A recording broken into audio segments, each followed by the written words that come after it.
Chapter 1. I am Vegeta. In the realm of Dragon Ball. Year 762 of the Age of the Universe. Frisia's base on planet 79. A man with hair standing tall like flames and an appearance that exudes coldness and pride strides through one of the base's pedestrian corridors. Hey, Vegeta! Suddenly, a purple-skinned creature, covered in warts and sporting a catfish-like face, obstructs his path. What's the matter? You look utterly miserable. Haha, are you, Koei? Vegeta inquires, a hint of confusion flickering in his gaze as he regards the figure before him. I heard that Raditz and Nappa are both dead. I wonder who possessed the prowess to reduce the invincible Scion to such a state. Koei remarks, reveling in the misfortune. Purple-skinned freak, what do you want from me? Vegeta disregards Koei's taunts, for the one who was beaten on Earth was not the current version of himself. Indeed, the present Vegeta is no longer the woeful and proud perennial second fiddle from the original Dragon Ball series, but rather a glorious traveler from another realm. Though he remains oblivious to the mechanics of his transmigration, he recalls laboring at his company, typing away at the keyboard, only to find himself drifting into slumber. Upon awakening, he discovers himself transformed into Vegeta, battered and submerged in a healing pod. Alas, he likely succumbed to sudden death at his workstation, a tragic fate for a corporate drone. After a tempest of thoughts, he has come to accept his current identity. Regardless, as a fervent anime enthusiast, to be reborn in the world of Dragon Ball is indeed a blessing. The newly reborn Vegeta can only embrace this reality. Yet, in the original narrative, Vegeta was perpetually relegated to the role of a supporting character to Goku, forever overshadowed despite being the prince of the Saiyans, always outclassed by a lower-class warrior. Perhaps this is due to Goku being the protagonist, the destined child of fortune in the Dragon Ball universe, the favored son of the veteran. The only instance where Vegeta bested Goku was during the invasion of Earth, yet thereafter, whether facing Frieza, the androids, Cell, or even Majin Buu, Vegeta has consistently been overshadowed by Goku, a most perplexing situation. As for whether this world belongs to the Dragon Ball Super Timeline or Dragon Ball GT, that remains a mystery for now. Regardless, Vegeta has no interest in the title of perennial second fiddle, let that be Goku's burden. Moreover, as a transmigrator, he possesses a certain advantage, commonly referred to as a golden finger, which essentially allows him to view a data panel displaying his attributes, though no other applications of this ability have yet been uncovered. Character: Vegeta. Race: Scion. Battle power: 72,000. Click to expand remaining content. 72,000? My power level is 3 times higher than that of the original Vegeta during this period. Could it be a result of my transmigration? Wait, there's a section of text under the battle power. Click to expand remaining content. Following the prompt on the data panel, Vegeta clicks to reveal more. What is this? Transformation skill. Super Saiyan 1 requires a battle power of 3 million to use this skill. No other conditions necessary. Does this mean that once my power level reaches 3 million, I can transform into Super Saiyan 1 without needing to rely on anger like other Saiyans? This is immensely beneficial for me. As I am no longer the original Vegeta, my thoughts and mindset have undergone a significant transformation, and moreover, there's nothing that could provoke me to extreme anger. My primary goal now is to increase my battle power. Right, I can seek out the Grand Elder on Namek to unlock my potential. I wonder how much my power will grow. I also need to acquire the Dragon Balls. If I do not venture to Namek, Goku and his companions may very well perish at the hands of Frieza. Frieza, the primary antagonist of the Namek saga. Currently, my battle power is insufficient to contend with Frieza. The gap in our strengths remains too vast. As Vegeta ponders while walking through the base's corridors, he unexpectedly encounters the obstructive purple-skinned creature, Koei. Purple-skinned freak? Koei is visibly taken aback by this designation. How dare you? Vegeta, you audacious fool. What do you want? Or do you wish to step aside? Vegeta replies impatiently. How dare you, Vegeta? You are insufferably arrogant. Originally, Lord Frieza was furious over your reckless assault on Earth. However, Lord Frieza, being magnanimous, has forgiven your rash actions because your discovery is extremely valuable. And then, Vegeta gazes at the purple creature, exasperated. He is exceedingly pleased. Perhaps he can achieve eternal life. All thanks to you, Lord Frieza has already set off for Namek in search of the Dragon Balls. Are you hoping to use the Dragon Balls to attain immortality as well? Forget it. Once Lord Frieza's wish is granted, he will promptly eliminate all the Namekians. Kue boasts with a smug expression, as if he himself were destined for eternal life. Is that all? Nothing more? Vegeta retorts disdainfully after hearing Kue's incessant prattling. Vegeta, how can you continue to be so arrogant? Though Lord Frieza has temporarily spared you, Kue, will not let you off so easily. Idiot! Vegeta curses before delivering a punch to Kue's abdomen. Bang! Seizing the opportunity while Kue doubles over in pain, Vegeta grips his head with both hands and delivers a knee strike to his chin. Thud! Ugh! Vegeta glances at the groaning Kue before surveying the wide-eyed Frieza soldiers nearby. At 164 centimeters tall, I am truly too short without jumping. I cannot land a strike on that purple freak's chin. Should I wish for a height increase from the dragon? I intended to eliminate Kue directly, but I fear the Jinyu force might still be lurking in the base, and I am not yet a match for Jinyu. With that thought, Vegeta turns and strides away, muttering to himself as he heads for the spacecraft launch pad. You, damn Vegeta, just you wait, I will not let you off the hook. Kue, after some time, finally regains his composure, fury radiating from him as he hastily makes his way to the base's spacecraft launch pad. Thus, two spacecraft depart from Frieza's Planet 79, one after the other, en route to Namek. Time passes without notice. On a certain plane of Namek, by the crater created by the landing of a spherical spacecraft, Vegeta gazes up at the sky. Oomph! That purple freak has followed me after all. I intended to avoid Frieza's detection and quietly locate Gohan and the others. Oh well. It matters not. Vegeta flies to a nearby hill, crossing his arms as he patiently awaits. Boom! After a short while, a spacecraft descends, and out steps none other than the purple-skinned Kue. Hee Vegeta, you dare wait for me here. Kue exclaims excitedly as he spots Vegeta in the distance. Spare me your chatter, come and die, purple freak. Damn you, Vegeta. Soon, you will know what true pain is. Before Kue can finish, he launches a surprise attack on Vegeta, unleashing a barrage of energy blasts. Boom, boom, boom. In an instant, a series of energy blasts envelop Vegeta's position, the continuous explosions clouding the surroundings in dust. This Vegeta has assimilated the soul of the original, meaning the original Vegeta's soul has not departed to the afterlife. The newly reborn Vegeta will not exhibit the same pride and arrogance as in the original story. He is comparatively more composed. Chapter 2. The Battle on Namek. As Kue observes the sensor, which indicates that Vegeta is no longer detected, he believes he has effortlessly dispatched his foe and bursts into laughter. Haha, what utter garbage. I haven't even exerted myself, and you've already met your end, Vegeta. However, once the dust settles, Vegeta stands unscathed in the same spot, defying the laws of cinematic invulnerability. How is this possible? Vegeta, how are you completely unharmed? Kue exclaims, disbelief etched across his face. Open your eyes and behold the sensor. Take a good look at the current battle power of your lord. Vegeta declares before unleashing his energy, revealing his power level. Is that all you've got comparable to my own?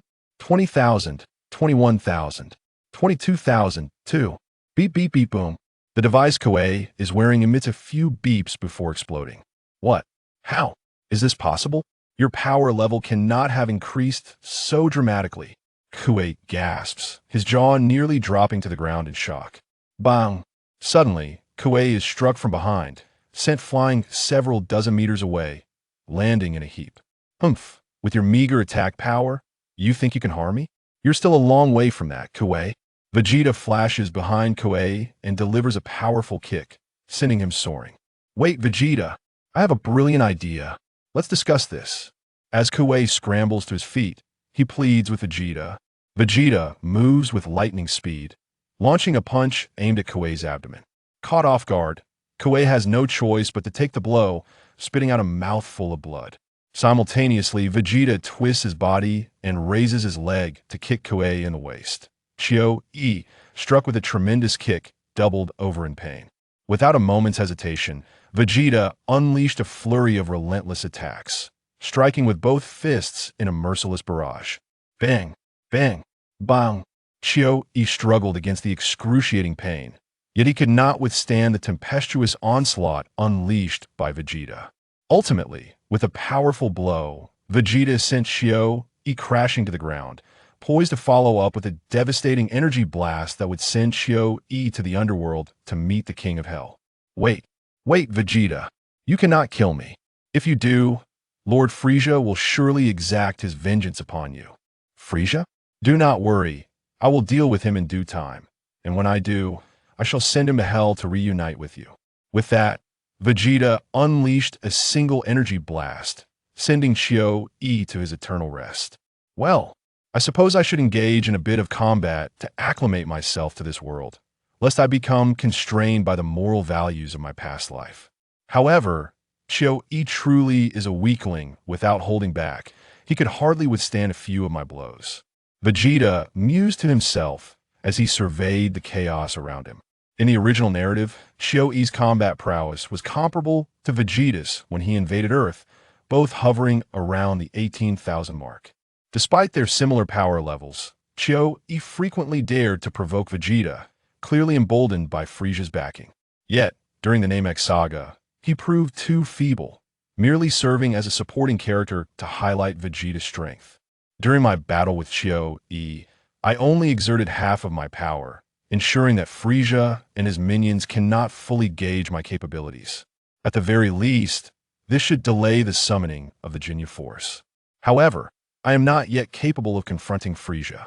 I need to locate Son Gohan, Krillin, and the others, and then have that Namekian named Din guide me to the Grand Elder to unlock my potential and further enhance my strength.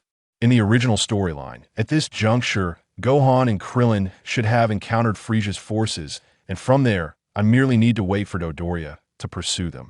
After a moment of contemplation, Vegeta soared into the sky, using his energy sensing to adjust his flight path. Time passed, though its measure was unclear. Suddenly, Vegeta sensed a fluctuation in energy from the southeast. It seems there is an energy disturbance in the distance. It must be Gohan and Krillin fleeing from Dodoria. After pinpointing the direction, Vegeta sped towards it. Indeed, not long after, he spotted a small bald head and a child carrying a Namekian boy, with a rotund pink-skinned figure hot on their heels. Seeing this, Vegeta accelerated to intercept them. Damn it, Gohan, hold on a dent. I will handle that fatso. Okay, Uncle Krillin, huh? Look ahead, Krillin. Son Gohan suddenly noticed Vegeta in the distance. What is it? Vegeta! Krillin exclaimed, his voice laden with shock as he turned to face the looming figure. Both were momentarily stunned, hastily halting their flight. Upon seeing Vegeta, despair gripped Krillin and Gohan. What were they to do? Caught between a wolf and a tiger? Vegeta, your timing is impeccable. Block those brats. Dodoria, in pursuit, also recognized Vegeta and shouted. The only response was the energy blast emanating from Vegeta's hand, forcing Dodoria to dodge hastily. Hey, you lot, don't even think about fleeing. I will take care of your pursuer, but you must compensate me afterward. Vegeta warned as he regarded the fleeing Krillin and the others. Compensation? The small, bald-headed Krillin was taken aback. How could he demand a reward after slaughtering so many of my comrades back on Earth? Indeed, the specifics of the reward can be discussed after I deal with this fatso. Do not even think about escaping. I can sense your energy even without a scouter. Vegeta threatened. Damn Vegeta, how dare you attack me? You think you could dispose of me? Such audacity. The disheveled Dodoria roared in anger at Vegeta's arrogance. What is there to fear? Did your scouter not register my power during my fight with Chio-E? That was a malfunction. There is no way you possess such power. Like in the original tale, Dodoria was in disbelief of the scouter's readings, hastily defending himself. Huh, Vegeta replied with a cold chuckle. He swiftly closed the distance to Dodoria, and before he could react, Vegeta landed a powerful punch to his abdomen. Ugh! Dodoria let out a painful wail, his body sent hurtling backward. Vegeta followed up with a relentless assault, his fists striking Dodoria like hammers. Dodoria could only passively absorb the blows, utterly incapable of retaliating. The onslaught intensified, and Vegeta's expression remained calm. He seemed to relish the sensation of pummeling Dodoria, each strike infused with raw power. Dodoria, his face contorted in disbelief, could hardly fathom that the once cautious Vegeta was now rendering him entirely defenseless, reducing him to a mere punching bag. Dodoria thought he must be dreaming, yet the pain for Vegeta's punches was all too real. He could only passively endure Vegeta's relentless assaults, his body trembling with each strike. Fear and despair etched across his face. He struggled to comprehend how Vegeta had become so formidable. All he knew was that he might meet his demise at the hands of the Saiyan Prince. Wait, Vegeta. Spare me. I possess a secret about your home planet, Planet Vegeta, Dodoria hastily interjected. A secret? Is it not common knowledge that Planet Vegeta was not obliterated by a meteorite, but rather annihilated by Frieza? Vegeta scoffed. How could you possibly know this? Have you been aware of it all along? Dodoria asked, his face a mask of disbelief. Vegeta did not respond to Dodoria's inquiry. Instead, he gathered energy once more and, without hesitation, unleashed a formidable energy blast upon Dodoria. The attack struck Dodoria, who was momentarily stunned, enveloping him entirely. Following a violent explosion, Dodoria's corpulent form had vanished, leaving only a desolate ruin and swirling smoke in its wake. After concluding the battle, Vegeta calmed his breath, only to discover that Krillin, Gohan, and the others had already disappeared. It seemed they had taken advantage of the chaos to flee, but it posed no concern. Vegeta had maintained a lock on their energy signatures throughout the fight, and their escape route was crystal clear. Chapter 3. Persuading the others somewhere on Namek. Within an unassuming cave. What? Dad is coming. Oh, splendid. Goku is still undergoing rigorous training. This is fantastic. There is hope now. Gohan and Krillin exclaimed joyfully. It turned out that Bulma had established contact with her father, Dr. Brief, on Earth and learned that Goku was expected to arrive on Namek in 6 days. The group erupted in jubilant cheers, realizing how crucial it was to have a powerful ally in the unfamiliar and perilous realm of Namek. Is that so? Goku will reach Namek in 6 days? A cold voice suddenly interjected. Vegeta unexpectedly appeared within the cave. Upon seeing the figure that had materialized, Krillin and the others were momentarily taken aback. Vegeta, they exclaimed in disbelief, unable to fathom how their concealed location had been discovered. Bulma and Dandy stood by, utterly stunned. Krillin, filled with curiosity, inquired, Vegeta, have you also learned a harness key? Surely, that is not a difficult feat, Vegeta replied. Do not fear. I bear no intention of harming you. I have merely come to collect my due. Vegeta smiled and addressed the group. Reward? What exactly do you intend to achieve? You have slain our comrades on Earth, and now you demand a reward from us? Krillin, beads of cold sweat forming on his bald head, trembled as he inquired. I assure you, I will not harm you at this moment. Moreover, I just saved you, did I not? Let us retreat indoors and converse at a leisurely pace. Vegeta approached Bulma's capsule house, gesturing invitingly for everyone to enter. Krillin and the others exchanged glances, resigned to their fate as they stepped inside.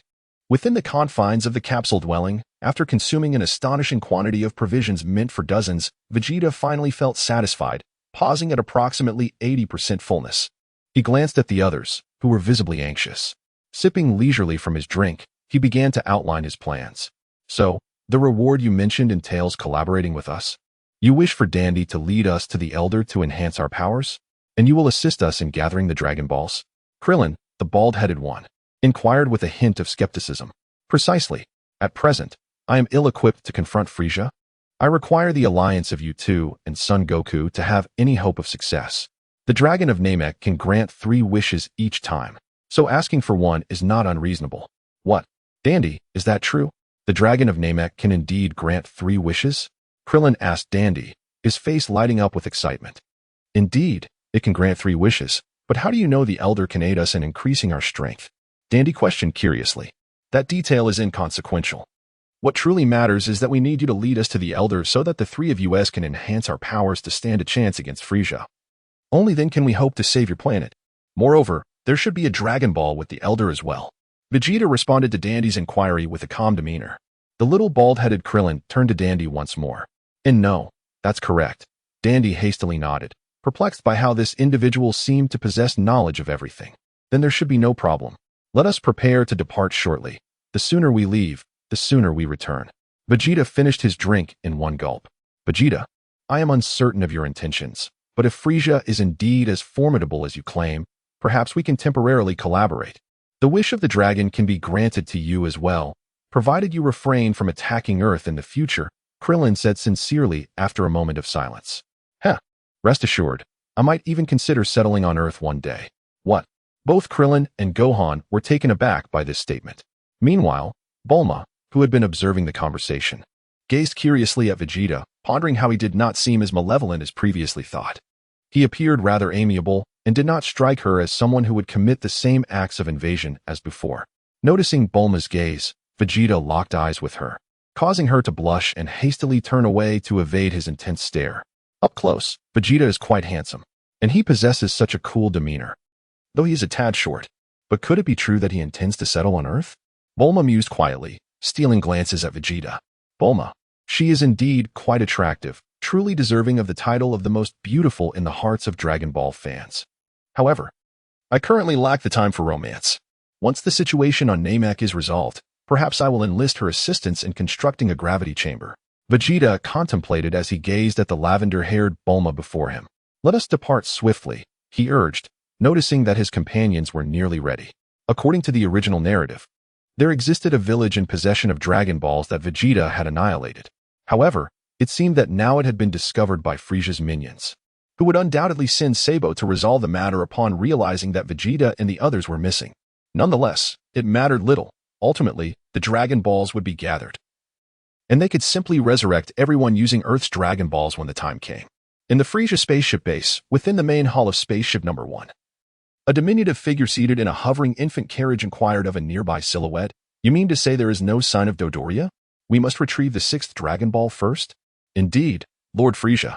Those 2 Earthlings remain undiscovered as well, the green-haired man standing respectfully nearby quickly explained. Very well. Let us set them aside for now.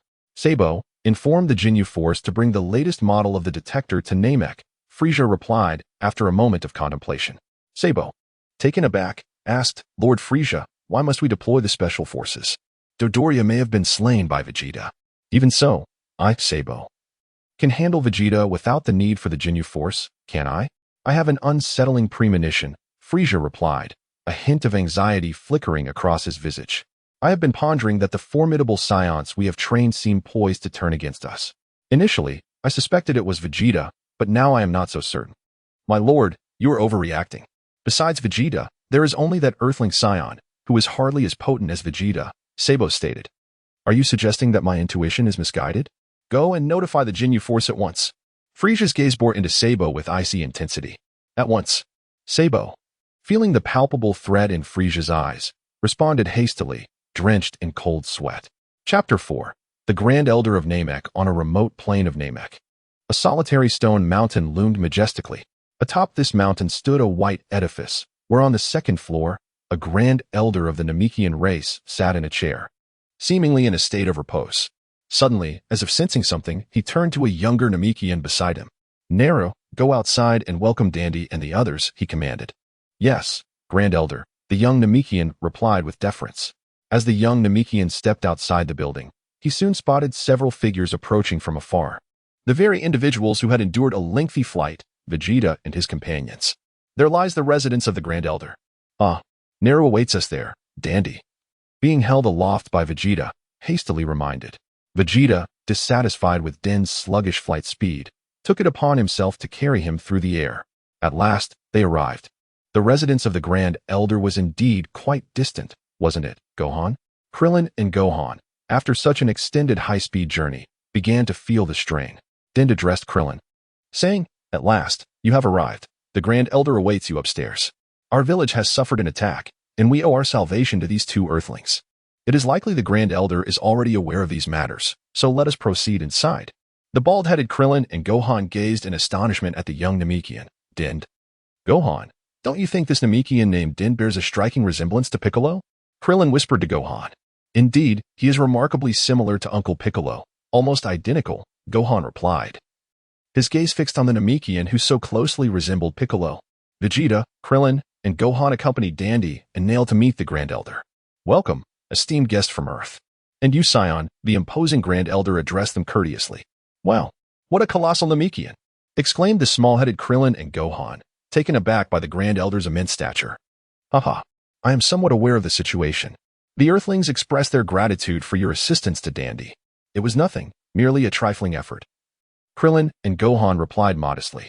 As they conversed with the Grand Elder, they exchanged glances of confusion when they learned that Piccolo had been slain by Vegeta and Nappa. Krillin quickly moved to stand beside him, placing a large hand atop Krillin's head to glean insights into Earth's recent events through his memories. Ah, I see, foolish creature.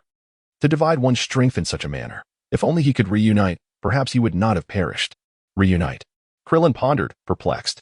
You Earthlings are commendable, and I am willing to assist you. Here, take this Dragon Ball. However, your wishes may prove challenging to fulfill. The Grand Elder spoke as he retrieved the Dragon Ball from atop his seat and handed it to Krillin. Why is that? Krillin inquired hastily. My lifespan is nearly spent. Can you retrieve the Dragon Balls in such a short time? Otherwise, they will vanish with my demise, the Grand Elder sighed. Is that so? Well, let us set that aside for now. We will safeguard this Dragon Ball and ensure that Frieza does not succeed, he declared resolutely. At present, I am unable to move. If Frieza attacks, Nail will not be able to withstand it. Allow me to help you unlock your latent potential. The Grand Elder placed his hand once more on Krillin's head. Moments later, a surge of power enveloped Krillin, and he felt his strength soar significantly. Wow, my power has become immensely strong. It truly works. Vegeta was right. Krillin exclaimed, marveling at the energy radiating from him. The Grand Elder then turned to Gohan, unlocking his potential as well, and Gohan too felt a considerable increase in his strength, staring in disbelief at his hands as he felt the torrent of power within him. The Grand Elder then looked at Vegeta, contemplating for a moment before directly asking him how he knew he could assist in unlocking potential and how he was aware that the Namekian dragon could grant 3 wishes. Vegeta smiled faintly, but chose not to respond. Never mind, since you prefer silence. Although you committed misdeeds on Earth, you have refrained from harming my children since your arrival on Namek. I must also express my gratitude for the assistance you provided to my kin. The Grand Elder concluded, gesturing for Vegeta to stand beside him. The Grand Elder sensed that the present Vegeta did not exude the malevolent aura that Krillin had recalled, though his demeanor remained icy. He radiated an air of tranquility. The swiftness of this transformation was rather perplexing, yet as long as his intentions were benevolent and he continued to aid the Namekians, there was little need for further entanglement and doubts. I must warn you, do not attempt to pry into my memories. Otherwise, I shall not hesitate to turn against you. After warning the Grand Elder, Vegeta promptly positioned himself beside him. Vegeta was profoundly reluctant for anyone to discover the secret of his status as a time traveler. Even an individual on the verge of death, who could foresee whether he might inadvertently reveal himself in the underworld. Haha, rest assured, I would never do such a thing. The Grand Elder chuckled warmly, placing his hand reassuringly on Vegeta's shoulder. After a lengthy pause of over 10 seconds, Vegeta felt a tremendous force erupting from within his being, an invisible yet formidable energy surging forth, impacting those and everything around him. At this moment, the Grand Elder gradually removed his hand from Vegeta's shoulder. It appeared that awakening Vegeta's latent potential had drained the Grand Elder considerably, prompting him to breathe heavily. Vegeta gradually reigned in his power. Feeling an unprecedented surge of strength coursing through him, excitement prompting him to clench his fists. He hastily summoned his attribute panel, gazing at the column displaying his combat power. A staggering 700,000. Could it be that my battle strength has increased nearly tenfold? How utterly astonishing. Vegeta's heart surged with excitement, the corners of his mouth stretching towards the heavens. This remarkable enhancement took even Vegeta by surprise, given the Grand Elder's capabilities and his current power level. A 5-fold increase seemed more than sufficient. Unexpectedly, it appeared his potential as a transcendent being was far greater than anticipated. With such formidable combat strength, he felt no fear even when facing Frieza in his first form, though he remained powerless against Frieza's subsequent transformations. Nearby, Krillin and Gohan stood in awe of Vegeta's newfound strength, contemplating how this power seemed even more terrifying than Frieza's. They felt a glimmer of hope in recovering the remaining Dragon Balls, Yet an underlying fear lingered that Vegeta's overwhelming power could inflict irreparable damage upon Earth. Chapter 5. Power Level Assessment. The mighty Mr. Vegeta, your potential is truly commendable. Our people may finally be saved, the Grand Elder reverently praised. Gazing at the significantly strengthened Vegeta, Vegeta was acutely aware of the power coursing through him when he heard the Grand Elder's words. He shook his head and spoke. Not enough. This level of strength is insufficient to contend with Frieza. What? The assembly was taken aback by Vegeta's response. Is it possible? Could Frieza's power truly surpass yours at present? Exclaimed the bald-headed Krillin in disbelief. Indeed, the current Frieza is not his true form. Even 100 of my current selves would be no match for his genuine strength. Vegeta replied with a calm demeanor. You must be jesting. How could such a terrifying monster exist in this world? Krillin, upon hearing Vegeta's words, felt as though all his strength had drained away. He could scarcely hold onto the Dragon Ball in his hand, which subsequently fell to the ground. Fortunately, Gohan, quick-witted and agile, caught the Dragon Ball just in time.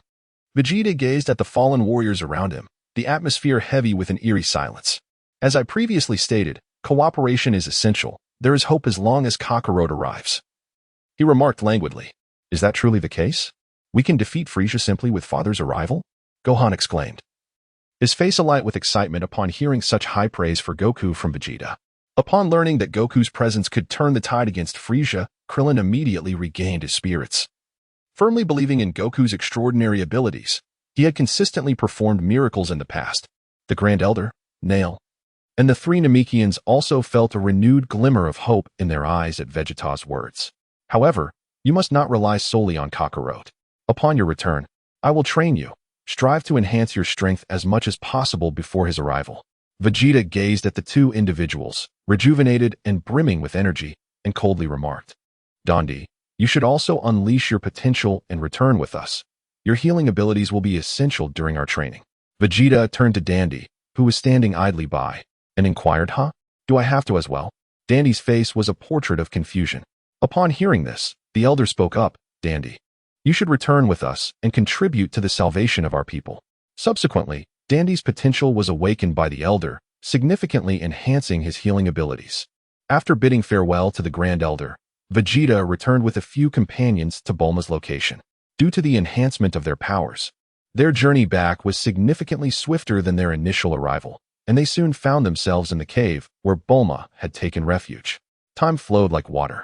In the blink of an eye, nearly 5 days had passed since Vegeta and the others had awakened their latent potential from the Grand Elder on Namek and returned to Bulma. During these days, after becoming accustomed to his surging combat prowess, Vegeta began training Krillin and Gohan. Although their abilities appeared rather feeble in Vegeta's eyes, they nonetheless served as suitable sparring partners, allowing them to cultivate greater self-defense skills for future battles. On this particular day, after enduring an exhaustive session of training at the hands of Vegeta, Krillin and Gohan ultimately collapsed to the ground. Dandy, who had been standing nearby, intended to step forward to assist in their recovery, only to be hastily rebuffed by the two. Dandy was left in a state of confusion, questioning why they refused treatment. Did they not feel any pain?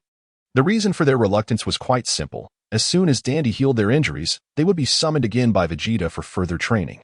While it was termed training, the harsh reality was that they were merely being used as punching bags. Throughout the ordeal, they had been utterly powerless to retaliate. However, thanks to Vegeta's rigorous training over the past few days, they had not only stabilized their previously surging powers, but had also managed to incrementally enhance their combat strength. Furthermore, their fighting instincts and teamwork had improved significantly. Vegeta glanced at the two individuals sprawled on the ground, paying them no further mind, and proceeded directly towards Bulma, who was reading quietly nearby. Vegeta addressed Bulma, inquiring, Bulma, have you managed to modify the new detector I gave you? Bulma retorted, Vegeta, could you possibly be a bit more courteous when speaking to me? After all, you are the one in need of assistance. Your cold demeanor lacks any semblance of warmth. She set aside the book she had been reading and rolled her eyes at him. Nevertheless, she rose from her seat in the capsule house and retrieved a handheld detector, presenting it to Vegeta. I didn't bring any tools or materials when I arrived on Namek, so I could only transform the ear-mounted device into a handheld version. It has become considerably larger, but it can now detect power levels up to 5 million. Bulma remarked with a shrug, expressing her resignation. That's fine, for the time being. It will suffice, Vegeta replied. Vegeta took the detector from Bulma's hands. Humph. If I had sufficient materials and tools, I could craft one with a limit of 1 billion. And if size and portability were not a concern, I could even create one with a limit soaring to 10 billion. Bulma crossed her arms, exuding an air of pride, clearly eager for compliments. Indeed, truly remarkable. You are deserving of your title as the universe's foremost genius scientist, the beautiful Miss Bulma. Vegeta, upon witnessing this, promptly offered a commendable compliment, for after all, he was merely flattering his beloved. Upon hearing such praise from Vegeta, Bulma's face lit up with satisfaction as she responded, "Oh, stop it, I'm really just average, haha." Vegeta no longer paid any attention to Bulma, and instead wandered off to examine the scouter alone. Noticing this, Krillin and Gohan, who were lying on the ground, promptly requested Din's assistance for treatment and then approached Vegeta to join him in studying the scouter. Both Krillin and Gohan were eager to ascertain the extent of their current battle power. Subsequently, the three of them took turns using the scouter to measure their respective power levels. Vegeta, approximately 720,000. Gohan, approximately 30,000. Krillin, approximately 20,000. Vegeta compared the readings from the detector with the attributes displayed on his power panel, noting that there was hardly any difference. However, his own attribute panel should be more precise. Achieving a power level nearing 1 million, it is exceedingly challenging to make any advancements without a gravity chamber, particularly when considering the Scion's near-death revival and power buff techniques. Vegeta expressed that it is detrimental to one's health and amounts to an early depletion of potential. Unless absolutely necessary, it is best to avoid such measures. He believes that gradual training in the gravity chamber is a more reliable approach, primarily due to his own aversion to pain. In contrast, Krillin and Gohan currently possess relatively low combat power, but after several days of training, they have seen a slight increase, surpassing their power levels as depicted in the original story. While Krillin and Gohan were engaged in casual conversation, Vegeta suddenly sensed 5 energy signatures approaching Namek. Upon looking up at the sky, he discovered 5 spaceships descending towards a specific location. Vegeta pondered within himself, it appears that Jinyu and his companions have arrived, which means that Goku should be nearing as well. After contemplating for a moment, Vegeta instructed Bulma and Din to hide while he, along with Krillin and Gohan, proceeded towards the location where Jinyu and his team were descending, carrying the Dragon Balls with them. As the trio made their way, they deliberated on their forthcoming strategy. Chapter 6. The Jinyu Force. Vegeta, is the Jinyu Force truly as formidable as you described? Will Gohan and I be a hindrance? Krillin inquired with a hint of concern. Vegeta did not respond to Krillin, for in the distance, several figures were swiftly approaching their location, and in the blink of an eye, they stood before Vegeta and his companions. Rikum, Berta, Guldo, Jinyu. The Jinyu Force has made its grand entrance. The eccentric quintet of the Jinyu Force landed dramatically before Vegeta and his companions, immediately striking a rather ostentatious pose. Vegeta gazed with bewilderment at the whimsical performance of the eccentric quintet, finding it even more ludicrous than what he had witnessed in his previous life through anime.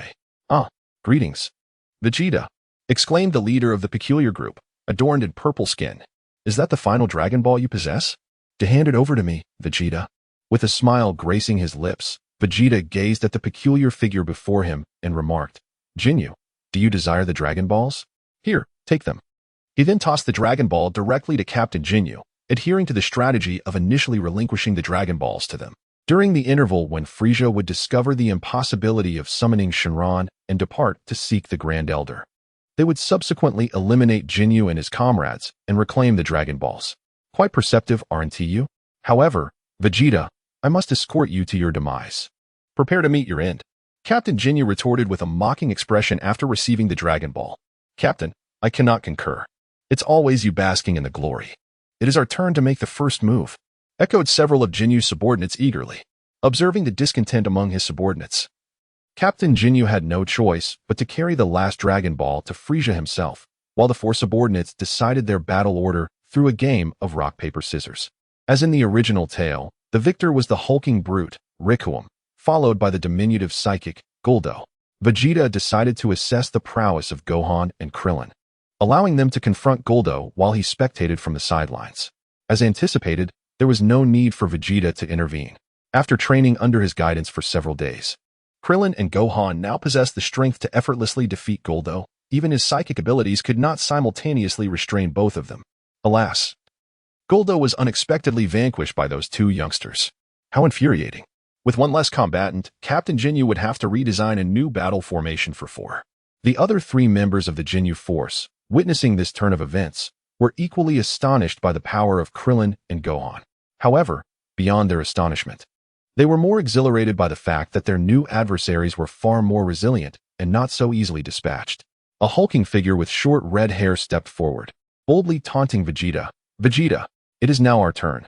Let us see how well you fare against the mighty Berta. Vegeta remained utterly unresponsive, his arms crossed, gazing at the sky at a 45-degree angle. Witnessing Vegeta's complete indifference, the arrogant Rikium felt a vain throb on his forehead, prompting him to charge at Vegeta. However, Krillin and Gohan swiftly intervened, shouting, "You oversized oaf, allow us to be your opponents." "Oh, 2 overconfident fools, very well. I shall demonstrate the true might of the Jinyu force." Rikium grinned at the pair. Yet, his fellow squad members were dissatisfied, exclaiming, "Why are all the opponents yours, Rikium? Those 2 brats are ours." Rikium feigned helplessness, chuckling, "Perhaps it's my popularity. What can I say? Haha. But remember, Rikium, you owe us chocolate ice cream after this." They laughed. Of course, easy peasy. As Rikium engaged in idle chatter, Krillin and Gohan seized the opportunity, darting towards him with impeccable coordination. Almost simultaneously, they unleashed their fists upon Rikium, landing solid blows to his abdomen. The sheer force propelled Rikium's massive form backward, crashing heavily to the ground. Without delay, Krillin and Gohan intensified their assault. Krillin gathered a formidable energy sphere between his hands, preparing to unleash a devastating Kamehameha wave. Gohan followed suit, raising his palms above his head, ready to release his Masenko. Kamehameha. Masenko. The twin energy waves surged toward Rikium. Seemingly powerless against the onslaught, Rikium braced himself, relying on his body to absorb the impact. The ensuing explosion echoed thunderously, a brilliant beam of energy shooting skyward amidst the smoke that filled the arena. Yet, Krillin and Gohan did not relent. They charged toward Rikium's position for another round of attacks. Their fists and feet rained down upon him, forcing him to retreat incrementally. However, as a warrior boasting a power level exceeding 40,000, Rikium quickly regained his composure and began to take the fight seriously. He let out a deafening roar, emanating a powerful aura. With strong arms, he deflected Krillin and Gohan's assaults, retaliating with a crushing blow aimed at them. Faced with Rikium's full power, Krillin and Gohan felt an unprecedented pressure, struggling to withstand the onslaught, barely managing to defend themselves. Their bodies were pushed back by Rikium's relentless strikes, and despite their efforts, they ultimately succumbed, collapsing to the ground. "The game is over. Allow me, Rikium, to escort you 2 to the underworld." Haha. Just as Rikium prepared to finish them off, Vegeta, who had been silently observing, finally intervened. In an instant, he appeared before Rikium, delivering a punch to his abdomen. This seemingly mundane strike caused Rikium to lose his balance, staggering several steps back before ultimately collapsing to the ground. Ouch. Rikium's abdomen felt as though it had been torn apart, excruciating pain forcing him to spew blood. His eyes widened with terror and despair, unable to comprehend the scene before him. How could Vegeta be so powerful, reducing him to a state of helplessness with a single blow? Vegeta stood before Riku, casting a frigid glance down upon him. He slowly raised his hand, fingers splayed, gathering energy to deliver the final blow. Riku's eyes were filled with terror and helplessness, as if pleading for mercy, yet Vegeta's gaze was as cold as ice, devoid of any compassion or sympathy. Just as Riku attempted to utter a plea, a powerful energy blast from Vegeta obliterated him in an instant. Chapter 7. Goku arrives on Namek. How is this possible? Vegeta has effortlessly dispatched Riku.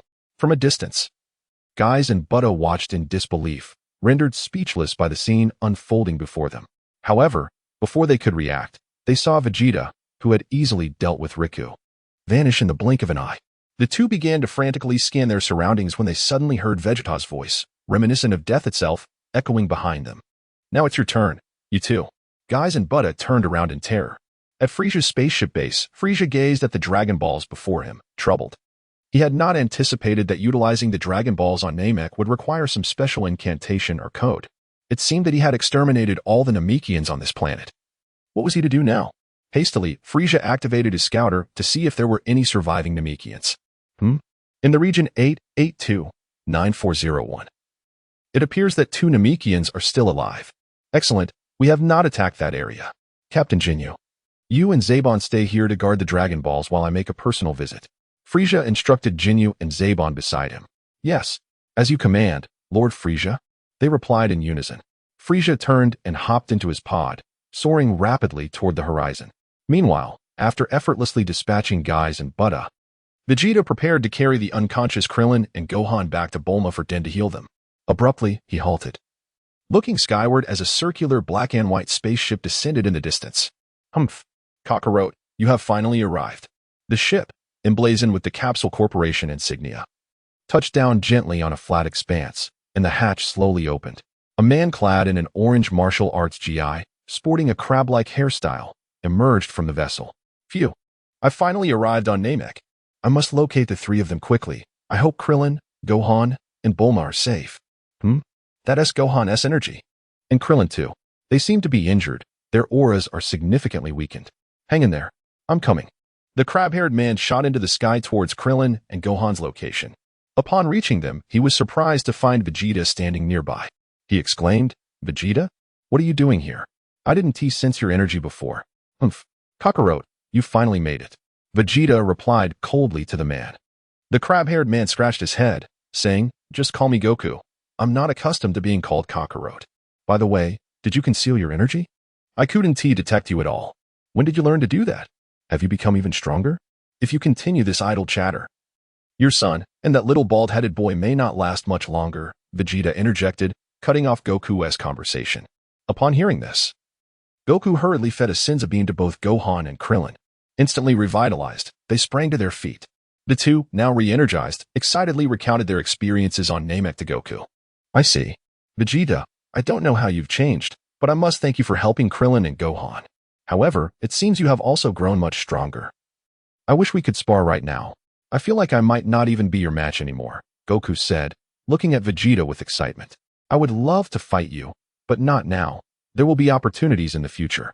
Our immediate priority is to retrieve the Dragon Balls. Krillin and Gohan, you two go fetch Den. Kakarot and I will head off to reclaim the Dragon Balls. Vegeta and the two others briefly discussed their upcoming plans before heading directly to the location of Frieza's spaceship. At the Frieza spaceship base, Captain Jinyu and Zabon were engaged in a casual conversation when they suddenly noticed two figures approaching from the distance. It seemed that Jeez and the others had dealt with Vegeta, taking an unexpectedly long time. However, something felt amiss.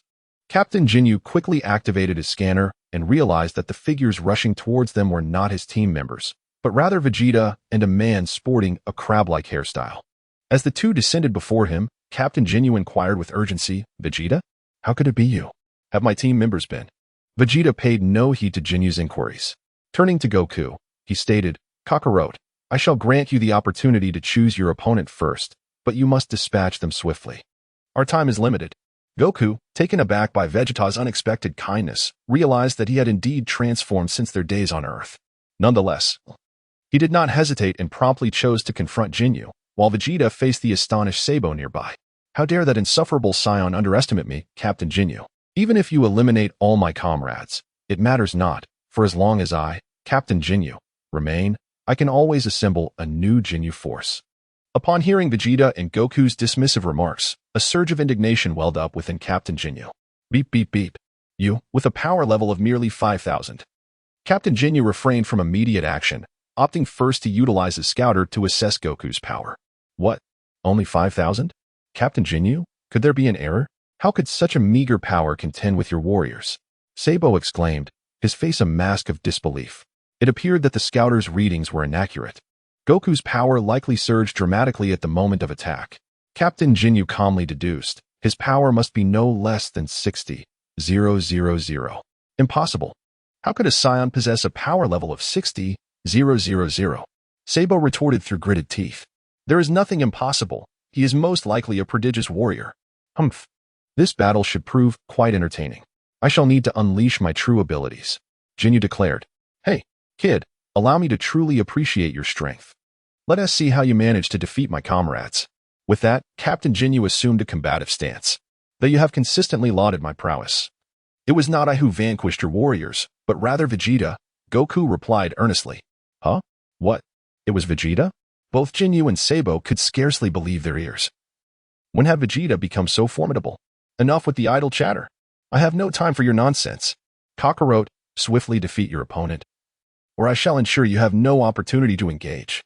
Vegeta could no longer endure their incessant chatter. At this rate, Frieza would soon be returning. Chapter 8. The Body Change Technique of Captain Ginyu. As soon as Vegeta's words fell, his figure surged forth like a bolt of lightning towards Sabo. Before Sabo could even react, he was struck by a powerful punch that sent him hurtling away. Vegeta, with a swift and decisive energy wave, reduced his opponent to ashes.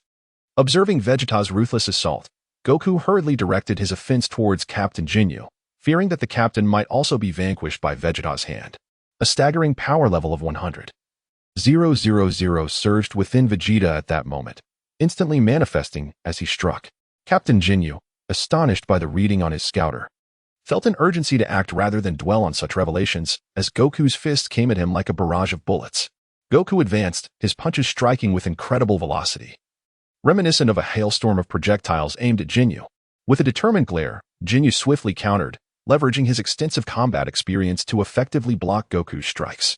His movements radiated strength, showcasing his formidable defensive capabilities. In this fierce clash, both warriors exhibited astonishing power and speed. Goku moved with the swiftness of lightning, dazzling to behold, while Jinyu's defense stood unyielding, as solid as granite. Their respective strengths and speeds created a balance, where neither could easily dominate the other. However, the skirmish did not prolong. Ginyu, with his keen observational skills, discerned that Goku had yet to unleash his full potential.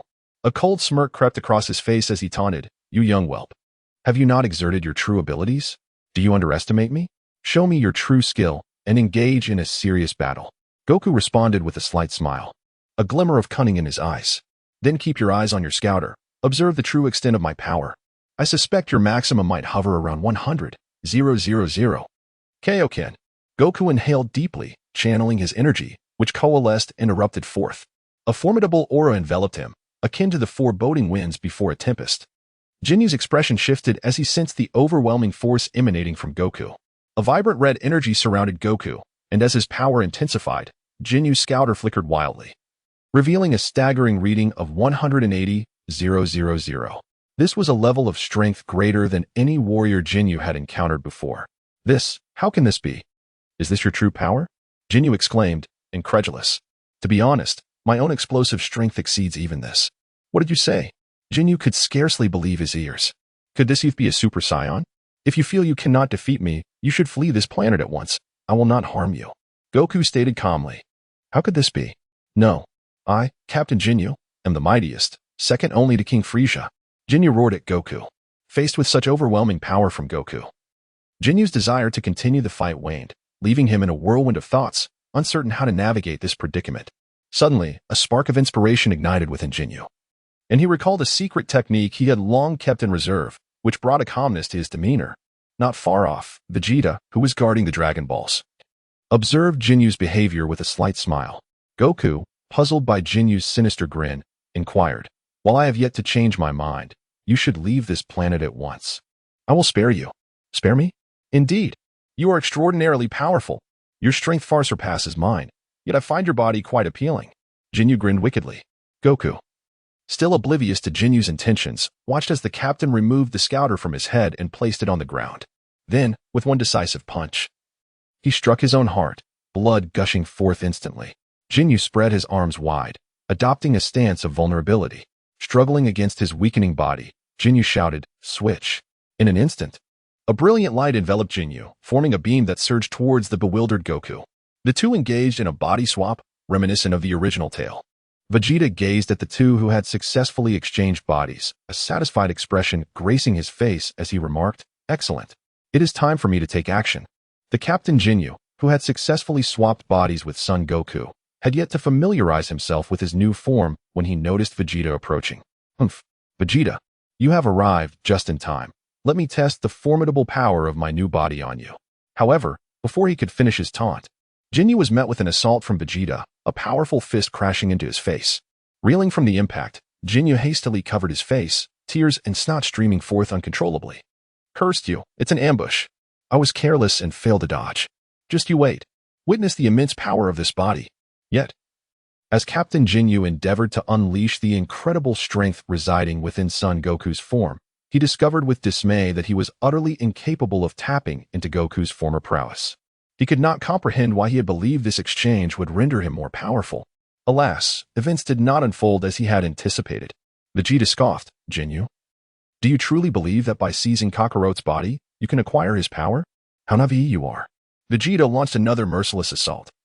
With each punch and every movement imbued with immense power and precision, confronted with such a formidable adversary, Captain Ginyu could only struggle to defend himself.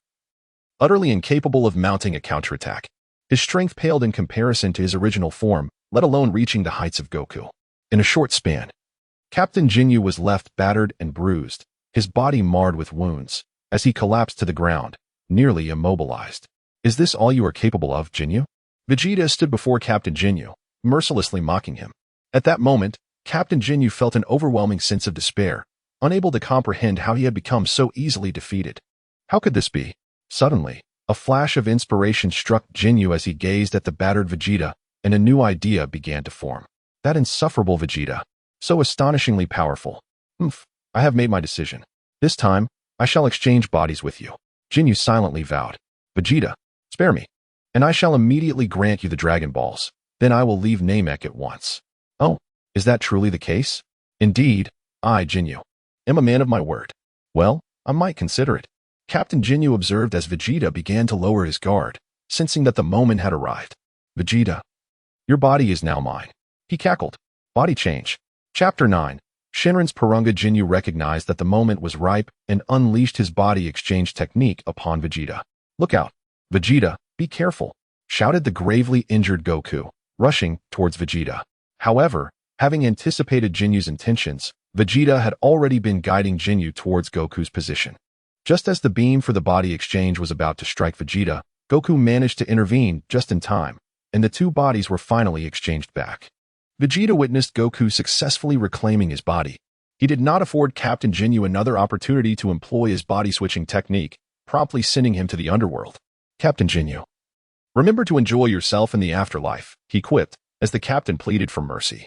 Suddenly, a cloud of smoke enveloped the scene, and Captain Jinyu's form was reduced to ashes, gradually dissipating into the breeze.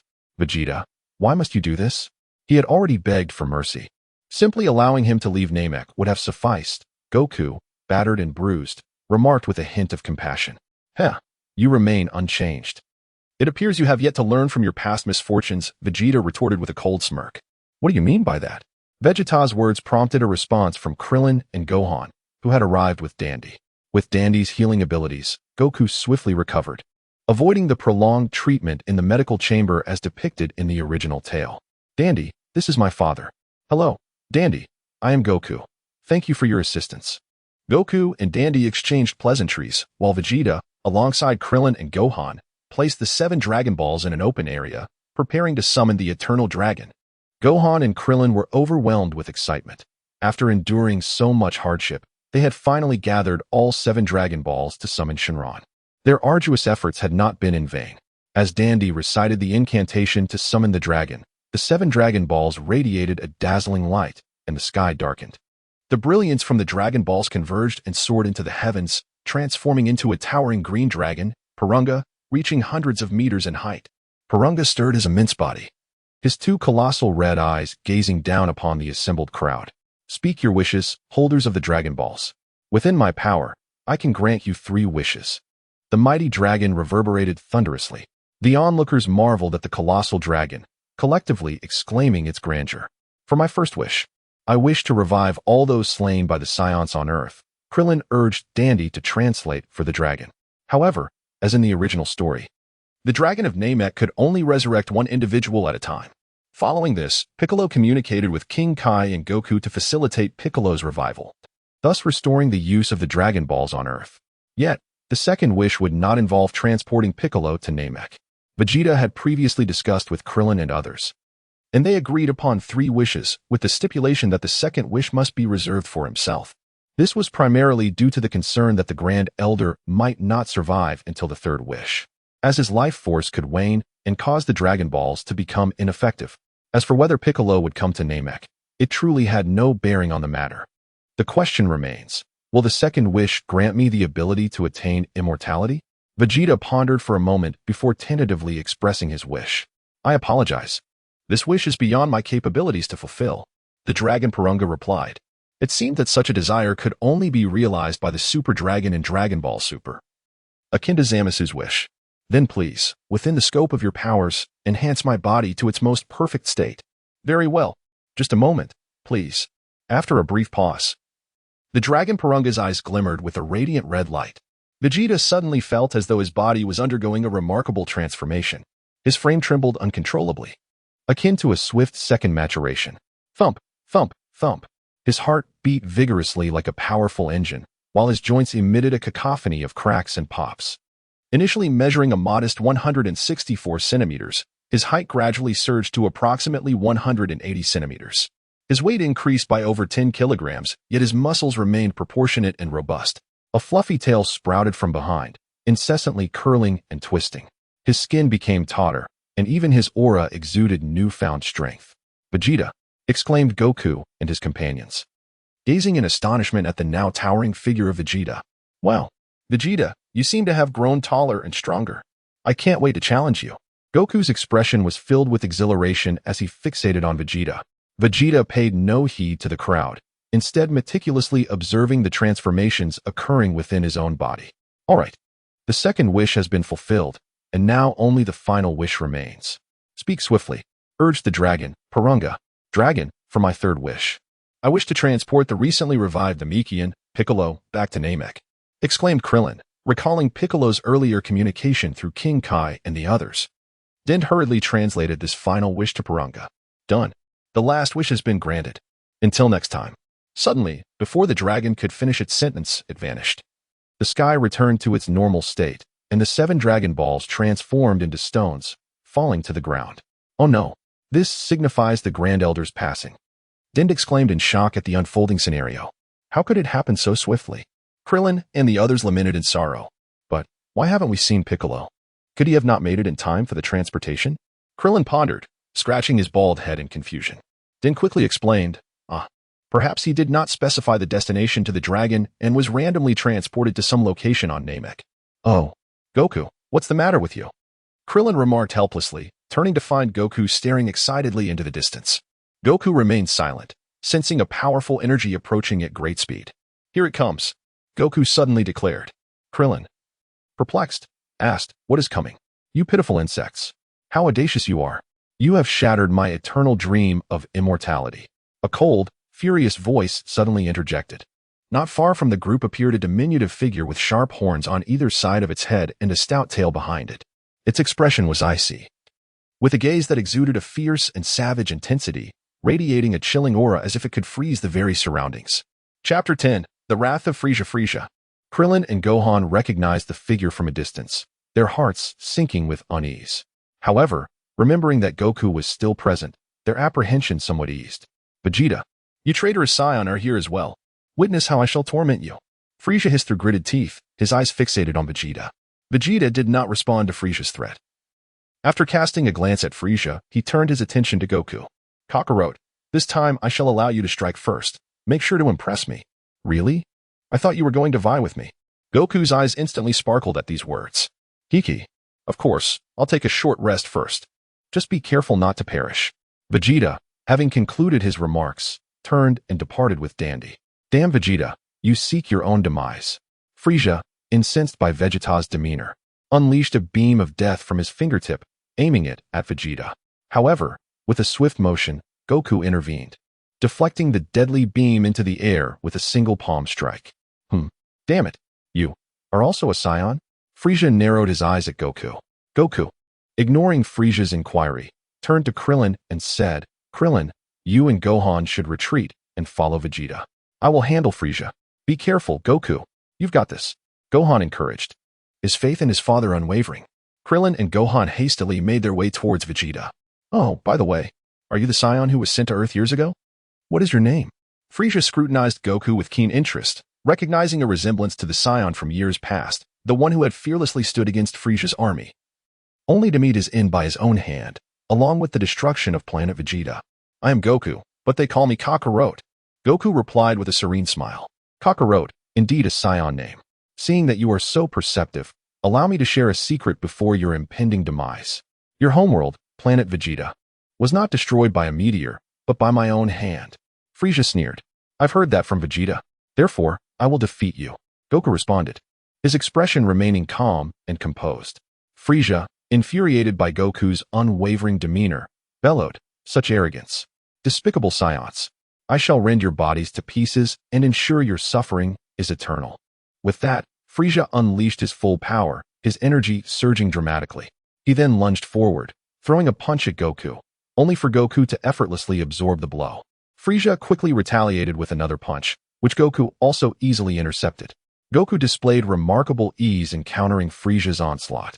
As he caught Frieza's two punches, his own energy began to surge explosively. Beep, beep, beep. Boom. Observing the data from his scouter, Frieza was taken aback as Goku's power skyrocketed, ultimately destroying the device in the process. Impossible. A mere scion possesses such formidable strength. Frieza exclaimed in astonishment. Indeed, I too am quite astonished. It feels surreal. When I first arrived on Namek, my power was a mere shadow of what it is now. Goku remarked, clenching his fist with a sense of awe. Once composed, Frieza arrogantly declared, Humph. Do not become overly confident. My power extends far beyond this. Oh, really? Would you be so kind as to demonstrate? Goku's excitement was palpable at Frieza's words. Of course. After I transform, you will witness true power. Frieza proclaimed, dramatically tearing through his battle attire. Is this the transformation? Goku observed, puzzled. Frieza, with a sly smile, remained silent as he clenched his fists, his aura intensifying. Hiya! Frieza shouted, his form beginning to morph. His body, limbs, and head expanded, and his black horns transformed into thick, sharp bovine-like protrusions. Upon completing his transformation, Frieza towered nearly 2.5 meters tall, his power increasing significantly. Goku, gazing at the newly transformed Frieza, exclaimed, Incredible! You look completely different. You seem so powerful. Frieza smirked. Hehe, are you frightened? This level of power is challenging to control. My battle strength exceeds 1 million. Yet Goku showed no signs of fear. Instead, he appeared eager. Let's commence our battle. I cannot wait. Foolish scion. You will come to regret this. And so, in a vast plain on Namek, Goku and Frieza engaged in a fierce confrontation. In the heat of battle, Goku moved with the agility of a nimble monkey, darting between Frieza's attacks. His movements, seemingly chaotic, were executed with precision, evading Frieza's strikes while countering effectively. Frieza's second form was imposing, with bulging muscles and enhanced strength. He swung his immense fists, slamming them into the ground, causing tremors. Yet Goku leapt gracefully, unaffected by the ground's vibrations. Goku abruptly altered his attack trajectory, launching both feet toward Frieza's face. Boom. However, Frieza's reflexes were equally swift. He sidestepped and countered with a knee strike. Goku, unable to leverage his momentum in midair, braced for impact but only staggered slightly, sustaining minimal damage. Goku continued to employ his unique fighting style, alternating between rapid movements that evaded Frieza's detection and slowing his pace to create illusions before unleashing devastating strikes. After dodging another of Frieza's assaults, Goku launched a powerful Kamehameha wave directly at Frieza. Not to be outdone, Frieza retaliated with an energy wave of his own. Boom. The two forces collided in the air, erupting in a brilliant explosion. The outcome of their clash saw Goku pushed back a few meters, while Frieza was sent retreating nearly 10 meters. Their strengths appeared evenly matched, yet Goku had yet to unleash his full potential. He relished the battle, savoring every moment rather than rushing to conclude it. Scion, you are quite formidable. To stand toe-to-toe with this form of mine, Frieza remarked smugly. Is that so? You are impressive too. I have never encountered an opponent as powerful as you. Goku responded, brimming with fighting spirit. Fool, do you think this is all I am capable of? I can transform yet again, and you shall witness the might of my next form. Tremble, Frieza boasted arrogantly. Goku, unperturbed, inquired, really? Show me. Frieza's ire grew. How could this scion remain so unafraid? The surroundings of the battlefield trembled conspicuously. Frieza commenced his second transformation, his aura intensifying once more, muscles swelling further as his form began to expand laterally. Massive bony spikes erupted from his body, the bony armor on his shoulders extending outward, and his head became increasingly grotesque. Even his tongue elongated excessively, rendering him reminiscent of a creature from the abyss. The air around him swirled violently in response to Frieza's burgeoning power. Sun Wukong observed the escalation of Frisia's energy with exhilaration. The mightier the adversary, the greater his delight. His fervor for battle stemmed from the Scion blood coursing through his veins. Meanwhile, in a distant locale on Namek, a white figure hastened towards the direction where Sun Wukong and the others were situated, far from the tumultuous clash between him and Frisia. After Vegeta escorted Dandy to a place of safety, he began to examine his own body introspectively. Meanwhile, Gohan and Krillin also approached Dandy's side. Vegeta perceives the transformation within himself, having made a wish upon the Dragon Balls that not only fortifies his physique, but also renders his form more adept for combat. It is particularly puzzling, given that Vegeta, as the Prince of the Scions, possesses exceptional talent and lineage, yet consistently finds himself overshadowed by Goku, eternally relegated to the position of second best.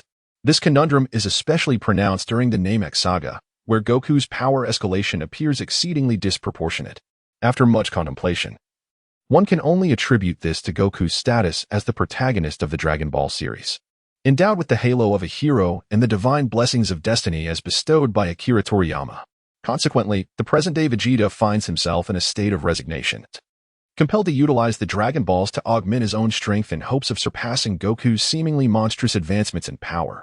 Vegeta felt the power coursing through his veins, a result of the evolutionary prowess inherent in his Scion lineage, and swiftly summoned his attribute panel. Combat power, 800,000. Transformation skill, Oozra transformation. Super Saiyan 1, requiring a combat power of 3,000,000 to utilize this skill, with no additional conditions. The transformation skill had indeed expanded to include Oozaru, and his power had increased by a few tens of thousands. However, he still found himself far from the coveted 3,000,000 mark.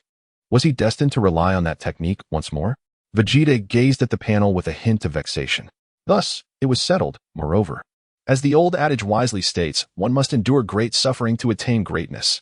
Vegeta seemed to have made a resolute decision as he turned towards Krillin and the others. Goku has truly become formidable. Although Frisia is undeniably terrifying, I feel that Goku handles the situation with remarkable ease, Krillin remarked, unable to suppress his admiration for Goku's performance. Indeed, Uncle Krillin, my father has grown immensely powerful.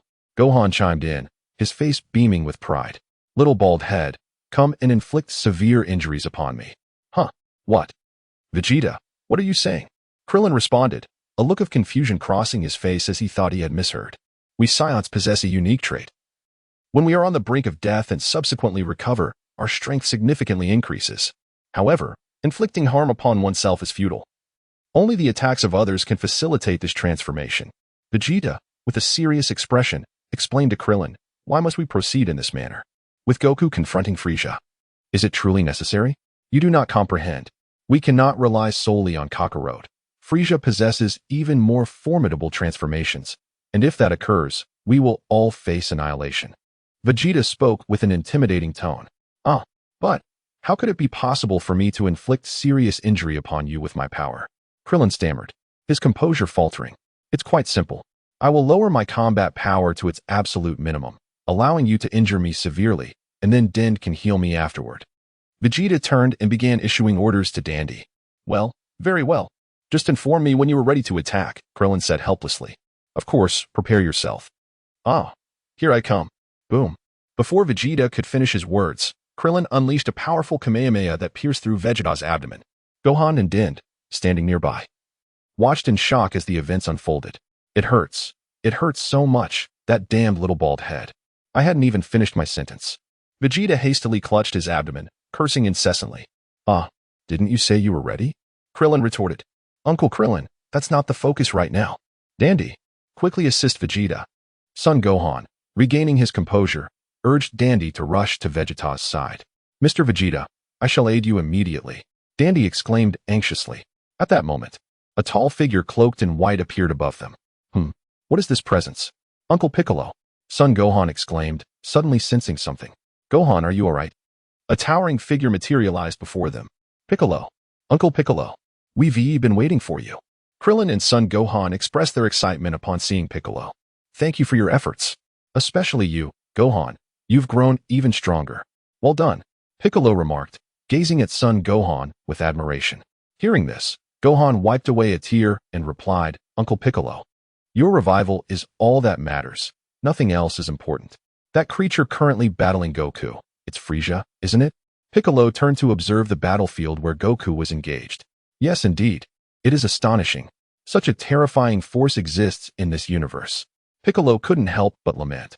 Despite his own training with King Kai and the assimilation with his fellow Namekian Nail, which had significantly augmented his power, he still fell short compared to Frieza's monstrous strength. Chapter 12. Power Levels Reaching Transformation Threshold. Gohan. I apologize. I squandered a wish to be transported here, and my presence from Namek has proven futile. My strength is insufficient to confront Frieza. We must rely on Goku. Piccolo spoke with a hint of resignation. It's all right, as long as Goku is with us. There's hope. Krillin quickly reassured him. Indeed. Uncle Piccolo, I have faith that my father can defeat Frieza. You must be Dandy, Piccolo said, turning his attention to Dandy, who stood behind the two. Dandy, who had just healed Vegeta, looked at Piccolo with confusion, noting the striking resemblance to Nail. I am Dandy. Who are you? And how do you know my name? Because he assimilated with Nail. Vegeta, now recovering, interjected. You even know that? Scion. Piccolo frowned, puzzled by how Vegeta possessed such knowledge. Vegeta, you're healing well. That's splendid. Both the bald Krillin and Son Gohan turned their gaze towards the now rejuvenated Vegeta. However, Piccolo noticed that Vegeta seemed to have grown considerably taller, now appearing taller than Goku. Piccolo regarded Vegeta with a hint of bewilderment. He recalled that the Scion should not have been so tall. Nevertheless, it was inconsequential as he was still shorter and weaker than Piccolo himself. After training with King Kai and assimilating with Nail, Piccolo's power had surged to nearly 1.5 million, instilling him with confidence. He felt assured that he could easily deal with the Scion who had previously invaded Earth. Scion, have you forgotten the deeds you committed on Earth? Coincidentally, upon my arrival at Namek, I have yet to engage in combat. While I cannot contend with that monster Frieza, eliminating you should pose no challenge. Piccolo's expression hardened as he fixated on Vegeta, contemplating the prospect of finally being able to exact some form of vengeance on this Scion for the past grievances against his comrades on Earth. However, it was primarily for his own past demise. Wait, Piccolo. Vegeta is no longer our enemy. Krillin interjected hastily as he sensed Piccolo's intent to attack Vegeta. Yes, Uncle Piccolo, Vegeta is on our side here on Namek. He has been aiding us all along. Son Gohan quickly clarified. What are you two saying? Have you forgotten the havoc he wreaked on Earth? Piccolo glared incredulously at Krillin and Son Gohan. The two hurriedly recounted their experiences on Namek, detailing how Vegeta had assisted them. Piccolo found it hard to believe that the Scion who had once rampaged on Earth had genuinely reformed into a good person. Despite his lingering skepticism, he had no choice but to trust Gohan, and the others would not deceive him. Thus, he reluctantly addressed Vegeta. Even so, I shall remain vigilant against you, Scion. It matters not how you perceive me. Your current power is far too feeble to pose any threat to me, Vegeta retorted dismissively. Vegeta coldly smiled at Piccolo, feeling no need for courtesy towards such a formidable adversary. What did you say, Scion? What? If you doubt me, eliminate Frieza, and I will gladly entertain you. After Vegeta finished speaking, he disregarded Piccolo and moved aside to study his attribute panel. Piccolo calculated and murmured to himself, calm down. Indeed, Uncle Piccolo. Our current adversary is that villain Frieza. Krillin and Gohan hurriedly tried to console Piccolo. Character, Vegeta. Race, Scion. Battle power, 2 million. Transformation skills, Grade 8 transformation, Super Saiyan 1. Remarkably, after this near-death revival, his battle power surged to an astonishing 2 million. How exhilarating. He can directly transform into a Super Saiyan now. Vegeta felt a wave of exhilaration wash over him. Yet the pain from having his abdomen pierced was excruciating. However, he pondered whether the subsequent transformations of Super Saiyan could be triggered directly. This was something he needed to delve into when time permitted. Vegeta calmed his excited heart slightly and continued to gaze at the distant battlefield. The fierce battle between Frieza and Son Goku persisted.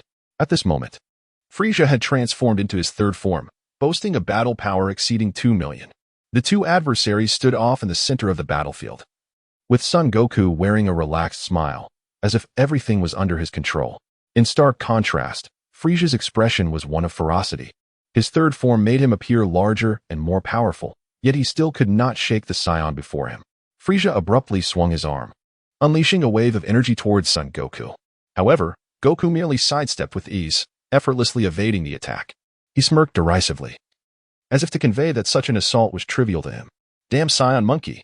Frieza seethed, angered by Goku's contemptuous demeanor, and roared as he launched another offensive.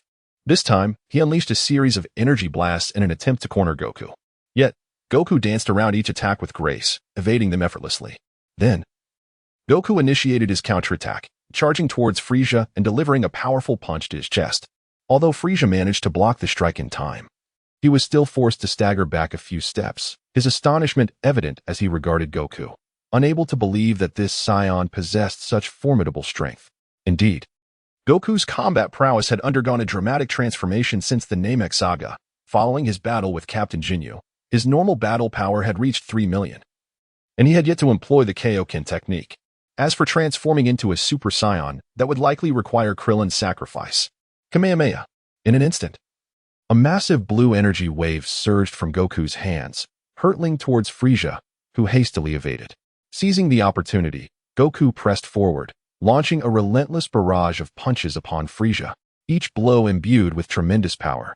Though Frieza fought back, his counterattacks were effortlessly neutralized by Goku, who had now completely put Frieza on the defensive. Frieza realized that despite his transformation into the third form, he was still unable to defeat the Saiyan before him. Damn monkey, could he have become a Super Saiyan? No. Such legendary beings cannot exist. I, Frieza, am the supreme entity of the universe. Chapter 13. The innately passionate Son Goku. Indeed, your strength is formidable, Saiyan. Yet it pales in comparison to mine.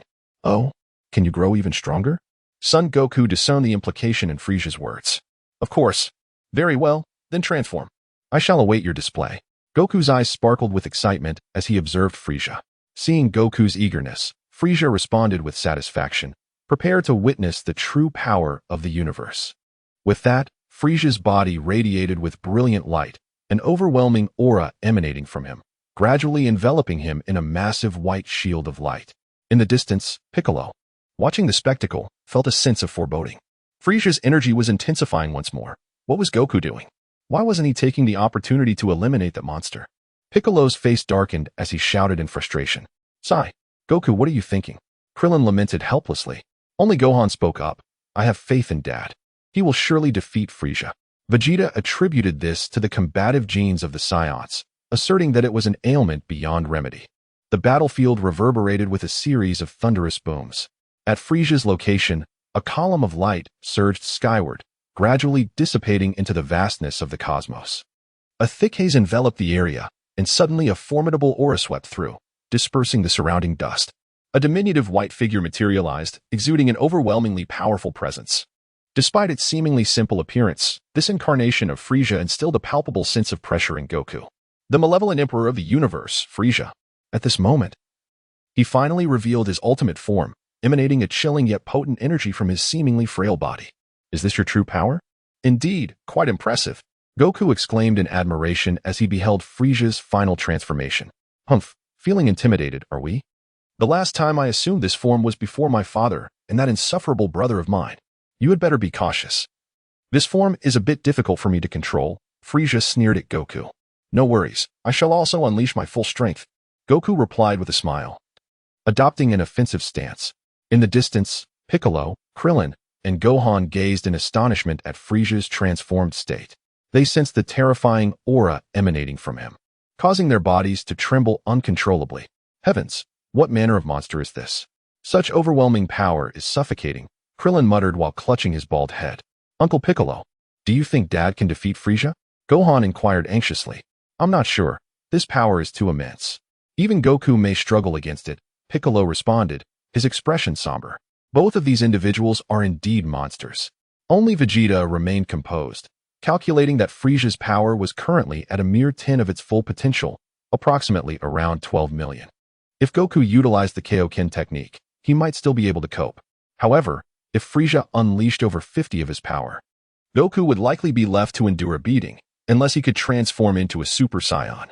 Yet, Vegeta pondered whether Goku could successfully achieve that transformation without Krillin's assistance. With that thought, he cast a sidelong glance at the bald-headed Krillin. Boom. On the battlefield, Frieza shot towards Goku like a bolt of white lightning. a speed only Goku and Vegeta could perceive. For Piccolo and the others, it was as though they were blind. Bang! Frieza barreled towards Goku like a cannonball, prompting Goku to swiftly evade. Yet, Frieza's tail lashed out like a whip, striking Goku with irresistible force, sending him crashing into a nearby hillock. The rocky mound crumbled beneath the impact, debris scattering and dust swirling. Frieza, with a smug expression and a smirk, taunted, "My apologies. It has been a while since I utilized this form, and I seem to have lost control of my strength." Kaioken times 4. Goku's resolute voice emerged from the rubble, and he burst forth like a red lightning bolt, charging directly at Frieza. Bang! The collision of their fists echoed across the battlefield. The two began to exchange blows. Goku's strikes swift as lightning, each one aimed precisely at Frieza's vital points. Frieza, however, was not to be outdone. He adeptly evaded Goku's attacks while retaliating with energy blasts.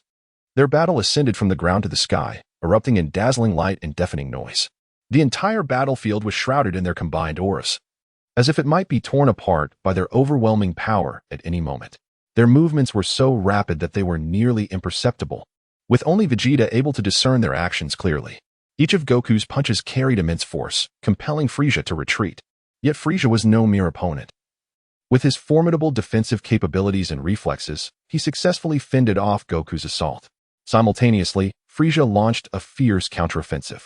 His energy blasts rained down upon Goku like a tempest, seeking to obliterate him completely. Goku, employing his exceptional agility and tactical acumen, skillfully dodged these onslaughts while looking for opportunities to counterattack. As time wore on, Frieza recognized that his current power was insufficient to swiftly vanquish Goku. "Scion, you truly are a formidable adversary," he remarked with a cold smirk. "However, I shall now unleash 50 of my strength, so be cautious." "What? You can become even more powerful?" Goku's expression shifted to one of gravity as he realized the gravity of the situation. Frieza gathered his energy, a more terrifying aura erupting from him. As he elevated his combat capabilities once more, releasing 50 of his power, his strength surged to approximately 60 million, causing the entire battlefield to tremble. Goku felt the drastic escalation of Frieza's power and his heart sank. Kaioken times 10. Goku shouted, his crimson aura flaring once again, his energy surging. However, employing the Kaioken times 10 placed a considerable strain on his body, beads of sweat trickling down his cheeks. After activating the Kaioken times 10, his combat power soared to around 30 million, yet he remained outmatched against Frieza, who was harnessing 50 of his strength. The clashes resumed, but it was evident that Goku was at a disadvantage. Nevertheless, Goku refused to relent, gritting his teeth and persisting in his struggle against Frieza. Chapter 14. The mighty Frieza. Goku continuously adjusted his tactics and strategies, attempting to find a breakthrough. However, the disparity in strength gradually plunged him into despair. Frieza's assaults grew increasingly ferocious, each energy wave striking Goku with immense pressure. The toll of the Kaioken times 10 weighed heavily on Goku. He could feel his energy depleting at an alarming rate with every punch and dodge, his defenses beginning to crumble. Ultimately, during a collision, Frieza's tail struck Goku heavily, sending him crashing to the ground. Goku struggled to rise, but exhaustion and dwindling strength left him gasping for breath. Meanwhile, Frieza stood nearby, coldly observing him. "Scion, this is where it ends. You are no match for me," Frieza declared, brushing dust off his attire. Goku gazed at Frieza in silence, then seemingly recalling something, hastily rummaged through a pouch, producing a bean. From a distance, Gohan cried out in alarm upon seeing the bean. "Senzu bean. Dad still has a Senzu bean. Fantastic!" Krillin exclaimed, wiping the sweat from his brow in relief. Piccolo, however, remained grim. After consuming the Senzu bean, Goku instantly regained his vitality. Although he had not been on the brink of death, the bean merely restored his energy and injuries. Frieza, astonished at Goku's sudden recovery, inquired, "What did you consume to restore your state so rapidly?" "Hiki, a Senzu bean, it's quite the remarkable item. Never mind. Even if you regain your strength, you are still no match for me," Frieza declared with an air of arrogance. Upon hearing Frieza's taunt, Sun Wukong could only smile wryly. For the truth was indeed as Frieza claimed. There is no other choice. I must unleash the 20-fold Kaioken, even though my body may not withstand it. However, if Frieza is indeed only using half his power as he said, then I am utterly helpless. Sun Wukong pondered anxiously. Frieza, with an expression of delight, scoffed. "What are you standing there thinking about? Regretting your challenge? Too late. You initiated this battle." "Huh?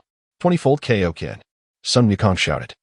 and a more intense crimson aura surged around him, veins bulging on his forehead, his hair standing on end from the force of the energy. He then propelled himself toward Frieza like a humanoid missile, delivering a powerful punch that sent Frieza flying. Before Frieza could react, Sun Wukong seized his tail and swung him high into the air. Kamehameha! A powerful, red-glowing Kamehameha burst forth from Sun Wukong's hands, hurtling toward Frieza, now airborne. As Frieza steadied himself in the air, he saw the formidable wave of energy approaching and hastily extended his left hand to defend against it. Ugh! Ugh! Ah! Frieza felt an overwhelming force as his left hand met the Kamehameha, prompting him to extend his right hand to reinforce his defense. Oh! Huh! Boom! Boom! Boom! The colossal energy sphere exploded in the sky, sending shockwaves rippling through the air. Sun Wukong's eyes were fixed on the dissipating smoke, revealing a white figure, causing beads of cold sweat to trickle down his forehead. How could this be? The full power Kamehameha under 20-fold Kaioken had no effect. He is truly formidable. Sun Wukong gasped in astonishment, gazing at Frieza hovering above. The onlooking Piccolo and others stood in shock. Ah, this is truly unbelievable. Wukong's tremendous power couldn't even harm Frieza. How can such a terrifying being exist in this world? What a monster! Krillin stammered, his forehead slick with sweat. This is bad. Dad's energy is starting to wane, Son Gohan exclaimed, sensing Sun Wukong's diminishing state. Piccolo, filled with despair, uttered, "It's over." It seems the KO really was right. No matter what, we should never confront Frieza. Frieza, gazing down at Sun Wukong, shuddered at the memory. That was perilously close. This guy can unleash such tremendous power in an instant. He glanced at his still smoldering hands, marked with dark scorch marks. Damn Scion. Frieza clenched his fists in fury and swiftly descended near Sun Wukong. Kid, you've hurt me. Now it's your turn to feel pain. As soon as the words left his mouth, Frieza lunged at Sun Wukong. Bam! Sun Wukong, exhausted and unable to react in time, was struck in the abdomen by Frieza's headbutt, sending him flying and crashing to the ground. Weren't you just so arrogant? What happened now?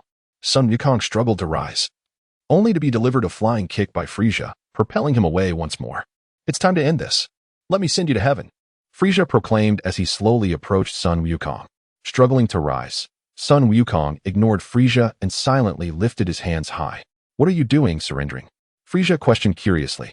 Son Gohan, who had intended to rush over to help, was held back by Piccolo. Wait, Gohan. It seems Wukong has some other plan, but his remaining strength is dwindling. What else can he do? Piccolo observed Sun Wukong's raised hands with perplexity. Is Wukong preparing to use the Spirit Bomb? Krillin exclaimed in surprise. Spirit Bomb? What is that? Piccolo asked, bewildered. This technique is a special skill taught to Wukong by Lord Ko. He even used it to, defeat Vegeta last time. Krillin and Piccolo explained, glancing at Vegeta, who showed no reaction, prompting a sigh of relief. This technique absorbs energy from all living beings, animals, plants, microorganisms, even humans, and gathers it together to form the Spirit Bomb to attack enemies. Is that so? How could Lord Ko keep such a technique hidden from us during training? Perhaps he thought this technique would be too difficult for you, Krillin speculated, though he wondered if Ko had simply forgotten. In truth, Lord Ko had indeed forgotten about the technique. Chapter 15, The Spirit Bomb. Son Gohan, with concern, asked, but will this even be effective against Frieza? There are far too few life forms on this planet. There's no other choice. Wukong must be aware of this too, given the current circumstances. We have no alternative but to gamble, Krillin said with resignation. What exactly are you trying to pull? You can barely stand, and you still want to attack me? Frieza questioned, perplexed, as he observed Sun Wukong's raised hands. Meanwhile, a blue energy sphere was slowly expanding overhead. Noticing the Spirit Bomb, Vegeta lifted his gaze skyward. Piccolo, seeing Vegeta's movement, quickly looked up and spotted the gathering Spirit Bomb. Krillin, is that energy sphere in the sky the Spirit Bomb? Indeed. Piccolo, that is the Spirit Bomb. But it's much larger than when we were on Earth. Krillin replied in astonishment, realizing the Spirit Bomb's diameter likely exceeded 50 meters. Piccolo wondered. Frieza hasn't noticed yet. Why isn't Wukong using the Spirit Bomb to attack? Krillin responded, to defeat Frieza, we must gather enough energy. Wukong is simply preparing adequately. Beside them, Son Gohan cheered on. Dad, you can do it. Hurry. This is bad. If this continues, Frieza will surely become suspicious. Piccolo fretted. If you wish to help, you can also actively transfer your energy to the Spirit Bomb. Vegeta observed the anxious group and slowly spoke up to remind them. What? Is that even possible? Krillin exclaimed, quickly turning to Piccolo. This should be feasible. Piccolo hastily replied, Gohan. Krillin, let us channel our energy to Goku and lend him our strength. But remember to conserve some for our own protection. All right, Uncle Piccolo. Gohan eagerly responded, thrilled at the prospect of aiding his father. Thus, the three of them urgently extended their palms, transferring the majority of their energy into the spirit bomb. Meanwhile, Vegeta silently watched the proceedings, paying little attention. As a traveler from another realm, he understood that all their efforts were in vain. Even with his additional power, the spirit bomb would not be sufficient to defeat Frieza. The only viable method was for Goku to transform into a Super Saiyan, as his current base power had reached the threshold for transformation. In the original story, one needed to possess a pure and stable heart to increase the S cells within, and an overwhelming surge of anger would then trigger an explosive growth of these cells, allowing for successful transformation. All Saiyans possess a small quantity of S cells, but Goku and Vegeta's offspring can easily transform into Super Saiyans due to their inherited abundance of S cells. Characters like Goten and Trunks, even at a young age and with minimal training, could transform. Likely because Goku and Vegeta were already capable of transforming into Super Saiyans at the time of their conception, resulting in a rich supply of S cells. The crucial factor in increasing S cells is maintaining a calm heart, which is quite challenging for Saiyans. Comparatively, Earth's environment is more conducive to the enhancement of S cells than that of planet Vegeta. However, Vegeta, as a traveler with extraordinary abilities, had bypassed this hurdle entirely. Enough. How long will you just stand there? Frieza glared darkly at Goku. What business is it of yours? Humph. You fool, seeking your own demise. With that, Frieza kicked Goku away in a fit of rage. What? Are you not going to attack? Humph. Can't you wait? Frieza taunted, delivering another punch that sent Goku flying several meters. Curse it. Goku, hold on. Piccolo and the others continued to rally for Goku. It's done. The spirit bomb is complete. Struggling to rise, Goku realized that the spirit bomb had finally been formed, thanks to the energy from Gohan and the others. Frieza, observing Goku's invigorated demeanor, appeared bewildered. Frieza, your doom is at hand. Ha! Goku declared, gesturing towards Frieza with both hands raised skyward. What? What the hell are you talking about? Suddenly, Frieza felt an ominous pressure descending from above and hurriedly looked up. What is this? Before he could finish his thought, the colossal spirit bomb bore down upon him, prompting him to brace himself with both hands against its force. No, damn it! Frieza cried out in desperation. But his resistance proved futile as the spirit bomb crushed him into the ground. A tremendous mushroom cloud erupted into the sky, visible even from outer space, marking the catastrophic explosion on Namek. Piccolo, Krillin, Gohan, and Dandy were immediately swept away by the shockwave. The powerful blast and shockwave engulfed a vast area, nearly 100 kilometers in radius. After a considerable time, they managed to regain their footing and hurriedly turned their gaze towards the battlefield, where the spirit bomb had detonated. All land had vanished, leaving behind a massive crater into which the surrounding seawater began to rush. What an incredible display of power! Piccolo exclaimed, staring in awe at the gigantic pit. Piccolo, Gohan, Dandy, are you all unharmed? Krillin asked anxiously, scanning the group. I'm fine, Uncle Krillin, but I'm worried about Dad. He was so close to the explosion, Gohan replied, concern etched across his face as he gazed towards the vast crater. Mr. Vegeta is missing, Dandy exclaimed, looking around but failing to spot Vegeta. That guy probably fled the scene, Piccolo scoffed, harboring a significant disdain for Vegeta. Look, what is that in the sky? Gohan pointed upwards, noticing two figures. It's Vegeta and Goku. Krillin squinted into the sky, pleasantly surprised to see Vegeta holding Goku aloft. It turned out that at the moment of the spirit bomb's explosion, Vegeta had rushed to Goku's side, rescuing him from the impending blast. Vegeta dragged son Goku before the assembled crowd and unceremoniously tossed him to the ground. Father, are you alright? Gohan and the others hurriedly approached. Thank you, Vegeta. If it weren't for you, I might have met my demise once again, son Goku expressed weakly, extending his gratitude to Vegeta. Come back to Earth with us. I promise to treat you to a grand feast. Vegeta did not respond to Goku, but instead fixated his gaze on a certain direction. Do you think the matter has come to a close? Do you believe Frieza has been vanquished by you? What do you mean? Goku inquired with a hint of confusion, following Vegeta's unwavering stare, where a battered white figure loomed. Chapter 16, Super Saiyan Vegeta. It was Frieza. Goku gazed in disbelief at the figure hovering in the sky, astonished that even the spirit bomb had failed to eliminate him. What? Frieza? Piccolo and the others exclaimed in shock, as none, including Goku, could fathom that Frieza, who had endured a devastating spirit bomb strike, was still intact, appearing to suffer merely superficial wounds, with his energy seemingly unaffected. How could this be? We are doomed. We shall perish here. Krillin and the others lamented. Frieza soared to a nearby hill, declaring, "Did you think I was dead? Nonsense. I, Frieza, shall not perish so easily." His face was contorted with unprecedented rage. Gritting his teeth, Kakarot, prepare yourself for my performance. I shall demonstrate to you what a Super Saiyan truly is. Vegeta cast aside a remark and soared directly towards Frieza. Vegeta, do you wish to be the first to meet your demise? Very well. I shall oblige you. Frieza's finger unleashed a deadly beam of light, aimed straight at Vegeta. Yet it was effortlessly swatted away by him. Frieza, spare me your petty tricks, reveal your true prowess, or you shall find yourself bereft of opportunity shortly. Vegeta disdainfully addressed Frieza. You audacious fool. Vegeta, you seek your own demise. Frieza, incensed by Vegeta's arrogant demeanor, suddenly unleashed an overwhelming surge of power from within. Is this all the strength you possess? Open your eyes wide and behold the true form of the Super Saiyan you so fear. Vegeta clenched his fists, and in an instant, his entire aura vanished. Then, with a fierce shout from Vegeta, powerful gusts of energy radiated outward from his body, expanding in all directions. The clear skies of Namek were suddenly pierced by thunder, followed by a bolt of lightning striking towards Vegeta. In that fleeting moment, his hair and eyebrows transformed into a brilliant golden hue, his eyes gleamed a striking emerald green, and a halo of golden flames enveloped him. At last, the Super Saiyan had emerged, his golden figure resembling a divine warrior descending from the heavens. Vegeta sensed the transformation of his own power and swiftly summoned his status panel. Battle power, 160 million, Super Saiyan, with a 50-fold increase. Excellent. With the 50-fold enhancement, his battle power had finally reached 160 million. Vegeta gazed at the data on the panel with a beaming smile. Is this truly the essence of a Super Saiyan?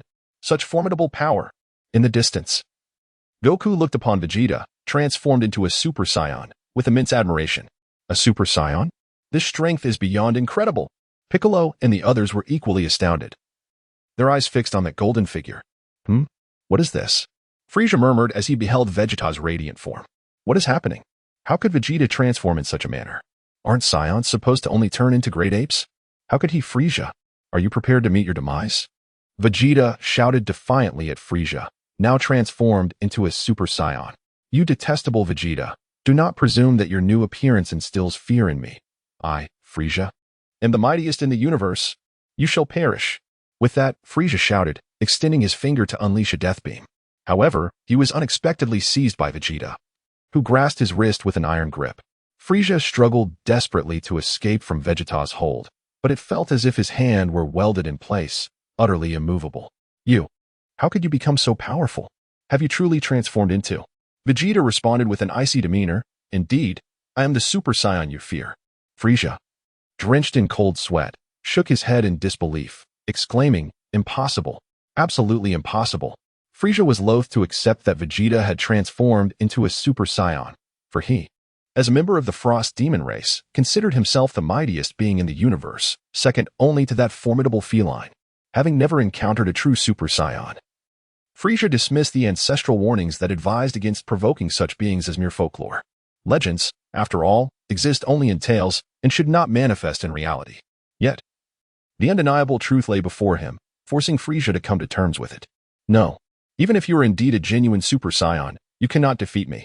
Nevertheless, as the Emperor of Evil in the cosmos, Frieza quickly reconciled with the reality of the situation. His expression gradually calmed.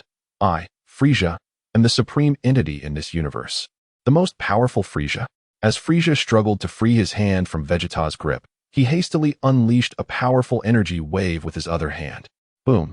Piccolo, observing from a distance, thought to himself, this is bad. Vegeta has overextended himself. Taking a hit at this close range is perilous. Goku, however, chuckled reassuringly, don't worry. Vegeta isn't that weak now. He can truly be called the strongest in the universe. Seizing the moment of his sneak attack, Frieza finally extracted his hand from Vegeta's hold and swiftly retreated several dozen meters. Aha! Let this be a lesson to your arrogance. I, Frieza, am the strongest. Die, he shouted, unleashing a barrage of energy blasts toward Vegeta's location. The battlefield was soon engulfed in smoke and chaos. As Frieza ceased his assault, the dust began to settle. Suddenly, a powerful gust of energy swept through, clearing the haze from the battlefield. The figure of Vegeta emerged as he nonchalantly dusted off the non-existent particles from his attire. How? How is this possible? Vegeta, you are utterly unscathed. He coldly mocked the astonished Frieza, declaring, "Is this all you can do? Creating nothing but a cloud of dust and debris? Frieza, behold. Witness what it means to be the true ruler of the universe."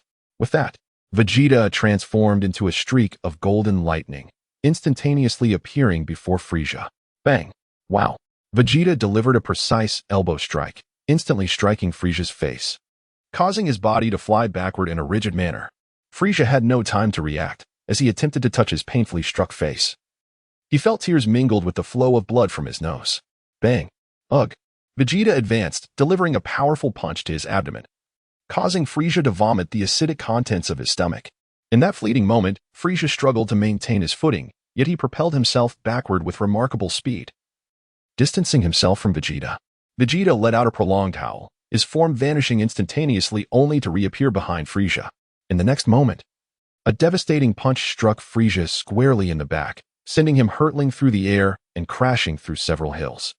Chapter 17. The Demise of Frieza. Is this the true power of a Super Saiyan? Amidst the shattered mountains, Frieza struggled to rise, blood trickling from the corner of his mouth. The terror in his eyes had dissipated, replaced by an intense fury and humiliation. Yet, Vegeta afforded Frieza no respite. He charged at him once more, delivering blow after blow, each infused with cataclysmic force. Vegeta continuously transformed his form, soaring above Frieza's head one moment and appearing beneath his feet the next. His assaults were as relentless as a torrential downpour, leaving Frieza with nowhere to evade. Each strike sent shivers through Frieza's body, and every resounding blow filled his heart with dread. Grasping Frieza's tail, Vegeta spun him around 360 degrees before hurling him to the ground. As Frieza slowly rose to his feet, disbelief washed over him as he gazed at the golden figure in the sky. He murmured in astonishment, questioning how the universe's most formidable tyrant, Frieza, could find himself utterly defenseless against a Saiyan. Damn it! Damn it! Damn it! Accursed Saiyan! Frieza's furious roar pierced the heavens, and soon after, a formidable aura began to emanate from him.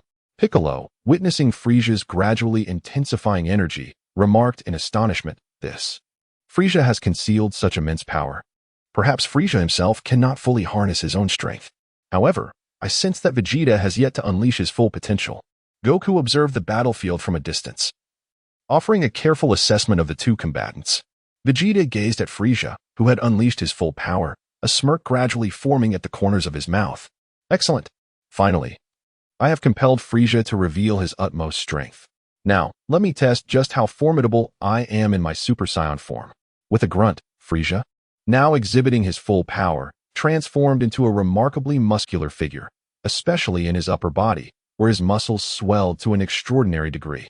Vegeta, thank you for granting me the time to unleash my full power. As a token of my gratitude, I shall send you to your demise. Frieza, brimming with confidence, hurled threats at Vegeta. Oh, is that so? I have yet to properly thank you for becoming a worthy punching bag. With that, the two adversaries clashed once more, the battlefield reverberating with their immense power. Incredibly, Frieza, at his full capacity, was indeed formidable, yet Vegeta effortlessly overwhelmed them. Was the Super Saiyan transformation truly this potent? From a distance, Goku, now healed by Dandy, gazed at the chaotic battlefield, lost in thought. The area within a 10-kilometer radius was utterly ravaged, devoid of any intact land. In the sky, a white figure trembled at the sight of the golden silhouette in the distance. How is this possible? The ruler of the universe, Frieza, defeated by a Saiyan. Frieza, battered and bruised, roared in defiance. This is a disgrace, an unfathomable humiliation. No one has ever dared to insult me so. That scoundrel is merely a Saiyan. It cannot be. This must be a nightmare. I am the mightiest Frieza in the universe. Suddenly, a spark of realization flickered in Frieza's mind, and he erupted into maniacal laughter. Haha. Vegeta, I concede that you are stronger than I. The Super Saiyan transformation is indeed formidable, but you are destined to perish here on Namek, while I, Frieza, shall remain the strongest in the universe. Haha. As Frieza laughed maniacally, he subtly began to gather devastating energy behind him. Humph. Frieza, Do you think I am oblivious to your intentions? Gallic gun. Instantly. A potent energy blast erupted from Vegeta's hands, hurtling toward Frieza. No. Wait. VE. Frieza, witnessing the approaching wave of energy, attempted to plead for mercy. But it was too late. Boom. Frieza's body was instantly obliterated by the overwhelming energy blast, vanishing without a trace. Phew. It's finally over. Vegeta exhaled softly, returning to his normal state as he stared at the spot where Frieza once stood. Hooray! I have finally defeated Frieza, exclaimed Krillin and Gohan, who were celebrating with Dandy. Suddenly, Piccolo turned to Goku and asked, Goku, can you transform into that golden form as well? Goku initially shook his head, but then, glancing at the returning Vegeta, nodded and said, I may not be able to now, but I believe I will achieve it in the future. Upon hearing this, Vegeta chuckled heartily. Ha ha. As expected of Kakarot. You can indeed accomplish it. It's merely a matter of time. Really? Do you truly believe I can do it, Vegeta? Can you teach me? Goku eagerly inquired, his face flush with excitement. Well, I could, but with the Namek situation resolved, I must journey to a distant planet. Vegeta looked on helplessly, eager to know how to transform into a Super Saiyan, as Goku spoke. Goku scratched his head and tilted it in inquiry. Vegeta, are you planning to invade another planet? That wouldn't be wise, would it? Huh? Kakarot, are you foolish? I intend to journey to that planet for training. What? Training? May I accompany you? I wish to learn from you, Vegeta, how to become a Super Saiyan.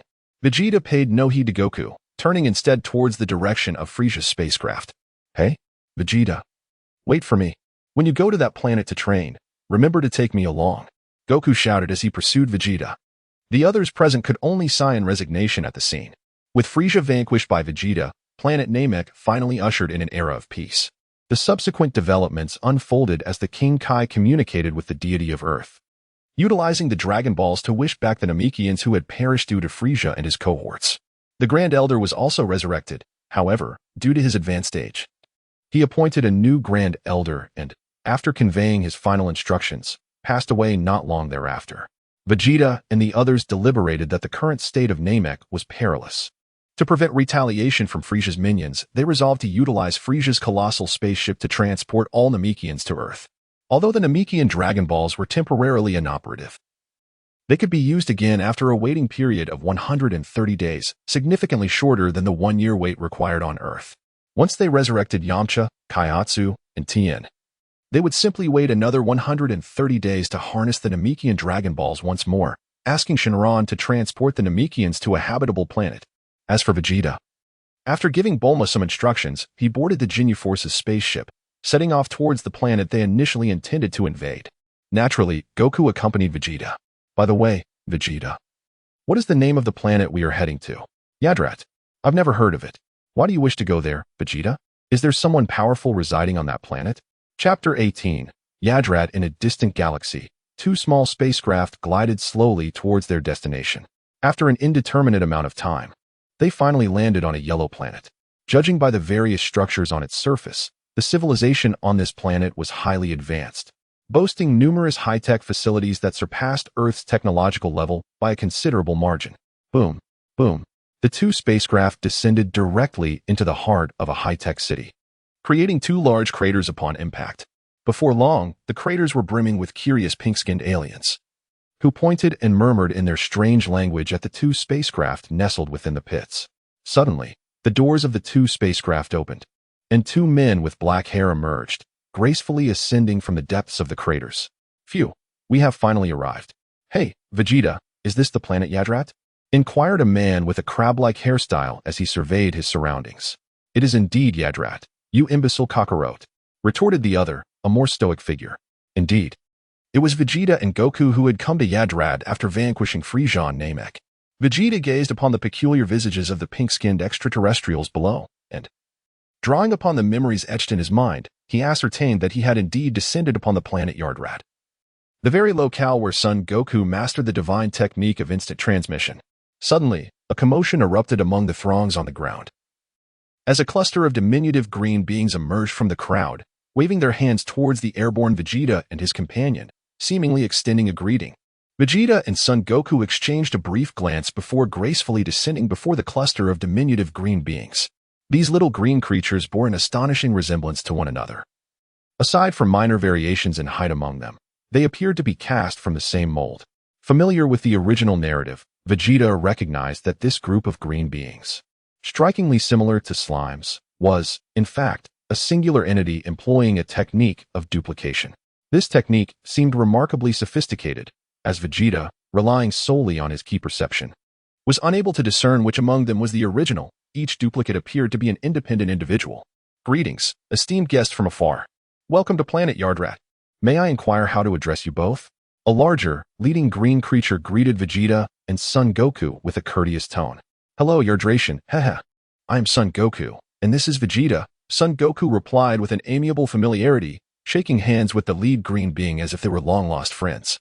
Welcome, Mr. Son Goku and Mr. Vegeta.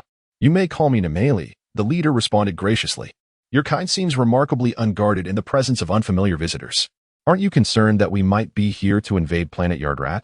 Vegeta observed the curious Artatran inhabitants surrounding him and inquired, Huh? I can assure you that you are not malevolent beings, despite your spacecraft resembling that of the previous reconnaissance vessel, known as the Ginyu Force, which was ultimately driven away by Elder Pibara. The small green creature, Namek, explained with a hint of distress, however. They claimed they would gather a formidable army to launch another assault on Ardatra. Upon hearing this, Sun Wukong beamed with delight and promptly replied, Hee, I understand now. You possess the ability to sense whether others harbor ill intentions, correct? Furthermore, regarding the Ginyu Force you mentioned, they have been dealt with by Vegeta and can no longer invade your planet. Is that truly the case? We are immensely grateful to you for saving our Ardatra, exclaimed Namek. But what do you mean by energy? What is that? He asked, his face filled with confusion. What we refer to as energy is what you Artatrans call spirito, Vegeta interjected, providing clarification. I see. In appreciation for your assistance to our Ardatra, I have prepared a sumptuous feast for you, Namek exclaimed with excitement. Food? Where is it? I happen to be quite hungry, Sun Wukong said, as saliva involuntarily escaped the corner of his mouth. After a delightful meal, Namek asked, By the way, Mr. Sun Wukong, Mr. Vegeta, may I inquire about the purpose of your visit to Ardatra? As he observed the two, who had nearly consumed the vast array of food prepared for 100, he hastily set down his utensils and inquired, I have come to Ardatra to train and learn to harness energy, or as you refer to it, spirito. Vegeta wiped the grease from the corner of his mouth with a tissue and replied. After swallowing the last morsel of food, Goku chimed in, I came here with Vegeta, hoping he would teach me how to transform into a Super Saiyan, but I am also intrigued by what Vegeta has mentioned. I understand now, shortly. I shall escort you to Elder Pabala, the most knowledgeable individual regarding Spirito on planet Yadalat. On planet Yadalat, within a grand edifice in the central region, a towering figure with blue skin, nearly 3 meters tall, greeted them with a warm smile. Welcome, welcome, esteemed guests who have aided planet Yadalat. You may call me Pabala. He continued, I have heard from Nameli that you wish to learn the mastery of Spirito. Is that correct? Indeed, Vegeta affirmed, not only the mastery of Spirito, but I also aspire to learn instant transmission. Vegeta gazed at Pibara with palpable excitement, contemplating the prospect of mastering the elusive teleportation skill. Although his understanding remained somewhat nebulous, he resolved to emulate whatever Vegeta endeavored to learn. Beside him, Goku expressed his willingness to follow Vegeta, confident that even in the face of confusion, aligning with Vegeta's pursuits would yield no difficulties. Do you even comprehend instantaneous movement? He inquired. Well, truth be told, we do not possess an extensive repertoire of techniques. We merely gleaned these skills while learning to control Spirito. As Pibara finished speaking, they witnessed the diminutive figure of the green-skinned Namekian, Namek, vanish in an instant, only to reappear several dozen meters away. This was the art of instantaneous movement. Soon after, they observed multiple identical apparitions of Namek materializing alongside him, akin to a technique of duplication. This was proliferation, followed by enlargement. As Pibara articulated these concepts, his towering form of 3 meters swiftly diminished to match that of the diminutive Namek, only to revert to his original height once more. All these transformations were accomplished through the manipulation, segmentation, and expansion inherent to Spirito. Such feats were accessible to every Ardration. If one comprehended the structural intricacies of Spirito, they would not only grasp instantaneous movement, but also discover a path uniquely suited to themselves. Or perhaps a technique. Understood. I shall train alongside you during this forthcoming period, Master Pibara. Vegeta respectfully addressed Pibara. stating that it was only fitting to refer to one who had taught him as a master, for respecting one's teacher is never a fault. Master? Haraha, that title is rather splendid. I shall impart my knowledge to you without reservation, Pibra responded, delight evident in his hearty laughter. Thus, Vegeta and Goku commenced their training on the planet Adrat. Chapter 19. Crisis on Earth. Year 763 of the Age of the Universe, Earth. 1 year after the Namek incident. At Goku's residence on Mount Paozu, Gohan sat at his desk, a pen precariously held between his lips, gazing languidly out the window, lost in thought. A year had passed. Why had his father not returned? Did he no longer wish to come back to Earth? Suddenly, Gohan jolted upright, sensing two formidable energies approaching Earth at an alarming speed. Ring, ring. At that moment, the phone beside him began to ring. Hello? Ah, Uncle Krillin. Gohan exclaimed as he hastily answered the call. Gohan, did you feel that? A terrifying energy. Krillin's anxious tone was unmistakable. Yes, an unsettling presence, and it is rapidly nearing Earth. You must have sensed it too. These energies bear a striking resemblance to Frieza, he continued, unease permeating his voice. But Uncle Krillin, wasn't Frieza defeated by Vegeta? Gohan questioned. Indeed. We witnessed it ourselves, yet how could this be? I am at a loss, but one of these energies is even more powerful than Frieza was, Krillin lamented. Gohan tilted his head back, his gaze seemingly penetrating the very roof of his house, envisioning the terrifying being beyond the Earth's atmosphere. What are we to do? This is dire. Goku and Vegeta are both absent from Earth, Krillin stated, despair clouding his voice. At the same time, others on Earth, Piccolo, Tien, Kaiatsu, and Yamcha, also sensed the impending crisis. In the vastness of outer space, a colossal circular alien spacecraft was steadily approaching Earth. Father, the planet ahead is Earth. A slight figure within the ship remarked to the imposing presence seated upon a throne. Such a diminutive planet, a single punch could obliterate it. The throne's occupant lazily replied, that would be too merciful. I want them to witness the might of our Frost Demon clan. Ah, radar indicates the arrival of the Ginyu Force's ship. Those two scions must still be on Adrat, yet they will undoubtedly return to Earth. If we seize this planet first, or even destroy it before their very eyes, I wonder what expression will grace their faces, the small figure mused. A sinister smile crossing his lips as he gazed at the blue planet outside the ship. After an indeterminate time, the warriors on Earth gathered near the anticipated landing site of the spacecraft. It appears the situation is indeed grave. Is it truly Frieza? Tien, with his 3 eyes, asked anxiously. Highly probable, though I have never encountered Frieza, Yamcha added, his complexion ashen. Uncle Piccolo, what do you think we should do next? Gohan inquired. To be honest, I am uncertain as well. Piccolo's green visage darkened further. What are we to do? Goku and Vegeta have yet to return, Krillin fretted, agitated as if a fly caught in a hot pan. Suddenly, a small aircraft descended from the sky, landing gently nearby. Hello, everyone. A striking figure with a fashionable hairstyle leaped from the plane to greet them. Bulma? What brings you here? Yamcha exclaimed, startled to see her. I merely wish to see Frieza. I did not encounter him on Namek, she replied. What? You came merely to see him? Do you have any idea how perilous it is here? Yamcha questioned. Of course, but if Frieza truly intends to annihilate Earth, there is nowhere for me to hide. Ultimately, death is inevitable. I simply wish to witness this universe's greatest villain, Bulma stated, her expression somewhat strained.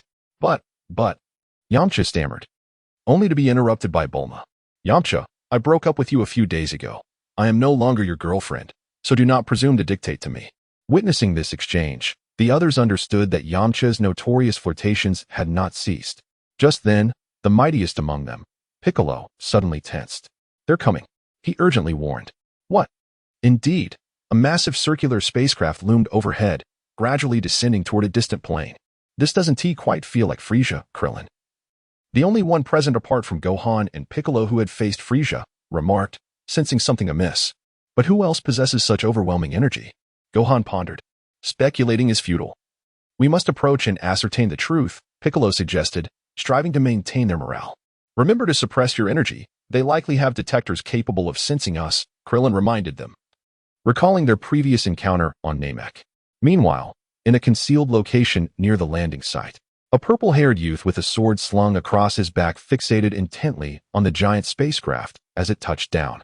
As dust settled following the landing, the ship's hatch opened, and a horde of menacing extraterrestrial beings emerged, each appearing fearsome and varied in their origins. Yet, they were mere foot soldiers. The focal point lay in the two figures leading them, one tall and one small. Earth, the environment is quite agreeable, the smaller figure commented, surveying the surroundings. Indeed. Should we transmit our arrival to the Scions via the Ginyu Force's ship? The larger figure inquired while assessing the locale. Certainly, Father. This will incite their urgency to return. However, those who have offended our Frost Demon clan shall not escape unscathed. The smaller figure's face twisted into a malevolent grin. Perhaps we should first send them a grand gift. Let us annihilate all the Earthlings. A mere 3 hours ought to suffice, despite the considerable population on this planet. Hee hee. The larger figure cautioned, while exterminating the Earthlings may be straightforward, we must devise a strategy to thoroughly eliminate the Super Scions. Our clan is the most powerful in the universe. They must be eradicated. With my father and I joining forces, it shall be accomplished. Perhaps there is no need for my father to intervene. I can handle them myself. The diminutive figure gazed at the clouds drifting on the horizon and responded with unwavering confidence. Chapter 20. Gula and King Cooled. Shawiza, Dre, Nez, you three stay behind. The rest of you, go and eliminate the Earthlings. The small one commanded, turning to the henchmen behind him. Yes. Understood, King Gula. Just as the henchmen were about to spring into action, a young boy with purple hair, resembling Vegeta, clad in a blue jacket and wielding a sword, appeared before the invaders. Indeed, everyone recognized this purple-haired youth as Trunks, the son of Vegeta, hailing from the future. In this narrative, both Trunks and Bulma possess purple hair. From a distance, it was not immediately apparent, but upon closer inspection, Trunks noted that this individual seemed somewhat different from the Frieza his mother had described. The large figure beside him was undoubtedly King Cooled. Trunks regarded Gula and King Cooled with curiosity, pondering their identities. Gula, observing the sudden appearance of the Earthling, inquired with intrigue, Earthling, what brings you here? The other henchman halted, eyes fixed menacingly upon Trunks. I intend to annihilate you, Trunks declared resolutely. Although uncertain if the alien before him was indeed Frieza, he recognized that any being intent on invading Earth and disrupting its peace must be eradicated, whether they were these aliens or the two demons reveling in slaughter. They were all the same. Trunks' declaration momentarily stunned the invaders. You wish to eliminate us? Such audacity. Huh. How foolish.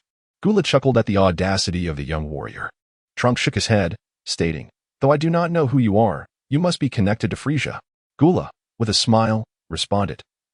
I am surprised that beings from across the galaxy are aware of our frozen demon lineage in the name of that useless Frieza. He gestured to himself and King Cooled. Allow me to introduce myself. I am Gula, and this is my father, King Cooled, brother to that worthless Frieza.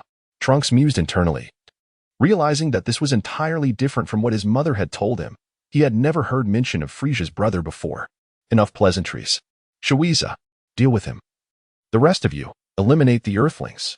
Gula commanded. Understood, King Gula, replied a yellow-haired, blue-skinned alien resembling Ginyu Force's Geese as he advanced towards Trunks. Power level at only 5.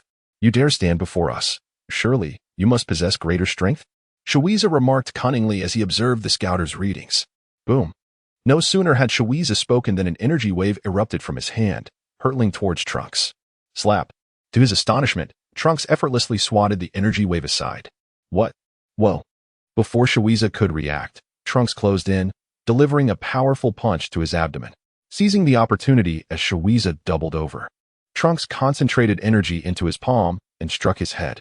With a thunderous roar, Shawiza's headless body slowly toppled backward. Gula's expression darkened as he witnessed Trunks dispatch Shawiza in an instant. Dre, Nez. With Gula's words, 2 more figures charged at Trunks, launching a joint assault. The remaining henchmen prepared to encircle him in a coordinated attack. On a hillside, a group of Earth warriors hastening towards Gula and King Cooled's landing site suddenly sensed an ominous presence. What is happening? Bulma inquired, perplexed. Krillin wiped the sweat from his brow, exclaiming, there was an overwhelming energy, and in an instant, many of those energies vanished. What on earth is going on? Bulma asked, anxiety creeping into her voice, regretting her decision to join this fray. Something seems to be amiss over there. Gula observed Trunks, who had sheathed his sword, with a grin. I did not expect him to be quite formidable. Haraha. By Earthling standards, quite impressive indeed. You have eradicated all my subordinates. Gula's expression darkened, lamenting the loss of his hard-won elite warriors. each boasting power levels exceeding 150,000. The loss of such capable fighters was a bitter blow, though the fate of the lesser henchmen mattered little to him. Yet, recalling his father King Kuld's promise, once the Scions were dealt with and revenge against Frisia was exacted, he would relinquish the throne and grant Gula dominion over the territories ruled by the frozen demon lineage. Gula envisioned an amalgamation of territories under his rule, making him the most formidable force in the universe. At that moment, even the despicable feline would have to reckon with him. However, the thought of that hairless cat sent a shiver down Gula's spine. Best to avoid provoking that creature. Trunks addressed the remaining father-son duo. Now it is your turn to be dealt with. Oh, how astonishing. Gula, did you hear? He intends to deal with us. King Kuld responded. Father, I shall handle him. Gula, enraged by the loss of his subordinates, craved an outlet for his fury. I will extinguish you in the blink of an eye. Do you understand? You'd better give it your all. Trunks declared without reservation. Ha. Aside from that Super Scion, who may prove to be a challenge, you are of no concern, Gula said, exuding confidence. As if even a Super Scion was not a formidable opponent. Super Scion, are you referring to Son Goku? Gula inquired curiously. Son Goku? Is that the name of the Super Scion? I believe one of the two Scions is indeed named Son Goku, while the other should be Vegeta, if I recall correctly. Regardless, both must be eliminated. Trunks felt a flicker of confusion at Gula's words, sensing a mention of his father. You have miscalculated. It is you who will be eliminated, for there is not just one Super Scion. There is another, and that is me. What? You are also a Super Scion? Upon hearing Trunks' proclamation, Gula and King Kuld were utterly astonished. Ha. As Trunks let out a powerful shout. His hair began to stand upright, gradually transforming from purple to a brilliant golden hue, while his eyes shifted to a striking emerald green, enveloped in a golden aura. You too, prepare to meet your doom. Chapter 21. Trunks vs. Gula and his son. Meanwhile, on the side of the Earth warriors, a chorus of astonished voices exclaimed. What is happening? Such immense energy. The sensation was reminiscent of the moment when Vegeta transformed into a Super Saiyan on planet Namek. Gohan, being a Saiyan, was particularly attuned to this energy. Hearing this, Krillin quickly inquired, Is that so, Gohan? Suddenly, a tremendous explosion erupted from the direction of the spaceship's landing site. A colossal mushroom cloud rising into the sky. The battle has begun. Let's hurry. Well done, Gula. Humph. This Super Saiyan is nothing extraordinary. King Kuld observed the young Super Saiyan as Gula was struck by a powerful shockwave. Yet, Gula frowned, gazing towards a rocky mountain in the distance. Indeed. A golden figure stood atop it, gathering energy in both hands, preparing to unleash a powerful energy wave. Father, this Super Saiyan is far from weak. Just as Gula finished speaking, he hurled an energy sphere towards the mountain's peak, colliding with the energy cannon fired by Trunks. The clash of energies resulted in a tremendous explosion, sending another massive mushroom cloud soaring into the heavens. Gula and King Kuld swiftly ascended into the air to evade the fierce assault.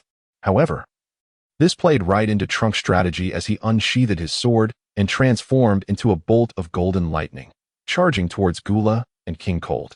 With a swift slash, a beam of light cut through the air, permeating the atmosphere with the scent of blood. Gula let out a cry of anguish as his tail was severed by the young warrior's blade. How did he evade that?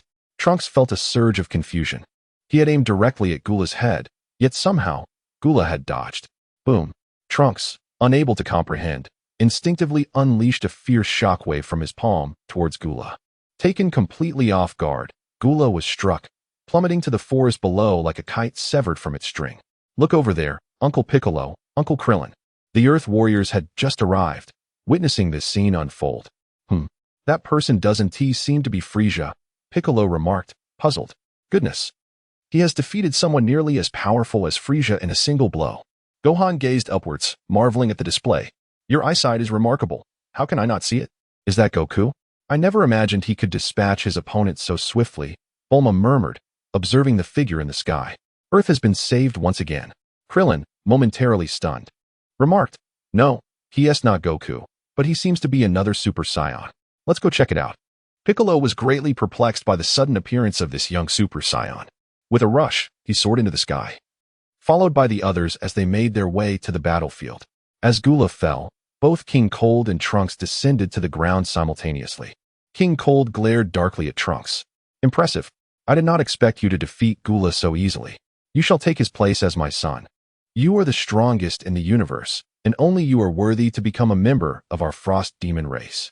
You could even possess all the planets." Seeing that Trunks was a formidable opponent, King Cold attempted to persuade him with words, but it was in vain. Not interested, Trunks coldly replied, thinking to himself how absurd it was for King Cold to speak such nonsense after he had just vanquished his son. "Fine, you truly are ungrateful. However, I am quite intrigued by your sharp sword. May I see it?" Trunks regarded King Cold's request with disdainful eyes. "What? Are you afraid?"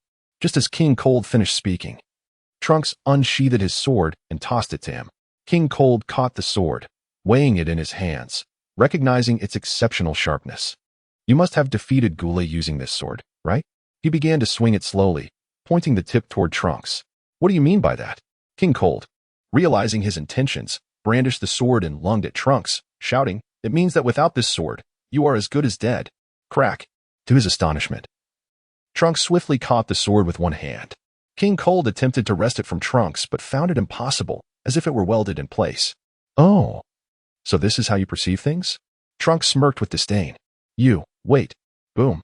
By the time the Earth Warriors arrived at the battlefield, Trunks had decisively eliminated King Cold. The Earth Warriors stared in shock as Trunks, after dispatching King Cold, unleashed another energy cannon to obliterate the spaceship.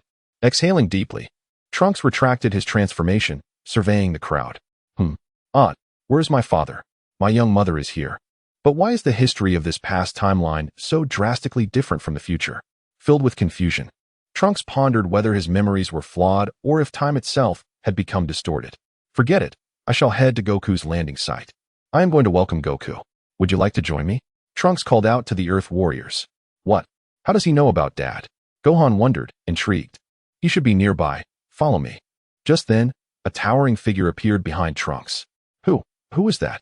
The Earth Warriors, facing Trunks, immediately noticed the imposing figure behind him. Be careful. They attempted to warn Trunks, but it was too late. The figure had already struck, drawing Trunks' sword from his back and slashing downward. Trunks, alerted by the warning, realized too late the imminent danger. He hurriedly attempted to transform into a Super Saiyan once more, but it was futile. With a piercing scream, Trunks felt a deep, bone-revealing wound inflicted upon his back by a sword. Chapter 22. The return of Vegeta and Son Goku in a state of urgency. Trunks swiftly distanced himself from the scene, instantly transforming into a Super Saiyan. He teleported to the gathered warriors on Earth, his gaze now fixed with grave concern upon his assailant. The figure bore an uncanny resemblance to Cooler, albeit with a more imposing and muscular physique. For horns extended from his head towards the back, his mouth concealed by a mask, and his eye sockets devoid of pupils. Enveloped in a crimson hue, his shoulders jutted outward like a chest plate, and two horns sprouted from his back, while his arms bore blade-like protrusions. The aura emanating from him was significantly more potent than that of the previous Cooler. "Who are you?" Trunks demanded, his voice heavy with trepidation as he regarded the figure gripping his sword. "Me? Did you not just use this very sword to sever my tail? Have you forgotten so soon who I am?" The figure scoffed, flicking the blood off the blade with disdain. "Cooler, how is this possible? I thought I had." Trunks uttered, disbelief etched on his face. Internally, he cursed himself for not delivering a finishing blow when he had the chance. "The form you defeated earlier was indeed vanquished, but I possess the ability to transform into this state. Now, I am at least 3 times stronger," Cooler declared with a smile. "What? How can this be?" Trunks exclaimed, struggling to comprehend Cooler's overwhelming power, which seemed to surpass even that of Frieza and King Cold. At this moment, Cooler's strength appeared to eclipse that of Trunks in his Super Saiyan form.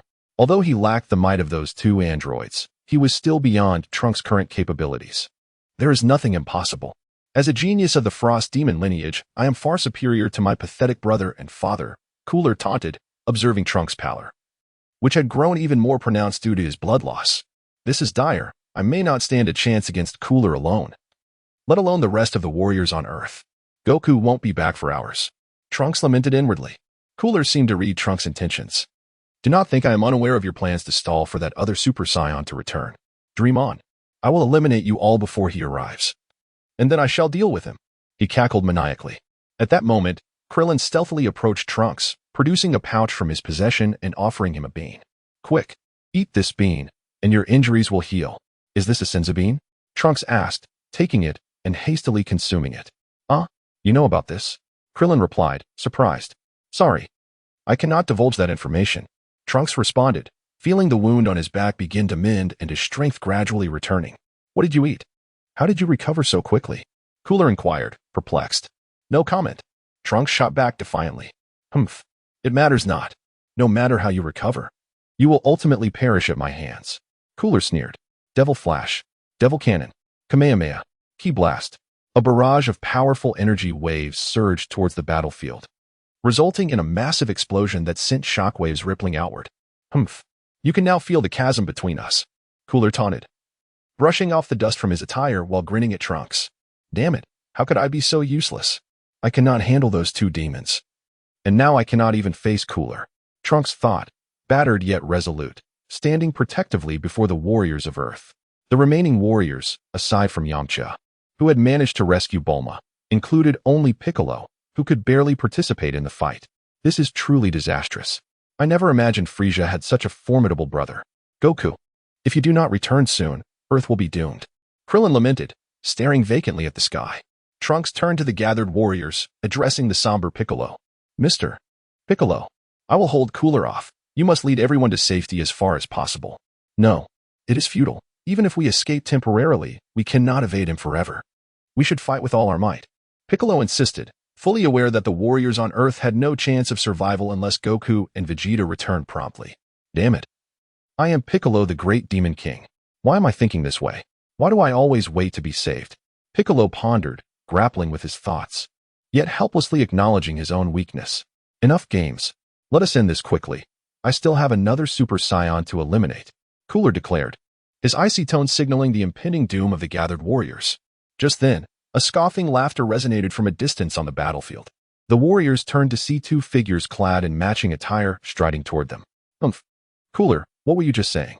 You intend to eliminate me? One of the taller figures mocked. It's Vegeta and Son Goku, Piccolo exclaimed, recognizing the newcomers. The other warriors lifted their heads, realizing who had arrived, and gasped in astonishment. Goku? Dad, is that you? Upon hearing Piccolo's words, Krillin and Gohan, who were lying on the ground, struggled to get up. Tien and Kaiatsu shared their elation, exclaiming, they're back. We're saved. Is that the young version of Dad? Why does he look different from the photos? Trunks thought, scrutinizing Vegeta's face, noting the resemblance to the man he had seen in pictures, yet his stature was markedly different. Who are you? Vegeta? The Saiyan Prince? Cooler questioned, bewildered by the sudden appearance of the two figures. Correct. Unfortunately, there are no rewards for your correct answer. I never expected the esteemed Frost Demon King, Cooler, to recognize me, Vegeta retorted with a smirk. Vegeta cast a mocking glance at Guldo. Vegeta, the last time on Namek, Frieza was dealt with by you. Allow me to handle this fellow. Chapter 23, Son Goku vs. Guldo. Nearby, Son Goku observed that the people of Earth were largely unharmed and hastily made a request to Vegeta. He feared that a rare opportunity to face a worthy adversary would be swiftly extinguished by Vegeta's overwhelming power. During his training on Yardrat, one could say he was honing his skills. However, in truth, he was merely a human punching bag for Vegeta, enduring relentless beatings to the brink of death while being told it was for his own benefit. Had it not been for the timely intervention of the Yardrat people, he might have perished on their planet, never to return to Earth. Do as you wish, but it would be wise not to show mercy, otherwise. Vegeta is acutely aware of Goku's subtle feelings, having been thoroughly taught a lesson on the planet Adatella. Now, Goku even harbors a slight fear of him. No problem. I assure you, the task will be completed, Goku responded with a cheerful grin. Damn Science. Do you truly hold me in such low regard? Guldo seethed upon realizing he was so underestimated. Do you think I am like that worthless Frieza, easily dispatched by you? Your so-called Super Saiyans are not as formidable as you believe. Look at that fool. He is merely my subordinate's defeated opponent. Are you referring to him? Vegeta pointed at Trunks, a perplexed expression on his face. Indeed. He is also a Super Saiyan, yet he was still defeated by me. You two, wait. Do you not realize that he is merely an underage child? Vegeta interrupted Gula's words, his expression filled with disdain. So what? Gula was instantly enraged. Does this have anything to do with age? Do you realize that the so-called minor you speak of has killed my father and all of his subordinates? Who in the universe has ever witnessed such a ferocious minor? That is why I assert that your race of Frieza S clan is nothing but a bunch of pampered brats with fathers but no mothers. What skill is it to bully minors? Kakarot now? All right. Vegeta replied. I have long awaited this. Watching the heated exchange of words between Vegeta and Gula, Goku had grown impatient. Beside him, Trunks gazed at Vegeta in astonishment, pondering how his father seemed so different from what his mother had described. The proud, arrogant, face-saving, and extremely aloof Vegeta, who was always preoccupied with comparing himself to Goku, now appeared to be quite articulate and audacious. However, this younger version of his father seemed more dependable and trustworthy in this alternate timeline. Vegeta disregarded Trunks' inquisitive and fervent gaze, instead focusing on the battle between Goku and Gula. Goku began to unleash his energy. His hair stood on end, transforming into a radiant golden hue. Enveloped in a shimmering aura, a formidable presence rippled across the battlefield in an instant. How splendid! Goku had ascended to Super Saiyan. The spectators from Earth, resting at a distance, gasped in astonishment at Goku's resemblance to the purple-haired youth. Incredible! Father has finally become a Super Saiyan, exclaimed Gohan, brimming with excitement. After Goku's transformation, he appeared even more powerful than the previous purple-haired boy. Just how formidable was Vegeta, who could transform back on Namek? Piccolo, possessing a keen intellect, observed closely, knowing that Vegeta was undoubtedly stronger than Goku. This realization deepened his disdain for his own perceived weakness. Boom, bang, on the battlefield. The yellow and purple figures clashed like bolts of lightning, separating and reconvening in a dazzling display. Kamehameha, Super Death Ray.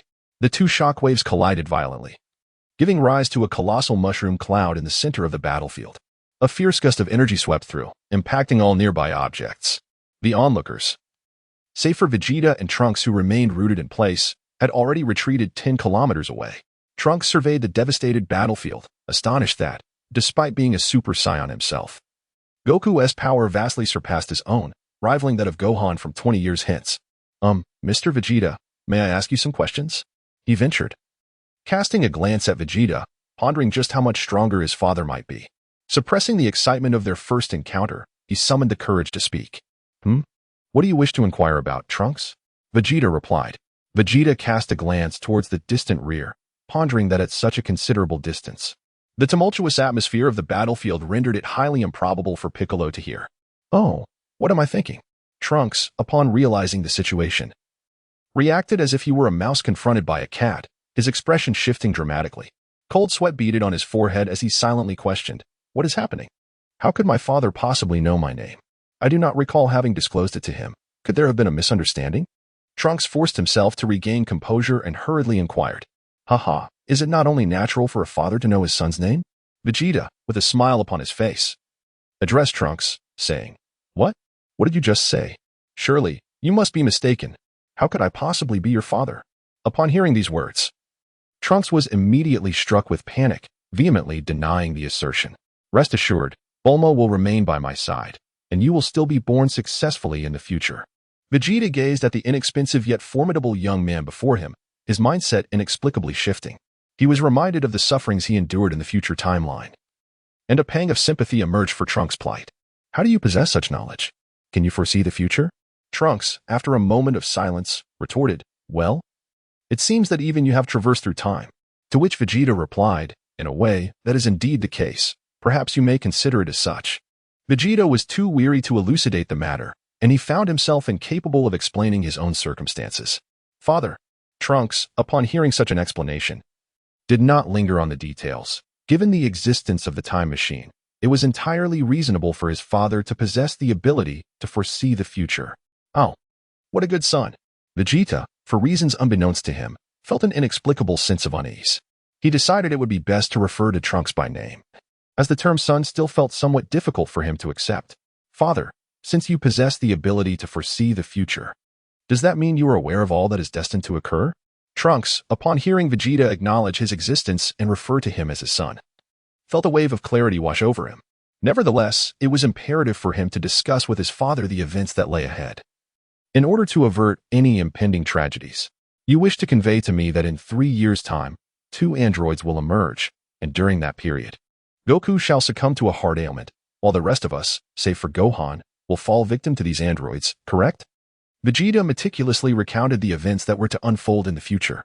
Trunks, upon hearing these words from Vegeta, fell into a contemplative silence. realizing that his father indeed possessed an uncanny ability to foresee the future. Chapter 24. Vegeta and Trunks. Yes, father, you are absolutely correct.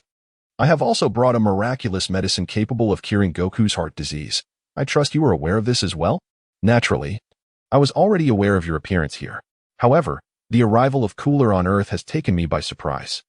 As he observed Cooler engaging in a fierce battle with Goku on the battlefield, Vegeta nodded in affirmation. Father, do you understand? The Earth of the future has become a living hell since the emergence of the androids. Androids 17 and 18 are nothing short of demons, utterly devoid of humanity, wreaking havoc and slaughtering indiscriminately, resulting in a near 90% reduction in the planet's population. Trunks conveyed the atrocities committed by the two androids. His hands clenched so tightly that his nails dug into his palms. Thus, in an effort to alter this tragic history, I traveled back 20 years via the time machine constructed by my mother, bringing with me the medicine to cure Goku's heart ailment. Vegeta listened quietly to Trunks' account of the future. He sighed deeply, his expression grave as he addressed Trunks. Trunks, what I am about to tell you requires your utmost composure. Can you manage that? Trunks nodded in agreement, curious about what his father, with such a serious demeanor, was about to convey. In truth, the history that has transpired cannot be altered, or rather, even if it could be changed, it would only affect parallel timelines and would not impact the reality of what has already occurred. Vegeta spoke slowly, then turned to Trunks with a serious expression. Father, do you mean to say that even if I alter the history of this timeline, the future in my original timeline will remain unchanged, correct? Trunks asked, a hint of melancholy in his voice. Indeed, while history cannot be altered, the future holds possibilities. Vegeta affirmed. Sigh. Father, I'm fine. I've been mentally prepared for this all along, Trunks replied with a deep breath, though a sense of disappointment lingered in his heart. The great power of time is not something mere mortals can manipulate at will. Trunks, what do you plan to do next? As for me, once I administer the special medicine to Goku, I shall return to the future, Trunks murmured, gazing wistfully at the clouds on the horizon. Cheer up. Trunks, look at yourself. Did I not just say that the future can be changed? Vegeta gazed at the despondent Trunks and exclaimed with fervor, Father, I am utterly powerless. After my brother Gohan perished in the future timeline, I found myself no match for the androids, unable to safeguard the Earth. Here, I cannot even contend with Cooler. I remain incapable of protecting our world. Trunks began to wallow in self-pity. Fool. Snap out of it. Smack. Vegeta noticed that Trunks' demeanor had begun to weaken, and swiftly seized him by the collar, delivering a resounding slap. Father, you! Trunks exclaimed, covering his swollen cheek, gazing at Vegeta in disbelief. Having grown up without ever being struck by a family member, he found himself momentarily bewildered. There is no need for you to rush back to the future. Remain here and train with me. You may return only once you have passed my test. Vegeta observed that Trunks appeared to have regained consciousness, and thus he released his grip on his collar. Training? Indeed. Once you attain the strength necessary to annihilate the androids, you shall have the power to alter the course of the future. Vegeta patted Trunks on the shoulder, offering words of encouragement. Can I truly do it, father? Trunks inquired with a hint of uncertainty. Vegeta, upon hearing this, let out a hearty laugh. Of course. I am the mightiest Super Saiyan, Vegeta. Moreover, you are my son, the offspring of the Prince of Saiyans. Trunks gazed at Vegeta's exuberant smile, and a grin crept onto his own lips. Yes, I believe in my father. I will train diligently to become stronger, just like you. That's the spirit. You are indeed my good son. Rest assured, your father will guide you well in your training. Meanwhile, Vegeta and Trunks continued their affectionate exchange. On the battlefield, Goku and Cooler were locked in a fierce struggle. Their strengths were nearly equal, with each exchanging powerful blows. In the original narrative, Cooler's fourth transformation boasts a combat power of approximately 470 million, while Goku, during his time on Namek, had a base power of 3 million, which he significantly enhanced to nearly 10 million under Vegeta's tutelage on planet Yardrat. Bang! After another intense clash, both fighters swiftly distanced themselves from each other. Huff! Ah, huff! Both Goku and Cooler were heavily fatigued, panting for breath. You're quite formidable, even stronger than Frieza, Goku remarked, drawing a comparison that only served to infuriate Cooler. Baka, do not compare me to that wretched disgrace. I, Cooler, am a genius of the Frost Demon Clan. Heh, don't be so sensitive. I'm merely praising you, Goku replied, a teasing glint in his eye. No need for that. Scion, today marks your demise. Cooler's anger surged, his aura intensifying.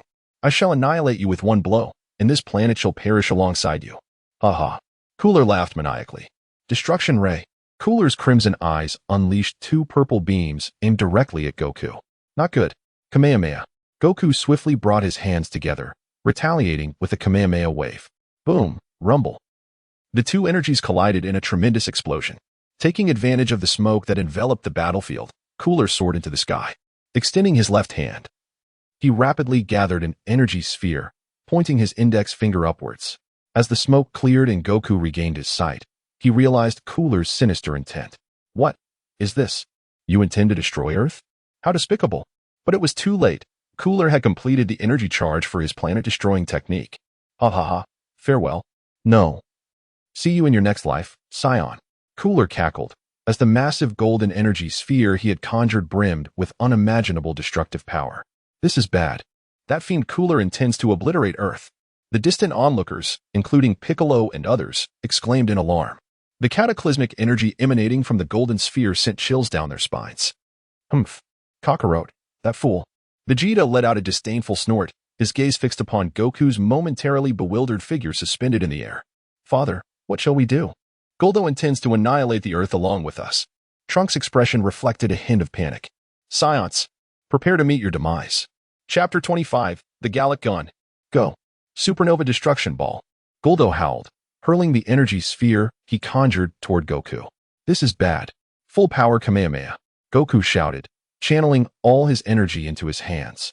Soon after, an unprecedentedly powerful Kamehameha surged forth from Goku, a formidable blue shockwave colliding with Goldo's supernova destruction ball. The Azure Kamehameha stood resolutely against the descending supernova, resembling a colossal pillar of heaven. For a moment, the two immense energies found themselves in a stalemate, epitomizing the classic standoff. Goku and Goldo were locked in a struggle, each channeling energy into their respective attacks, endeavoring to force the other's strike back. Thus, they began a contest of endurance, determining whose energy would last the longest. Kakarot, you have disappointed me gravely. Suddenly, a cold voice pierced Goku's ears. Wait, Vegeta, I haven't. Goku, upon hearing Vegeta's words, felt a jolt of alarm and hurriedly attempted to explain. No need for explanations. At this rate, the Earth will be caught in the crossfire. Vegeta's icy words left no room for Goku's rebuttal as he turned to Trunks and declared, Do you see it clearly, Trunks? Witness the extent of a Super Saiyan's power. No sooner had he spoken than Vegeta transformed into a Super Saiyan in an instant. Whoosh. Bam. In the blink of an eye. He appeared next to Goku and sent him flying with a single kick. Without Goku's subsequent support, the Kamehameha wave's energy was unable to withstand the onslaught of Cooler's Nova Strike, which pressed down upon it mercilessly. The two forces converged, rushing toward Vegeta. Foolish Vegeta. Die, Scion. Cooler, seizing the moment, intensified his energy output, intent on obliterating both Vegeta and the Earth. Father, be careful. Trunks cried out in alarm. This is bad. Vegeta may not withstand this attack. That reckless Vegeta, shouted Piccolo from a distance. Just as everyone assumed that Vegeta had miscalculated and that the Earth was doomed, our Prince Vegeta, however, wore a relaxed and contented smile. He slowly extended his right hand, palm facing the approaching energy wave. Cooler, once you descend to the underworld, remember to send my regards to Frieza. Vegeta smiled as he spoke. What? Upon hearing this, Gula was taken aback, his expression resembling that of a perplexed individual. Was Vegeta suffering from some grave delusion? It was he, Gula the Great, who was on the brink of annihilation along with the Earth, not the other way around. Gallic Gun. Vegeta's aura surged around him as he concentrated a formidable energy in his right hand, transforming it into an immensely powerful shockwave that was unleashed directly towards the supernova destruction blast. What is this? Goldo, who was the first to sense this overwhelming power, was instantly taken aback. How could Vegeta possess such terrifying power, far surpassing even that of Sun Wukong? Alas, Vegeta has made his move. In the distance, Sun Wukong, sent flying by Vegeta's kick, gazed at the scene with a sense of helplessness. Memories of their encounter on planet Adetla resurfaced in his mind, where Vegeta had astonished him time and again, rendering him somewhat immune to Vegeta's current display of strength. The gap between himself and Vegeta remained insurmountably vast. Upon returning, he would need to double his efforts in training, striving to endure longer in the face of Vegeta's might. Is this the power of a father? Truly formidable. Among Super Saiyans, Vegeta eclipses both me and Sun Wukong by an extraordinary margin. Trunks realized that comparing himself and Sun Wukong against Vegeta indicated that even their combined strength might not suffice to match his father. Not only that, the level of power his father wielded would spell doom for any single android. And only through the joint efforts of two androids could they hope to slightly withstand his might. Curse be it, Vegeta has grown even stronger. This power is beyond what even Sun Wukong can contend with. In the distance, Piccolo stood in stunned silence, observing Vegeta on the battlefield, feeling a profound sense of unease. No, it cannot be. Cooler furiously strained his body, attempting to amass more energy for a counterattack against Vegeta. Yet all was in vain. Vegeta's Gallic gun, combined with his supernova destruction sphere, struck Cooler directly. Under the forceful impact, Cooler was propelled out of Earth, heading towards the sun. No, I cannot accept this. Damn it. Boom.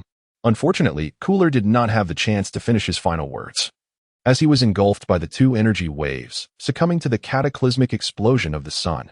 Thank you all for your hard work. There are plenty of beverages in this fridge. Please help yourselves and do not hold back. Trunks retrieved a capsule from his pocket, pressed the button, and tossed it onto the ground, instantly revealing a small refrigerator. After the fierce battle, everyone gathered together, and Trunks kindly invited them to quench their thirst with drinks. They did not hesitate, each taking a beverage while engaging in conversation. By the way, have we met before? Bulma, intrigued by the boy with hair matching her own, felt something was amiss. Huh, no, not at all. Trunks, noticing Bulma's keen interest, quickly clarified. Then what is your name? I'm sorry, but I cannot disclose that. What? Is it truly necessary for you to be like this, unwilling to even share your name? Krillin too regarded Trunks with curiosity, finding him mysteriously elusive. Indeed, is there truly a need for such secrecy? And your age? Bulma pressed on. I am 17 years old, but I'm sorry. I still cannot reveal my name. Cold sweat trickled down Trunks' forehead, feeling somewhat exasperated. Even my name is off limits. Yes, there is absolutely no need for such concealment. Tien and Yamcha were equally intrigued by Trunks. Oh, let us not put him on the spot. After all, he has saved the Earth. Bulma, noticing Trunks' reluctance to answer, compassionately spoke on his behalf. Ahem, you may call him Big T. At this moment, Vegeta observed the predicament of his son Trunks and promptly bestowed upon him a nickname. After all, it was a title commonly used by Dragon Ball enthusiasts when referring to Trunks from the future timeline. Big T? The inhabitants of Earth were instantly intrigued, pondering this rather peculiar moniker. Big T? Indeed, you may call me Big T. To Trunks, however, his father's choice of name was quite endearing. Chapter 26. Instant transmission. By the way, Big T, how did you know that Goku and the others would arrive near Earth? Inquired the curious bald-headed Krillin. Yes. I too wish to ask, you are a Saiyan, right? I see you can transform into a Super Saiyan, added the inquisitive Gohan. Oh, and Big T, it seems you are wearing clothing emblazoned with the Capsule Corporation logo. Are you an employee of the company? Chimed in Bulma, the third inquisitive child. Mom, didn't you just say not to press me with questions? Why are you? Trunks stared in astonishment at the group, inwardly lamenting his mother's inconsistency, overwhelmed by their enthusiastic inquiries. Trunks cast a pleading glance toward Vegeta. Ahem. Vegeta expressed a sense of helplessness. However, the pleading gaze of his son, imploring father, please help me, was unwaveringly fixed upon him, leaving him no choice but to step forward. Allow me to elucidate, Dado, he declared. Upon hearing Vegeta's words, the crowd immediately adopted an expression of eagerness, anticipating his elaboration. Even the typically aloof Piccolo appeared intrigued, gathering closely around. Ahem, everyone, lend me your ears. First and foremost, let us address Dado's identity. Vegeta cleared his throat and began to recount the tale of Trunks, revealing to everyone the identity of Trunks as a denizen of the future, though he refrained from delving into the depths of his true origins. He omitted any mention of androids 16, 19, and 20, as well as Cell, yet conveyed the various circumstances that would unfold in the future with utmost sincerity. Unbelievable. You, Trunks, are from a world yet to come? Yamcha asked, his expression one of bewilderment. A time machine? How extraordinary. Bulma's interest was piqued by the marvel of the time machine. Wait, Trunks. In the future, aside from you, everyone on Earth perishes within 3 years? Krillin questioned in disbelief. Oh no, I can't believe I would succumb to heart disease before even participating in a battle. How unfortunate. Will this medicine truly cure me?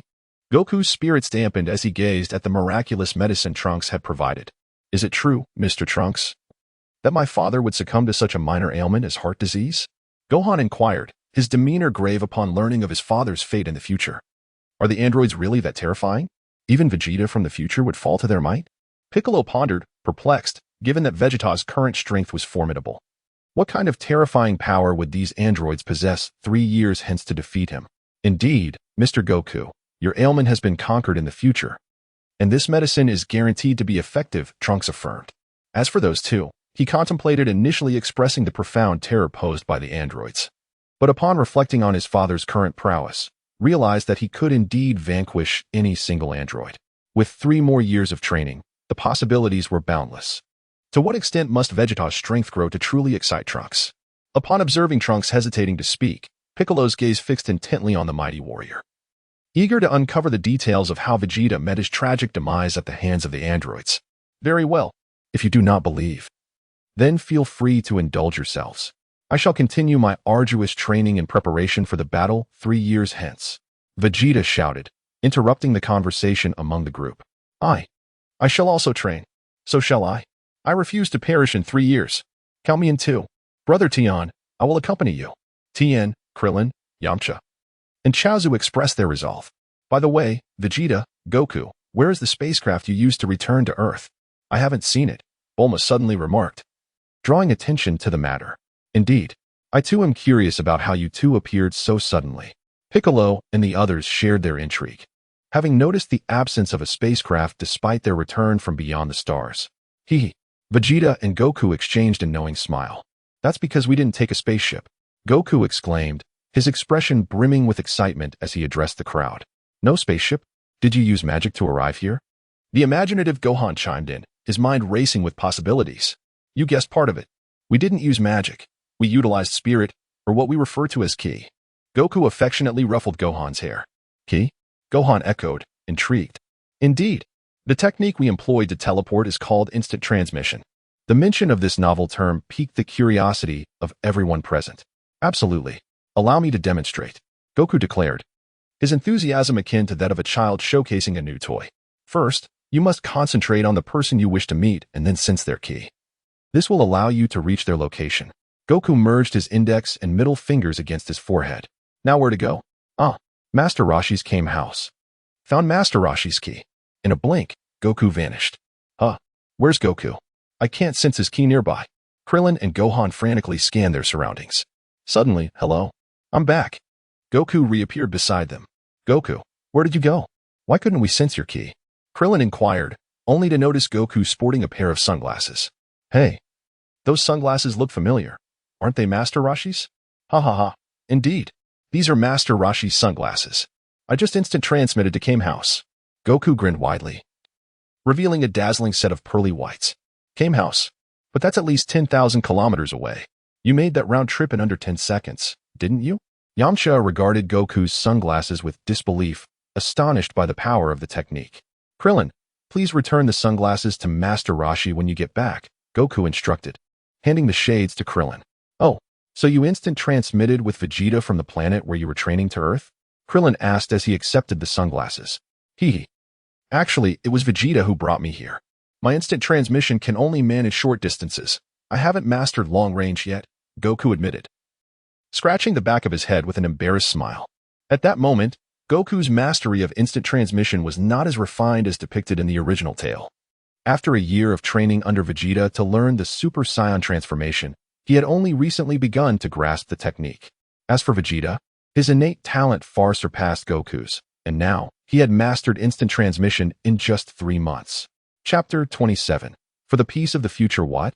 It's Vegeta, Krillin exclaimed, astonished by Vegeta's formidable talent, which always seemed to place him ahead of Goku.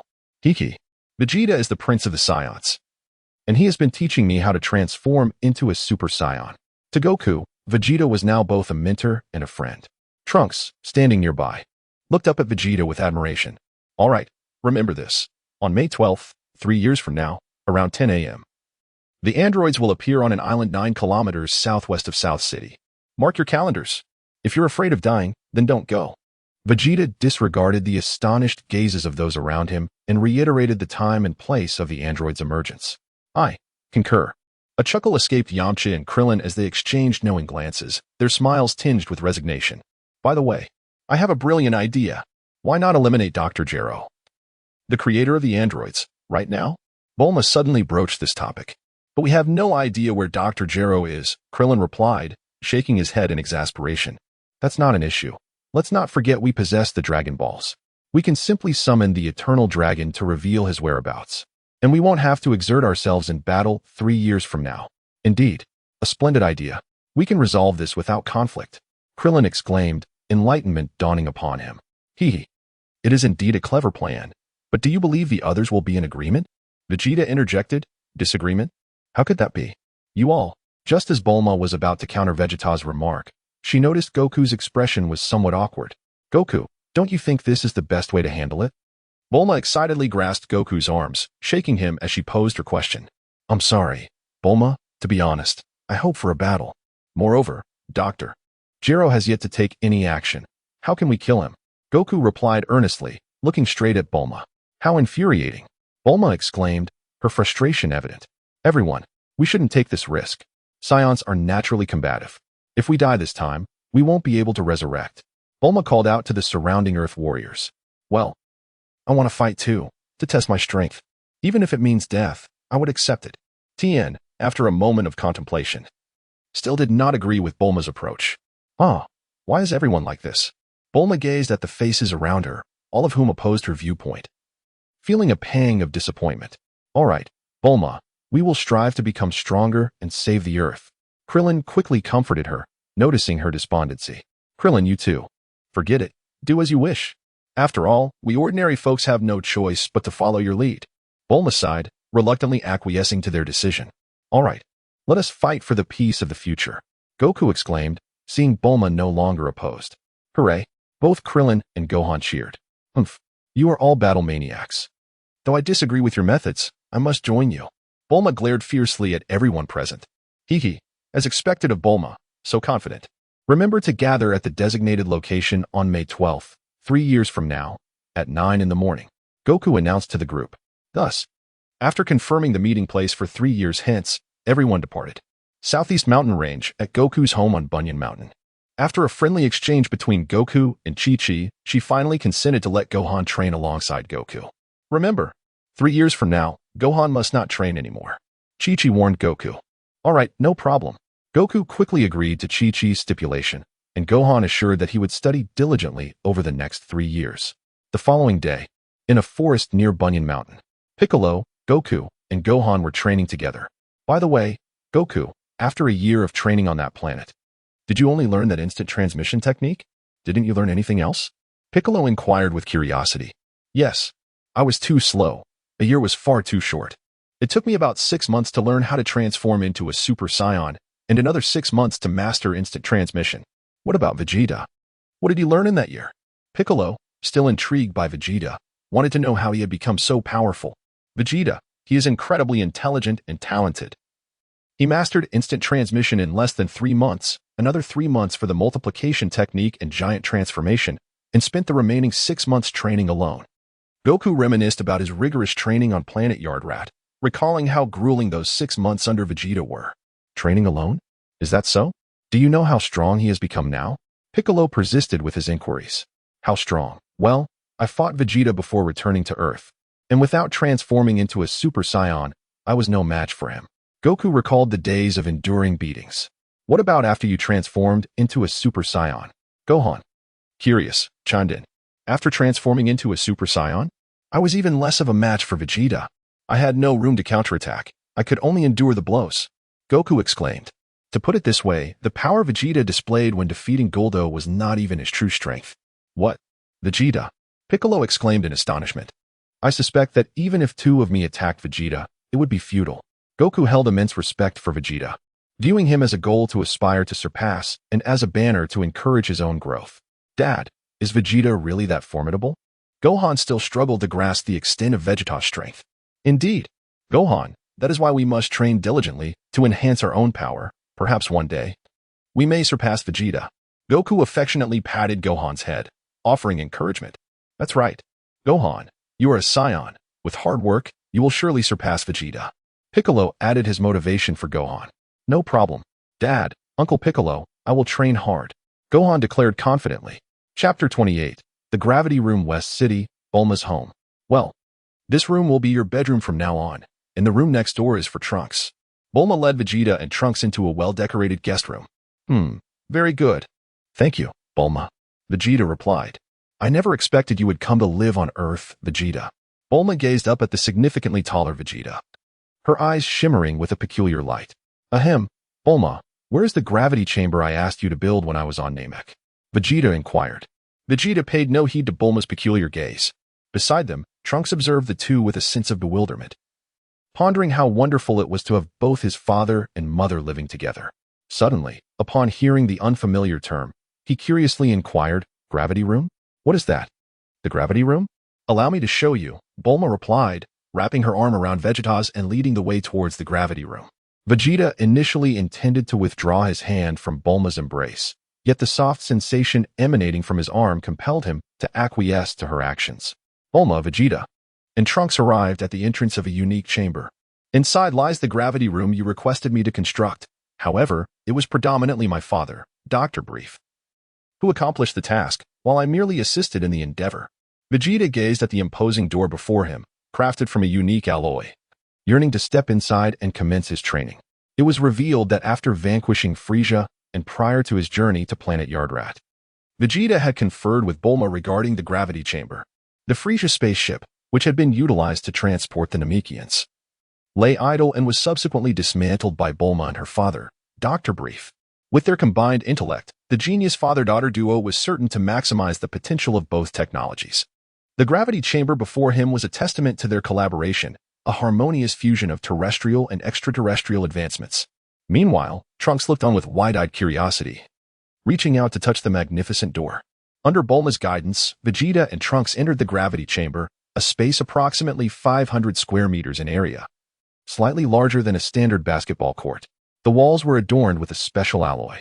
To the left of the entrance was an operational display screen, where Bulma elucidated the workings of the gravity chamber to Vegeta. It allowed for manual control of the gravity multiplier and for safety. It could also be controlled by voice command. Currently, the gravity chamber could reach a staggering maximum of 1,000 times Earth's gravity. Concerned for their safety, Bulma opted not to increase the gravity multiplier further, fearing potential mishaps. She gazed anxiously at Vegeta and Trunks, knowing that even the force of 100 times gravity was unbearable for ordinary beings. For instance, Vegeta's current weight was around 70 kilograms, under 100 times gravity.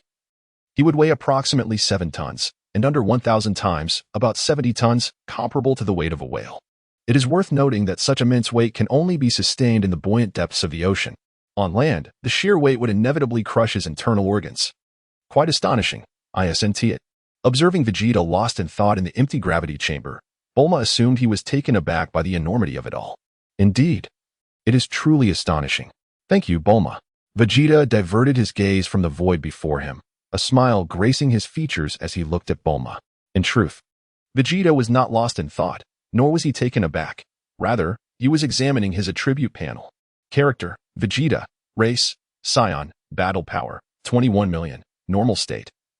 Transformation skills, Great Ape Transformation, Super Saiyan, Full Power, Super Saiyan 2, requiring a battle power of 100 million to master. The full power state of Super Saiyan has been attained.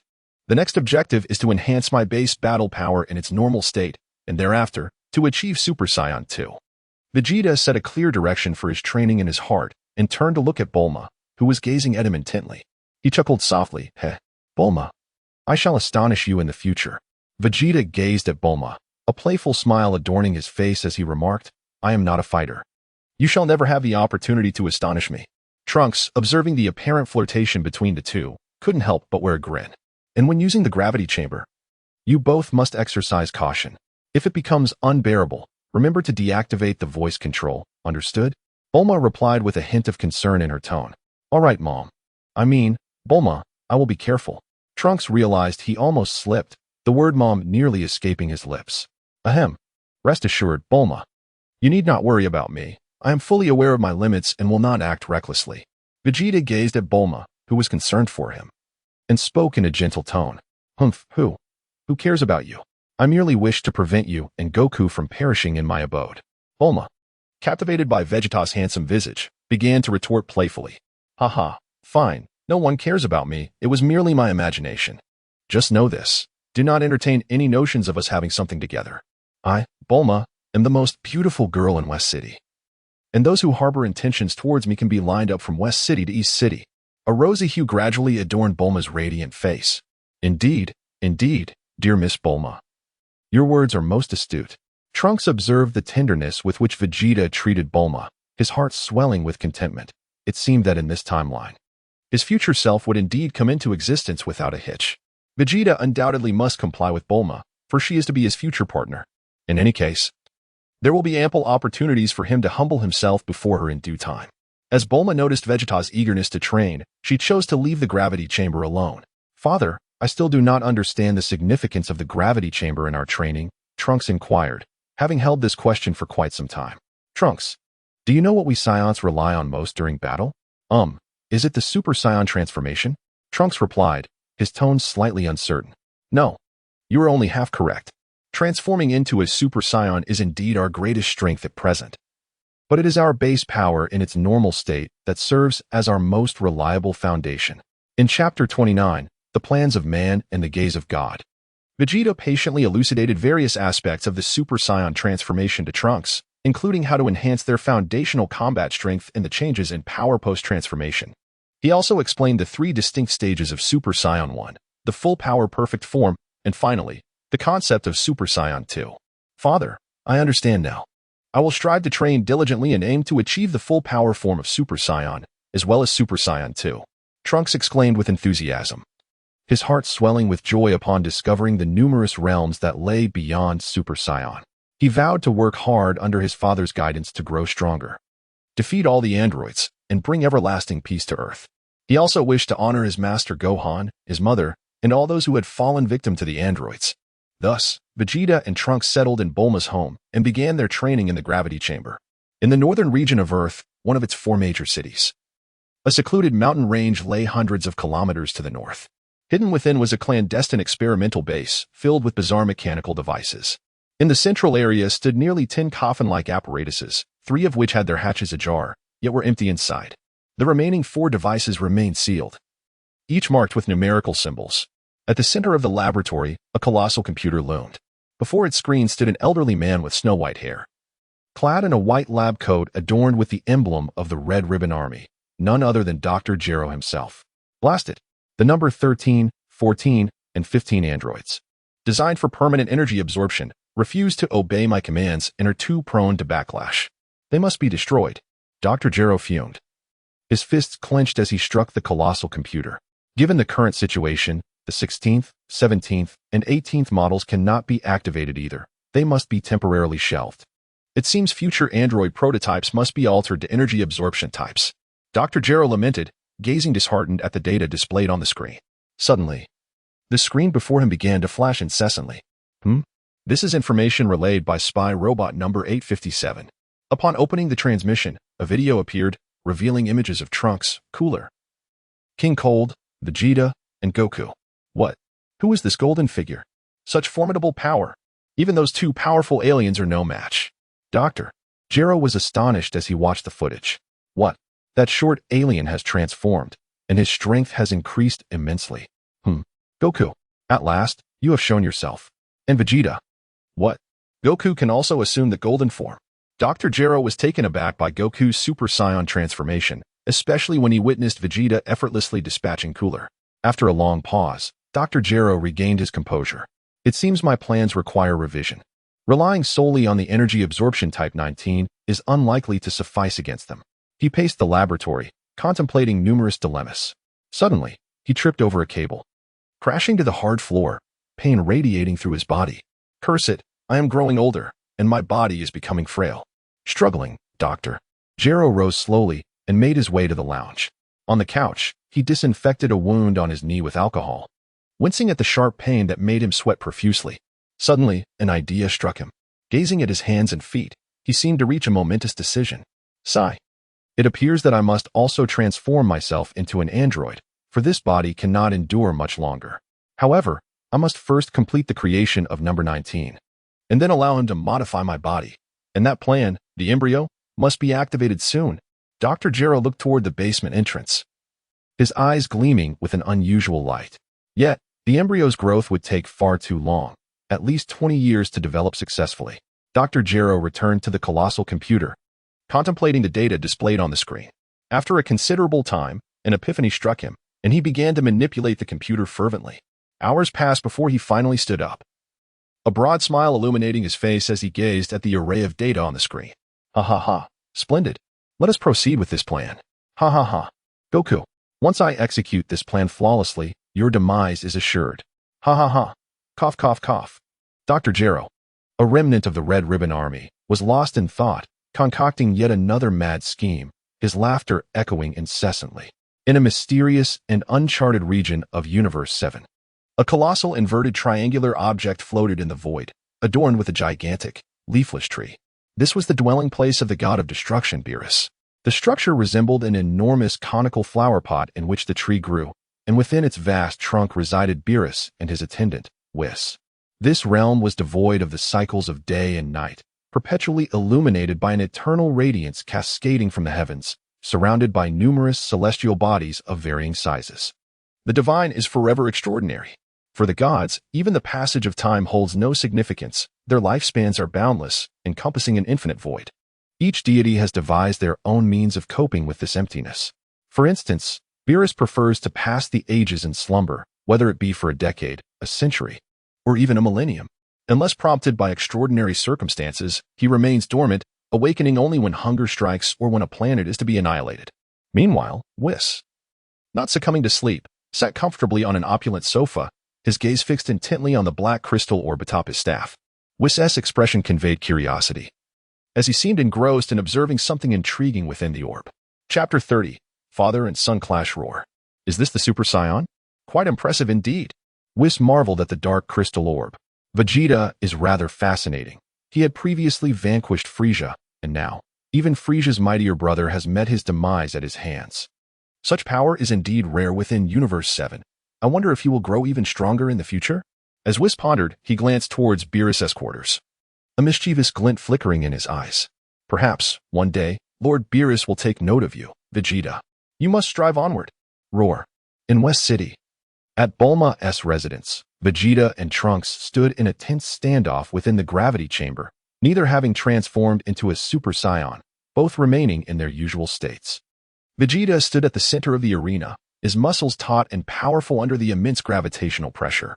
His gaze was resolute and icy, reminiscent of a beast poised to pounce. Opposite him, Trunks, though still bearing a hint of youthful innocence on his face, radiated unwavering determination and resolve in his eyes. Suddenly, Vegeta sprang into action. His form sliced through the air like a bolt of lightning, charging towards Trunks. His fist, propelled by a fierce gust of wind, crashed down towards Trunks with formidable force. Trunks swiftly sidestepped, countering with a punch of his own. The two fists met in midair, producing a deep, resonant thud. Vegeta let out a cold chuckle, and in an instant, his form vanished from sight. Trunks' pupils constricted as he sensed the familiar aura rapidly approaching. He swiftly turned around, only to find Vegeta materializing behind him, delivering a powerful punch to his back. With no time to react, Trunks gritted his teeth, bracing himself to endure the blow. Thud. Struck forcefully in the back, Trunks was propelled forward like an arrow released from a bow. Just as he was about to collide with the reinforced alloy wall, he deftly executed a flip, using his foot to brace against the wall, followed by a roll onto the ground. Indeed, Trunks, your reaction speed has significantly improved. Vegeta regarded Trunks with a nod, a satisfied smile gracing his features. He recognized that Trunks was continuously evolving in his combat abilities, far surpassing his initial training days. Trunks remained silent, inhaling deeply to center himself. He understood that this was merely the commencement of their training. He had to exert himself fully to meet his father's expectations. Father, brace yourself. I shall show no mercy from this point onward. Trunks was acutely aware that without his utmost effort, inflicting any harm upon his father would be a formidable challenge. Vegeta responded with a hearty laugh. Haha. Come on, Trunks. In a swift motion, Trunks dashed towards Vegeta, executing a sweeping kick aimed at his lower body.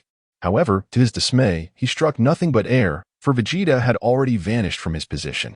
Alarmed, Trunks swiftly flipped backward to evade, only to find that Vegeta had anticipated his maneuver and was blocking his retreat. With a resounding impact, Vegeta struck Trunks back with a powerful blow, eliciting a cry of pain from him. "Is this what you call being merciless, Trunks?" Vegeta gazed at Trunks, who was hastily retreating from him, and shook his head, saying, "Father, I." Trunks slowly turned to look at Vegeta, momentarily at a loss for words. Just moments ago, he had been boldly proclaiming his ruthlessness, only to find himself swiftly contradicted. "Trunks, pay attention. The battle is not yet over. Be cautious."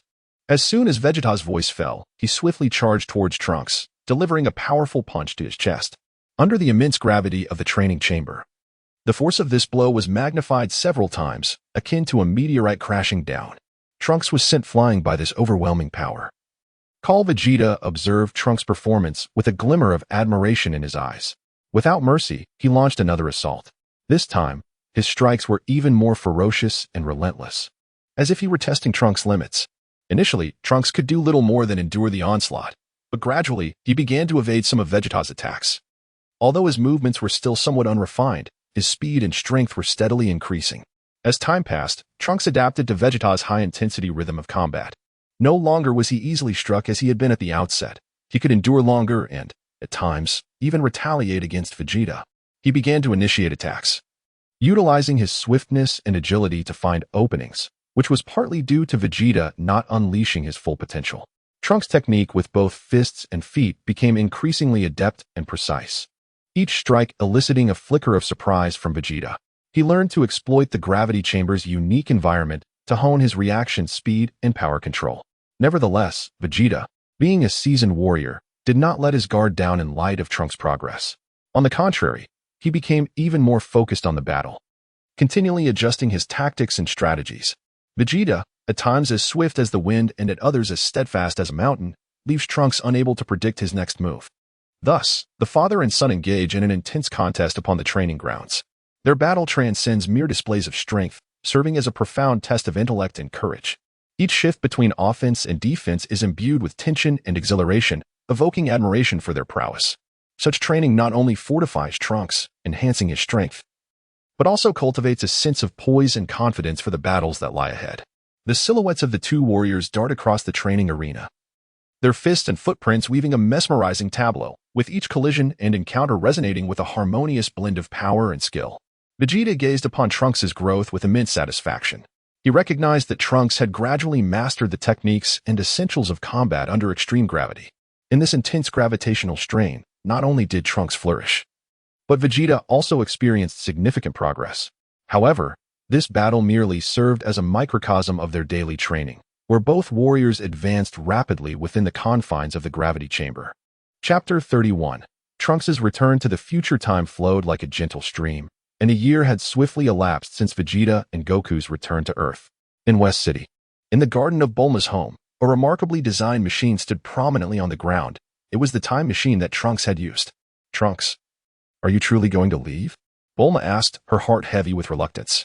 She herself could not comprehend the special connection she felt towards Trunks, as if an inexplicable bond existed between them.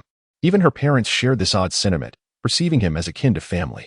Bulma's mother, Bunny, even entertained the notion that Trunks might be a distant relative of her husband, or perhaps even his illegitimate child. Yet Bulma clarified, "Trunks is from the future." "Indeed. I am somewhat concerned about my mother in the future," Trunks replied with a smile. "Well, it can't be helped. My father, Dr. Brief, and I have thoroughly repaired the time machine, and the energy source has been replenished sufficiently for your round trips.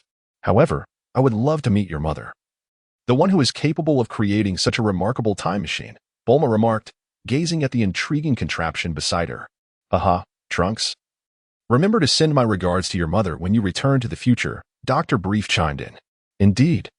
It is truly impressive for one person to construct such a marvelous time machine." "Of course, I will convey your greetings," Trunks assured them. "Be careful of those androids when you return, and do not overexert yourself," Bulma cautioned, recalling what Trunks had previously shared about the future. "Rest assured, under Mr. Vegeta's guidance, my training has greatly enhanced my strength, and I am confident in my ability to deal with those two fiends," Trunks declared, thumping his chest with assurance. Having trained alongside Vegeta in the gravity chamber for a year, Trunks' power had surged remarkably. He had mastered the full power Super Saiyan form, and with continued practice, achieving Super Saiyan 2 was merely a matter of time. Trunks, once you have dealt with those two androids, remember what I told you about that other guy, make sure to eliminate him as well. Vegeta observed Trunks and reminded him. I understand, Mr. Vegeta. After exchanging a few pleasantries with everyone, Trunks boarded the time machine and departed from this timeline. The onlookers watched as the time machine gradually transformed into a beam of light, eventually vanishing without a trace. The brief couple also left the backyard, each attending to their own matters, leaving only Vegeta and Bulma in place. Vegeta, do you think future Trunks will successfully resolve the crisis? Bulma gazed thoughtfully at the sky. Rest assured, as of now, future Trunks is arguably the most powerful, second only to me. Vegeta responded affirmatively to Bulma, asserting that Trunks had significantly enhanced his strength through rigorous training over the past year. He estimated that Trunks now surpassed even Goku in power. Trunks had fully mastered Super Saiyan at full capacity, and unless an adversary of the caliber of Perfect Cell emerged, there was no need to worry about Trunks sustaining any injuries in the future. Hearing this, I felt a sense of relief. By the way, do you have any plans for tomorrow? Bulma suddenly inquired. Vegeta looked at Bulma with curiosity and inquired, I currently have no specific plans. Training requires a balance of work and rest, so I intend to take a few days off. Perfect. Tomorrow, Vegeta, you shall accompany me for a stroll. Vegeta fell into a contemplative silence upon hearing Bulma's words. He could not help but reflect on the fact that he had been residing at Bulma's home for the past year, during which she had never once invited him out. His intense training sessions with Trunks had consumed his time, leaving little room for concern about Bulma's romantic life. However, based on his understanding of the original narrative, Bulma and Yamcha should still be together at this point. Why then was she suddenly asking him out? Though Bulma was destined to be his, he had no desire to engage in the act of stealing someone else's partner. He preferred to wait until their relationship had officially ended before deepening his connection with Bulma. Before nurturing their bond. What's the matter? Are you unwilling? Bulma, noticing Vegeta's hesitance, felt a surge of irritation. She muttered to herself, Here I am, a vibrant and beautiful young woman, inviting you out, and you hesitate? If it weren't for your strikingly handsome and aloof demeanor that captivates me, I wouldn't even bother. And that fickle Yamcha, he truly infuriates me. Of course not. I am delighted, the enchanting Miss Bulma. Vegeta observed the ominous clouds gathering on Bulma's face and offered a compliment. After all, it was merely to appease his own woman, so there was no shame in that. Just remember to come find me tomorrow morning, Bulma said somewhat haughtily. Vegeta gazed at Bulma, his mind murmuring, there will be ample opportunities ahead. I shall make you submit beneath my dominance. Sooner or later. The following day, bright and early, Vegeta arrived at Bulma's doorstep, gently rapping on the door. Bulma, are you inside? Coming. The door swung open, revealing a striking figure. It was summer, and Bulma was adorned in a resplendent white sundress. The hem accented with delicate purple stripes, harmonizing beautifully with her flowing purple locks. Is this how you intend to dress when we go out? Bulma scrutinized Vegeta, only to discover that he was clad in a black tank top paired with baggy shorts, his feet adorned with flip-flops. While she radiated elegance, Vegeta's attire was utterly disheveled. Is there a problem? It's hot outside. This attire is quite comfortable. Vegeta asserted that there was nothing amiss with his attire, claiming to embody a refreshing and comfortable summer muscular male style. Of course, there was indeed a significant issue. As Bulma prepared to refute Vegeta's statement, she realized that his outfit did not seem objectionable. In fact, it exuded a certain masculinity. What exactly was wrong? Oh well, never mind. I shall take you to the mall shortly to buy you some new clothes, Bulma said with a hint of exasperation while rubbing her forehead. Then let us be on our way. Vegeta, upon discovering Bulma's willingness to procure garments for him, voiced no objections. The two descended the staircase side by side. And as they traversed the garden, they encountered Bulma's mother, Bunny Briefs. Dressed in her gardening attire, she was tending to the family flower beds. Hearing footsteps, Bunny looked up to find Bulma and Vegeta before her. Chapter 32, a date? Oh dear, Bulma and Mr. Vegeta, what brings you here? Good morning, Mrs. Brief. Vegeta greeted Bacchini warmly. Good morning, Mr. Vegeta. You are too kind. Just call me Bacchini, she responded with a smile. Bulma chimed in, Mom. Vegeta and I are heading out now. Bacchini noticed the two walking side by side, seemingly quite close, and curiously inquired, Oh my, Bulma. Are you going on a date with your new boyfriend, Mr. Vegeta? Mom, what are you talking about?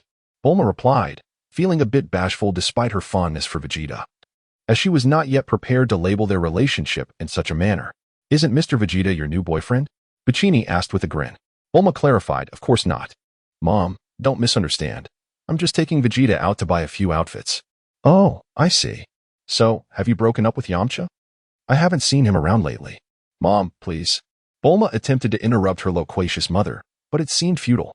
Yamcha once told me he liked my lemon black tea and rose honey tea.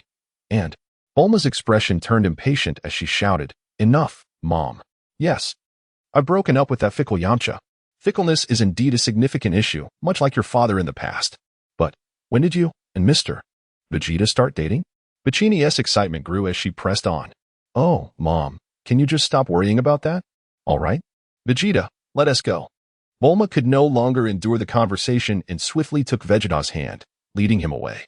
Goodbye, Mrs. Bikini, he said, as Vegeta departed. He did not forget to bid farewell to Bulma. Goodbye, and do enjoy your date with Bulma. Bulma waved goodbye to the receding figure of Vegeta. Oh, the youth is truly delightful, so full of vigor.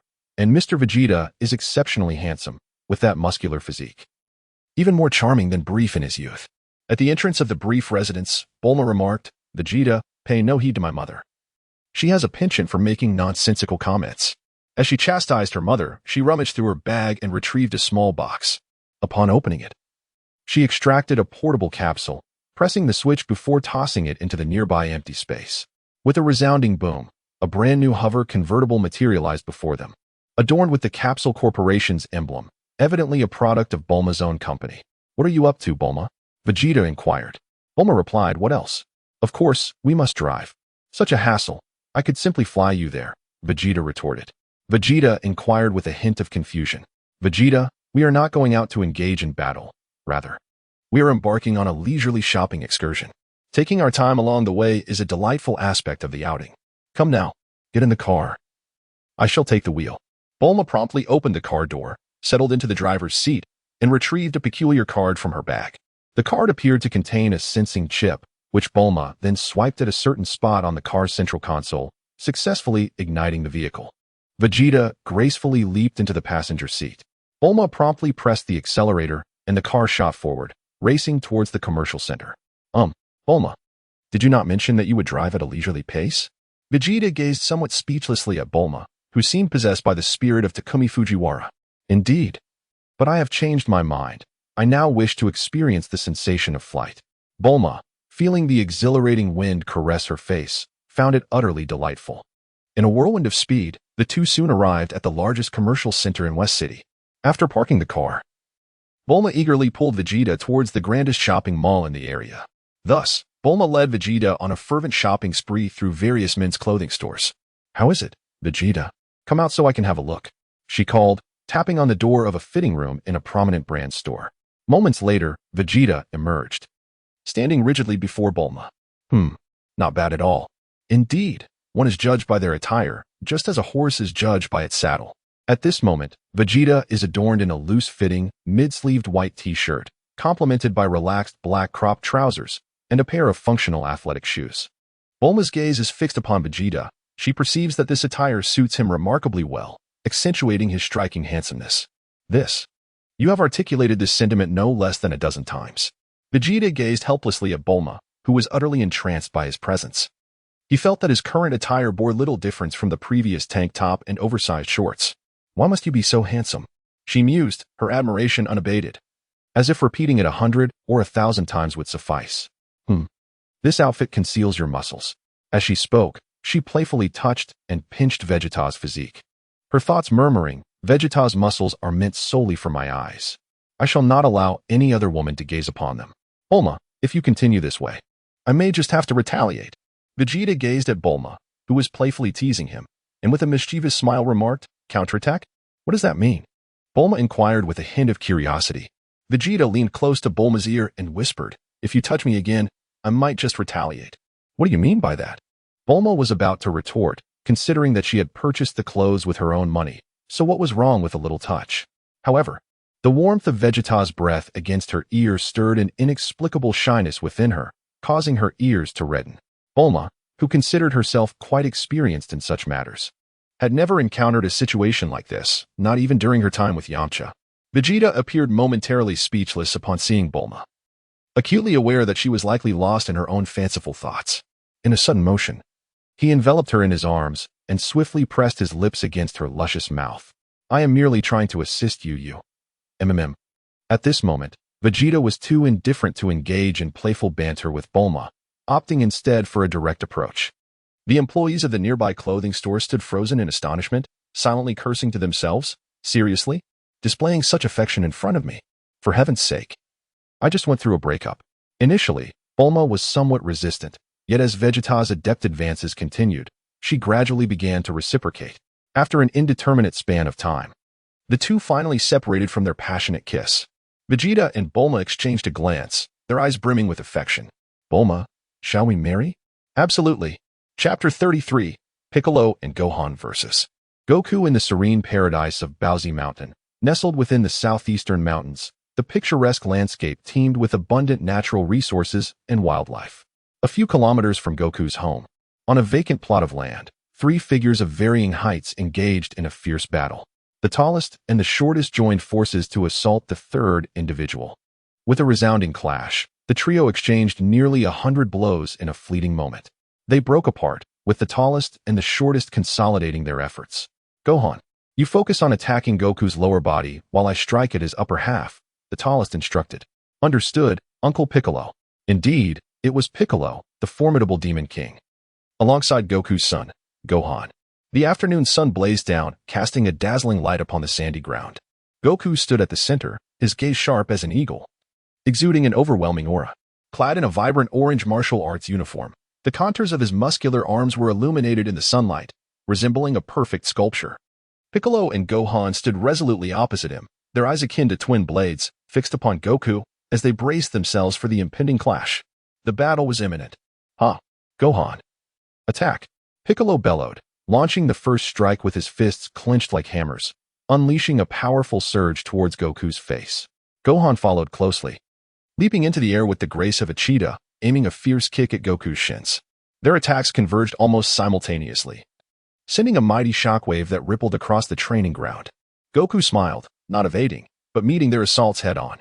His fist collided with Piccolo's, creating a deafening roar, while he deftly rolled away from Gohan's strike. With a subtle grin, Goku vanished from sight. Piccolo and Gohan exchanged wary glances, scanning for Goku's whereabouts, only to find the space around them empty. Suddenly, Goku materialized behind them, his fist charged with a tempestuous force, crashing into Piccolo's back. Yet, Piccolo was prepared, swiftly turning to engage in an intense confrontation. Gohan, undeterred, darted to Goku's side, attempting a flank attack. The battle raged on with fervor. As the three figures danced through the air, the sound of fists and feet colliding echoing around them. Goku's agility was remarkable. He leaped and rolled with finesse, evading their strikes as if transcending the constraints of time. Masenko, special beam cannon. Piccolo and Gohan unleashed their energy blasts simultaneously, two formidable techniques hurtling towards Goku. The air reverberated with immense energy, causing nearby trees to bend under the pressure. Goku stood firm, extending his left hand in defense. The two powerful energies collided with his palm, resulting in a tremendous explosion that enveloped him. After a moment, as the smoke cleared, Goku remained unscathed, not having shifted an inch. Piccolo and Gohan stood in stunned silence, grappling with the reality that their combined might had been effortlessly thwarted. Piccolo, Gohan. It's my turn now, Goku announced, charging forward. Although Piccolo and Gohan fought valiantly together, their strikes were deftly countered by Goku's skill. While Goku initiated more aggressive maneuvers, he primarily focused on evasion, responding only sporadically. However, the sheer power of his punches and kicks in Super Saiyan form was staggering, rendering Piccolo and Gohan's counterattacks ineffective. With the prowess of an invincible golden warrior, Goku effortlessly breached their defenses. Bang, bang, ultimately, with a single punch, Sun Wukong sent both Piccolo and Son Gohan soaring through the air. Their figures traced two graceful parabolas before crashing heavily onto a distant patch of grass. Standing firm, Sun Wukong's silhouette appeared even more imposing under the radiant sun. Struggling to rise, Piccolo and Gohan gazed at him with eyes filled with admiration. Despite their defeat, they were not disheartened. On the contrary, their eyes sparkled with excitement. They understood that the opportunity to face such a formidable opponent as Sun Wukong was, in itself, a rare chance for growth.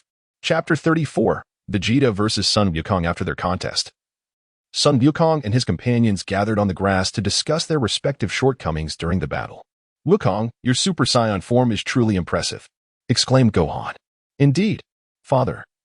The Super Saiyan is extraordinarily powerful. It allowed you to swiftly overcome both me and Uncle Piccolo." The duo, Piccolo and Gohan, shared a profound respect for Sun Wukong's strength. "Hee, you both have made significant progress in your training over the past year," Sun Wukong remarked with a grin, acknowledging that without his Super Saiyan transformation, he would have been no match for Piccolo and Gohan. "Kakarot, you remain as you always were." Suddenly, a cold voice pierced the air, reaching the ears of the trio. "Ah, Vegeta, what brings you here?" Sun Wukong exclaimed in surprise, turning to see Vegeta standing behind them. "Vegeta? Uncle Vegeta?" Both Piccolo and Gohan echoed, equally astonished by his sudden appearance. "Kakarot, it has been a year since we last met. I have come to assess how much your strength has grown," Vegeta languidly remarked. "What? Do you wish to engage in a contest with me?" Upon hearing this, Son Goku felt a surge of excitement after a year of rigorous training. He was eager to ascertain just how much stronger he had become.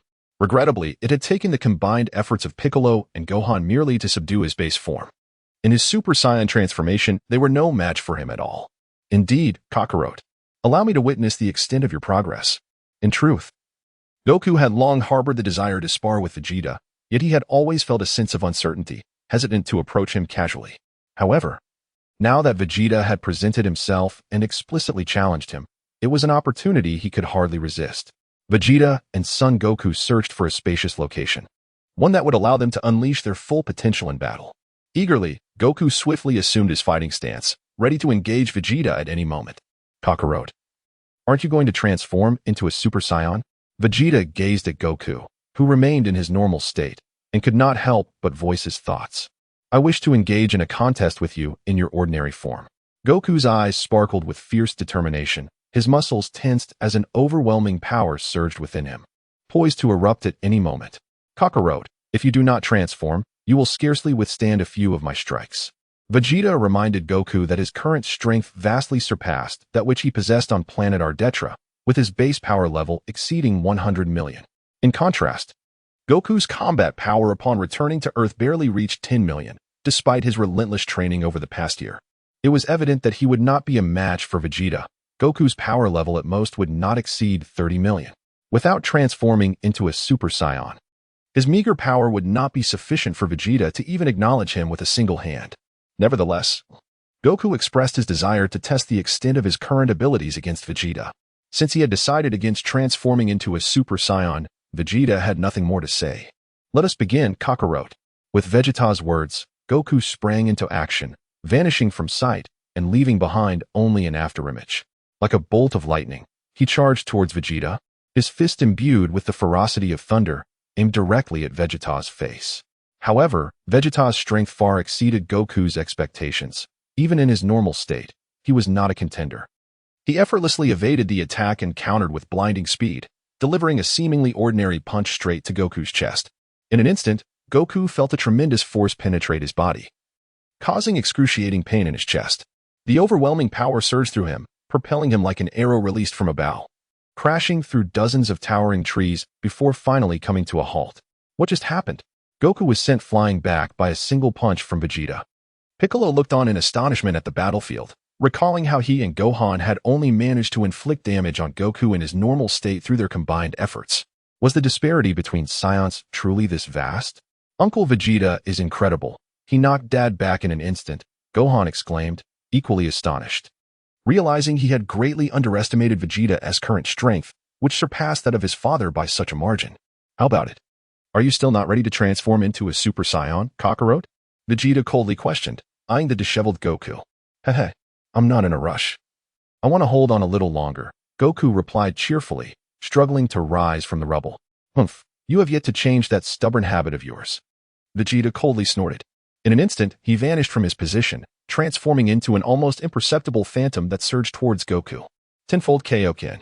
Although Goku did not transform into a Super Saiyan, he unleashed the Kaioken technique. In a flash, a crimson aura erupted around him, a formidable energy radiating from his being, engulfing everything in his vicinity. How foolish to resort to the Kaioken, a technique that places immense strain on the body. Vegeta scoffed at Goku's actions, considering the Kaioken technique to be one of the contributors to his heart condition. In an instant, they clashed, their formidable auras colliding and dissipating in a fierce exchange.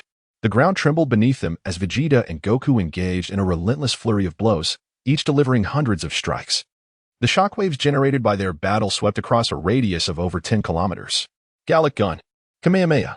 Two powerful energy waves collided violently. The resulting explosion reverberated through the air, shaking the nearby mountains. Meanwhile, Piccolo and Gohan had already retreated to safety. As the dust cleared, they beheld the spectacle of Vegeta and Goku now locked in combat high above the ground. Kakarot, Vegeta exclaimed. You possess the ability to transform into a Super Saiyan with far fewer side effects, yet you still resort to the physically taxing Kaioken technique. What could possibly be going through your mind? Have you forgotten about your heart condition? Vegeta was struck by Goku's powerful flying kick, sending him retreating several dozen meters. Haha. Indeed, the side effects are quite significant, but I am curious to ascertain whether my body is truly so fragile that it could succumb to heart issues. Goku responded with a hearty laugh. At times I genuinely wish to pry open your skull to see if your brain is merely filled with mush.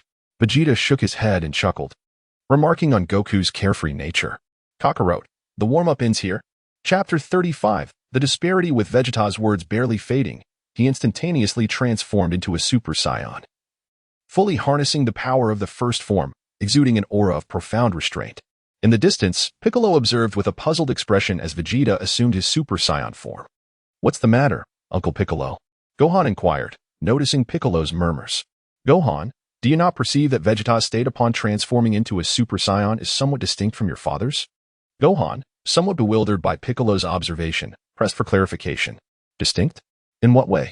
In fact, a year ago, during the invasion by Cooler and his minions, I noted that Vegeta's demeanor as a Super Saiyan differed from Goku's. Vegeta seemed more composed after his transformation, Piccolo articulated thoughtfully. A year prior, he had only observed from a distance as Vegeta swiftly reverted to his normal state after dispatching Cooler, leaving little opportunity for close examination. This time, however, I can scrutinize Vegeta's transformed state more closely and discern the differences between him and Goku. Primarily, it lies in their mental states. Upon transforming, Goku is engulfed in exhilaration, his demeanor animated, while Vegeta remains calm and restrained. Listening to you, Uncle Piccolo, I can indeed sense that Uncle Vegeta's presence is more stable than my father's after his transformation, almost akin to his state prior to transforming. Through Piccolo's insights, Gohan began to grasp the nuances of Vegeta's transformation. Yet, he remained puzzled as to why Uncle Vegeta and his father exhibited such divergent forms of Super Saiyan. On the battlefield, Goku watched Vegeta's transformation with a hint of confusion. During their training on planet Yardrat, Goku's confidence surged significantly after mastering the Super Saiyan transformation alongside Vegeta. Eager to engage in battle, Goku initially found Vegeta indifferent to his advances. However, after several persistent attempts, Vegeta, exasperated, consented to spar with him. The outcome was a swift defeat for Goku, who, feeling indignant, sought out Vegeta on multiple occasions, only to be met with the same result. He was utterly outmatched, reduced to little more than a punching bag. Eventually, having reached his limit with Goku's incessant challenges, Vegeta delivered a punishing blow, leaving Goku nearly unconscious. Subsequently, Vegeta retreated to a remote area of planet Yardrat to train in solitude. Goku, recognizing the vast chasm between their abilities, ceased his pursuits. Yet, he pondered why Vegeta's transformation as a Super Saiyan was so distinct from his own, lacking the fervor and volatility that characterized Goku's own transformation. Hey, Vegeta, how is it that you remained so composed after transforming? Goku inquired directly, seeking clarity. Want to know? Engage me in a full-power battle, and I shall reveal it. Really? Goku's eyes sparkled with curiosity. Of course, I, Vegeta, am a man of my word. Vegeta chuckled coldly. Display the panel. Vegeta finally summoned the long-forgotten attribute panel. Character, Vegeta. Race, Saiyan, Battle Power, 5, 1 billion, Super Saiyan Full Power, 50-fold increase. Transformation Skills, Oozuru, Super Saiyan 2. Excellent. With my base power exceeding 100 million. The transformation into Super Saiyan 2 has been unlocked. Even if the formidable cell were to appear before me, I am confident I could vanquish him. Just then, a brilliant light erupted from Goku, his hair standing upright and turning a striking golden hue. His expression shifted to one of exuberance, and his muscles began to swell. Upon transforming into a Super Saiyan, a tremendous aura radiated from Goku, expanding outward in all directions. With a thunderous roar, Goku surged forward towards Vegeta like a bolt of golden lightning.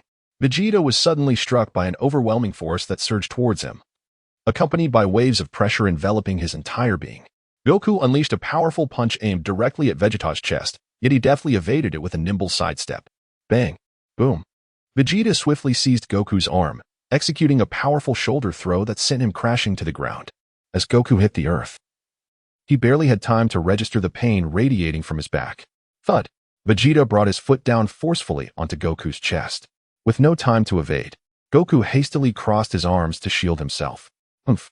The force of Vegeta's kick left Goku's arms in considerable discomfort, eliciting a muffled grunt from him.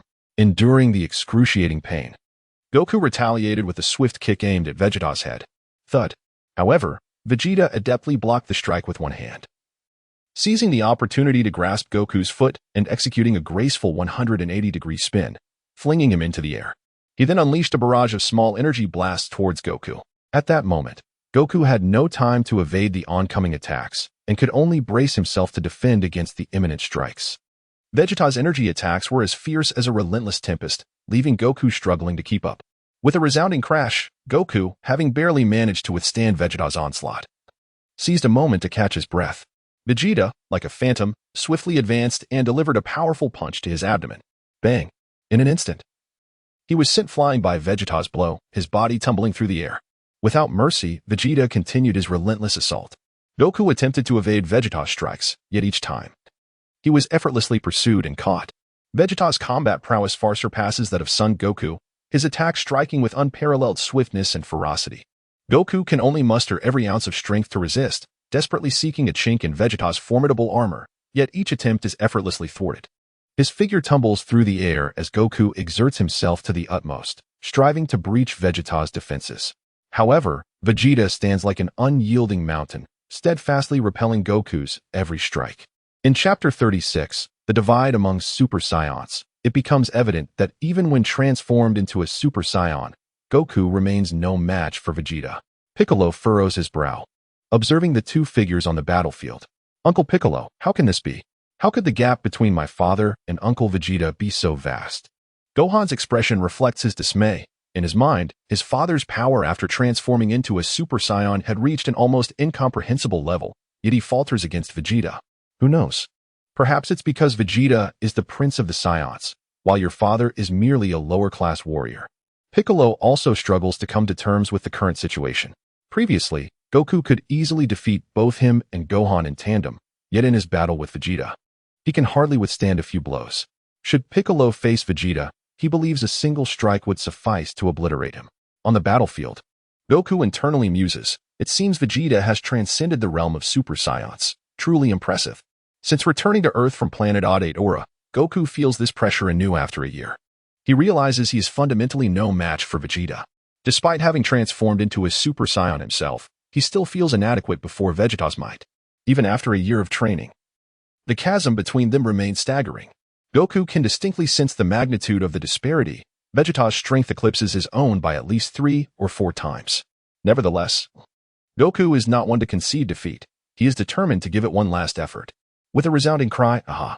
Goku's energy surges dramatically as he unleashes his full power, seeking to discover the limits of his capabilities. In an instant, he vanishes, leaving only an afterimage in his wake. When he reappears, it is behind Vegeta.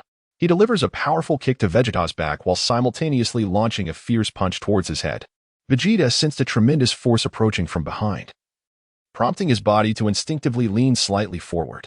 He skillfully evaded Goku's attack, swiftly adjusting his stance in preparation for the next wave of onslaught. Goku's strikes carried an apocalyptic momentum, while Vegeta remained unerringly composed. Each maneuver, whether offensive or defensive, was executed with precision and ferocity. Bang! Bang! Bang! In an instant, the two engaged in a flurry of hundreds of exchanges, their battle escalating to a fever pitch. Their figures intertwined in the air, each collision radiating a dazzling brilliance. the resounding booms echoing across the battlefield. Nevertheless, despite Goku's utmost efforts, he found himself unable to shake off Vegeta's relentless dominance. Vegeta's power was undeniably formidable, leaving Goku at a loss, akin to a mere punching bag. During a fierce clash, Goku was struck in the chest by a single blow from Vegeta. His body tumbled through the air, completely exhausted, unable to maintain even his Super Saiyan form.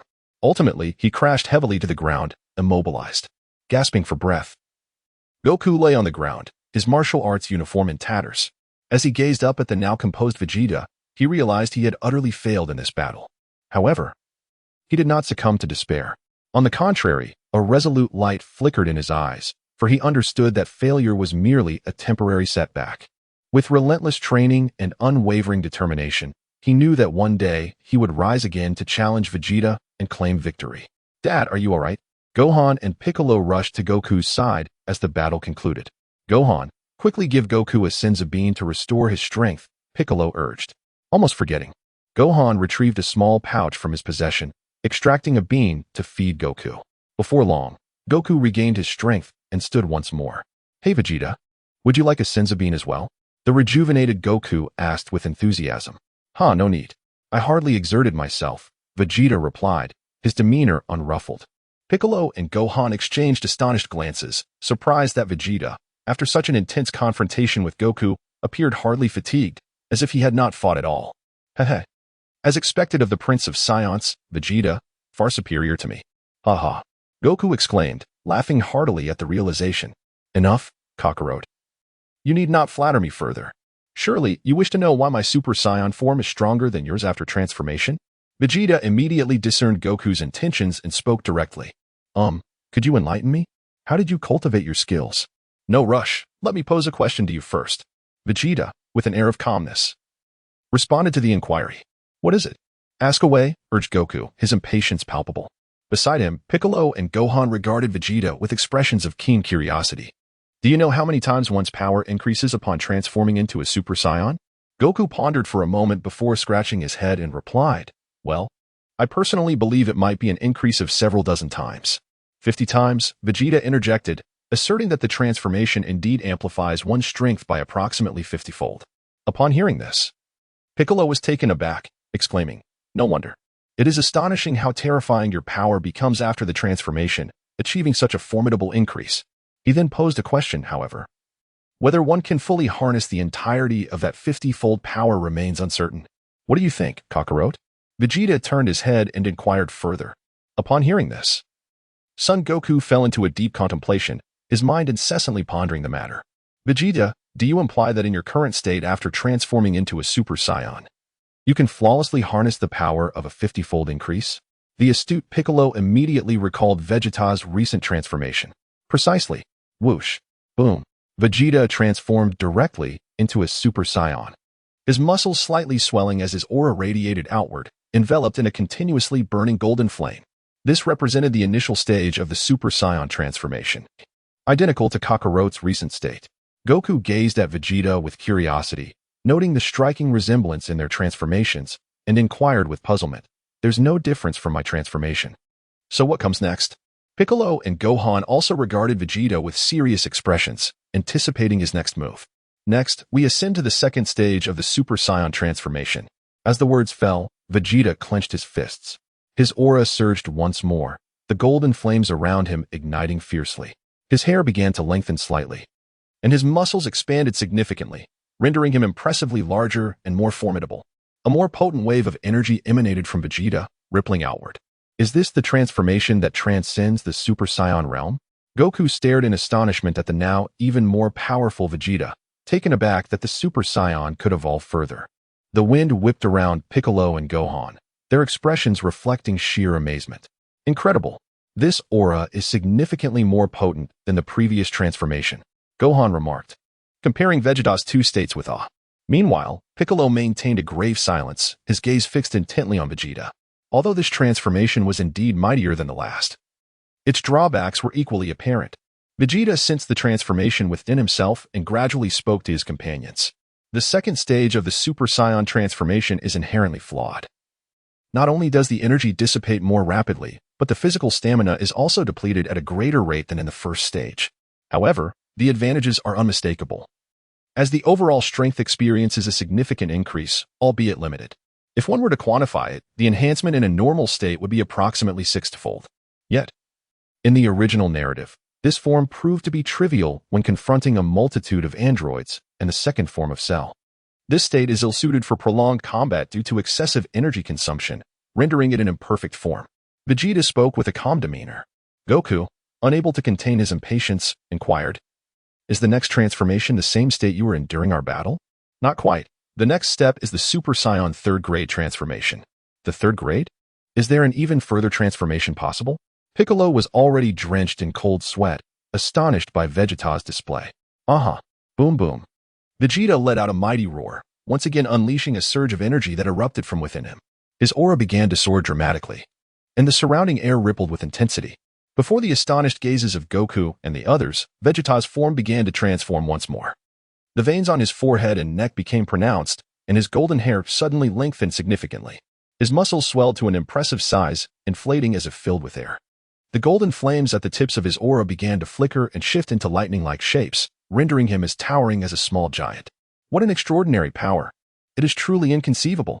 Piccolo was utterly awed by Vegeta's display. The Saiyans were indeed a formidable race. Gohan, equally stunned, finally managed to exclaim, "Incredible! Vegeta, you are truly remarkable. You have ventured far along the path of Super Saiyan." Goku gazed at Vegeta in astonishment, acknowledging him as the Prince of the Saiyans. In response to the praises from the group, Vegeta remained indifferent, continuing to speak, while this state showcases significantly developed muscles and an elevation in power. "My speed has drastically diminished, and my stamina depletes at an accelerated rate. Possessing immense strength is futile if one cannot strike their opponent. Therefore, when considering balance across all aspects, the first stage of Super Saiyan remains the most advantageous." Upon hearing Vegeta's words, Goku fell into contemplation. After a considerable time, he emerged from his thoughts, only to discover that Vegeta had reverted to a state akin to that of the first stage of Super Saiyan. Is this form truly equivalent to the first stage of Super Saiyan? Why is there such a stark contrast compared to my transformation? Goku pondered, perplexed by the fact that even the golden aura around Vegeta had vanished. This form I now possess can be referred to as Super Saiyan at full power. Vegeta spoke slowly, elucidating the concept of the Super Saiyan full power state to Goku. This form of Super Saiyan was simply astonishing. It lacked the overwhelming aura and the sense of restlessness typically associated with such transformations. The ability to maintain the Super Saiyan form for extended periods rendered it the epitome of Super Saiyan states in terms of speed and strength. The primary advantage of the full power state, in contrast to other Super Saiyan forms, lies in its ability to mitigate the rapid depletion of stamina that often accompanies combat. It maximizes the latent combat potential of the Super Saiyan while preventing the energy loss that occurs even in the absence of fighting. This state allows for perfect and stable cell control, accompanied by a more composed demeanor. The sole drawback is that advancing to the Super Saiyan 2 level thereafter may prove somewhat arduous, as it predominantly requires the catalyst of intense anger. Much like Gohan's transformation during the Cell games, due to his fury. However, Vegeta need not concern himself with such matters, as he possesses an innate advantage that allows him to bypass this step. The normalization of Super Saiyan, the full power state, the pinnacle of Super Saiyan forms, enhanced base combat strength. Through Vegeta's exposition, Goku and the others gained a clearer understanding of the various aspects of the Super Saiyan. Goku soon fell into contemplation, while Piccolo and Gohan processed Vegeta's words in their minds. After a considerable pause, it seemed that Goku had an epiphany, as he abruptly leapt to his feet and inquired of Vegeta, "Vegeta, can one further transform after achieving the full power state?" "Haha, as expected of Kakarot. Indeed, there exists an even higher transformation." Vegeta grinned and remarked, "Indeed, as the protagonist, Goku possesses a remarkably quick mind when it comes to matters of battle. So, have you reached that realm?" Goku inquired, his expression brimming with excitement as he gazed at Vegeta, eagerly awaiting a response. However, Vegeta did not rush to answer. Instead, he fixed a playful smile upon him. "Hey, Vegeta, don't just stand there grinning. Tell me," Goku implored. "Have you truly attained it?" Noticing Vegeta's silence, Goku pressed on. "As for that question, I shall reveal the answer once you master the full power of Super Saiyan, Kakarot," Vegeta replied. Goku, upon hearing this, became displeased and exclaimed, Vegeta, you are so stingy. What difference does it make if you tell me now? Kakarot, are you foolish? Whether I choose to disclose it is entirely up to me. You are indeed stingy. Stingy. Meanwhile, Piccolo and Gohan exchanged helpless glances as they observed the banter between Vegeta and Goku. Chapter 38. The Invitation. At this moment, Piccolo noticed a glimmer of joy in the corners of Vegeta's eyes, as if he had something delightful to share. Vegeta, have you come to Capsule Mountain for some other reason? He curiously inquired, sensing that Vegeta's visit was not solely for the purpose of instructing Goku. What are you saying? Piccolo? Isn't Vegeta here to guide my training? Goku, oblivious to the nuances, asked with confusion. Haha. Indeed, as expected of you, King Piccolo. I have come to Capsule Mountain for an important matter, and instructing Kakarot is merely a side endeavor. Vegeta, amidst his conversation, produced a crimson card from his person and extended it towards Goku. What is this? Goku inquired with curiosity as he received the card. Isn't it written on the invitation? An invitation? What does it say?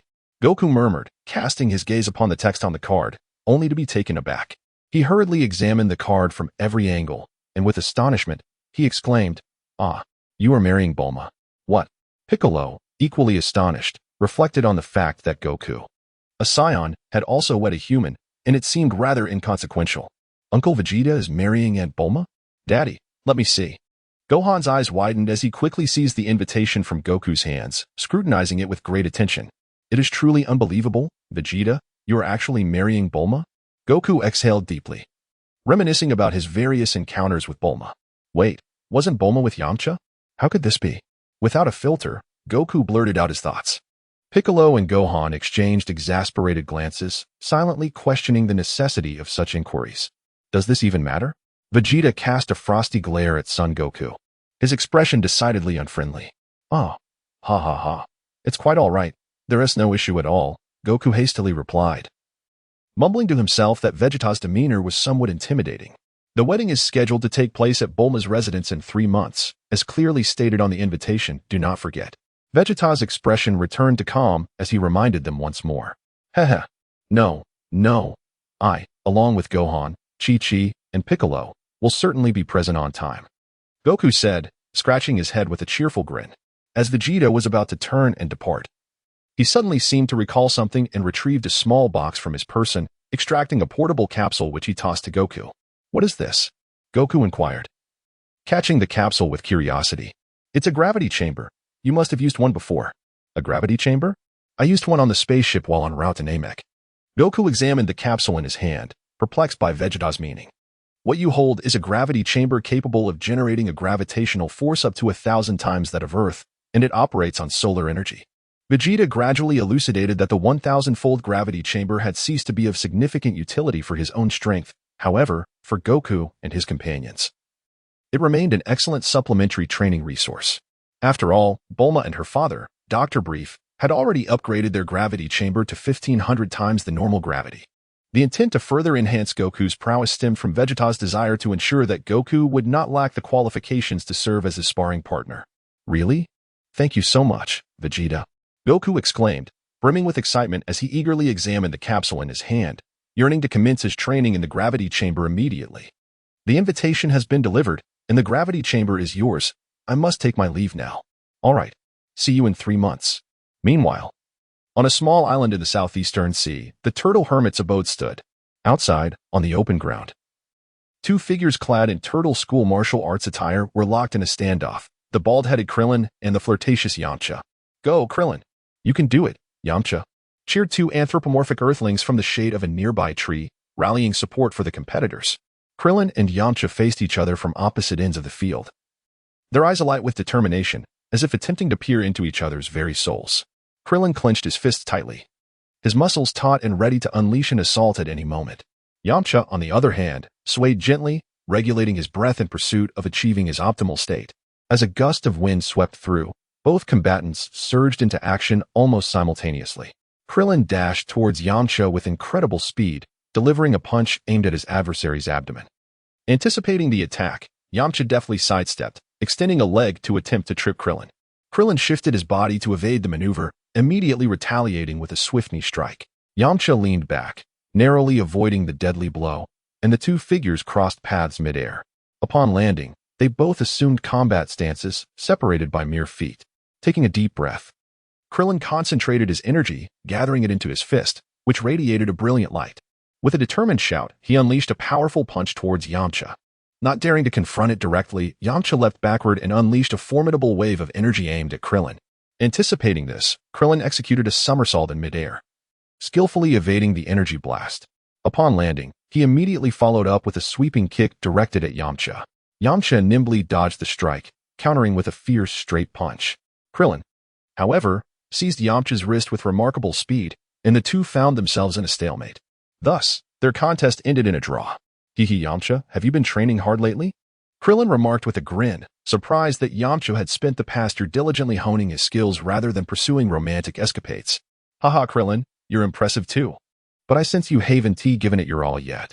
Yamcha replied with a chuckle, acknowledging Krillin's prowess, as he was undoubtedly one of the strongest Earthlings. As for Tien, he was a hybrid of the alien race known as the Three-Eyed People and Earthlings. Just as Krillin and Yamcha exchanged compliments, a figure suddenly appeared on the island. Sensing the presence, Krillin and Yamcha quickly turned their gaze toward the source of the energy. Vegeta? What brings you here? Upon recognizing the newcomer as Vegeta, both Krillin and Yamcha were left perplexed. Why would this formidable warrior visit the Turtle Hermit's abode without any apparent reason? Vegeta did not respond to their inquiries. Instead, he produced a red wedding invitation and handed it to Krillin. Bulma and I are to be wed. Do remember to attend our nuptials. The time and place are inscribed upon the invitation. Vegeta spoke in a calm tone. Originally, Bulma intended to personally deliver these wedding invitations. But due to unexpected circumstances at Capsule Corporation, it fell upon Vegeta to teleport and present them himself. What did you say? Yamcha was momentarily taken aback by Vegeta's words. You are marrying Bulma? Krillin was equally astonished. How could Bulma possibly be with Vegeta when she was in a relationship with Yamcha? With this thought in mind, Krillin hastily opened the invitation to examine it closely. Meanwhile, Yamcha, still in disbelief, asked Vegeta, could you repeat that? Bulma is going to marry you? Indeed, Vegeta affirmed. The invitation clearly states the date and location of the ceremony. Vegeta responded with a frosty demeanor, harboring disdain for Bulma's former boyfriend in his heart. Despite being blessed with such a radiant, wealthy, and exceptionally intelligent companion like Bulma, he still dared to flit about, entangled in fleeting romances. Were he in that position, he would have long since settled down with Bulma and started a family. No. How could this be? Bulma, you. Yamcha murmured, his spirits plummeting. Alas. Yamcha, try to see things more clearly. It's no wonder you can't shake off your roguish tendencies. Krillin, witnessing the scene, could only offer words of consolation while inwardly grumbling. You heartbreaker. You deserve it. Nearby, Oolong and Puar hastened to comfort Yamcha as well. Master Roshi, hearing the commotion, emerged from the Kame house, taking the invitation with a serious expression. Congratulations to you, Vegeta. Rest assured, we will certainly arrive on time, Master Roshi remarked with a glance at the dejected Yamcha, a smile playing on his lips. Well then, I shall take my leave, old man Roshi. With that, he departed swiftly. Vegeta directly utilized instant transmission to depart from the Turtle Hermit's island, subsequently delivering wedding invitations to Tien Shinhan, Kaiatsu, Launch, and others. Even the cat god from Korin Tower and the warrior Yajirobe, as well as the deities from the other world, received invitations. Of course, their attendance was entirely at their discretion. Chapter 39, The Future Timeline Arc. The end of the demons in the year 783 of the Age of Gods, 20 years into the future on Earth, West City. Once one of the 4 prosperous metropolises of Earth, now lay in ruins. The remnants of a once thriving city were barely discernible beneath the desolation. Occasional gusts of wind stirred up the dust of the abandoned city, casting a somber atmosphere over the vast expanse of West City, which now bore no trace of life, neither human nor animal. The Capsule Corporation, a high-tech enterprise founded by the world's former richest man, Dr. Brief, had long since fallen into disrepair, reduced to a dilapidated building.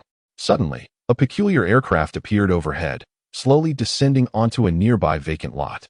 A young boy with purple hair and a sword leaped from the craft, gazing wistfully at the surroundings. It was Trunks, who had just returned to the future timeline. Trunks inhaled deeply, murmuring to himself, I have returned to Earth. The stark contrast between the current desolation and the Earth of 20 years prior filled him with a profound sense of melancholy. Androids, it is all your fault. If it were not for you demons, I should be enjoying a joyful reunion with my family right now. Thoughts of Gohan surged within him, igniting a fierce anger.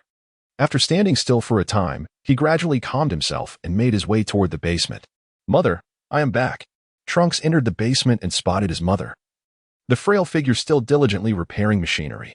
His heart ached at the sight. Mother, you have worked so hard. You were so vibrant in your youth. Trunks, you have finally returned. Bulma turned to him, her worried heart finally at ease. She rushed forward to embrace him, tears streaming down her face. I am sorry, Mother. I spent a year in the past before returning. Trunks gently wiped the tears from Bulma's eyes, filled with remorse. Do you know how worried I was? I thought there was a problem with the time machine and you would never come back. Mother, I met Father. Oh, you met Vegeta? Yes. He knows that I traveled back from the future. Upon hearing this, Bulma immediately inquired, What? What did you say? Did you approach him first? Trunks shook his head. No. It was Father who realized it himself. He then recounted his experiences and the past timeline in detail. Once Bulma grasped the situation, she couldn't help but wonder how Vegeta could be so different from what she knew. Especially when she learned that he could foresee the future. How is it that she had been unaware of this? It was baffling. However, she decided not to dwell on it. The most important thing was that Trunks had returned safely. Trunks, regardless of everything, I am so glad you are back from the past unharmed. Mother. Peaceful days are just around the corner. Soon. Trunks clenched his fists, assuring Bulma. Are you going to confront those two androids? Trunks replied with a smile. Indeed, Mother. The end of those two demons is nigh. Will you be able to handle it? Rest assured. Father and I have been training in the gravity chamber for so long. Specifically to defeat these two fiends. Trunks responded confidently. In a shattered city, the resonant sounds of explosions echoed across the desolate landscape. A boy with striking black hair and a red scarf was furiously unleashing energy blasts. Hey, number 17. Why are you so angry? It's just a game you lost. Remarked a slender, cold beauty with blonde hair and blue eyes. Number 17, scowling, retorted, Enough chatter. Number 18. I will act as I please. Haha. You really are just a big kid at heart. Number 18 replied, shaking her head as she turned to touch up her makeup. Just then, a powerful energy blast hurtled towards the two androids. Boom. The massive explosion engulfed their location. However, the attack did not harm them. They swiftly evaded and soared into the air. Damn it. Who dares to ambush us? Number 17 roared in fury. Beside him, number 18, with a dark expression, pulled out a mirror to inspect her dirted face. It was I. A clear voice echoed in the air, causing number 17 to whip around to see Trunks standing a short distance away. Trunks, you're not dead? You're such a fool, always engaging in futile endeavors. Are you here to be our punching bag again? Number 17 sneered, secretly delighted at the prospect of having a new target to hit. How dare you? Number 17. Don't you lay a finger on him. He has just ruined my freshly applied makeup. This time, I will not hold back. I will kill him. Number 18's face was as dark as night, her resolve to eliminate this insolent child unwavering. Number 18, if you do that, there will be one less source of entertainment for you. But, do as you wish. Number 17 replied with a resigned shake of his head. Don't worry. Once we deal with him, I will join you in seeking new amusements. Number 18 said with a playful grin as she stretched her limbs. That is settled. No backing out. Rest assured. Hey, have you two finished your little chat? Stop wasting my time and come at me together. Trunks said coldly. Knowing that whether facing one or two androids, they were no match for him. What? Number 17 and number 18 could hardly believe their ears. This was the same Trunks they had once beaten mercilessly. How could he now speak so boldly? Had he forgotten the torment he had endured? If it weren't for the lack of interesting things on Earth, they would have eliminated him long ago. Are you eager to meet your demise? Number 18's temper flared even more at Trunks' taunts. Did you not hear me clearly? Allow me to repeat myself. As Trunks' eyes gradually ignited with murderous intent, he declared resolutely, This time, I shall eliminate you two demons. Let us engage together. With his words resonating in the air, Trunks instantly transformed into a Super Saiyan. Chapter 40, The Future Time Arc, The Resolution of Androids 17 and 18. Trunks' purple hair stood on end, morphing into a brilliant gold, while his piercing azure gaze fixated on the two androids. Yet, his form was devoid of the characteristic golden aura, exuding a remarkably subdued yet potent energy, indicative of the full power of a Super Saiyan. Trunks, have you lost your senses? Taunted Android 17, mockingly recalling how Trunks had once been left battered and broken. Android 18 interjected fiercely, Do not waste words with him. Once I shatter his limbs, we shall see if he can still utter such bravado. The battle was imminent, and Android 18 was the first to strike. She extended her right hand, conjuring a searing energy beam that hurtled toward Trunks. With a slight smile, Trunks vanished from sight, leaving behind only a faint afterimage. The beam collided with distant ruins, erupting in a cloud of dust. When Trunks reappeared, he had positioned himself behind Android 18, delivering a powerful kick to her waist, sending her hurtling away. At that moment, Android 17, who had been observing from the sidelines, transformed into a blur, launching an attack from behind Trunks. His right hand formed an energy blade, aimed at Trunks' back. However, Trunks seemed to possess an uncanny awareness. He swiftly grasped 17's wrist with a reverse grip. 17's expression shifted dramatically as he struggled to free himself from Trunks' grasp, but it was futile. Seeing her companion in peril, Android 18 rushed to assist 17, channeling immense energy into her legs as she lunged at Trunks.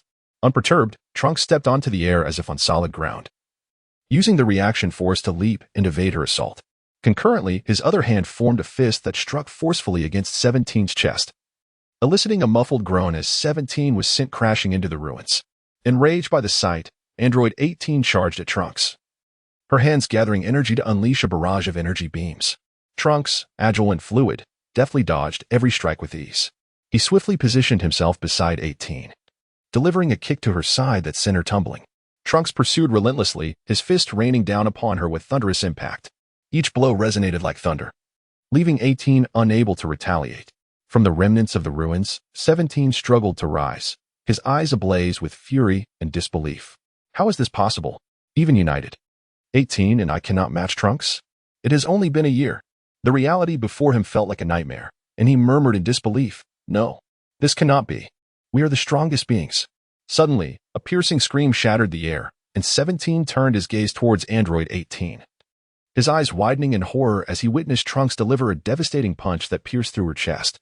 With a swift motion, Trunks severed her head with a knife hand strike, and unleashed an energy blast that reduced her body to ashes. No. 18. As 17 watched in despair, a chilling sense of fear enveloped him. No.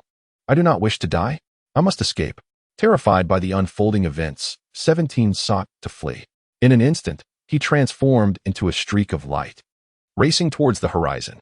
Trunks merely smiled faintly, declaring, "You cannot escape." 17. Gripping 18's severed head with his left hand, he concentrated energy into his right palm. Big Bang Attack. A powerful energy blast erupted from Trunks' hand, hurtling towards the fleeing 17. As 17 glanced back at the oncoming assault, he cried out in desperation, "No. Please." With a thunderous explosion, 17 was obliterated by Trunks' attack, effectively eliminating the two demons that had wreaked havoc upon Earth for the past 2 decades. Trunks inhaled deeply, exhaling slowly as he murmured, "Gohan, and everyone else, I have avenged you." At last, the Earth of the future was poised to embrace a long-awaited peace. In West City, within Bulma's laboratory, she was engrossed in her computer, while Trunks assisted her. "Hooray! I have finally deciphered the information within the android's head." Bulma wiped the sweat from her brow, expressing her relief. Trunks, filled with excitement, inquired, "Mom, is it true?" After days of relentless research, Bulma had successfully extracted the data from Android 18's head. Indeed, Dr. Gero may have been a villain, but he was undeniably a genius. It took considerable effort to unravel this data, she remarked, harboring a deep disdain for the architect of their suffering, Dr. Gero, while begrudgingly admiring his intellectual prowess in creating such formidable androids. Even the intricate designs of the android's head that Trunks brought back would occupy Bulma's attention for an extensive period. "Now, can we ascertain the location of that scoundrel Dr. Gero's laboratory?" Trunks, filled with fervor, inquired, his thoughts drifting to the conversations he had with his father from the past timeline regarding the existence of that monstrous entity. The burden of this potential threat weighed heavily upon him, leaving him restless. Upon hearing Vegeta's account of the creature capable of absorbing the powers of androids 17 and 18 to augment its own strength, Trunks was taken aback. After achieving mastery in his training within the past timeline, he was eager to return to the future. Once back, he rushed to eliminate androids 17 and 18, determined to prevent the creature from successfully absorbing them. According to Vegeta, should the creature manage to absorb both androids, its power would surge to an alarming magnitude. Even with all his might, Trunks knew he would not stand a chance against it. His strength had nearly reached the pinnacle of Super Saiyan I, teetering on the brink of transcending to Super Saiyan 2. The only hope of defeating the creature lay in Trunks attaining Super Saiyan 2 himself. or Vegeta accompanying him to the future. However, Vegeta reassured Trunks not to panic excessively. According to the timeline established in the original narrative, the creature had yet to mature fully. Even if it had developed to an insect-like form, it would require at least 3 more years to evolve into a state capable of attacking humans. Furthermore, due to the presence of androids in the future, humanity had dwindled to a fraction of its former self, leaving insufficient beings for the creature to absorb and strengthen itself. If the creature lacked the power to confront the androids, it would not recklessly seek its demise. Despite his inherently benevolent nature, Trunks could not bear the thought of innocent Earthlings falling victim to the creature. Resolving to eliminate it swiftly would spare the few remaining humans on Earth from further harm. Guided by Vegeta's insight, Trunks contemplated the possibility of locating Dr. Gero's laboratory by analyzing the android's neural pathways. It should be feasible. I will give it a try. Bulma resumed her rapid typing on the computer keyboard. Eureka! The location of Dr. Gero's laboratory is in the Nameless Mountains, several hundred kilometers northeast of North City. Excellent. Mother, please send the precise latitude and longitude of the laboratory to my communicator. I shall depart immediately. Trunks could not hide his excitement upon hearing Bulma's words. He swiftly picked up the sword resting on the table and dashed toward the laboratory's exit. Wait, Trunks. It's far too cold in North City. Perhaps you should change into warmer clothing before heading out. Bulma urged him as he hurried out. No need, Mother. I will be back shortly. Trunks replied, not glancing back as he sped toward North City. North City, situated in the frigid northern region of Earth, was once one of the 4 thriving metropolises. However, due to its proximity to the emergence of the androids, it was among the first cities to suffer devastation. The howling cold winds carried with them a sprinkle of snow, sweeping through the ruins of this forsaken city. A figure soared through the sky, racing toward this place, none other than Trunks, who had come from West City. The dilapidated ruins ahead were unmistakably North City. He still needed to travel a few hundred kilometers northeast. Trunks checked the information sent by Bulma on his communicator, confirming his direction was accurate. As a gust of frigid wind rushed toward him, Trunks shivered involuntarily. Ah, it is indeed quite cold here. I should have heeded my mother's advice and dressed more warmly. The icy breeze made contact with him, prompting a shiver. With a swift motion, Trunks accelerated his flight, heading directly toward the mountains northeast of North City. After what felt like an eternity, he finally arrived at the location marked on his communicator's map. It was an unremarkable rocky hill. Trunks circled the hill and eventually discovered a cave within the wall, situated several dozen meters above the ground. He flew straight into the cave, finding an expansive interior. A colossal deformed metal door lay on the ground, having collapsed inward. Trunks cautiously stepped inside, his gaze scanning the surroundings. He sensed no signs of life, suggesting that this place had been abandoned for a considerable time. What's this? Trunks suddenly noticed several devices resembling dormant pods on the right side of the laboratory. However, these peculiar devices had their doors ajar, revealing empty interiors. If my assumptions are correct, these devices were previously used to house androids 17 and 18.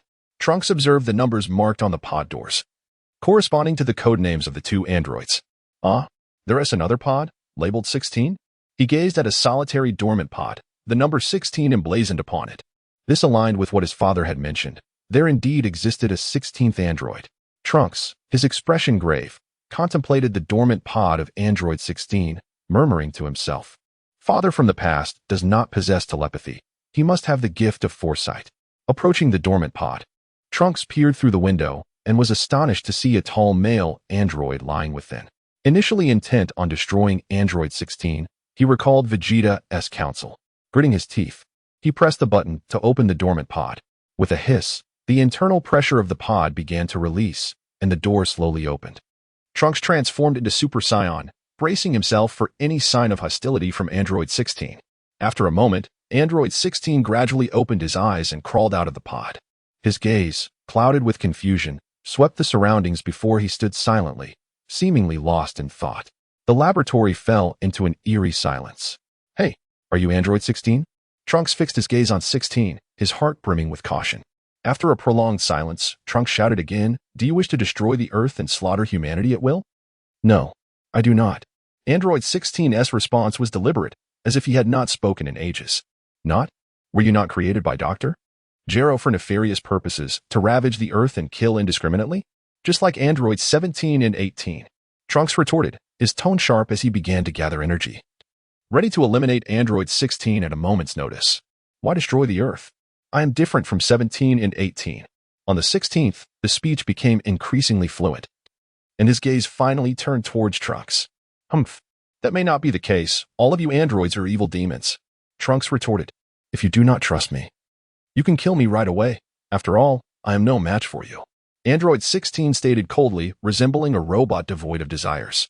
Indeed, he could be considered a robot, or at least half of one. Trunks found himself momentarily at a loss for words. Yet he could not deny the truth in Android 16's statement.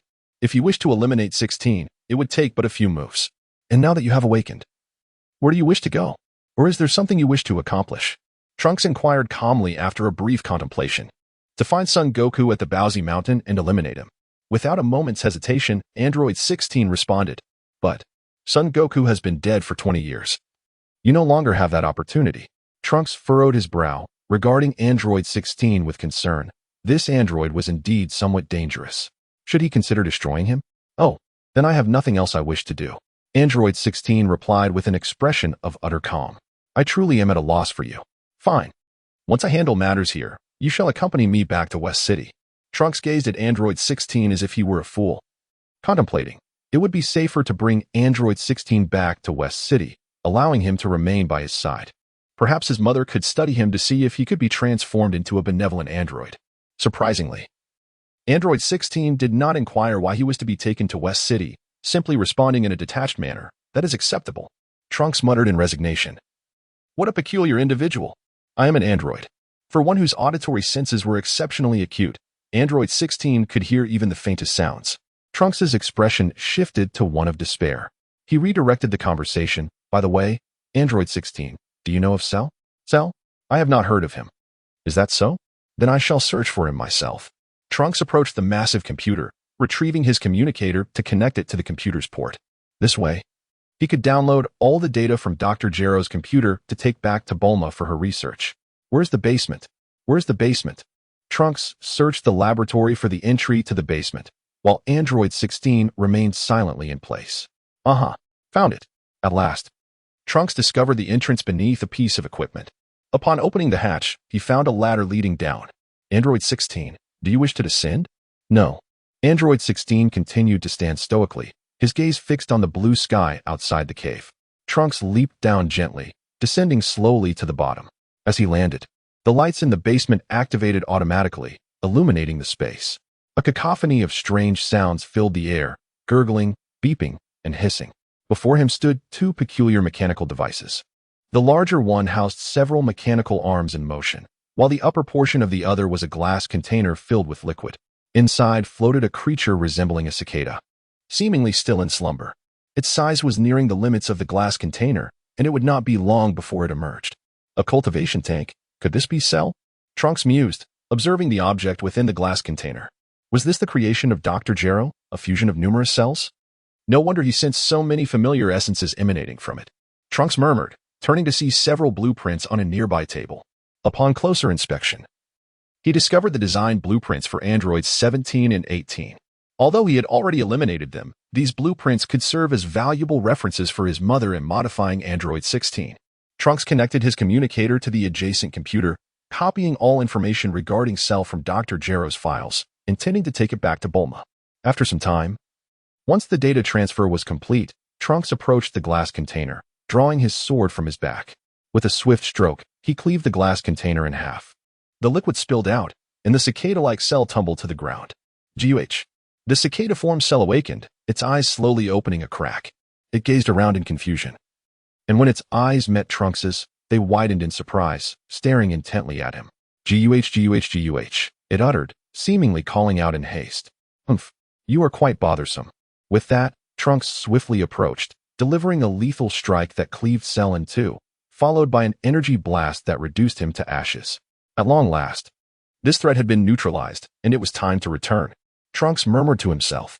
Subsequently, he destroyed all equipment within the basement. Upon returning to the surface, he unleashed several powerful energy blasts, obliterating Dr. Gero's laboratory. With Android 16 in tow, he made his way back to West City. In West City, at Bulma's residence. Trunks, when do you plan to return to 20 years ago? Bulma inquired, finishing her coffee in one gulp. After I return from New Namek. Trunks exclaimed. Wait, why is this coffee so bitter? He grimaced after taking a sip, overwhelmed by the taste. How can you complain? If it weren't for you causing your mother so much work, I wouldn't have to endure this dreadful coffee. Bulma retorted. Trunks presented all the data he had retrieved from Dr. Gero's laboratory for Bulma to examine. Not only did she need to study this information, but she also had to assist in dismantling the bomb within Android 16. Furthermore, she needed to construct a spaceship to send Trunks to New Namek. But Trunks, how did you come to think of seeking the Dragon Balls on New Namek? Trunks replied, it was my father who informed me. The past Vegeta? How does he manage to desire everything? Bulma pondered, intrigued by the stark contrast between the past Vegeta and the one she knew. From every perspective, the two seemed entirely different individuals. Could it be that Trunks' time travel had caused this disparity? Alas, time travel is a phenomenon not easily grasped by mere mortals. After a passage of time, the spacecraft was finally fine-tuned. Subsequently, Trunks, accompanied by the now bomb-free Android 16, embarked aboard the spaceship crafted by Bulma, setting their course for New Namek. After several days traversing the vastness of space, they finally arrived at their destination. Upon revealing their origins from Earth and engaging in conversation with Elder Mori and others, they learned of the tumultuous events that had transpired on Earth over the past 2 decades. The Namekians were deeply saddened, promptly gathering the 7 Dragon Balls to summon the Eternal Dragon, Purunga. The current incarnation of the Namekian dragon had enhanced wish-granting capabilities, allowing for the resurrection of many. The first wish was to revive the good souls who perished due to the androids. However, the dragon could only restore those whose bodies remained intact. The deceased without preserved bodies had already reincarnated. Thus, only those like Gohan and Piccolo, who were preserved due to King Enma's special consideration, could be brought back to life. Notably, Vegeta from this timeline also fell in battle against the androids and was revived. As for Goku, his passing was a natural consequence of life, and the Dragon Balls could not restore him. He preferred to continue his training in the other world. The second wish was to mend the Earth, which had been ravaged by the androids. The third wish was to restore Bulma's youth, freeing her from the guise of a weary middle-aged woman. Once all wishes were fulfilled, Trunks and Android 16 spent another day on New Namek before returning to Earth. Chapter 43, The Wedding in the Primary Timeline, on Earth in West City.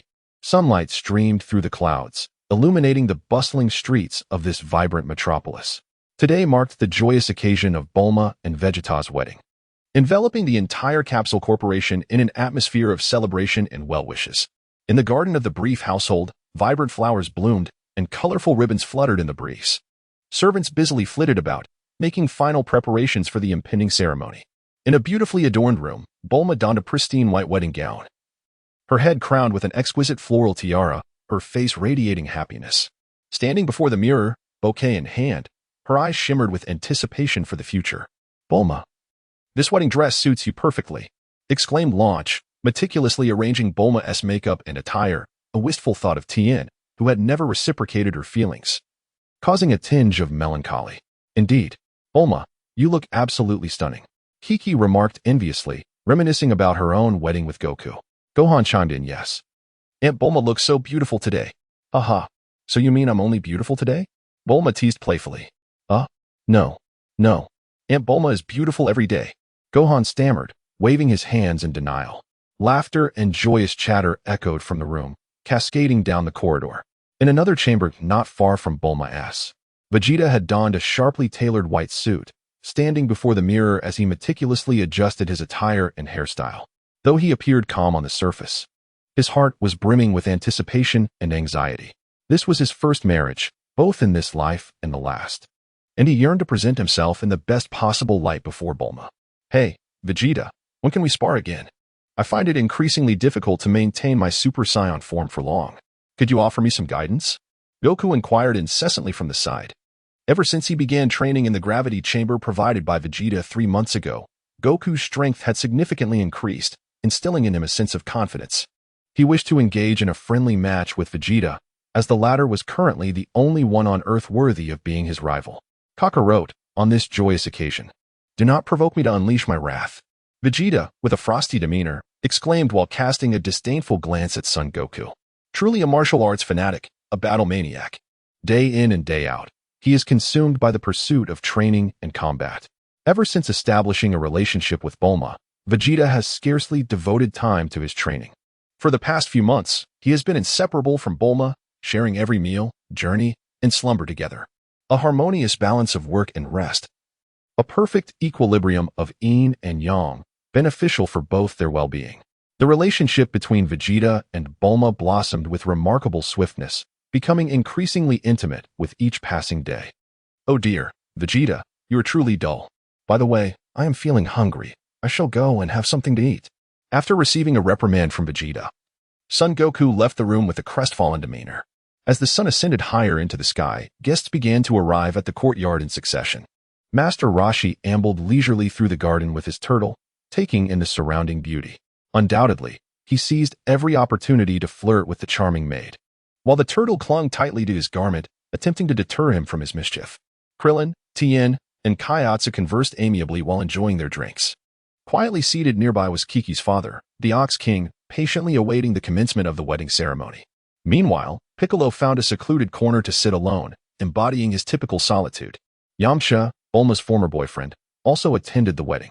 Dressed in a well-tailored suit, he held a glass of beverage, standing apart with a somewhat stiff smile, his eyes revealing a tinge of complex emotions. As the sound of a bell resonated through the air, the officiant declared the wedding ceremony officially commenced. With the gentle strains of music filling the atmosphere, Bulma, adorned in a stunning white wedding gown, took her father's arm, Dr. Brief, and gracefully made her way towards the open-air chapel on the grassy field. Her radiant face beamed with happiness, as if the entire world rejoiced in celebration of her bliss. Oolong and Puar, summoned to serve as flower children, trailed behind Bulma, scattering petals in their wake. Vegeta stood resolutely at the center of the hall, awaiting his bride. Vegeta, I entrust Bulma to you, Dr. Brief said with a smile, placing Bulma's hand into Vegeta's. Very well, father-in-law. Vegeta joyfully took Bulma's hand in his, holding it gently as their gazes locked in a steadfast embrace. Shortly thereafter, the priest commenced the ceremonial proceedings, all under the watchful eyes of the gathered witnesses. Vegeta and Bulma exchanged rings, their vows resonating in the air. Vegeta gazed tenderly at Bulma, vowing to protect her eternally and to share every moment of life by her side. Bulma smiled, expressing her willingness to traverse the storms of life hand in hand with Vegeta, cherishing a lifetime together. Ahem. Let us extend our most sincere and heartfelt blessings to this newlywed couple. As the pastor's words echoed, waves of applause and well wishes surged through the gathering. Everyone offered their blessings to Vegeta and Bulma. The Briefs, watching their beloved daughter adorned in her wedding gown, radiated joy. Their elder daughter, Tights, was still journeying through the cosmos, unable to attend her sister's nuptials. Yamcha stood nearby with a gentle smile, quietly observing the blissful scene of Bulma and Vegeta, harboring both blessings and a tinge of wistfulness in his heart. Following the ceremony, the wedding banquet commenced in the courtyard, laden with exquisite dishes and fine wines. The air filled with the aromas of delectable food and the sounds of laughter. The guests raised their glasses in a toast, celebrating the happiness of the newlyweds. Vegeta and Bulma navigated through the crowd, expressing gratitude to each individual who came to extend their blessings. Their faces radiated with joy, as if the entire world rejoiced in their happiness. At the zenith of the celebration, Bulma's father ascended the stage and delivered a heartfelt speech. He reminisced about Bulma's journey of growth and conveyed his heartfelt wishes for her future. He expressed his gratitude to Vegeta for the happiness and warmth he brought to Bulma's life, hoping that the couple would forge ahead together, crafting a beautiful future. Vegeta stood by, gazing affectionately at Bulma, his eyes brimming with love. As night fell, the wedding gradually approached its conclusion. One by one, the guests began to depart, while Bulma and Vegeta remained in the courtyard, bidding them farewell. Bulma, I wish you happiness. Yamcha, the last to leave, suddenly approached the couple. Bulma smiled and replied, Thank you, Yamcha. I hope you two find someone to share your life with. Let us hope so. Vegeta, you must take good care of Bulma. Otherwise, I shall do everything in my power to teach you a lesson. Yamcha warned Vegeta with a serious expression. Vegeta smirked, saying, Rest assured. You won't have the chance to fight with all your might. Yamcha said nothing further and turned to leave. Oh dear. Vegeta, why are you picking me up? What for? Of course, it's for that. Vegeta lifted Bulma effortlessly, making his way towards their bedroom. Tonight, it was destined that Bulma would find no solace in sleep. Ahem. Those in the know will understand. Chapter 44, The Deity and the Dragon. Capsule Corporation, West City. The day following the wedding of Vegeta and Bulma. What? You wish to take me on a honeymoon? Or perhaps into space. In the bedroom, Bulma, exhausted after a night of fervent passion, lay beside Vegeta. Upon hearing his suggestion, she was momentarily taken aback. Earth feels rather small for us, and there are few remarkable places to explore. So, you intend to take me into the cosmos? Bulma gazed at Vegeta with her tired, panda-like eyes. Indeed.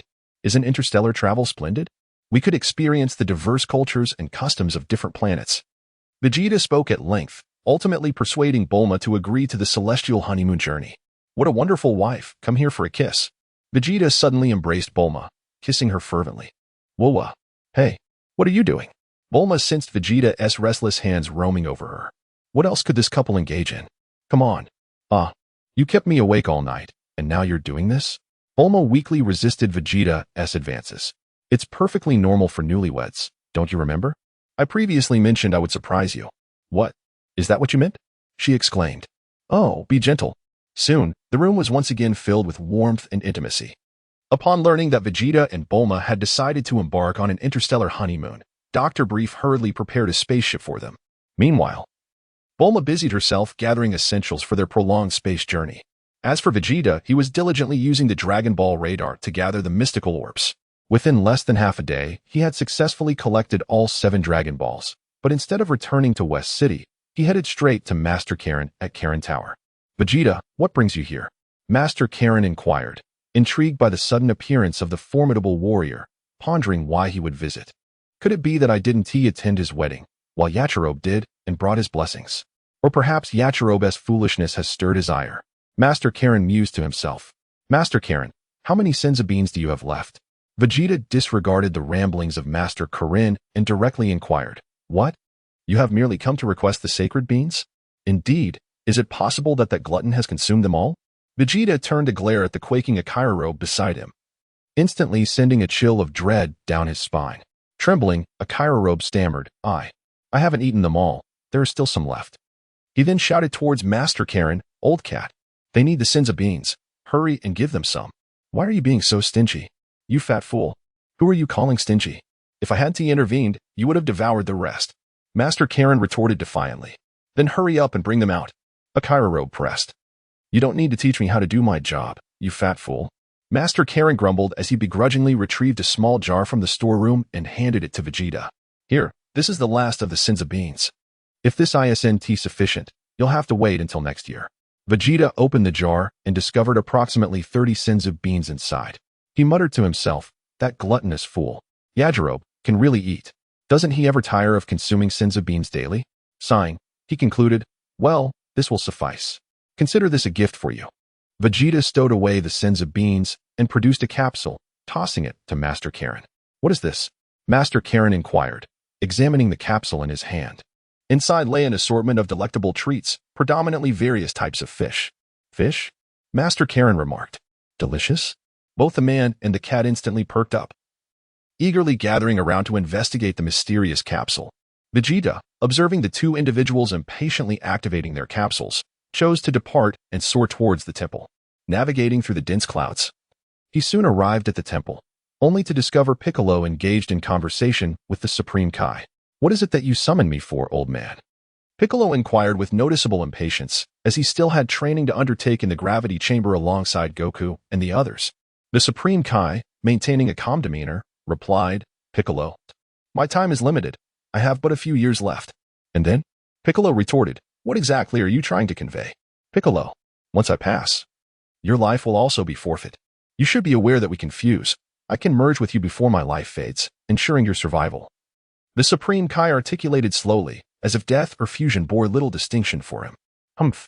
I refuse to fuse with you at this moment. Inform me when you are on the brink of death.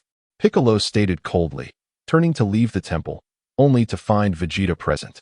Vegeta? What brings you here? What is your purpose? Piccolo exclaimed. Upon hearing Piccolo's words, the Supreme Kai and Bubbles finally recognized the presence of Vegeta, a living entity amongst them. I have come to seek the Supreme Kai. Are you planning to fuse with him? Vegeta inquired with an air of curiosity. Piccolo, perplexed, asked, how do you know this? Who informed you? Hee.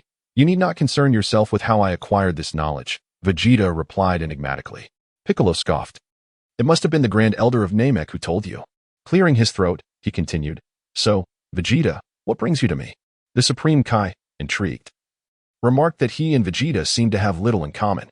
I am actually here regarding your fusion, Vegeta explained. But let me first summon the Eternal Dragon before we proceed. Vegeta retrieved a universal capsule from his person and tossed it onto the ground. With a resounding thud, a square box materialized before him. Vegeta retrieved 7 orbs from the box and placed them upon the ground. Dragon Balls. What wish do you intend to make? The Supreme Kai and Piccolo gazed at Vegeta in perplexity, unable to fathom his true purpose. As Vegeta summoned the orbs, they radiated a brilliant light that ascended into the heavens, darkening the sky in its wake. In an instant, the soaring light coalesced into a colossal azure dragon, stretching hundreds of meters long. The mighty dragon writhed its immense body, its 2 crimson eyes, the size of automobiles, fixated on the assembled crowd. Owner of the Dragon Balls, speak your wish. Within the bounds of my power, I can grant you one wish, rumbled the Grand Dragon with a resonant voice. Upon Vegeta's first encounter with the Dragon of Earth, he could not help but draw a comparison with the Dragon Purunga of Namek. The Earth-S Dragon, modeled after the mythical dragons of Chinese lore, appeared far more pleasing and formidable to his eyes. Dragon, my wish is for you to transport me to planet Wampa. Chapter 45. The next candidate for the God of Earth, planet Wampa? What kind of place is that? Both Piccolo and the God of Earth wore expressions of bewilderment. The dragon, with a deep and resonant voice, responded, Planet Wampa. You say? Very well, please wait a moment. In the blink of an eye, Vegeta vanished from his position. Your wish has been granted. Farewell. With those words, the dragon transformed into a radiant beam of light, dissipating into the air. The 7 Dragon Balls scattered, soaring in various directions. What on earth is Vegeta up to? Piccolo pondered, utterly perplexed by Vegeta's enigmatic actions. The God of Earth inquired, Piccolo, have you ever heard of Planet Wampa? No, not at all. Just as Piccolo and the God of Earth were enveloped in confusion, Vegeta reappeared. Phew. Planet Wampa is even farther from Planet Biodrat. It will take some time to determine the direction back to Earth. Vegeta murmured softly, realizing that he had truly mastered the art of instantaneous movement. Though he had transported himself to Planet Wampa, he did not immediately seek out that individual. Given his current prowess, he recognized that he was not yet a match for him. There are times when it is wise to exercise caution. It is not a sign of shame. Vegeta estimates that he must at least master Super Saiyan 4 or Super Saiyan Blue to fully overpower that individual. Although he is not currently a match for him, that person serves as an excellent sparring partner. Much like Goku, there are no opponents left on Earth, aside from Vegeta, who can compel Goku to fight with his utmost effort. He recognizes that he cannot continuously engage with those weaker than himself. Such encounters hinder the advancement of his strength and combat techniques. Merely exhausting himself in the gravity chamber will not suffice. This relentless training, though it may enhance certain aspects of his power, ultimately proves insufficient. True growth can only be achieved through battles against opponents of equal strength. And challenging those who are stronger will lead to a comprehensive enhancement of his abilities. Vegeta still possesses immense potential for growth. The individual on Planet Wampa is formidable, even within the original narrative of Dragon Ball. If he were to unleash his fury, it would require at least Super Saiyan Blue Vegeta to subdue him. He serves as an ideal sharpening stone for Vegeta. After all, if he cannot prevail, he can always teleport back to Earth. Vegeta, what on earth are you doing? Piccolo could no longer contain his curiosity and inquired. Vegeta dismissively replied, I haven't done much, merely sought to occupy myself. By the way, when do you intend to fuse? Piccolo and the Supreme Kai were momentarily speechless, uncertain of how to respond. Vegeta remarked, what is the matter? There is no time like the present. Why not today? Does our fusion concern you in any way? Mind your own business, Vegeta. Piccolo replied with a somber expression. The Supreme Kai inquired, Vegeta, why do you wish for us to fuse so hastily? I do this for your benefit. If your lifespan is exhausted, Piccolo will perish alongside you. Vegeta spoke slowly. Having just discussed this situation with Piccolo, he could allow Piccolo's personality to dominate. Yet, the Supreme Kai shook his head helplessly, pondering why someone who was ostensibly the same individual would resist fusion so vehemently. Piccolo, you and the Supreme Kai are essentially one and the same. Fusing would not only prevent death but significantly enhance your power. What? You knew that too? Piccolo gazed at Vegeta in astonishment. That's inconsequential. However, if you two were to fuse, the Dragon Balls might become ineffective, necessitating the appointment of someone to succeed the Supreme Kai. The Supreme Kai sighed and continued, indeed. I have considered letting Piccolo take over, but he refuses. With an air of arrogance, Piccolo declared, I, the great demon king Piccolo, would never stoop to becoming the so-called Supreme Kai. I am a warrior of the Namekian race, born solely for battle. Yet, with his current power level, he could barely contend with them, let alone defeat that cockroach fellow. Vegeta, you. Piccolo's expression darkened as he acknowledged the truth. His strength was woefully inadequate, rendering him no match for the Saiyans. His growth was stagnating, as if he had hit an insurmountable ceiling. Forget it, Piccolo. I shall not concern myself with when you two will fuse. My focus is on the next Supreme Kai and the Dragon Balls. Humph. Piccolo scoffed, turning away to sulk in solitude. The Supreme Kai inquired, So, Vegeta, do you have any recommendations for the next Supreme Kai? Of course. I have someone in mind who is exceptionally suited for the position of Supreme Kai. Vegeta chuckled, remarking that anyone familiar with the original work would recognize this candidate. Is that so? Who is it, and where can I find him? I would be happy to meet him, or perhaps I could visit him myself. Upon hearing Vegeta's response, the Supreme Kai's expression shifted to one of excitement. With his own lifespan dwindling and Piccolo refusing the mantle, he found himself in quite the quandary, lacking suitable successors. The thought of having no one to inherit the role of Supreme Kai left him troubled, as he would feel ashamed to face his predecessor in the afterlife. If only a fitting candidate could be found to assume the position, he could impart some wisdom before his demise, allowing the successor to swiftly acclimate to the responsibilities of the Supreme Kai. Calm down, he urged himself. I know you're anxious, but there is no need to rush. Vegeta, with a touch of morbid humor, attempted to console. The Supreme Kai, somewhat at a loss for words, questioned, Are you even speaking human language? A cough escaped his lips. He is currently not on Earth. Not on Earth? Then where is he? The Supreme Kai's emotions fluctuated like a roller coaster, his expression shifting in complexity. Were it not for the fact that he could not overpower Vegeta, he would have long since resorted to violence. Nearby, Piccolo overheard their conversation and nearly burst into laughter, inwardly muttering, Humph, the old chap is at a loss. How amusing it is to see him humbled. That Vegeta has quite the sharp tongue. Vegeta spoke slowly, Namek, or as it is now called, New Namek. Piccolo was taken aback. What? New Namek? The Supreme Kai furrowed his brow and inquired, New Namek? Are you suggesting that my kin should assume the role of Supreme Kai? Indeed, since it is the next Supreme Kai. It is only fitting that a fellow Namekian takes on the mantle. You make a valid point. The Supreme Kai fell into contemplation, as if pondering something profound. Even if my kin are indeed suitable for the position of Supreme Kai, how can you be certain that any of them would be willing to leave our homeland of Namek to come to the distant foreign land of Earth?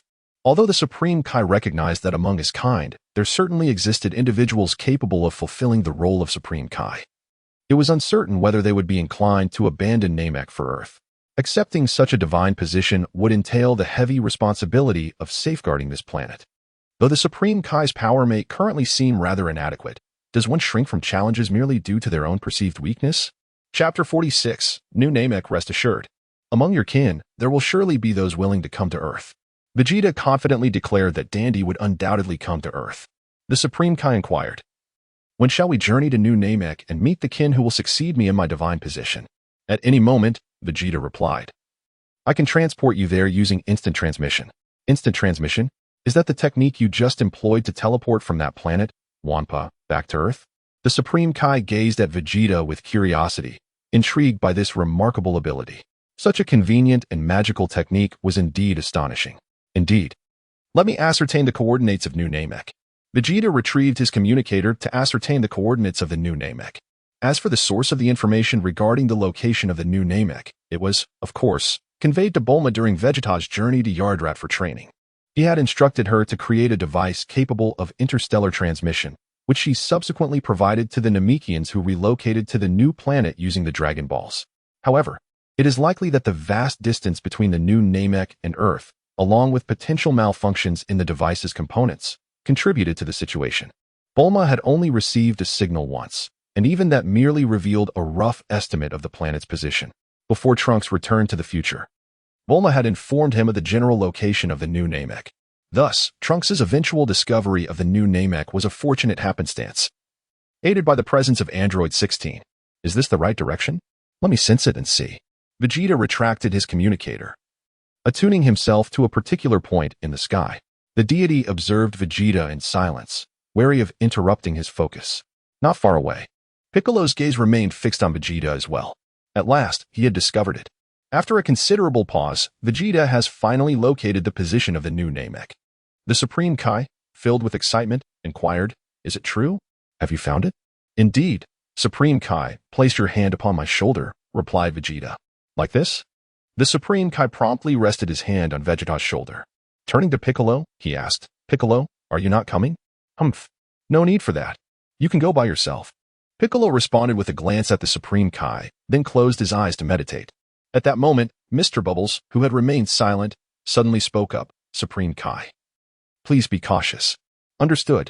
In the blink of an eye, Vegeta and the Supreme Kai vanished from their location. In a distant, unknown galaxy, there exists a green planet that slowly rotates on its axis. The diameter of this planet is approximately several times that of Earth.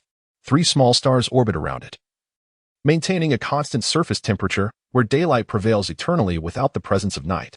The planet's landscape primarily consists of vast water bodies interspersed with island-like landmasses. The land is adorned with various flora and fungi, sporadically dotted with a rare tree known as the hydrangea tree. This new Namek was named by a group of green-skinned aliens who appeared on the planet one day. The first village, also referred to as One-Star Village, was established by the Namekians on this new planet, safeguarding the One-Star Dragon Ball, hence its name. Within the village, diligent Namekians are engaged in their respective tasks, cultivating hydrangea trees, constructing homes from mud, and imparting knowledge to young Namekians. However, there is an exception. A young Namekian sits by the lake outside the village, gazing vacantly at the sky. Suddenly, an elder Namekian approaches him and asks, "Dandy, are you once again missing those 2 friends from Earth?" "Oh, Elder Muley." Dandy quickly rises to greet Elder Muley. The elder gently states, "I understand you miss those friends, but it is not good for you to be so listless every day." Dandy lowers his head and murmurs, "I apologize, Elder Muley. I shall not do this again. It is not wrong to miss friends, but rather..."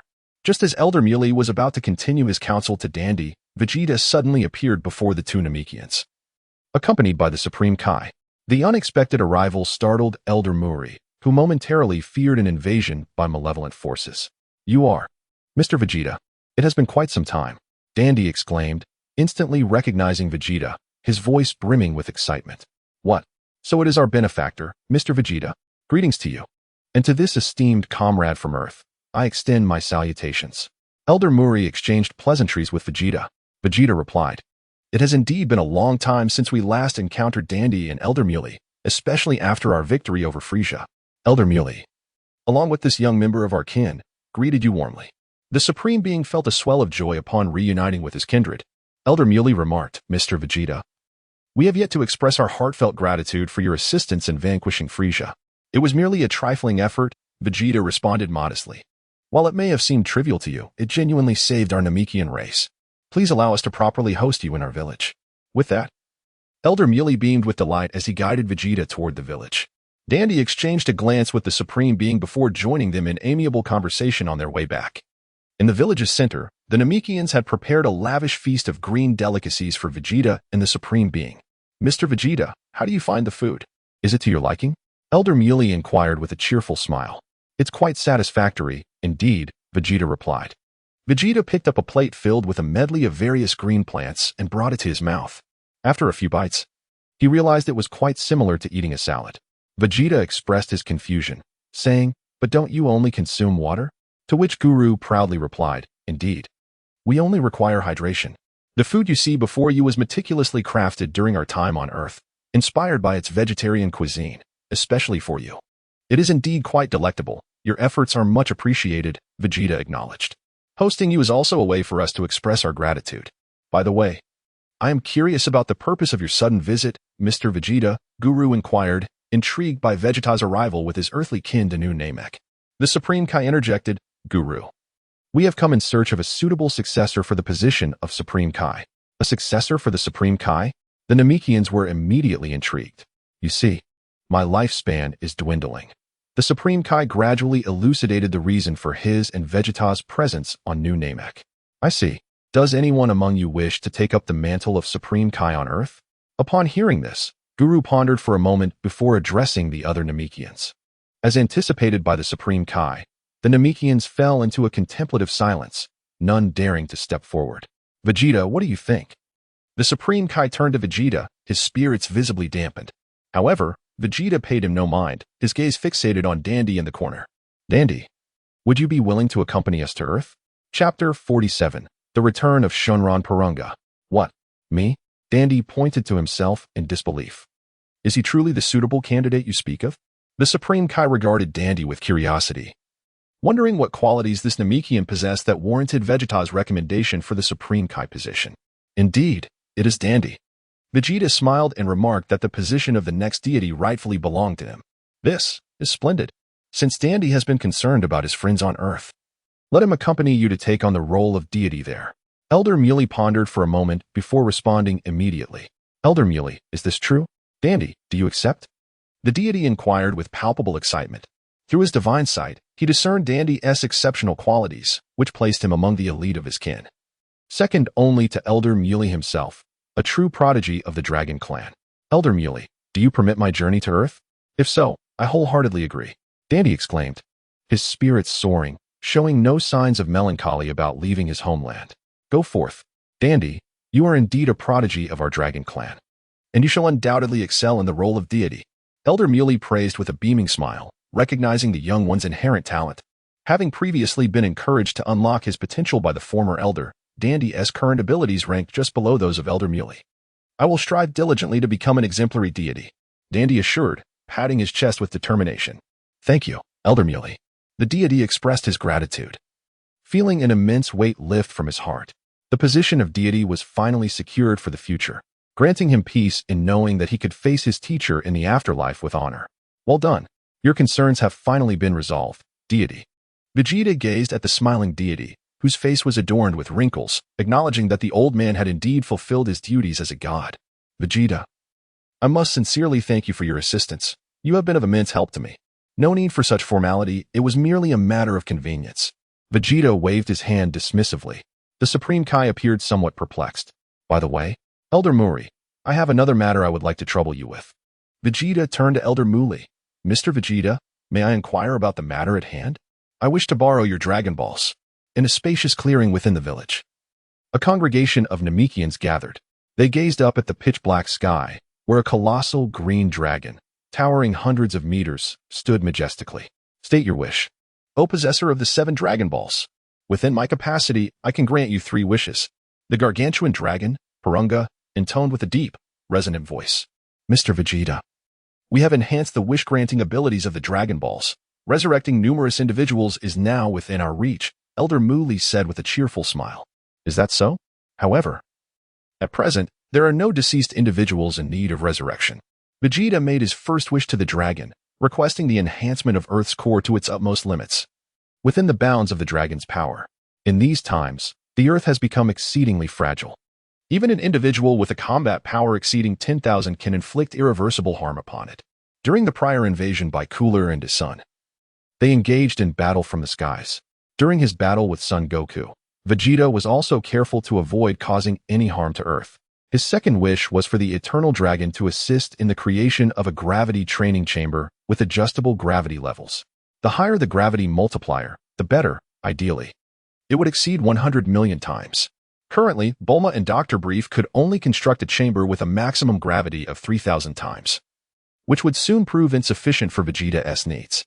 After a considerable period, the Eternal Dragon, Porunga, presented Vegeta with a colossal, entirely white, oval-shaped object. This was precisely the gravity chamber Vegeta had requested, boasting an internal space of approximately 1,000 square meters. However, it could only reach a maximum of 1 million times gravity. The Eternal Dragon explained that his capabilities were limited and could not fulfill Vegeta's expectation of 100 million times. For his third wish, Vegeta refrained from making another request and instead posed a question to Porunga. Eternal Dragon, are you aware of the evil dragons? In response to Vegeta's inquiry, Porunga remained unusually silent. Vegeta inquired, is it that you do not know, or are you unable to speak? Unable to speak. The dragon Shenron slowly replied. Then, if my third wish is for you to divulge this information, would that be permissible? Vegeta persistently inquired. The dragon Porunga replied, I am sorry, but this exceeds my capabilities. You may choose another wish. I understand. I shall forego my third wish. Very well. Farewell. With those words, the dragon Porunga hastily vanished. Vegeta pondered the recent reaction of Shenron Porunga, coming to the realization that the one-star dragon and its ilk indeed existed. Coupled with the formidable aura he sensed on planet Wampa, he could ascertain that the world he inhabited was a confluence of the Super Universe and the GT Universe within the Dragon Ball realm. It seemed that the future held no shortage of formidable adversaries. He chuckled, finding this prospect quite exhilarating. A mysterious smile adorned Vegeta's face. "What has come over Mr. Vegeta?" you inquire. "I have no idea." The surrounding Namekians gazed at him with expressions of utter bewilderment, unable to comprehend the situation. After Vegeta's wish was fulfilled, he prepared to return to Earth with the Supreme Kai and Dandy. "Dandy, once we arrive on Earth, you must diligently study how to become a worthy Supreme Kai. Do you understand?" Elder Murray advised with a hint of reluctance. Dandy nodded and replied, "Elder Murray, I understand. By the way, I almost forgot to give this to you." Vegeta suddenly recalled something and retrieved a universal capsule from his person. He pressed a switch and tossed it aside, causing a peculiar mechanical device to materialize on the ground. "Mr. Vegeta, what is this contraption?" Elder Murray inquired curiously, observing the odd object before him. "This is an interstellar communicator. You can use it on the new Namek to establish contact with us back on Earth." Vegeta operated the interstellar communicator, and after some adjustments, he was able to establish contact with Bulma on Earth. This interstellar communicator had previously appeared in the original series during the Namek saga, when Bulma first arrived on Namek and used it to communicate with Master Roshi at the Kame House. As for the Namekians who migrated to New Namek, they did not bring along this communicator, as it requires specialized calibration for operation. "Splendid. This means we can maintain regular contact with Dandy," the Namekians exclaimed joyfully. "Now, let us depart. Farewell, everyone." Whoosh. Vegeta departed from the new Namek with the Supreme Kai and Dend, accompanied by the newly designed gravity chamber. Chapter 48. The honeymoon journey begins. At the Earth Temple, Piccolo remained in his position, not having moved. How vexing. What on earth are Vegeta and that old man up to? They have been gone for such an extended period without a word. Piccolo's expression was tinged with impatience, and he found himself somewhat curious about who would succeed the Supreme Kai. Just then, Vegeta, accompanied by the Supreme Kai and Dandy, along with a colossal circular object, materialized at the temple. "Supreme Kai, you have returned safely," exclaimed Bubbles, who had been standing still, as he hurried forward to greet the Supreme Kai. "Mr. Bubbles, allow me to introduce you to Dandy. He is the next Supreme Kai." The Supreme Kai smiled as he introduced Dandy to Bubbles. "Hello, Dandy. You may call me Bubbles." "Greetings, Mr. Bubbles," Dandy replied, as the two exchanged pleasantries. "You are Dandy?" Piccolo inquired, gazing at Dandy with surprise. "Indeed, it is I, Mr. Piccolo," Dandy responded. Piccolo chuckled. "Haha, old chap, you have discerning eyes. Dandy is indeed a remarkable prodigy of the Dragon Clan. Dandy, Gohan will be delighted to know you have arrived on Earth." Vegeta, upon noticing a few individuals exchanging pleasantries, promptly returned to Bulma's residence in West City with the gravity chamber. Days passed, and at last, Dr. Brief completed the adjustments on the spacecraft. Bulma busily loaded various items she had procured onto the ship, which also featured a small gravity chamber installed at Vegeta's request. The special gravity chamber Vegeta had brought back was too large to fit inside, so it was placed in the courtyard for Dr. Brief to study and subsequently refine for a more comfortable experience. As they boarded the spacecraft, Bulma gently pressed the ignition button. The engine roared to life, accompanied by a subtle vibration. The ship ascended slowly, piercing through the atmosphere and embarking towards the vastness of the cosmos. Thus, the celestial honeymoon journey of Vegeta and Bulma officially commenced. In the northern galaxy, within an unknown star system, a small spacecraft sped through space as three figures within anxiously glanced behind them, as if expecting monstrous pursuers to catch up in the next moment. "Captain, it seems we have escaped the clutches of those monsters," one of the crew exclaimed. "Damn it, how could we encounter such formidable creatures?" "My cargo," shouted a tall, oddly shaped alien in distress. "Never mind, Captain, it is a blessing that we managed to flee safely," another crew member reassured. "Indeed, our lives are paramount," the third chimed in. They had initially hoped that with Frisia's disappearance, their transport business would flourish, but to their dismay, they found themselves targeted by interstellar pirates, leading to utter ruin. The alien captain lamented his misfortune, while the other two could only offer consolation. Suddenly, a peculiar sound echoed within the spacecraft, resembling a collision with an unseen object outside. Despite the emptiness that lay ahead, another thud followed, this time clearer, as if emanating from right beside them. A sharp crack resounded above their heads, and the three aliens froze in terror as they looked up. A gaping hole appeared overhead, through which a metallic head emerged, glowing red around the eye sockets and coldly fixating on them. Its hands were widening the aperture to accommodate its body. A monster. Oh no. Stay away. They screamed in panic. Please spare us. Captain, I don't want to die. The three aboard the ship were bewildered, unable to fathom how the creature had materialized outside their vessel. They had detected no ship. Could it be traversing space using merely its own form? Yet, regardless of their speculations, their fate was sealed. As the figure fully entered through the breach, silence enveloped the spacecraft. After a brief period, the ship abruptly reversed course, heading back towards the direction from which they had fled. The star system returned to its tranquil state, as if the preceding events had never transpired. Vegeta, wake up, Bulma urged, nudging the slumbering warrior. What is it, my beloved wife? A groggy Vegeta mumbled, still lost in dreams. Hurry and get up for breakfast. With last night's exertions, aren't you hungry? Bulma observed his heavy eyelids threatening to close again and quickly patted his face. Ah, ouch, ouch. Are you trying to kill your husband? After receiving a gentle caress from Bulma, Vegeta gradually regained his senses. He looked at Bulma with an expression of innocence, as if he had been deeply wronged. What? I didn't even apply much force. Are you really that fragile? With a swift motion, Bulma struck Vegeta's thigh with considerable force. However, due to the formidable strength of Vegeta's muscles, her own hand was left stinging and reddened. Ouch, that hurts, Bulma exclaimed, blowing on her swollen palm, her eyes glistening with unshed tears. Oh dear, let me have a look.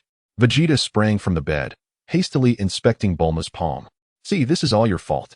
Bulma placed her hand before Vegeta, her tone laced with reproach. I apologize, my dear wife. It is entirely my mistake. Vegeta clasped Bulma's hand, gently blowing on it, his eyes filled with tenderness. It's enough that you know. I woke up early and toiled to prepare breakfast for you, and this is how you treat me. Bulma turned her head away in annoyance. My dear wife, I was mistaken. I truly was. Will you forgive me just this once?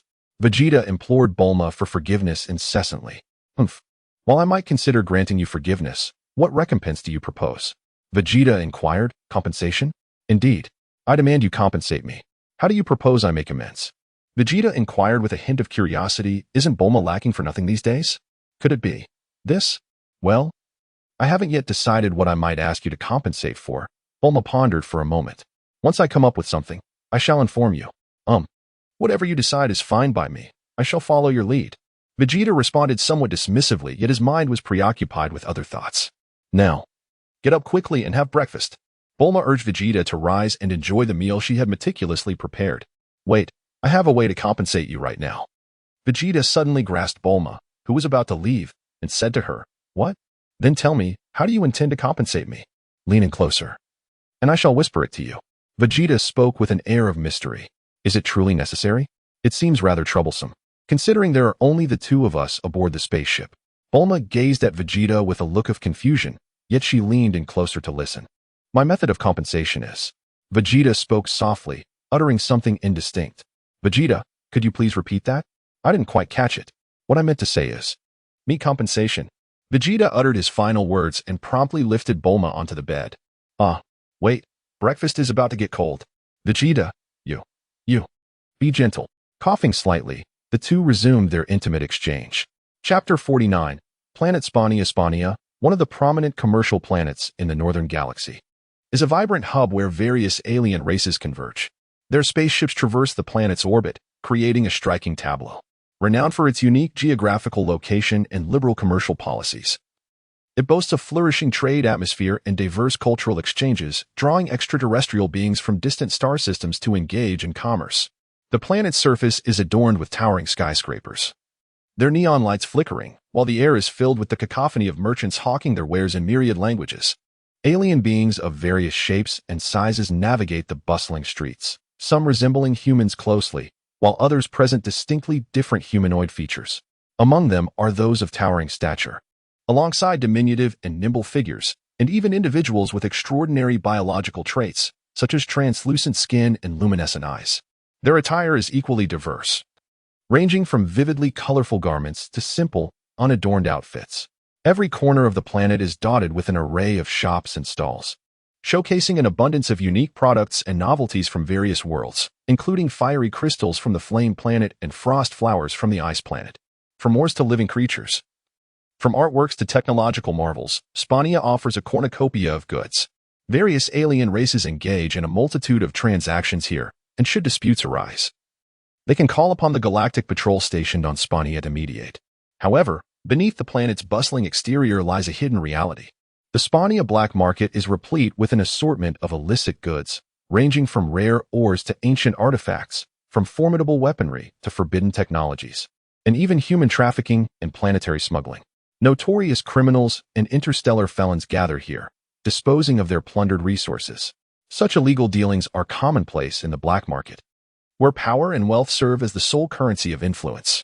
With sufficient strength and financial backing, one can procure nearly anything desired. In the heart of Spania's commercial district stands a skyscraper known as the Zeta Group. At this moment, in a lavishly decorated room on the top floor, several aliens with strikingly similar complexions and attire are seated together. Brother, although the pressure has diminished since Frisia's race was eradicated by the Psiots, it has led to a severe shortage of personnel responsible for occupying planets. Without sufficient planets to sell, our business revenue will significantly decline, a woman named Maki spoke up. I am well aware of that, Maki. A temporary reduction in revenue is not a critical issue, replied an alien adorned with a thick beard, lounging on a black leather sofa, a smile gracing his face as he regarded Maki. But Maki attempted to continue, but was cut off by the bearded man waving his hand dismissively. There's no but. I said that a temporary reduction in income is inconsequential. Remember, our goal is to establish the Zeta Group as the dominant force in the galaxy. Are you so easily swayed by minor gains and losses? How do you expect to follow me, to be my right hand? The bearded man questioned Maki with a furrowed brow. I apologize, brother. I was narrow-minded. Maki responded, displaying a considerable amount of submission and respect toward her elder brother. Her previous fixation on the planet sales business stemmed from her recent losses at the gambling den. Humph. Don't think I am unaware, Maki. You've been to that galactic casino again. The bearded man glared coldly at her. No, I. Maki stammered, her initial inclination to protest faltering under her brother's piercing gaze. The galactic casino was backed by the galactic king, and she harbored no delusions of leading Or and Jiaz into a heist. Brother, if you don't permit me, I won't join Or in any robbery. Or, a massive figure beside them, chimed in cheerfully. Haha, I doubt you possess the courage for that. By the way, where is Jiaz? It's been quite a while. Why hasn't he arrived? The bearded man inquired, glancing at the clock on the wall. I don't know. I am unclear as well. Both Maki and Or shook their heads. What could he be up to? Maki, contact Jiaz and inquire about the situation, the bearded man urged, his brows knitted in concern. As Jiaz had never missed a meeting before, Maki, being obedient to her brother's command, prepared to leave. Just as Maki stood up, the door to the room swung open, revealing a small figure clad in similar attire to the others. Brother, I have arrived. The small figure nodded respectfully to the bearded man before taking a seat. Jiaz, where have you been? Why are you so late? The bearded man asked, perplexed. I apologize, brother. I could have been on time. But while passing by the Galactic Patrol station on Spania, I overheard some news, Jiaz replied, his expression somber. What news? You managed to gather information from the Galactic Patrol? The bearded man inquired with curiosity. Brother, as you know, ever since Frisia's race was eliminated by the Psiots, we have occupied the majority of lucrative businesses. Even the interstellar pirates have begun to cooperate with us, Jiaz explained. Indeed, with Frisia's faction no longer exerting pressure, the interstellar pirates have become more active. The bearded man acknowledged, recognizing the impact on various planets' transportation businesses, though it posed no threat to the Zeta Group, which also engaged in black market dealings. The Galactic Patrol has been exceptionally busy, capturing interstellar pirates left and right. Under normal circumstances, their equipment and manpower would easily handle these pirates. However, during one pursuit of a group of interstellar thieves, they encountered a formidable adversary, resulting in the complete annihilation of that patrol unit, Jiaz recounted, detailing the news he had heard. What? Though the Galactic Patrol may be lacking in individual strength, their technological weaponry is quite formidable. Did no one escape? Maki exclaimed in astonishment. Could it be that a group of interstellar thieves with Frisia's level of power has emerged? Chapter 50, Interstellar Pirates. In the days when Frisia still drew breath, the Galactic Patrol foolishly provoked him, nearly suffering the dire consequence of having their headquarters obliterated by his wrath. Ultimately, it was the Galactic King who intervened, pleading for peace and permitting Frisia to engage in planetary real estate ventures across the cosmos. Moreover, Frisia had the backing of that slumbering feline entity, and he was loath to tarnish his reputation as the sovereign of the universe. To avoid awakening the dormant cat, he spared the Galactic Patrol from utter destruction. Henceforth, wherever Frisia roamed, the Galactic Patrol would keep their distance. A few years ago, upon hearing that the Frost Demon Frisia's clan had been eradicated by the Scionts, the Galactic Patrol celebrated heartily. They chose to turn a blind eye to the Scionts, the very warriors capable of vanquishing Frisia's lineage, opting instead for a path of non-confrontation. Now, the Galactic Patrol sought to restore their former glory and fulfill their duties as guardians of the galaxy. Yet, they unexpectedly encountered a formidable adversary. A band of powerful interstellar pirates emerged from the shadows, annihilating the Galactic Patrol officers dispatched on a mission. This shocking turn of events left the Galactic King astounded, prompting him to urgently summon reinforcements to defend the Galactic Patrol headquarters and protect himself and other high-ranking officials. According to you, Jas, that fool of a Galactic King must be quaking with rage. Boomed the bearded man with a hearty laugh. Brother, you may be onto something. Chimed in his companions. Indeed, that wretched octopus of a king must be turning crimson with fury. Shall we intervene? Jas asked with an air of indifference. Well, those interstellar pirates must possess numerous valuable treasures, but the Galactic Patrol will undoubtedly pursue them relentlessly. Let's wait and see how the confrontation unfolds. They all laughed heartily. Meanwhile, Vegeta and Bulma arrived at planet Sparni in their spacecraft. After securely docking their ship, Bulma's eyes sparkled with excitement at the myriad of goods on this planet. She eagerly pulled Vegeta along to explore the bustling commercial center, indulging in a delightful shopping spree. After an extravagant shopping excursion, Vegeta and Bulma arrived at a renowned upscale restaurant for a meal. Vegeta, you must try this appetizer. It's absolutely delicious. Bulma savored the dish just presented by the waiter. And after a single bite, she was instantly captivated by its exquisite flavor. Is that so? Allow me to give it a try. After indulging in a sumptuous feast, Vegeta and Bulma were leisurely strolling through the bustling commercial street at the heart of Spawnies. Suddenly, a colossal screen on a nearby building began broadcasting an urgent announcement. Emergency alert! Emergency alert! Emergency alert! On the giant display, a male extraterrestrial donned in attire reminiscent of earthly suits wore a serious expression. He announced that a band of interstellar pirates was currently operating near the 27th main star system of the Lyra constellation, urging everyone to avoid that region. This formidable group of interstellar marauders had compelled the Intergalactic Public Transport Consortium to suspend all flights to the 27th main star system of Lyra. Citizens were advised to steer clear of that area while piloting their private spacecraft. At present, the Galactic Patrol was mobilizing their forces and would soon embark on a mission to apprehend these pirates, assuring the public of their safety. The host on the screen continued to elaborate on the news with fervor. The 27th main star system of Lyra? That name sounded vaguely familiar. Vegeta gazed at the striking headline on the screen, a sense of confusion washing over him as if he had encountered it before. Vegeta, have you forgotten? Bulma interjected, noticing his contemplative demeanor. That pertains to the planet Namek, or rather, the old Namek. Ah yes, I almost overlooked it, Vegeta exclaimed. Indeed, during that time, you mentioned that the inhabitants of Namek feared retribution from Frisia's minions, which prompted them to utilize the Dragon Balls to relocate to New Namek. Bulma elaborated gently. How peculiar. Vegeta mused. That region is considered the fringes of the galaxy, a remote and desolate area. How could it possibly harbor interstellar thieves? Vegeta found himself in a haze of confusion, a nagging feeling that he had forgotten something important.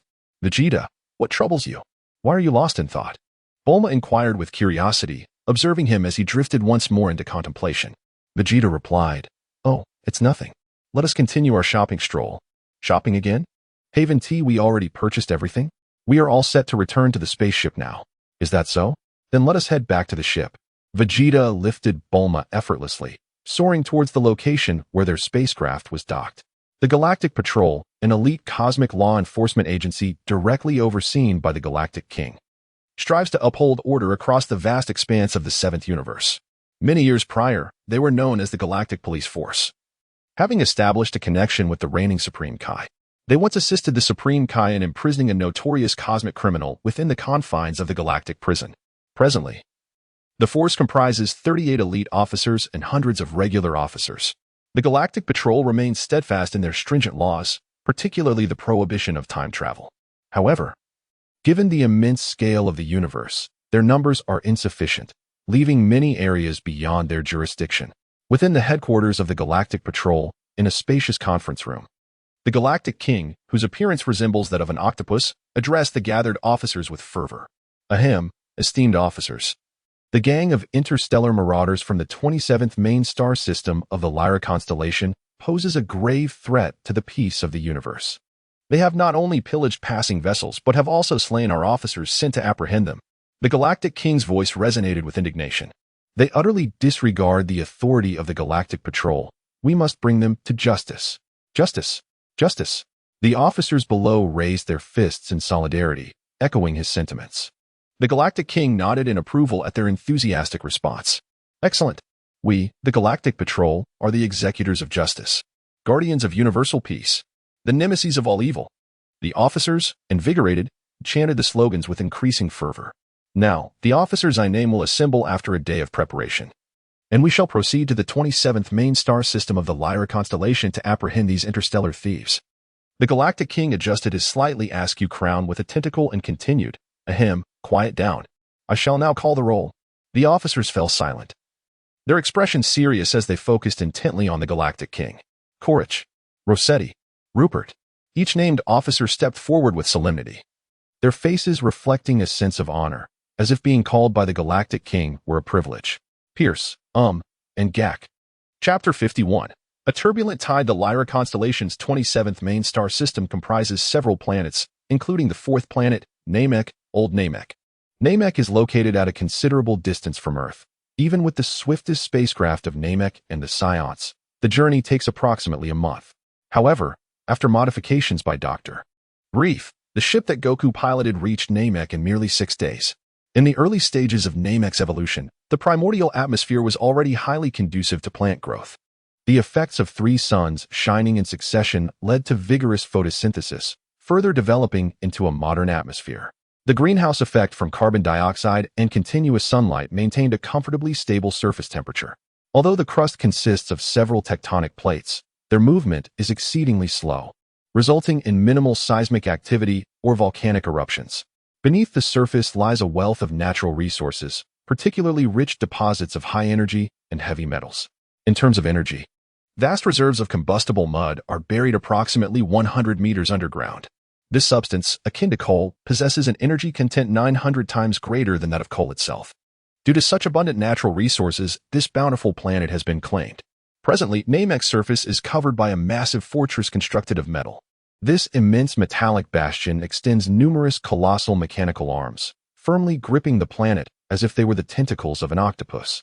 The fortress dispatches countless robots to extract energy from the planet, which is then concentrated and sent back to the fortress to be transformed into the necessary kinetic energy and materials via internal energy furnaces.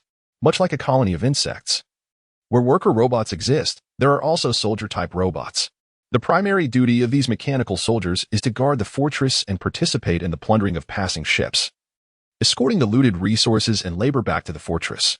With the presence of worker and soldier robots, there are inevitably those responsible for production, the queen ants of this metallic stronghold.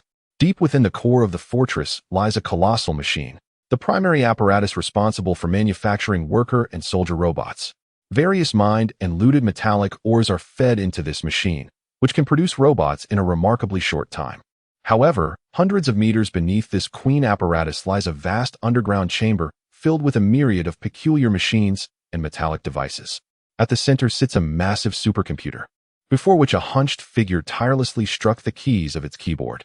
After a considerable time, the figure finally paused, excitement radiating from its face as it gazed at the screen of the supercomputer. Ha ha ha. At last, it is nearly complete. Once this is capable of mass production, not even the so-called Galactic Patrol can withstand us. Even those detestable scions from Earth will not stand a chance against me, no matter how powerful they become. The figure's laughter turned into a fit of coughing. No, before that, I must enhance my own body. Goku, Vegeta, I shall ensure your demise. Meanwhile, a spacecraft drifted through the cosmos. Vegeta, what's wrong? Bulma inquired, noticing Vegeta's sudden halt in his meal. It's nothing. Bulma, concerned, pressed on, are you truly all right? You've been distracted since earlier, hardly touching your food. I just have this nagging feeling that I've forgotten something important. But what could it possibly be? Vegeta furrowed his brow as he gazed at the large drumstick in his hand. Stop pondering and eat it quickly. Look, you have emerged from the gravity chamber for quite a while and have yet to replenish your strength. Vegeta smiled and said, very well, my dear wife has spoken, and I shall certainly obey. That's more like it. You just. Suddenly, Bulma covered her mouth, her complexion appearing somewhat pale. Bulma, what is the matter? And nothing, Before Bulma could finish her sentence, she hurried towards the restroom, still covering her mouth. This seems to be morning sickness. Could it be? Vegeta hurried to the restroom, only to find Bulma, her complexion slightly pale, retching. He promptly began to gently pat her back, waiting for her to regain her composure after the bout of discomfort. Vegeta excitedly inquired, Bulma, are you expecting? Oh dear, I intended to surprise you, but it seems. Bulma's expression fell slightly, as she had not anticipated feeling nauseous during their meal. Ha ha ha, this is already a surprise, a monumental one indeed. I'm going to have a son. Vegeta exclaimed with palpable excitement. At last, my seed has sprouted. Has it only been a few months? How can you be certain it is a son?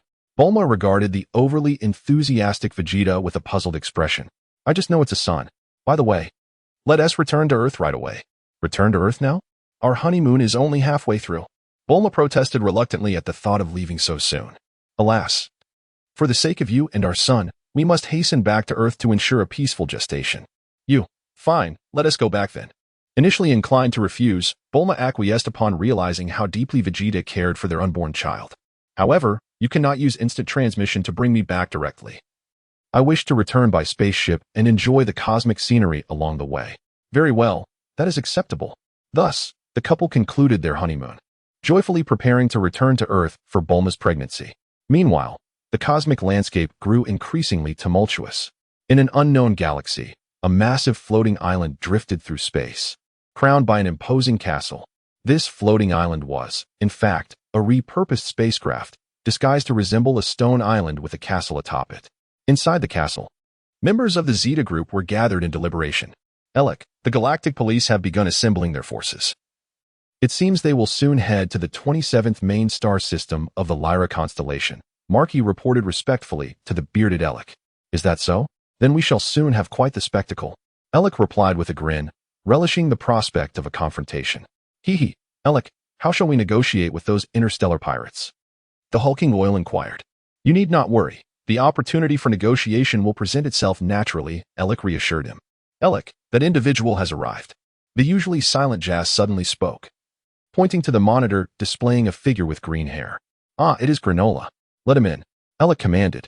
Chapter 52. Movements from all sides welcome. Welcome, dear Granola. Elec greeted with a broad smile. Granola, however, ignored Elec's warm salutation and inquired coldly, what is the task at hand? Ah, indeed. The renowned bounty hunter speaks plainly and without hesitation, Elec observed. If you have no assignment for me, I must return to Cyril Star. Granola maintained his stoic demeanor in response to Elec's praise. Of course, there is a task. I would never waste your trip, Granola. Then, Elec, dispense with the superfluous chatter and present the task to me directly. How audacious. Granola. Jas interjected sharply, swiftly moving behind Granola. With a sweeping kick, he knocked Granola down and swiftly secured his arm in a lock, pinning him firmly to the ground. Granola struggled to break free, but no matter how he fought, Jas's grip remained unyielding. Release him, Jas, Elec commanded, prompting Jas to relent. Dear Granola, your task is to travel to the 27th main star system of the Lyra constellation and negotiate with that notorious band of interstellar pirates. What? You mean the group that gives the Galactic Police headaches? What do you intend to trade with them? Granola rubbed his arm, puzzled. You need not concern yourself with that. Simply deliver this item to their leader, Elec said, producing a small box and tossing it to Granola. What is this? Am I merely to serve as a messenger?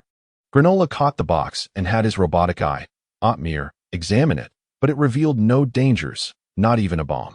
Messenger? Well, you could say that, rest assured.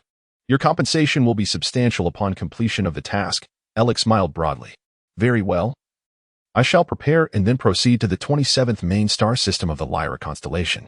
Take your time to rest. The Galactic Police have yet to engage them. Understood. Granola turned and left the floating island of the Zeta group, carrying the box. Elec, Is it necessary to treat him with such courtesy? Marky inquired curiously. Oil added, indeed. Granola is so arrogant. Jas should have taught him a lesson. Alas, some matters are best left to others. The efficiency of other mercenaries is often lacking, Alex sighed. We must acknowledge Granola's considerable abilities. For now, we need him to assist us. Marky nodded in agreement. You are right, brother. There are many instances where we cannot intervene directly, thus requiring individuals like Granola to act on our behalf. However, once he is no longer of use, we shall deal with him accordingly. At the Galactic Police headquarters, in a certain lounge, a slender officer resembling Ultraman paced anxiously. What to do, what to do, what to do, he muttered repeatedly, his expression fraught with tension. Gak, why are you so cowardly? He paused before the mirror, pointing at his reflection. Gak Tiliman Tampibos, you are an elite officer of the Galactic Police. Will you really back down from this mission? Gak continued to motivate himself, insisting on his own capability. Lord Galactic King has chosen you for this mission. You should feel honored. How can you be afraid? You must showcase your strength and prove to those who underestimate you that Gak is no mere fish. Come on, Gak. Just as Gak was engrossed in his self-encouragement, a knock echoed from outside the lounge. His heart raced, and he hurriedly tidied his belongings, striving for composure. Gak, the assembly time is approaching. Are you in there? Came the familiar voice from outside. Gak inhaled deeply, attempting to keep his tone steady. Coming. He swiftly opened the door to find Jacob's familiar face. Jacob was one of the few friends Gak had within the Galactic Police, having endured many rigorous training sessions and battles together. What are you doing? Hurry up. We need to assemble, Jacob urged, his eyes betraying a sense of concern and worry, as if he had sensed the unease lurking within Jack. Nodding in agreement, Jack gathered his equipment and stepped out of the lounge, joining Jacob on their way to the assembly point. Along the way, they encountered their fellow teammates, all appearing remarkably serious. Jack could feel the palpable tension in the air, aware that this mission could prove to be exceedingly perilous. Suddenly, Jacob broke the silence, asking, Jack, are you afraid? What? Who? Are you talking about me? Jack pointed to himself, attempting to feign nonchalance. Jacob chuckled. Oh, please. Do you think I am unaware of what kind of person you are? As Jack fell into silence, Jacob comfortingly patted his shoulder, assuring him, don't worry. We will surely complete this mission safely. Besides, you still owe me a chocolate cream cake. Jack laughed. You remember that cake I had last time? It's been on your mind since then? Of course. It's my absolute favorite. All right, after this mission, I shall buy you another chocolate cream cake. Jack said with a hint of resignation, though his spirits were considerably lifted. They walked side by side down the corridor, their strides synchronized and vigorous. Jack felt a sense of inexplicable reassurance in Haska's presence.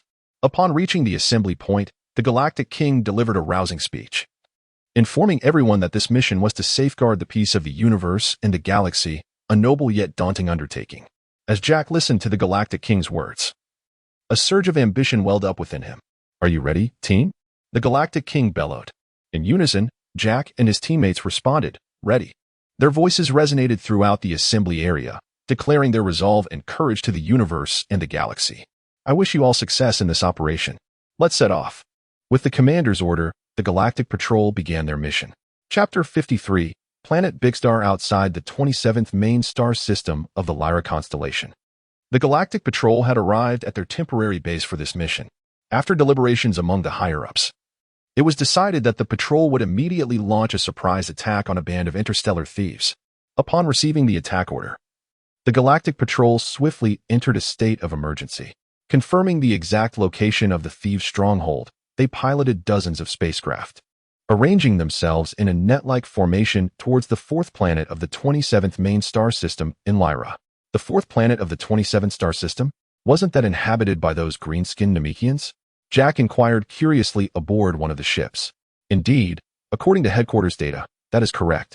However, do you recall that Frisia fellow? He was supposedly vanquished on this very planet, Jacob replied somberly. Jack gasped. What? This planet? What a coincidence. Does that mean those Namekians? Jacob continued. After Frisia's defeat, the Namekians seemingly vanished, likely having abandoned this planet. Sighing, Jacob added, based on the intel we gathered, these interstellar thieves appear to have turned Planet Big Star into a mobile fortress, targeting the planet's natural resources. Big Star? What is that? Jack asked, perplexed, having never heard of such a planet. Big Star, Jacob explained, is documented as a long-abandoned cosmic graveyard filled with derelict spaceships and satellites. In this desolate expanse, a computer chip. With its own power, spent eons absorbing everything useful in the universe. Eventually, it developed the ability to reproduce and grow, continuously thriving on the energy it absorbed. Now, it is transformed into a colossal machine planet capable of devouring entire worlds, resembling the parasitic metallic fortress currently displayed on our screens. Jacob elaborated on the situation regarding Big Star. Is there truly such a terrifying entity in the universe? Why has headquarters not issued a command to eliminate it? Jack pondered, gazing at the vast metallic fortress on the screen. Historically, Big Star did not actively invade planets. It typically scavenged space debris or drained lifeless planets. This time, for reasons unknown, it has been commandeered by interstellar thieves to invade a resource-rich planet. Jacob frowned, scrutinizing the various data on Big Star, musing, Jack, how can you be oblivious to such well-known information? You're quite adept at slacking off. Sighing, he added, according to headquarters intel. The last attack that claimed the lives of several of our comrades was perpetrated by a metallic being. With a puzzled expression, Jack asked, a metallic being? Are you referring to the enormous ones from the 77950 series of the galaxy? Jacob replied gravely, no, this one is of similar size to us. Headquarters has analyzed that this metallic being possesses formidable strength, potentially rivaling Frisia. Jack exclaimed in dismay, no way. Are you jesting? To have strength akin to Frisia? Are we merely walking into a death trap? Our galactic patrol is no longer what it once was. Had it not been for the Galactic King's advice to avoid provoking Frisia, we might have apprehended him long ago. Except for a select few higher-ups like the Galactic King. Most were unaware that Frisia had a powerful figure backing him. Are you suggesting that we will surely defeat this band of interstellar thieves? Jack asked uncertainly, his confidence wavering. Jacob smiled mysteriously, absolutely. Moreover, we have brought along a secret weapon. What secret weapon? The Annihilation Cannon. At this moment, the planet Bixta detected the approach of the Galactic Patrol spacecraft. The entire metallic fortress seemed to transform into a colossal steel behemoth, with every component operating silently. Within the fortress, a vast assembly of mechanical soldiers was gathering. Clad in heavy armor and equipped with an array of formidable thermal weapons, their cold, merciless gazes suggested that no force could hinder their advance. As the Galactic Patrol's vessels drew nearer, a massive warship laden with mechanical soldiers surged forth from the metallic bastion, hurtling directly toward the Galactic Patrol's ships, signaling that battle was imminent. The Galactic Patrol's crafts blazed across the dark cosmos like brilliant meteors, their artillery and energy waves incessantly targeting the enormous warship from Bixta. Yet, the warship sustained minimal damage, charging forward like a giant steel beast into the ranks of the Galactic Patrol. In the next instant, countless mechanical soldiers poured forth from the warship like a relentless tide, launching an assault against the Galactic Patrol's vessels. The mechanical soldiers unleashed torrents of fire from their thermal weapons, transforming the battlefield into a raging inferno. Undeterred, the Galactic Patrol swiftly retaliated, their firepower and energy waves intertwining to create dazzling beams of light. The clash between the mechanical soldiers of Bixta and the ships of the Galactic Patrol intensified, with the overwhelming numbers of the mechanical soldiers proving insufficient against the advanced weaponry of the patrol. Under the relentless assault of the Galactic Patrol, the mechanical ranks began to fracture. However, as these mechanical soldiers resorted to suicidal attacks, the Galactic Patrol also suffered significant losses. Explosions illuminated the dark expanse of space, tracing tragic arcs like fleeting fireworks in the night sky, beautiful yet ephemeral. Time seemed to lose meaning as the battlefield grew quieter. With the mechanical soldiers nearly vanquished by the Galactic Patrol, the metallic fortress ceased its deployment of mechanical reinforcements, indicating a retreat from this overwhelming tactic. Just when the Galactic Patrol believed the interstellar raiders were on the verge of collapse, a silver figure shot forth from the fortress, racing toward the Galactic Patrol with astonishing speed, leaving the officers aghast. Everyone be cautious. That creature is the metallic being that slaughtered our comrade last time. The urgent voice of the Galactic Patrol commander echoed across the ships. With a resounding crash, the metallic being collided with one of the vessels, piercing it through and instantly transforming it into a brilliant explosion, claiming the lives of the officers aboard. Quick, distance yourselves from that monster. In an instant, several more ships fell victim to the metallic fiend's onslaught. Activate that weapon immediately. Otherwise, we shall perish here. The commander's frantic voice resonated through the communications system. Yes. Initiate the Annihilation Cannon at once. Behind the Galactic Patrol's position, a massive warship emblazoned with the Galactic Patrol insignia was slowly adjusting its cannon. Target locked. Commander, The commander bellowed, "Fire!" A powerful energy wave, potent enough to obliterate a planet, surged forth toward the metallic entity. Chapter 54. The arrival of future Trunks and son Gohan in the year 767 of the Age of the Universe. At Bulma's home belonging to the Capsule Corporation in West City, a peculiar flying craft suddenly appeared in the sky, gently descending into the courtyard. A young man with purple hair leaped from the vehicle, surveying his surroundings.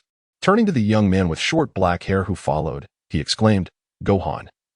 We've returned to West City 20 years ago. Trunks, this time machine is truly remarkable. If it weren't for those tall buildings in the distance, I would have thought." The young man with short hair gazed around in awe, releasing a deep sigh. Indeed, these two were none other than future Trunks and son Gohan, who had traversed 2 decades through time using the time machine. Just as they were conversing, a figure suddenly materialized before them. "Trunks, you've arrived. Father." Future Trunks beamed at the sight of Vegeta, his heart swelling with joy. Deep within, he mused, "Indeed. This version of my father is entirely different from the one in my future." After being resurrected, future Vegeta had learned about the events of the past from Trunks. Initially, he found it hard to believe the extent of his power in the past timeline.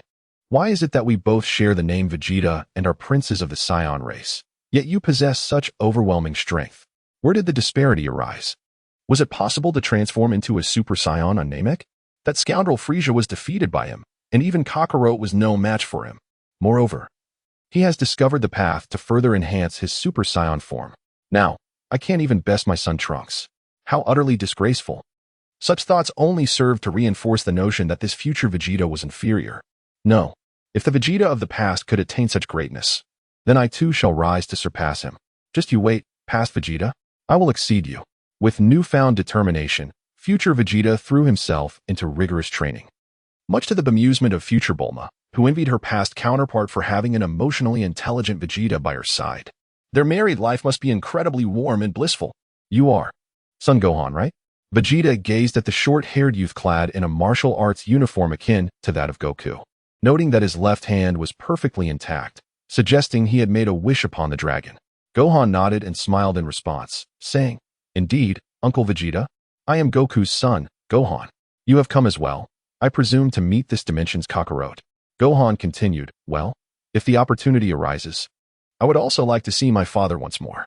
Due to the unfortunate demise of Goku in the future timeline caused by a heart disease, the Dragon Balls were unable to resurrect him. Gohan had encountered Goku in the afterlife after being slain by the androids and had trained with him for a while. There will be a chance, and perhaps, in the future timeline, you may also have the opportunity to meet Kakarot again. Gohan, somewhat agitated, inquired, "What do you mean? Uncle Vegeta? Are you saying that I might be able to see my deceased father in the future timeline?" "Indeed," Vegeta affirmed. "But you must seek out the sister of the old Master Roshi, the fortune teller. Once you find her, you will naturally discover a way to meet Kakarot." Vegeta slowly remarked that the fortune teller should not have perished at the hands of the androids. She might be hiding in the realm of the underworld. However, Kakarot may have only a single day left, but you will find out in due time. Gohan, feeling somewhat despondent, responded, "Is that so? Just 1 day. But that is sufficient. Well then, your arrival is quite timely. Let us share a meal together." Vegeta greeted future Trunks and Gohan, inviting them to enter the house for a meal. "Trunks, your mother from this timeline misses you dearly." Vegeta gently patted future Trunks on the shoulder, gazing at the young man before him with a sense of deep satisfaction. Vegeta escorted future Trunks and Gohan into the dining hall, where an astonished voice exclaimed, "Oh my! Is that not my great-grandson?" It was none other than Bulma's mother, Bikini, who was also Trunks' grandmother. Bikini rushed forward and embraced future Trunks, affectionately caressing him while repeatedly murmuring, "He resembles Trunks so much. How did I not notice it before? The grown-up Trunks is quite handsome as well." Future Trunks gazed in astonishment at Vegeta, then turned to the ever-curious Bikini, studying him intently. Vegeta chuckled, "Trunks, I have already explained everything to them regarding your situation." At that moment, Bulma appeared before everyone, cradling a small infant. Upon seeing the future Trunks, she joyfully exclaimed, "Great Trunks, my dear son, you have finally arrived." Mother, I am here." The future Trunks stammered, his gaze drawn to the baby in Bulma's arms. "Would you like to hold little Trunks?" Bulma inquired, observing the somewhat dazed expression on Great Trunks' face as she handed him the infant. This." Great Trunks hesitantly accepted the baby. their eyes locking in mutual recognition. A peculiar sensation washed over him. Was he truly holding himself? It was strikingly reminiscent of Trunks' childhood. No. This was indeed Trunks in his early years. He recalled the times he would wet the bed. Nearby, Gohan watched the two Trunks with a grin, teasingly remarking, "Great Trunks. You should keep that to yourself." Haha. Laughter erupted from the crowd at this remark. Curiously, Bulma turned to Gohan and asked, "You must be Gohan, right?" "Yes, Aunt Bulma," he replied. "Aside from the hairstyle and the scar on my face, I bear an uncanny resemblance to Goku." Bulma gazed at Gohan with a mix of nostalgia and concern, pondering the hardships he must have endured in the future, leaving him with scars all over. "Hee. Is that so?" Aunt Bulma from the future mentioned something similar. Gohan responded with a playful grin, scratching his head. "Indeed. Regardless of the timeline, my eyes are always keen," Bulma declared proudly. "Now, let us not linger. Please take a seat and enjoy the meal. Trunks, after dinner, I shall assess your strength to see if you have been training diligently. And you too, Gohan." Vegeta gazed intently at Trunks and Gohan. "No problem, Dad, Uncle Vegeta." Chapter 55. A Father Strikes His Son. In the wilderness, hundreds of kilometers away from West City, Vegeta, Trunks, and Gohan stood upon a vast, open plain. This location was sufficiently expansive, with a radius of hundreds of kilometers surrounding them, an uninhabited wasteland, perfectly suited for their contest. Vegeta gestured towards the desolate wilderness before him and turned to the two, inquiring, "Well then, which of you shall take the first step, or shall you both engage simultaneously?" Gohan and Trunks exchanged glances, their expressions betraying a hint of hesitation as they murmured this. Inwardly, they pondered whether their father, or rather Uncle Vegeta, was perhaps overestimating his own prowess. Although individually they might not match his strength, the prospect of launching a joint assault would certainly pose a considerable challenge. Gohan had heard from Trunks about the formidable capabilities of Vegeta in this timeline, yet he remained skeptical that Vegeta could contend with both him and Trunks, the two Super Saiyans, at once. Moreover, Gohan and Trunks had significantly enhanced their own powers since then. Vegeta gazed at Gohan with a grin and remarked, "Do you not believe that I can contend with both of you simultaneously? Well, it's just that Trunks and I. No more buts. Trunks, you shall come forth first, and Gohan, you may take your turn afterward." Vegeta interrupted Gohan, directly insisting that Trunks take the stage first. "Very well, father." Vegeta and Trunks arrived simultaneously in the vast wilderness, while Gohan observed from a distance. "Father, you must be cautious. I shall unleash my full power shortly." Trunks spoke with a calm demeanor. "Is that so? Then allow me to witness how much you've progressed, Trunks." As Vegeta's words echoed, both transformed into Super Saiyans almost in unison. The battle was on the verge of erupting. Whoosh! Trunks surged forward like a bolt of lightning towards Vegeta, his fists slicing through the air, creating a sonic boom. Vegeta had long been prepared, sidestepping the strike with agility while retaliating with a swift kick. Trunks executed a roll, landing gracefully on the ground, quickly adjusting his stance to brace for the ensuing assault. Two golden figures darted across the wilderness, their speed and power reaching astonishing heights. Each clash resonated with a surge of air, as if the very atmosphere trembled in their wake. From a distance, Gohan watched with rapt attention, his face occasionally betraying expressions of astonishment. As time progressed, the intensity of their battle escalated. Their assaults grew ever more rapid and their strength increasingly formidable. Trunks launched a punch aimed at Vegeta's chest, while Vegeta countered with a spinning kick, seeking to send Trunks flying. The two strikes collided midair, unleashing a powerful wave of energy. At that moment, Vegeta abruptly shifted his attack, delivering a kick toward Trunks' waist. Caught off guard, Trunks lost his balance and began to lean backward. Seizing the opportunity, Vegeta lunged forward and delivered a powerful punch to Trunks' abdomen. Racked with pain, Trunks doubled over. Yet he refused to yield, struggling to rise once more. Vegeta offered Trunks no respite, launching another ferocious assault. His fist rained down upon Trunks like a torrential downpour, each strike resonating with a sharp crack. Though Trunks fought valiantly to fend off the onslaught, he found himself increasingly overwhelmed, retreating under Vegeta's relentless barrage. With a resounding thud, he was ultimately sent sprawling backward by a powerful blow, crashing heavily to the ground in his normal state.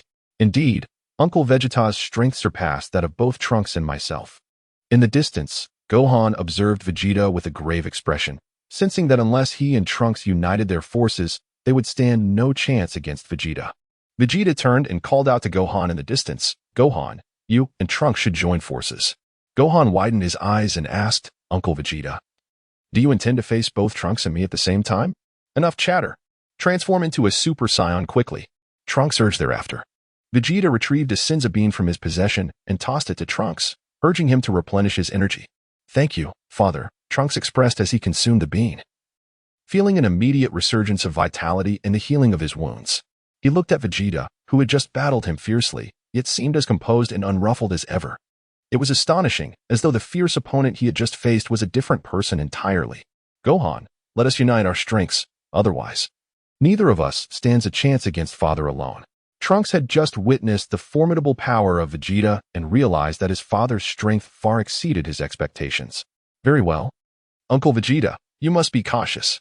With that, Gohan transformed into a Super Saiyan. Seeing Gohan's transformation, Trunks hastily followed suit, becoming a Super Saiyan himself. Fear not. You two should not hold back. Vegeta chuckled, noting that it had been quite some time since he had engaged in a proper battle.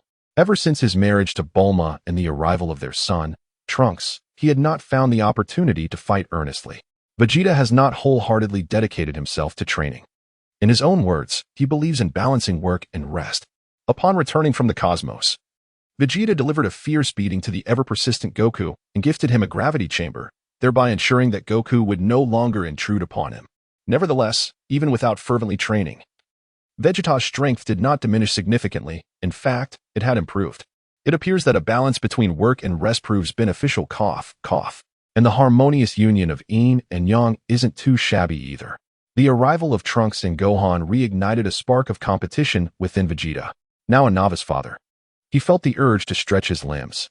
Continuously pummeling that insufferable Kakarot had grown rather tedious. Let me test the exhilarating sensation of battling two Super Saiyans simultaneously. Meanwhile, Goku sensed the recent clash between Vegeta and Trunks from his location on Mount Payas. The fluctuations in energy indicated a confrontation between Vegeta and that boy from the future. Trunks. Had Trunks returned from the future? Alas, there was another powerful presence akin to Trunks's, seemingly a Super Saiyan as well. Goku discerned the energy of future Gohan, surprised to discover yet another Super Saiyan. Could it also be someone from the future? Yet, this energy felt oddly familiar. As Goku pondered this, scratching the back of his head, he muttered, whose energy could this be? It feels so recognizable. At that moment, young Gohan noticed his father's unusual behavior and hurriedly asked, Dad, what's wrong? Gohan's voice jolted Goku from his thoughts, prompting him to turn and stare at his son incredulously. That's right. This energy, it resembles yours, Gohan. What do you mean, my energy? Young Gohan replied, bewildered by his father's words. I don't understand what you're talking about. Indeed, this energy is strikingly similar to yours. If you weren't right here beside me, I would think you had transformed into a Super Saiyan. Goku hastily explained, though his words only deepened Gohan's confusion. Suddenly, a tall figure appeared beside the father and son. Ahem, that energy must belong to future Gohan, Goku remarked, recognizing the newcomer. Ah, Piccolo, you've arrived. Uncle Piccolo. Are you saying that the future version of me is resurrected and come to our timeline? The astute young Gohan quickly grasped the situation upon hearing Piccolo's words. Piccolo chuckled. Indeed, Gohan, it is you from 20 years hence, currently collaborating with that future boy Trunks to take on Vegeta. Future? Me? Has he already achieved Super Saiyan transformation? Young Gohan's tone reflected a hint of envy. Although he had been training diligently under the guidance of his father and Piccolo, his mother continually urged him to focus on his studies, desiring him to become a learned scholar, a great doctor or professor, rather than a martial artist like his father, Goku, who seemed to devote all his time to training and fighting. From Chi-Chi's perspective, Goku, as the head of the household, was neglecting his responsibilities to earn a living. Chi-Chi, being the daughter of the Ox King, had once enjoyed a life of privilege, with her own savings and a bit of financial support from her father. With two voracious eaters in the house, Goku and Gohan, she hardly worried about food. Now, her sole wish was for Gohan to achieve greatness and bring pride to their family, hoping he wouldn't follow in Goku's footsteps, lest he struggle to find a partner in the future. Truly, the devoted mother's sacrifices for her child resonate with the universal theme of maternal love. However, Goku continued to drag Gohan into training sessions, hindering his studies. It seemed unjust for Goku to neglect his own responsibilities while attempting to make Gohan a fighter as well. Young Gohan remained indecisive about following his mother's wishes to become a scholar. Though he did not resent studying, The Saiyan blood coursing through his veins ignited a passion for training and combat, leading him to sneak out for practice with Goku on this very day. Upon learning that his future self could also transform into a Super Saiyan, curiosity sparked within him. He yearned to meet this future version of himself and converse about balancing studies with martial arts. Turning to Goku, young Gohan inquired, "Dad, can we go take a look?" "Of course. It's been a while since I last sparred with Vegeta, so let us go together." "What about you, Piccolo?" Goku exclaimed with excitement, eager to join the fray against two Super Saiyans. The prospect of testing his strength against different opponents thrilled him immensely. Piccolo, uncharacteristically smiling, replied, "Ha, let's go together. I too wish to see Gohan from 20 years in the future." "Then let us be off. Place your hands on our shoulders," Goku instructed. In an instant, Goku transported himself, Piccolo, and young Gohan to the scene of the action. After a brief moment, Chi-Chi's furious voice echoed across Mount Payas, "Goku, where have you taken Gohan this time?" Her exclamation startled countless small creatures in the vicinity. In the wilderness, atop a massive rock, Goku, young Gohan, and Piccolo materialized. Their gazes fixated on the distant battlefield where Vegeta, Trunks, and future Gohan were engaged in fierce combat. "Is that the one dressed in the same martial arts uniform as Dad? Is that the future version of me? How impressive." Young Gohan watched in awe as future Gohan collaborated with Trunks to launch a formidable assault against Vegeta. Could I also become that formidable? Gohan mused, realizing that his future self had evidently trained diligently. Piccolo looked on with pride at the resolute expression of future Gohan on the battlefield. Goku grinned. "Heh, my son truly is a gifted martial artist." Then, with a hint of envy, he added, "Yet, Vegeta, despite being capable of facing one opponent, insists on challenging two at once." In the midst of the battlefield, Vegeta sensed the arrival of Goku and his companions almost instantaneously. With a fleeting glance, he returned his focus to the fierce battle against Trunks and future Gohan. The coordination between future Gohan and Trunks was remarkably adept, as both launched a simultaneous assault on Vegeta. Their strikes were as relentless as a tempest, yet Vegeta remained undaunted. Effortlessly, he evaded their onslaught and retaliated with a swift counterattack, forcing them to retreat. Undeterred, future Gohan and Trunks quickly recalibrated their strategies, preparing to strike once more. They understood that in the face of such a formidable adversary as Vegeta, they must exert their utmost efforts to grasp any chance of victory. Future Gohan inhaled deeply, gathering his energy into his fists, which radiated a brilliant luminosity. With a fierce shout, he unleashed his power towards Vegeta with tremendous force. Trunks, not to be outdone, swiftly maneuvered to Vegeta's flank, executing a powerful spinning kick in an attempt to send him flying. Vegeta let out a cold laugh as he effortlessly dodged Gohan's strike, countering with a powerful punch. Anticipating this, future Gohan executed a deft roll in the air, skillfully evading the blow. Meanwhile, Trunks' attack was also easily neutralized by Vegeta, who seized Trunks' spinning kick and flung him away with a sudden force. Observing this, future Gohan rushed forward, attempting to catch Trunks. However, Vegeta was relentless, swiftly closing the distance and delivering a punch to their chests. Both future Gohan and Trunks coughed up blood as they were sent hurtling backward, crashing heavily to the ground. Yet, they refused to surrender. Struggling to their feet, they prepared to launch another assault. Future Gohan and Trunks charged at Vegeta once more, their attacks growing increasingly fierce and relentless. Future Gohan executed a swift tornado kick aimed at Vegeta's waist, while Trunks unleashed a heavy punch toward Vegeta's chest. Bang! Bang! Future Gohan felt the impact reverberate through his leg and exclaimed with excitement, "Yes, I hit him." Chapter 57, The Impatient Goku. Indeed, the combined assaults of future Gohan and Trunks struck Vegeta almost simultaneously. However, Vegeta's body remained unscathed, as if the assaults from the two had no effect whatsoever on him. How could this be? Trunks and I clearly struck him. Why did Uncle Vegeta show no reaction at all? Future Gohan and Trunks exchanged glances, their hearts filled with profound astonishment. While they were aware of Vegeta's superior strength, they had not anticipated that he would remain impervious to their fierce onslaught. Vegeta remains effortlessly composed, akin to a seasoned martial arts master playfully engaging with children. I need not evade. Transform. Unleash. Huh, young ones. Do not fault me for lacking martial virtue. It is the kind of master you are familiar with, lightning fast. Vegeta, having withstood the formidable blows from both opponents, remained utterly unfazed, his body not even wavering. How could this be? Aren't they all Super Saiyans? How could Uncle Vegeta possess such incredible prowess? Future Gohan found it hard to believe his own eyes, pondering if he might be trapped in a dream. Trunks, equally astounded, gazed at Vegeta in disbelief. He had thought his training alongside Gohan had rendered him significantly stronger. Yet, to his astonishment, even when teaming up with Gohan, they were no match for their father. What is the matter? Are you both feeling intimidated? Vegeta smiled as he gazed at future Gohan and Trunks, his demeanor exuding a sense of calm and confidence. However, future Gohan and Trunks felt a wave of helplessness wash over them. They were acutely aware that they could not match Vegeta's prowess. Despite having exerted their utmost efforts in their attacks, their current strength appeared feeble and insignificant before Vegeta. Vegeta gazed at the somewhat despondent future Gohan and Trunks, exclaiming, "Humph, is this truly your limit? How disappointing, considering the Saiyan blood that courses through your veins." He then turned to the distant figure of Goku, calling out, "Kakarot, do you wish to engage in a duel?" Upon hearing Vegeta's shout, Goku's eyes widened with excitement as he eagerly replied, "Absolutely. Vegeta, I've been yearning for this. Why don't you come over now? I'm coming."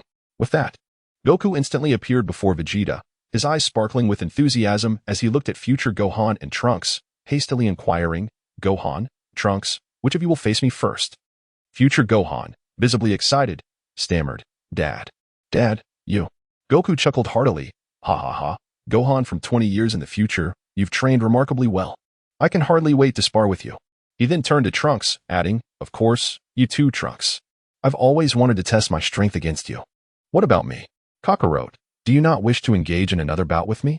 Vegeta fixed his gaze upon the fidgeting Goku, who resembled a restless monkey. "Hee. I wish to engage in a contest with the two of you first. As for you, I shall refrain from battling you for now. There will be ample opportunities in the future." Goku, slightly embarrassed, scratched his head while attempting to explain himself to Vegeta. Vegeta slowly remarked, "Heh, you have quite an imagination. However, if you wish to challenge those two, I see no issue with that." "Really? Then Vegeta, you should rest."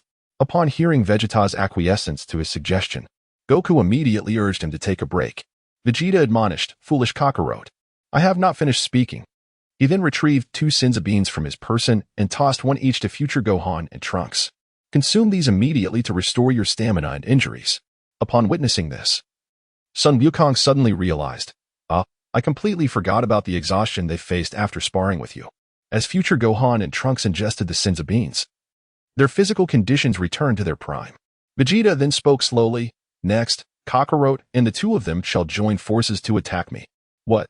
Uncle Vegeta, you..." "Father, isn't this a bit too?" Sun Wukong, future Gohan, and Trunks were momentarily taken aback by Vegeta's proclamation. Was this truly the rhythm of battling 3 times without respite? Moreover, Vegeta had yet to consume a single senzu bean. Did he not experience even the slightest fatigue? He appeared as vigorous as if he had not engaged in battle at all. "Vegeta, are you not being unfair? It was agreed that I would spar with them," Sun Wukong remarked, his tone laced with mild reproach. This Vegeta certainly knew how to play the game. He intended to contend with 3 Super Saiyans simultaneously. Yet, this notion ignited a spark of excitement within Sun Wukong. He mused indeed. If 3 Super Saiyans attacked together, perhaps this time I might have the opportunity to unleash my frustrations on Vegeta. "It is settled then." Vegeta observed Goku's eyes spinning with mischief and instantly discerned his intentions. "Thinking of seizing the moment to land a blow on me? We'll see if you even have the chance." In the distance, Piccolo and young Gohan gazed eagerly at the 4 Saiyans engaged in discussion. After a prolonged silence, Gohan turned to Piccolo and inquired, "Uncle Piccolo, what are Dad and Uncle Vegeta talking about?" "Well, Vegeta wishes for Goku and the others to join forces for a contest of strength," Piccolo replied. In a relatively quiet environment, Piccolo's keen ears could detect sounds from afar. Following his fusion with Kami, he had even acquired the ability to hear and see any location on Earth from the lookout, provided there were no obstructions. It was as if he possessed the vision of 1,000 miles and the ears of the wind, capable of perceiving anything he desired. Such an extraordinary skill to observe the tribulations of humanity was indeed coveted. Has Uncle Vegeta really become this formidable?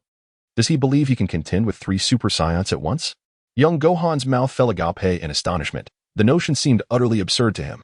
"Humph, although I find that guy Vegeta exceedingly distasteful, I cannot deny the strength he possesses." Piccolo furrowed his brow. contemplating the countless times Vegeta had exceeded his expectations in terms of power. There is no denying Vegeta's prowess. Even the proud Piccolo must concede to his might, he mused. Young Gohan then asked, Uncle Piccolo, do you think Dad and the others can defeat Uncle Vegeta? Chapter 58. 3 Super Saiyans vs. Vegeta. Piccolo did not immediately express his thoughts, remaining silent for a moment before he finally said, I believe that even if Goku and the others were to double their strength, they still might not match Vegeta. He undoubtedly harbors even greater power. Piccolo's sharp perception and seasoned gaze led him to suspect that Vegeta had yet to unveil his full potential. No way. That is impossible, young Gohan exclaimed incredulously. If that is true, just how terrifyingly powerful has Vegeta become? Piccolo turned to his beloved pupil, his tone grave as he said, Gohan, there is nothing impossible. Perhaps one day, you too will possess strength akin to Vegeta's. Young Gohan gazed at Vegeta in awe, then looked down at his own tender hands and whispered, Really? Is it true? Uncle Piccolo, will I truly have such immense power in the future? Of course. I believe in you, Gohan. Your talent is exceptional. In fact, your potential surpasses that of your father, Goku. Piccolo smiled warmly at young Gohan, confident that his martial arts achievements would one day eclipse those of Goku. He even entertained the notion that Gohan might one day rival Vegeta himself. And he secretly hoped for a chance to let Gohan deliver a blow to Vegeta in his stead. To this, Vegeta would retort, What have I done to deserve this? Why does everyone want to pummel me? When will it end? On the battlefield, Vegeta gazed at the still grinning Goku and inquired, Kakarot, have you made up your mind? Will we fight or not? Goku promptly responded, Yes. I wholeheartedly agree with your proposal, Vegeta. Vegeta let out a chilling sneer. Well then, let us commence. Gohan, Trunks. I shall not show any mercy this time. Trunks exchanged a glance with future Gohan, shaking his head in resignation. It appeared that poor Trunks was destined to face Vegeta in 3 consecutive battles. His father was truly relentless. In an instant, Goku transformed into his Super Saiyan form, his aura surging with newfound strength. At this moment, the 4 Super Saiyans were finally poised to engage in an unprecedented confrontation. 4 golden figures stood amidst the wilderness, their energy waves radiating outward with fervor. In the distance, Piccolo and young Gohan watched the scene with grave expressions. Goku, future Gohan, and Trunks positioned themselves across the desolate plains, their gazes unwavering and fervent, intensely focused on the formidable figure of Vegeta. Clad in an orange martial arts gi adorned with the character emblazoned on his back, Goku stood tall and athletic. His eyes sparkled with a golden gleam, a testament to the warrior fervor coursing through his Saiyan blood. Future Gohan stood nearby, embodying calmness and wisdom. He too wore an orange martial arts gi, marked with the character on his back. The hem of his garment fluttered gently in the breeze, reminiscent of his unwavering convictions taking flight.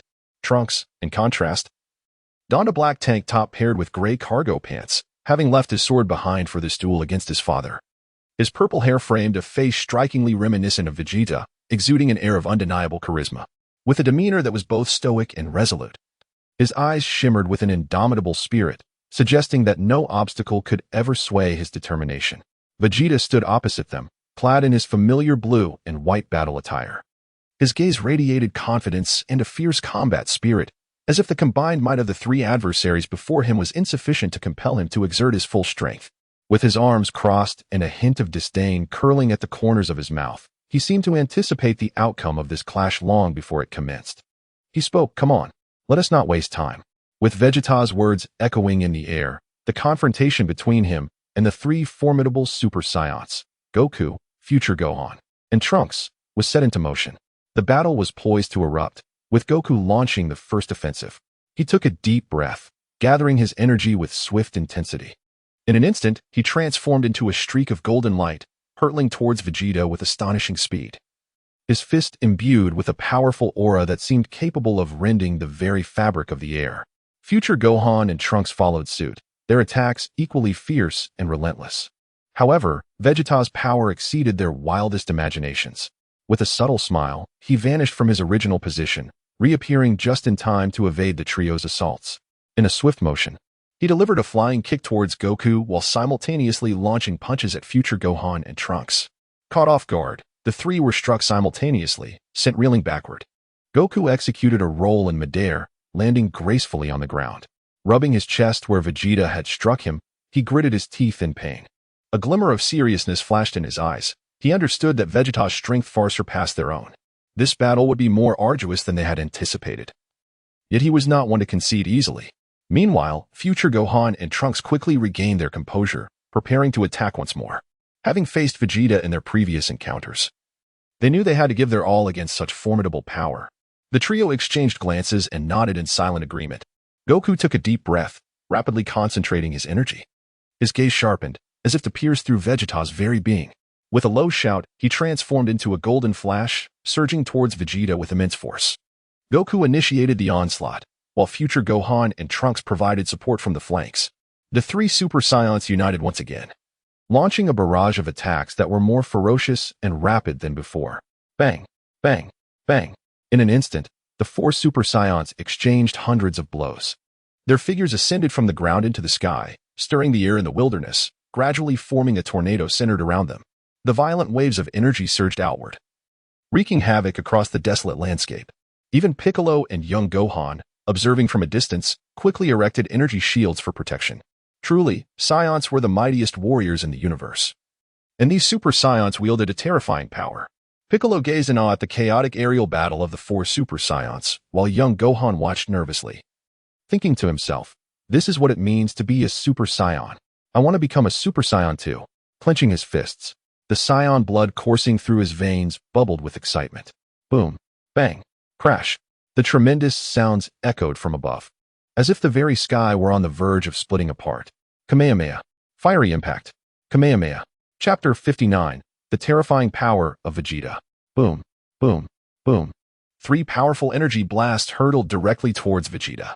Vegeta chuckled softly, displaying no intention to evade. Instead, he firmly clenched his fists, channeling energy, and struck at the three approaching shockwaves. Bang, bang, bang. Vegeta unleashed three consecutive punches, effortlessly dissipating the energy waves of the three opponents. What? How is this possible? Father's strength remains as terrifying as ever. Vegeta's actions utterly bewildered Goku, future Gohan, and Trunks. With a casual flick of his fists, he effortlessly dissipated three formidable energy blasts. To any observer, it was nothing short of astonishing, almost dreamlike. The young Gohan, eyes wide in disbelief, gazed at the figure resembling a golden warrior in the sky, murmuring, Uncle Piccolo, will I truly become as powerful as Uncle Vegeta in the future? Piccolo, equally astonished, looked as if his jaw might drop to the ground, wondering, is Vegeta toying with me? He shattered three immensely powerful blasts with mere punches. A torrent of bewilderment raced through Piccolo's mind. Goku, witnessing Vegeta's recent display, found his thoughts momentarily blank. While he was aware that Vegeta surpassed him, even outmatching everyone present, he could hardly fathom that Vegeta had attained such heights. Goku felt a pang of inadequacy, realizing that his own training had been lackluster. In comparison to Vegeta, the past 3 years seemed to have been wasted. Meanwhile, future Gohan experienced a tumultuous upheaval within. It was as if the most outrageous rumors he had ever encountered were being validated before his eyes. Although the Vegeta of his timeline was weaker than he, the Vegeta of this reality was an entirely different matter. After his demise at the hands of the androids in his timeline, he had trained alongside his father in the afterlife for several years. Later, after Trunks resurrected him using the Dragon Balls, they had diligently trained in the gravity chamber created by Aunt Bulma, hoping to grow stronger to better protect the Earth and their loved ones from danger. Although he was still a tad weaker than Trunks, he had been the most formidable fighter on Earth in his timeline, save for Trunks. Upon arriving in this timeline, Trunks, while surprised by Vegeta's current strength, found it within the bounds of his expectations. In fact, he felt a swell of pride for having such a powerful father. As a son, Trunks naturally felt elated.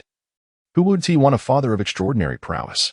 Vegeta glared at Goku, future Gohan, and Trunks, who appeared as though they had been ensnared in a paralysis spell. He bellowed, "What's the matter?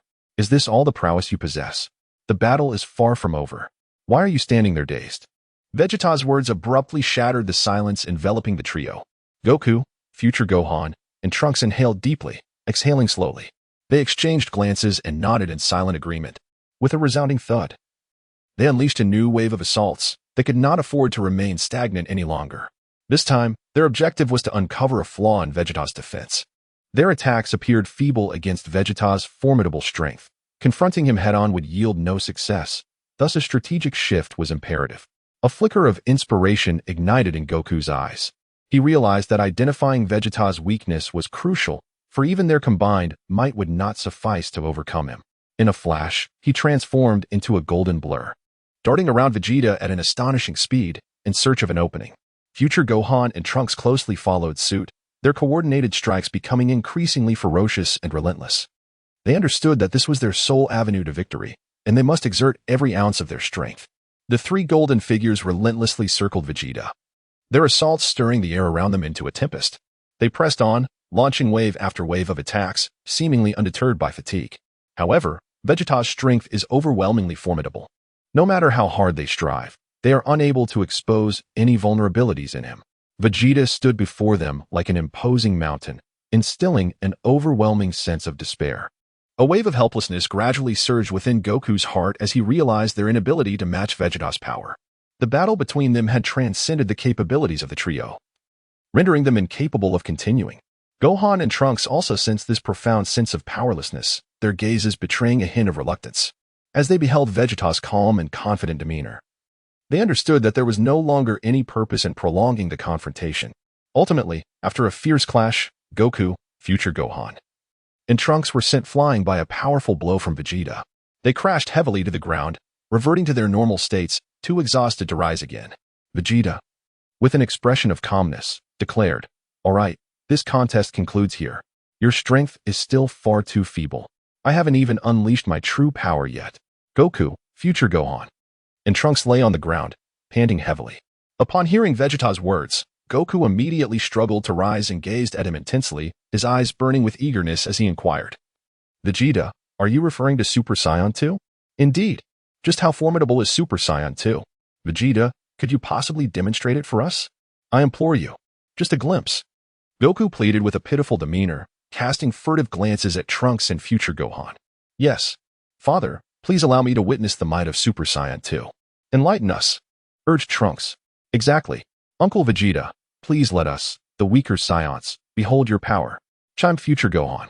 Goku then exclaimed, "Yes, yes. Vegeta, do not be so stingy. Stop keeping everything to yourself." Vegeta gazed at the carefree Goku with a mix of exasperation and disbelief, feeling an overwhelming urge to deliver a swift kick to his face. "Understood. Enough with the noise, quiet down. Make sure to pay close attention later." Vegeta reprimanded the incessantly noisy trio, preparing to transform into Super Saiyan 2 to demonstrate his might. "Watch closely. Allow me to enlighten you on what it truly means to be Super Saiyan 2. With a thunderous shout, Vegeta's aura surged dramatically, radiating intense energy. The air surrounding Vegeta seemed to boil, incessantly expelling steam in all directions. Chapter 60. The Super Saiyan Vegeta with a battle power of 30 billion. Vegeta's hairstyle has not undergone significant changes. It has merely become slightly more upright.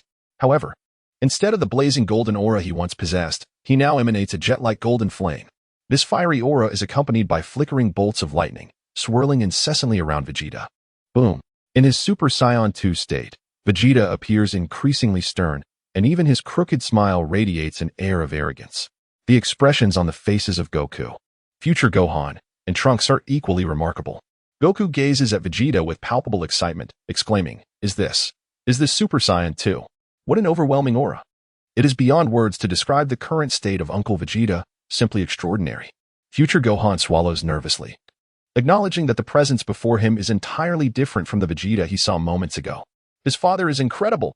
Super Saiyan 2 is immensely powerful. I can feel the goosebumps rising on my skin. Trunks looks at Vegeta with admiration, his face beaming with pride. Meanwhile, in the distance, Piccolo and young Gohan are positioned together. What an astonishing display. This aura is unprecedented, sending shivers down one's spine. Piccolo clenches his fists, his body trembling under the weight of Vegeta's presence. As for young Gohan, he stands dumbfounded, utterly speechless, lost in a daydream of what it would be like if he could transform into Super Saiyan 2 like Vegeta. How powerful he would be. Vegeta stretched his body, feeling the surging power within him. Display the panel. Vegeta finally summoned the long-forgotten attribute panel once more. Character, Vegeta. Race, Saiyan. Combat power, 36. 9 billion Super Saiyan 2. 100-fold increase.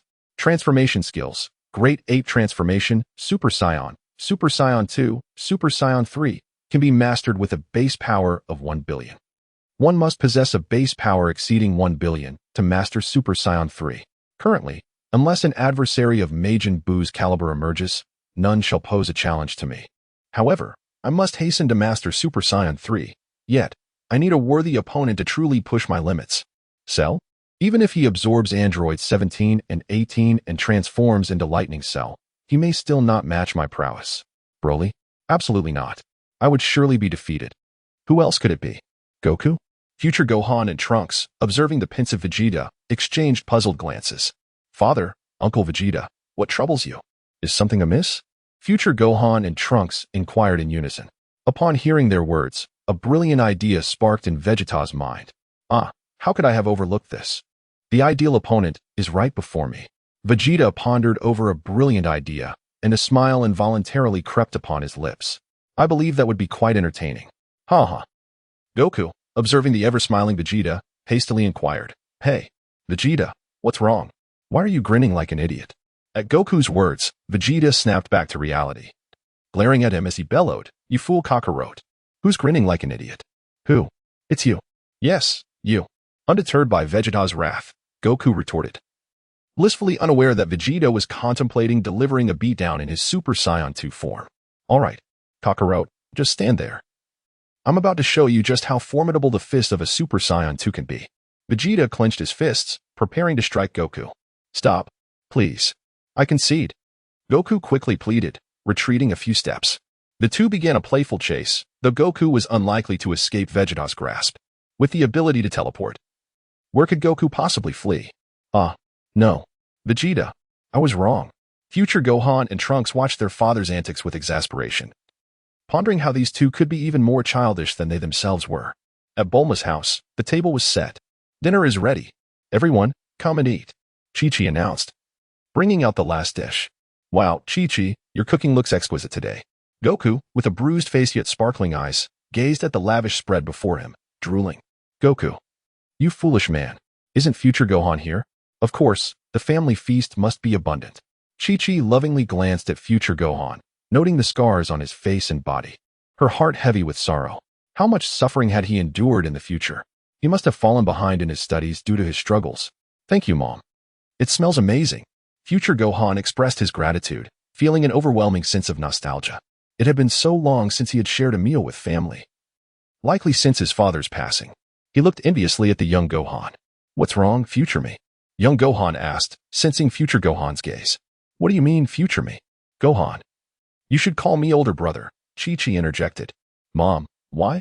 He is me, and I am him. Young Gohan replied, bewildered, for they were essentially the same person. Listen, even if you are the same, he is older. You must address him as older brother. Oh, understood, Mom. Young Gohan relented, calling Future Gohan brother. Haha, it's fine, Mom. We are both son Gohan. We can call each other whatever we wish, Future Gohan chuckled. Meanwhile, Goku had been stuffing his face with food, mumbling, let us eat. We'll chat while we feast.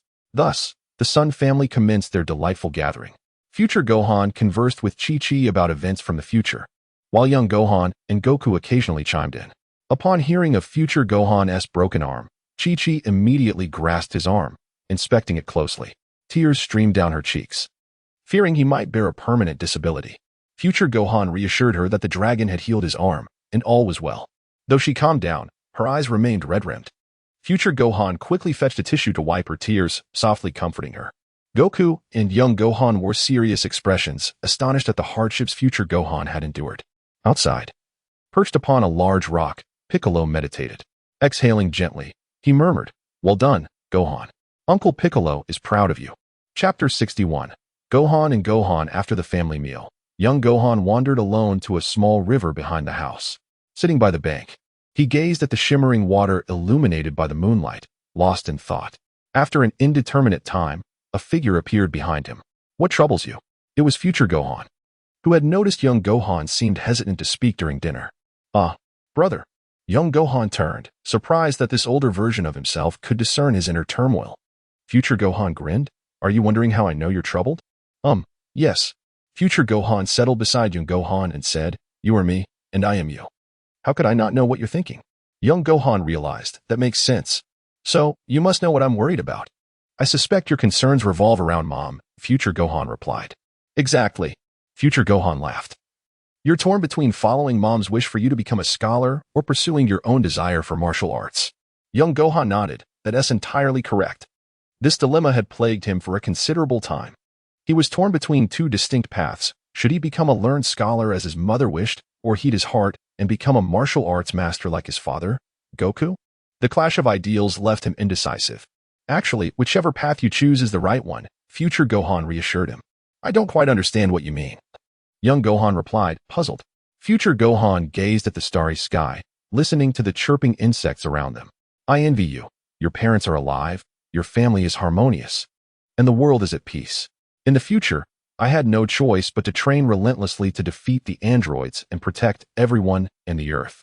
I initially resisted becoming a scholar, wanting to be a formidable warrior like Dad, but when the time came for me to shoulder the responsibility of protecting everyone, I found that being a scholar wasn't so bad either, no constant fighting.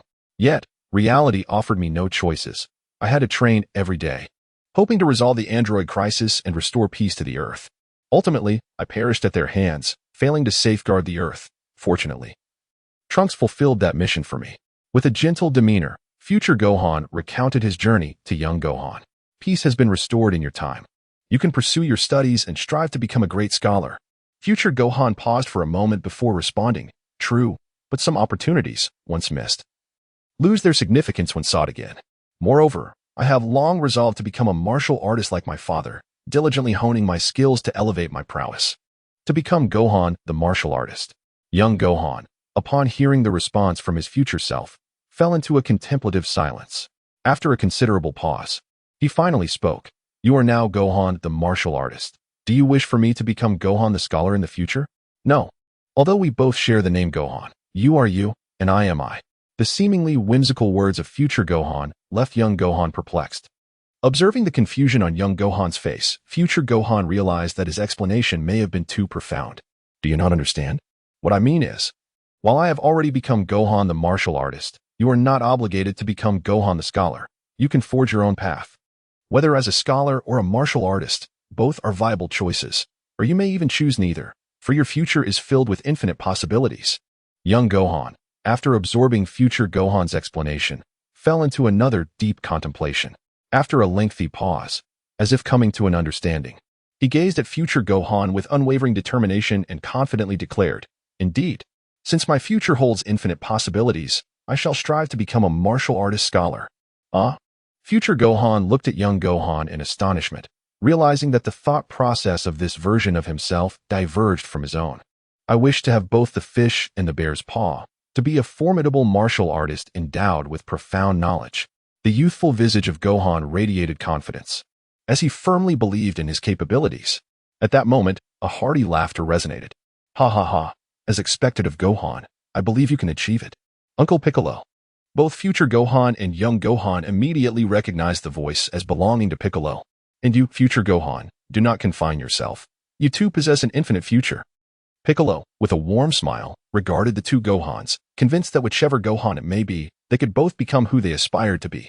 Hearing Piccolo's words, Future Gohan and young Gohan exchanged a glance, both revealing a shared expression of resolve. The following day, in West City, at Bulma's residence, inside the training room, Future Gohan and Trunks stood agape, watching as Vegeta demonstrated some techniques. After Vegeta demonstrated the movements, he paused and inquired of the two, So, have you both committed the actions to memory? Trunks wore a somewhat stiff expression, hesitantly replying, I remember, but is this action really? Future Gohan also appeared awkward, questioning in an uncertain tone, Uncle Vegeta, will this truly make us stronger? Vegeta coughed lightly and retorted, Of course. Do I seem to be joking? Vegeta just finished demonstrating an entire sequence of movements, wearing a rather awkward expression. Once you master this technique, your power will rival that of my Super Saiyan 2 form. Moreover, should you encounter an overwhelmingly powerful foe in the future, you can employ this skill to confront them. Vegeta slowly elucidated to the two, contemplating inwardly, even if we cannot prevail, they can always come to this dimension for my assistance. Upon hearing Vegeta's words, Future Gohan found it to be an excellent strategy. He turned to Trunks beside him and remarked, Is it not? This move could serve as a splendid trump card. Trunks, let us replicate Uncle Vegeta's actions once more. Again? Chapter 62. Goku's illness emerges. A shift in history. On May 12, 767 in the age of the Earth. In the southern metropolis, a vast island with a temperate climate, it ranks among the 4 flourishing cities on Earth, second only to the central capital. A few hundred kilometers to the east lies an inconspicuous isle, the venue for the globally renowned Tournament of Martial Arts, which attracts warriors from around the world.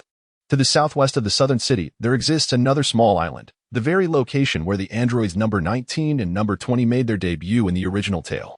At this moment, atop the only mountain on this small island, the planet's mightiest warriors gathered. They were Goku and his sons, Piccolo, Trunks, Krillin, Tien, and Yamcha. As Goku surveyed the surroundings, he noticed the absence of Vegeta and curiously inquired of Trunks, "Trunks, where is Vegeta?" Trunks, slightly embarrassed, replied, "Dad said he was busy training and couldn't participate in this android incident." Goku nodded in understanding. "I see. It seems the android's power is rather lacking. And Vegeta likely finds it unchallenging." Young Gohan gazed down at the densely clustered houses at the foot of the mountain and remarked, "This island is quite substantial." Krillin sighed. "Indeed, if a battle were to erupt, it could endanger the innocent inhabitants." Tien, with a grave expression, added, "We must strive to prevent such a situation." Yamcha suggested, "Perhaps we could lure the androids to a remote area to avoid harming civilians." However, Trunks interjected, "But the androids have no energy signatures. We may not even spot their shadows." At this juncture, Future Gohan spoke up, "In fact, we have brought a secret weapon from the future that can assist us in addressing this matter." He then produced an object resembling a Dragon Ball radar from his pocket. The group eagerly gathered around to inspect the radar-like device, filled with curiosity.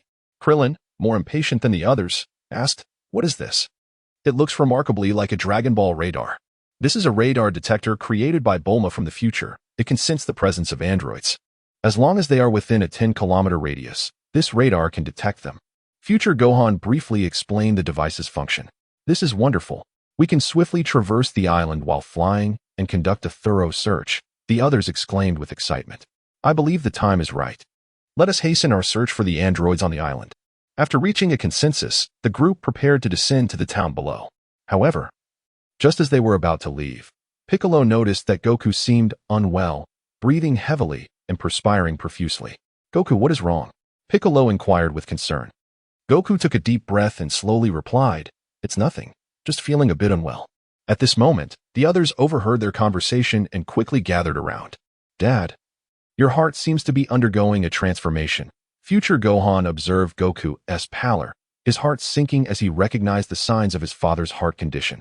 "Dad, what happened to the special medicine Trunks gave you earlier?" Future Gohan asked anxiously. Goku pressed his left hand against his chest and said slowly, "It's at home. I believed my health had been fine these past 3 years, so I did not take the medicine. I thought becoming stronger meant I wouldn't fall ill."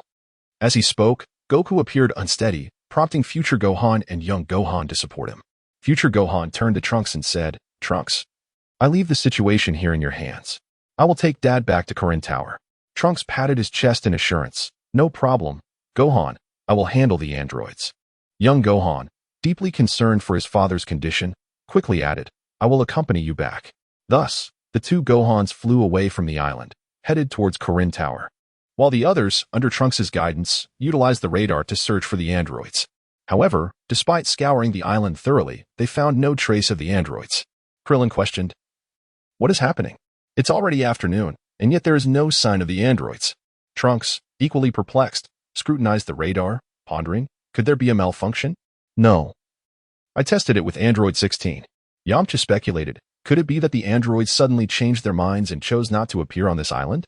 Perhaps we should search elsewhere." Tien inquired, "That is a possibility, but with Earth being so vast, where do we even begin?" After a moment of contemplation, Trunks replied, "It seems we have no choice but to check that location. Hopefully, we won't come up empty-handed." Piccolo, who had remained silent, curiously asked, "Trunks, what location are you referring to?" "The secret laboratory of Dr. Gero, the former scientist of the Red Ribbon Army." Krillin questioned with confusion, "Do you know where it is? Why didn't we go directly to Dr. Gero's lab earlier?" Trunks sighed and explained, "Dr. Gero's lab is located near North City, which is over 10,000 kilometers away.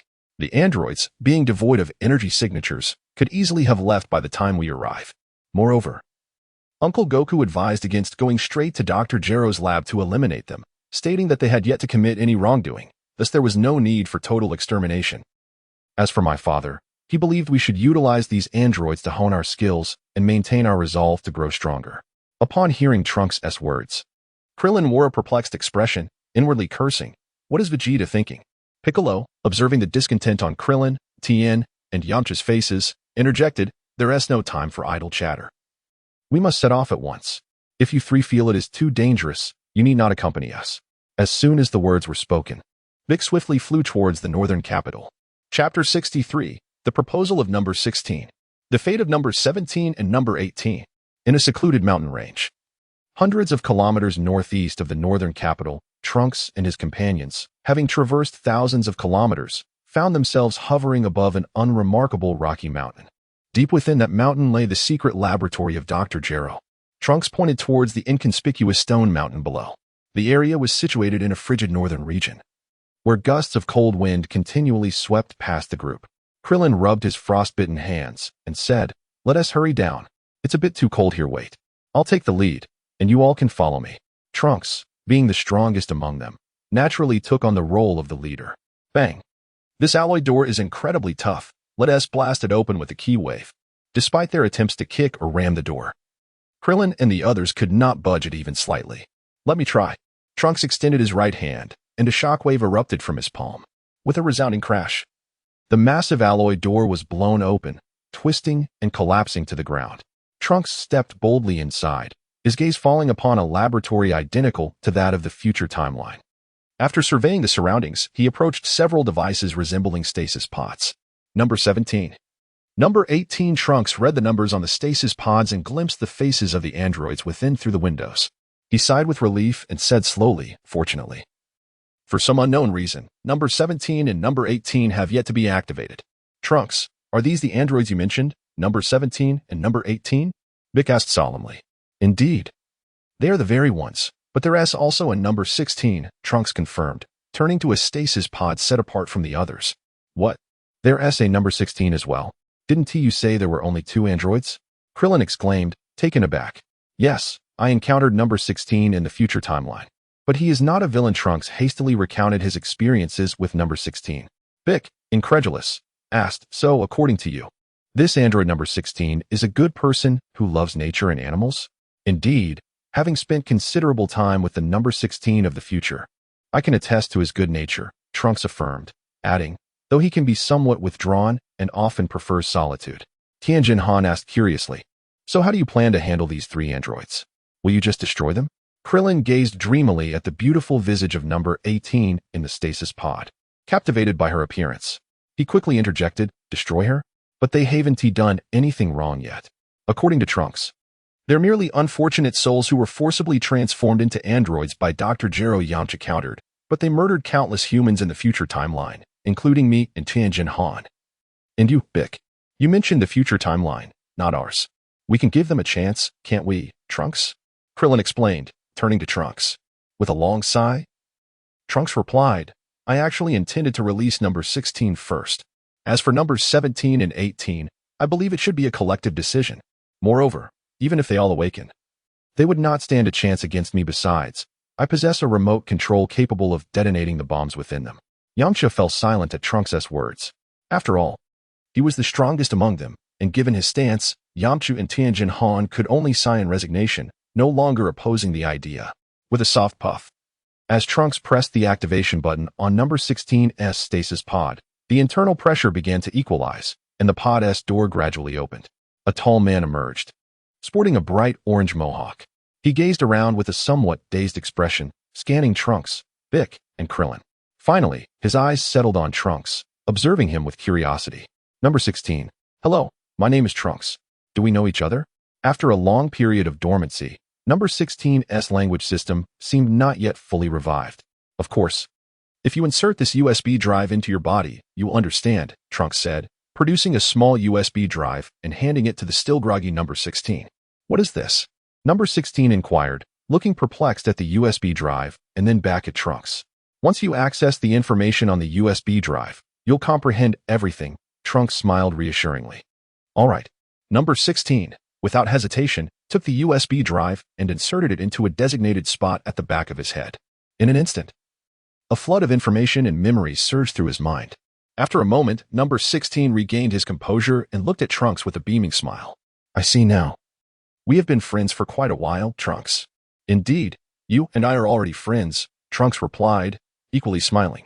The USB drive Trunks had given to number 16 contained the memories of the future timeline S number 16, allowing this timeline S number 16 to grasp the situation immediately. Trunks then asked, so, number 16, how do you think we should handle numbers 17 and 18? Number 16 approached the stasis pods of 17 and 18. Gazing intently through the windows for a moment before responding, I am uncertain whether they will exhibit the same cruel tendencies as their future counterparts. Krillin, anxious, asked, so should we destroy them? No, I suggest we release them, number 16 proposed. What? Tianjin Han and Yamcha were taken aback by this statement. They internally wondered if this number 16 intended to ally with the other two androids against them. Rest assured, I will ensure that they pose no harm to you or the Earth, number 16 assured them. After a long silence, Bix suddenly inquired, but what if they behave as cruelly as the future androids? Chapter 64, Android Infighting. Number 16 takes action. Upon hearing the words of Android 16, Piccolo remained composed and slowly responded, my strength surpasses that of the two of them, thus, I shall swiftly eliminate them. Moreover, we have Trunks here. Acknowledging Android 16's assertion, Piccolo found no reason to oppose. Indeed, with the formidable Trunks present, the androids posed little threat. Tanjinon and Yamcha, seeing Piccolo's agreement, fell silent. Krillin let out a long sigh, relieved as his anxious heart settled. Suddenly, with the release of air pressure from the stasis pods of androids 17 and 18, the hatch began to open. A striking young man with black hair and a red scarf, alongside a slender, stunning blonde beauty with blue eyes, emerged from the pods, curiously surveying their surroundings. Their eyes scanned the gathered crowd, seemingly in search of something. Noticing this, Android 16 inquired, 17, 18, are you looking for Dr. Gero? 17. Gazing at 16, queried with curiosity, who are you? 18, equally intrigued by the imposing figure of 16, remarked, he appears to be another android, though he seems to be an older model. Indeed, I am Android 16. These individuals are my friends, he replied with a smile. Friends? 16? Are you mistaken? Aren't they friends of that Goku, whom the old Dr. Gero wants us to eliminate? 17 frowned, recalling the extensive information they possessed regarding Goku and his acquaintances, including family and mentors. But who is that purple-haired fellow? There seems to be no record of him. It's as if he appeared out of nowhere, truly peculiar. Indeed, but 17 interrupted 16, his tone frosty. Do you know where that old Gero has vanished to? I'm not aware of Dr. Gero's whereabouts. I have only recently awakened. 16 replied. With 16's lack of knowledge on Gero's location, 17 chose not to dwell on the matter, muttering, well, that old man will surely come looking for us. But for now, I'm uncertain of what to do. At that moment, the stunning 18 suggested, 17. Why don't we explore the nearby city and purchase some fashionable clothing? 17 glanced at his own worn attire, nodding in agreement. Indeed, this outfit has begun to fade. I also fancy visiting the arcade. Then, he suddenly proposed, how about we go and eliminate Goku? Upon hearing this, Piccolo and Tianjin exchanged grave glances, their expressions turning serious as they focused on the two androids. That's a splendid suggestion. After disposing of Goku, we can track down that old Gero and eliminate him as well. 18 enthusiastically supported 17's idea, her face alight with glee. Turning to 16, 17 asked, 16, will you join us? No, I shall not accompany you, 16 replied firmly. Although he was created by Dr. Gero, he felt no obligation to follow his orders to kill. Having synchronized with the memories of his future counterpart, 16 understood the catastrophic consequences of allowing androids to run rampant. Moreover, he cherished peace and had a fondness for nature and small creatures, resolutely refusing to permit the current androids to commit acts akin to those of their future selves. You dullard, if you refuse to join us, so be it. 18 and I shall go alone, 17 scoffed, turning to leave with 18. Stop, 17 and 18. You cannot depart from my side. In an instant, the towering figure of 16 blocked their path. 16, what do you intend to do? 17 frowned, scrutinizing the obstruction before him, while 18 looked on with curiosity. I said you cannot leave. From now on, you must remain by my side, 16 stated calmly, fixing his gaze on the two androids. 17, growing impatient, retorted, what do you want? I invited you to join us, yet you refuse. Now you say we must follow you? Don't assume that just because we are both androids, I won't eliminate you. Let me reiterate. Step aside. As 17's dwindling patience reached its limit, 16, maintaining his impassive demeanor, replied slowly, eliminate me? Perhaps you should attempt it, 17. Of course, 18. You are welcome to join him in attacking me.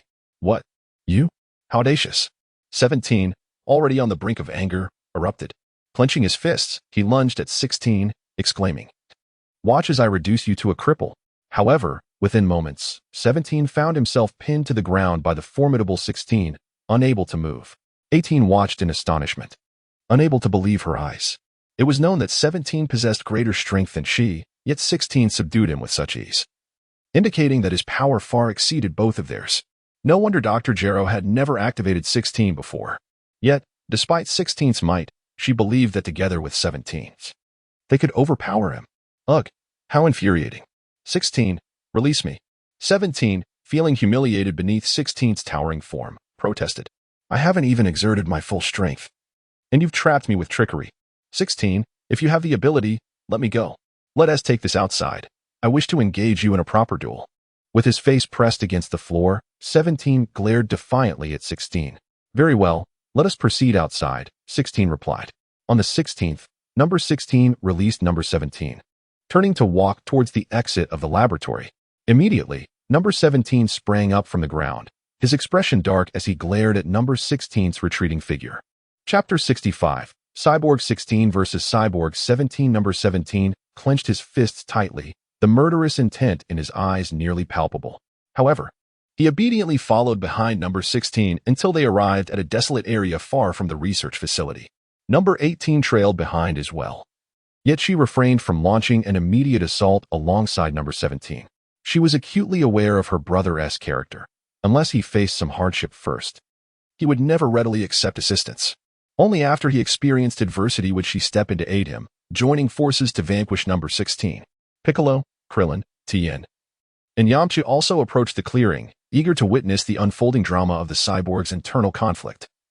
Curious whether the towering number 16 could contend with both of the other cyborgs simultaneously. As for Trunks, he chose not to observe the spectacle, confident in number 16's ability to handle both number 17 and number 18 alone.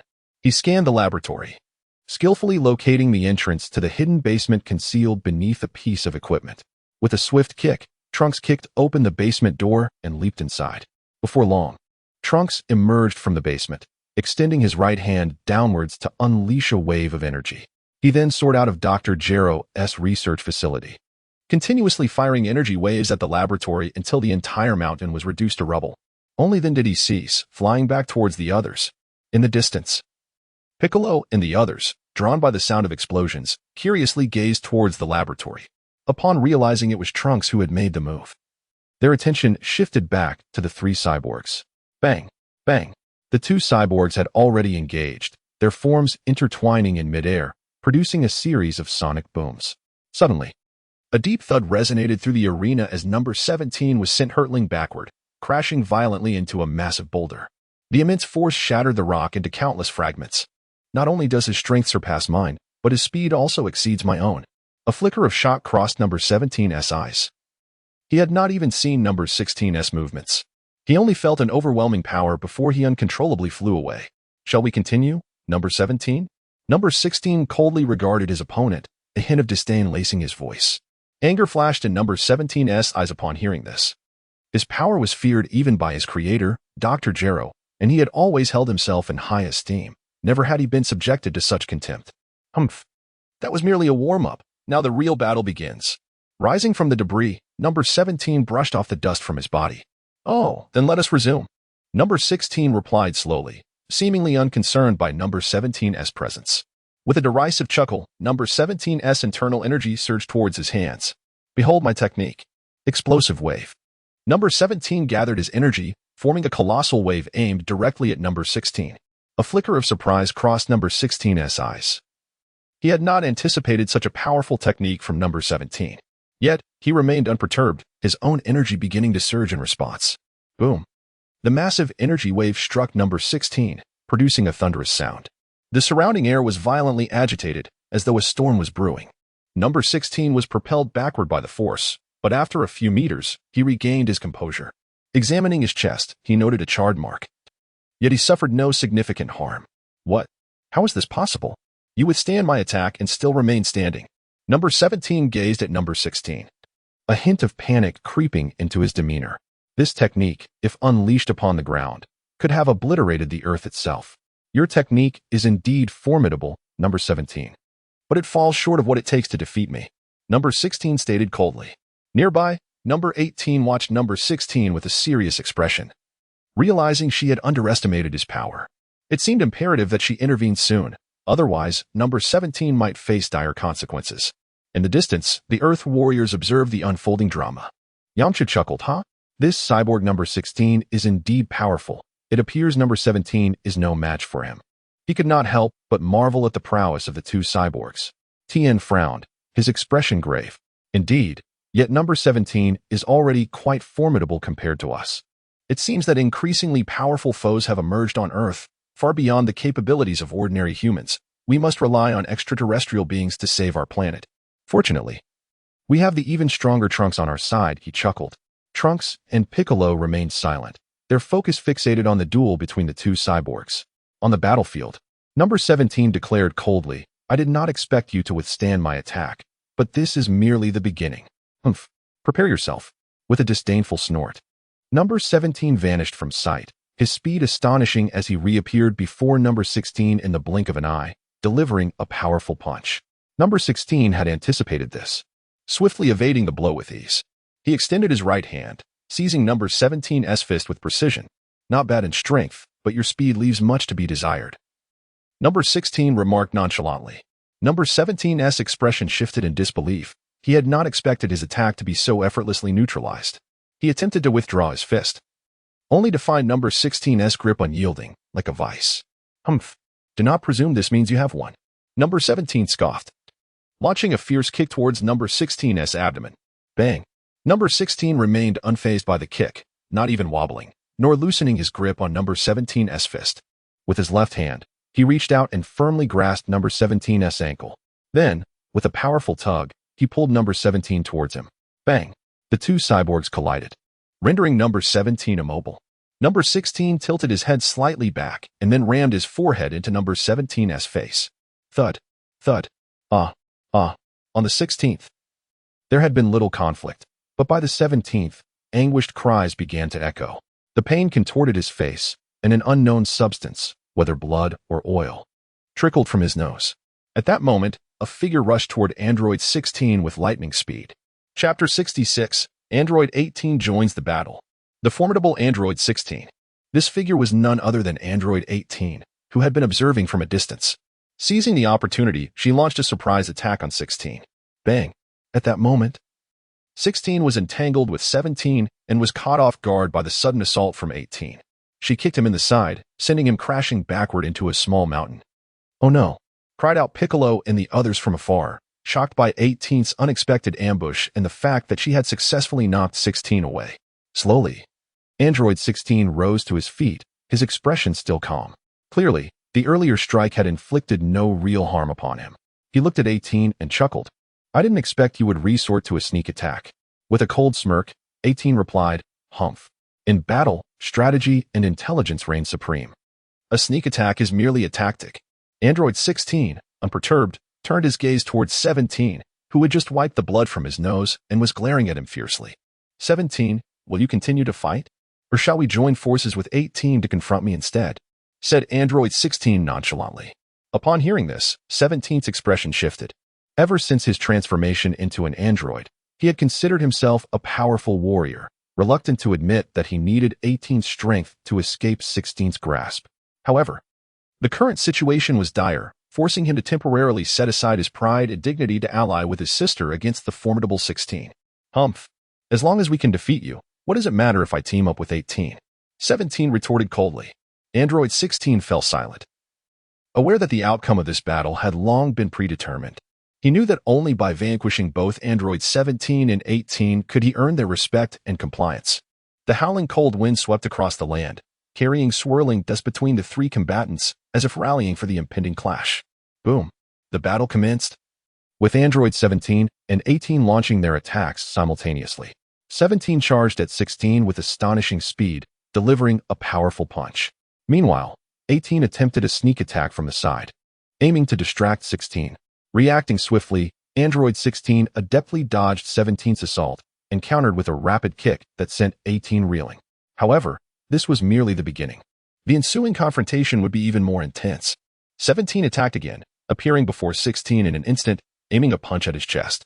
16 chuckled lightly, effortlessly evading the blow and seizing 17's arm. Simultaneously, 18 launched another assault, sprinting towards 16 and kicking at his waist. Yet, 16's reflexes were equally remarkable, and he dodged her kick with ease, countering with a punch that sent her backward. Bang, bang, bang. The three androids engaged in fierce combat, exchanging blows for over 100 rounds. They battled from the ground to the air and back again. Yet, despite the combined might of the two androids, they were unable to inflict significant damage on 16. This left them astonished. Despite all being androids, how could the older model, fully mechanical, possess such overwhelming superiority over the newer models? Nonetheless, 17 and 18 did not relent. They continued to seek an opportunity, constantly altering their tactics and coordination in search of a flaw in 16's defenses. Throughout the confrontation, Android 16 maintained his composure and serenity, appearing unfazed by their attacks, retaliating with his formidable strength. In the distance, Krillin, Tien, and Yamcha watched in awe, their insufficient power rendering them unable to discern the movements and techniques of the three. Only hearing the thunderous sounds of clashes and wind, even Piccolo could barely follow, while only Trunks could fully comprehend the fierce exchanges. Die. Explosive wave. Infinite energy blast, shouted 17 as he gathered all his energy, unleashing a powerful wave directed at 16. Simultaneously, 18 unleashed a barrage of small energy blasts, densely raining down upon 16. Boom. The relentless explosion sent shockwaves throughout the battlefield. Ha ha ha, 16. Let's see if you survive this. 17 laughed triumphantly. After a considerable time, the smoke covering hundreds of meters gradually dissipated, revealing the towering figure of Android 16. He appeared merely dusted with dirt, unharmed, a slight smile gracing his features as he calmly regarded 17 and 18 from afar. Is this all you can muster together? Now I must reveal my true capabilities. Be wary. Upon hearing this, 17 and 18 exchanged incredulous glances. Was he truly not yet utilizing his full power? Was 16 jesting? Krillin, Tien, and Yamcha, observing from a distance, were taken aback by 16's brazen arrogance. Piccolo, too, gazed grimly at the three androids, realizing that any one of them far surpassed him in strength, capable of easily ending his life. This realization rendered Piccolo's years of rigorous training seemingly meaningless. The days when he could dominate the Earth and severely injure Goku were now but a distant memory. Was he truly left with no choice but to compromise with that old coot? Furrowing his brow, Piccolo glanced toward the temple, his mind racing with thoughts of his previous conversation with the deity. Meanwhile, Trunks remained calm, observing the androids with confidence in 16's strength. Having previously faced 16 in a different timeline, he was certain that even with 17 and 18 teaming up, that would likely not be 16's match, especially with his presence supporting them. How infuriating. 16, you are unbearably arrogant. 17 seethed, feeling humiliated by 16's dismissal of his abilities. Here he was, collaborating with 18 against 16, yet 16 had the audacity to claim he had not yet exerted his full strength. Who did he think he was looking down upon? On the 18th, the atmosphere was heavy as 18 gazed at 16, whose strength far surpassed that of the siblings. It was perplexing how such a significant disparity could exist among beings created in the same manner. How could the ancient Grow produce a creation as formidable as 16? Chapter 67, The End of the Android Incident. Beyond the town of West City, the formidable 16 maintained a tranquil composure, and in an instant, he vanished from sight. With a swift motion, he reappeared behind 17 and 18, moving with a ghostly speed. He extended his massive hands, effortlessly gripping the napes of their necks. With a sudden force, he propelled the two androids downward. The tremendous impact sent shockwaves through the earth, proclaiming 16's overwhelming might. 17 and 18 found themselves subdued, their bodies colliding intimately with the ground. The violent crash inflicted varying degrees of damage upon them, rendering them incapable of resisting the iron grip of 16. Cease your struggles, he declared. As an android, I shall not end your lives, but that boy with purple hair will show no mercy. With his power, even confronting me would be but a trivial matter. 16 observed the subdued 17 and 18, gradually elucidating their predicament. He recounted the fate of their counterparts in a different timeline and explained why he chose to keep them close. Firstly, to supervise them and prevent any reckless behavior. Secondly, to safeguard their lives in a world teeming with powerful warriors. And thirdly, because a bomb within them required timely disarmament. Listening to 16's narrative, 17 and 18 cast their eyes towards Trunks, who was watching them with an icy glare, seemingly poised to eliminate them at any moment. Coupled with 16's words, a wave of dread surged within the siblings, causing them to swallow hard. Do you comprehend my words, 17 and 18? 16 inquired. The siblings exchanged resigned glances and nodded in unison. They understood. They would remain by his side. Indeed, we shall not wander off, they promptly assured. Their voices tinged with reluctance and submission. Together, they were no match for 16, let alone the more powerful Trunks. Thus, the trio of androids 16, 17, and 18 followed Trunks to Bulma's residence. Piccolo, having observed the situation was under control, soared towards the sacred world, intending to discuss fusion matters with the Supreme Kai. Tien and Yamcha also departed for their respective homes, smiles gracing their faces as they felt relief that the android crisis had been quelled. Krillin silently watched 18's retreating figure until she disappeared from view, his heart a tumult of emotions, longing mingled with hope. Eventually, he turned and flew towards Kame House. Thus, the android incident reached a satisfactory resolution. West City, a vibrant and bustling town, lay nestled within a vast plain, surrounded by lush fields and gentle hills. At its heart stood a grand plaza, a cherished gathering spot for the townsfolk. A magnificent fountain shimmered under the lights, sending forth sparkling droplets accompanied by melodic sounds. Rows of benches adorned the surroundings, inviting people to rest and converse.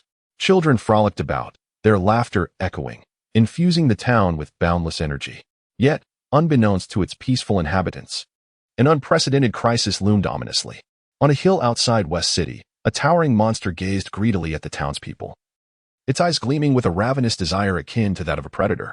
This creature resembled a massive insect, its green skin dappled with dark spots, and a spiked tail thrashing behind it. Indeed, this monster was the malevolent Cell, a creation of Dr. Gero, possessing the cells of numerous formidable warriors from Earth. Not only could it replicate their signature techniques, but it could also absorb the essence of humans to augment its own power. The original plan was to absorb androids 17 and 18, allowing it to evolve into its perfect form. However, since their counterparts in the future had been vanquished by Trunks, it resorted to ambushing and eliminating Trunks before regressing into an egg and traveling back to the present timeline.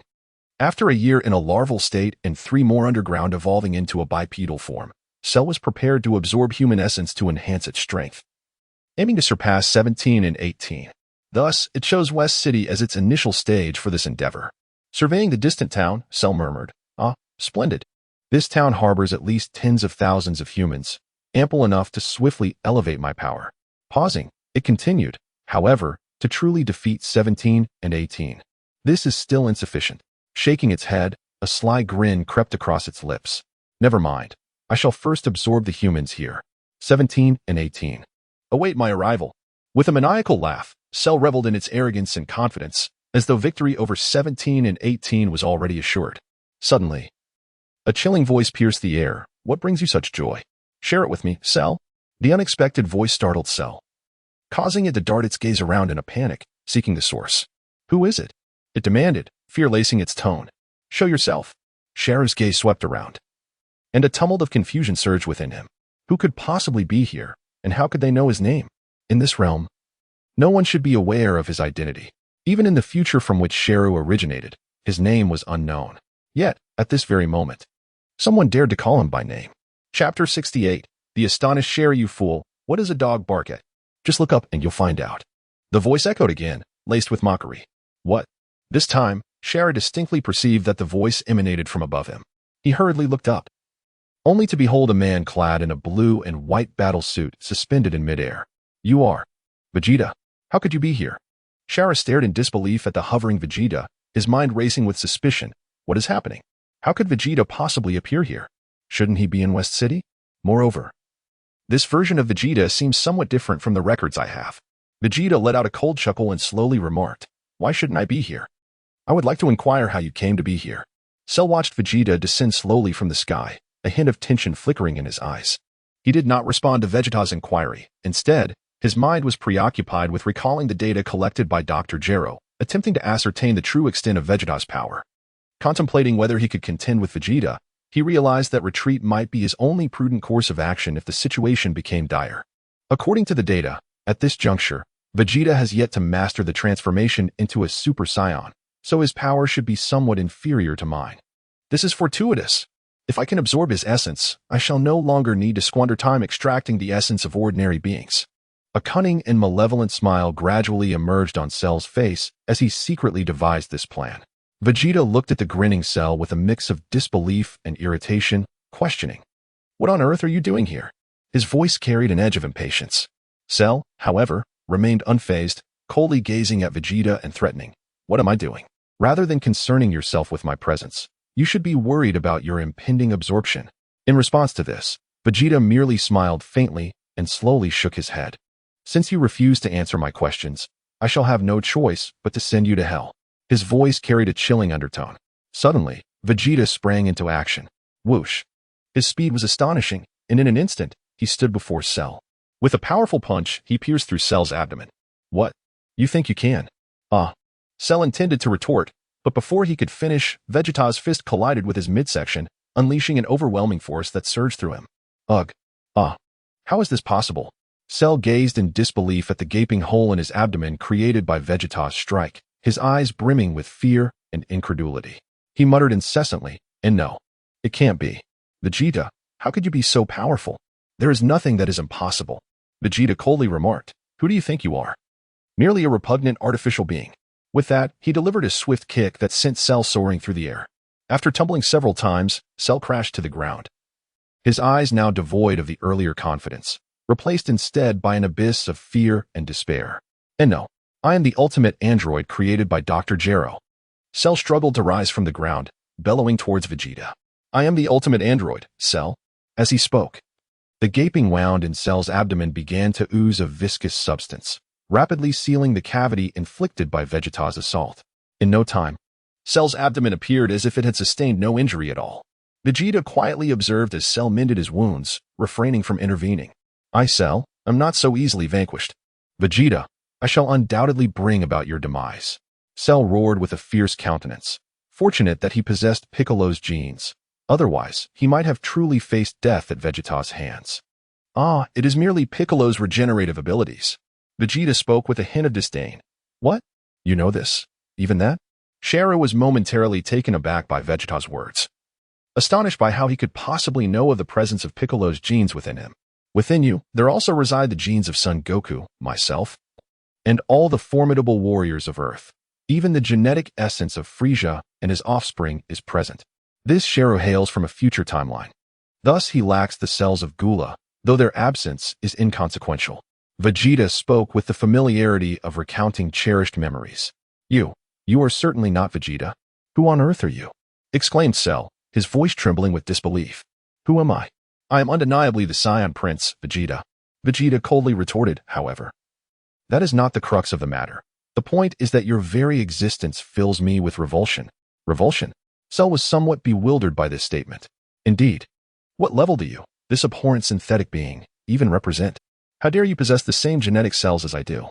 Vegeta gazed at Cell with evident disdain, harboring a profound aversion towards this being who thrived on assimilating the genes of others and absorbing their strength. "What? This?" Cell found it utterly incomprehensible. Was he being insulted? Indeed, this was an affront aimed at him, the ultimate android. Infuriated by the insult, Cell exclaimed, "Damn it, Vegeta, don't get too cocky. Witness my technique." He clasped his hands together, forming a blossom-like shape, channeling all his energy into the palms. Kamehameha. A powerful blue energy wave erupted from Cell's hands, hurtling towards Vegeta. Boom. Bang. The resounding explosion enveloped Vegeta's position entirely. In the aftermath of the massive detonation, a thick cloud of dust and smoke lingered in the air. Cell, witnessing Vegeta being struck by his Kamehameha, could not contain his excitement, laughing maniacally. "Ha ha ha. Damn Vegeta. You must be on the brink of death now." However, as the dust settled, Vegeta remained standing, arms crossed, completely unscathed. Not a speck of dirt or dust marred his form, as if he had not been struck by the Kamehameha at all. Yet the surrounding terrain, pockmarked and deeply cratered from the impact, unmistakably testified to the immense power of Cell's attack. How is this possible? That was my full force strike.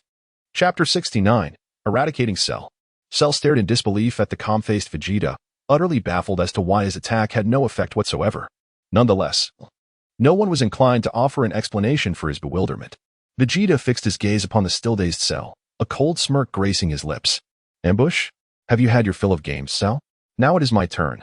Whoosh. Vegeta's form flickered as he instantaneously appeared before Cell, following which he unleashed a powerful punch aimed at its abdomen. Boom.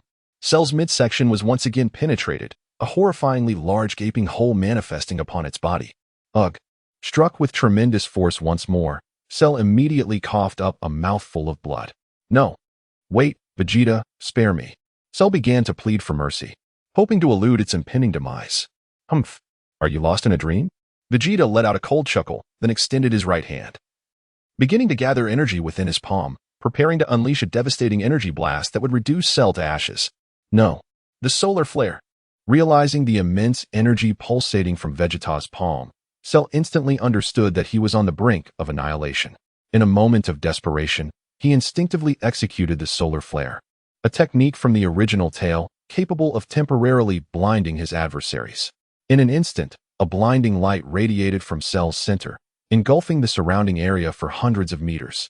In that fleeting moment, Cell seized the opportunity to flee into the distant woods, hoping to escape during Vegeta's momentary blindness.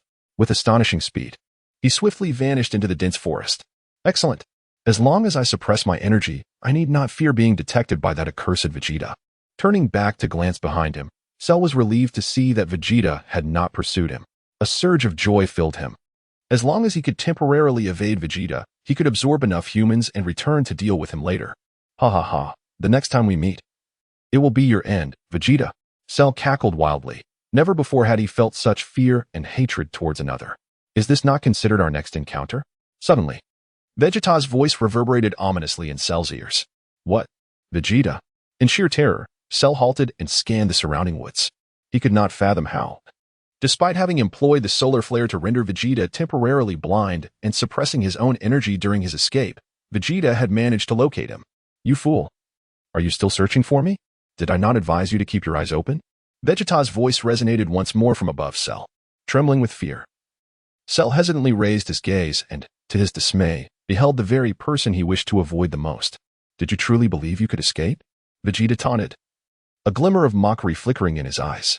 Cell did not respond to Vegeta's inquiry. Instead, he turned and fled towards the distant woods.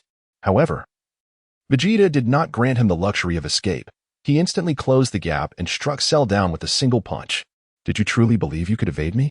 Vegeta inquired once more, a glimmer of murderous intent flickering in his eyes. How dare you? How dare you? How dare you? Cell roared in fury as he struggled to rise. If I were at full power right now, Vegeta, how could you possibly stand against me? How dare you? Cell began to writhe in a fit of impotent rage, his screams echoing. That is not the case. Even if you were at full power now, you would still not be my match. Vegeta slowly declared that his current power level was sufficient to effortlessly deal with the first form of Cell. Should he transform into a Super Saiyan, his power would surge 50-fold, reaching an astounding battle strength of over 18 billion. Even the lightning-fast Cell would be easily vanquished, let alone the ordinary fully formed Cell. What? I am the ultimate android Cell, created by Dr. Gero. How could I possibly be defeated by a filthy monkey like you? Cell shouted furiously, his eyes wide with rage as he vehemently countered Vegeta's claims. Humph. Ultimate. My foot. Go die. Boom.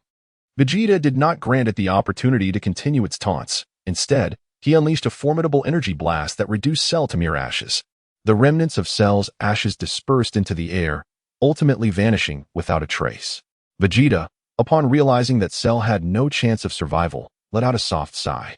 He murmured to himself, I always felt as though I had forgotten something. Now it seems it has been resolved. Before he could finish his thought, Vegeta instantly vanished from the spot, having teleported away. Meanwhile, the residents of West City remained blissfully unaware of the events transpiring nearby, continuing their tranquil and harmonious lives. The small town retained its serene and peaceful ambience. In West City, at Bulma's residence, Trunks returned to the Capsule Corporation with 3 androids in tow.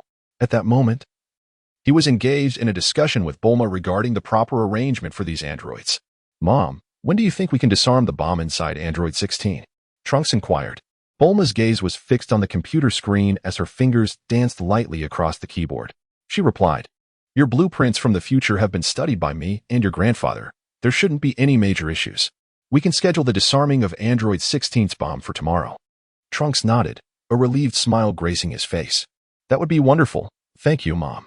Bulma shook her head slightly, a flicker of regret in her eyes as she remarked, "It's a pity that Dr. Gero, despite being a genius, chose the path of evil." Dr. Brief nodded in agreement, sharing the same sentiment of sorrow.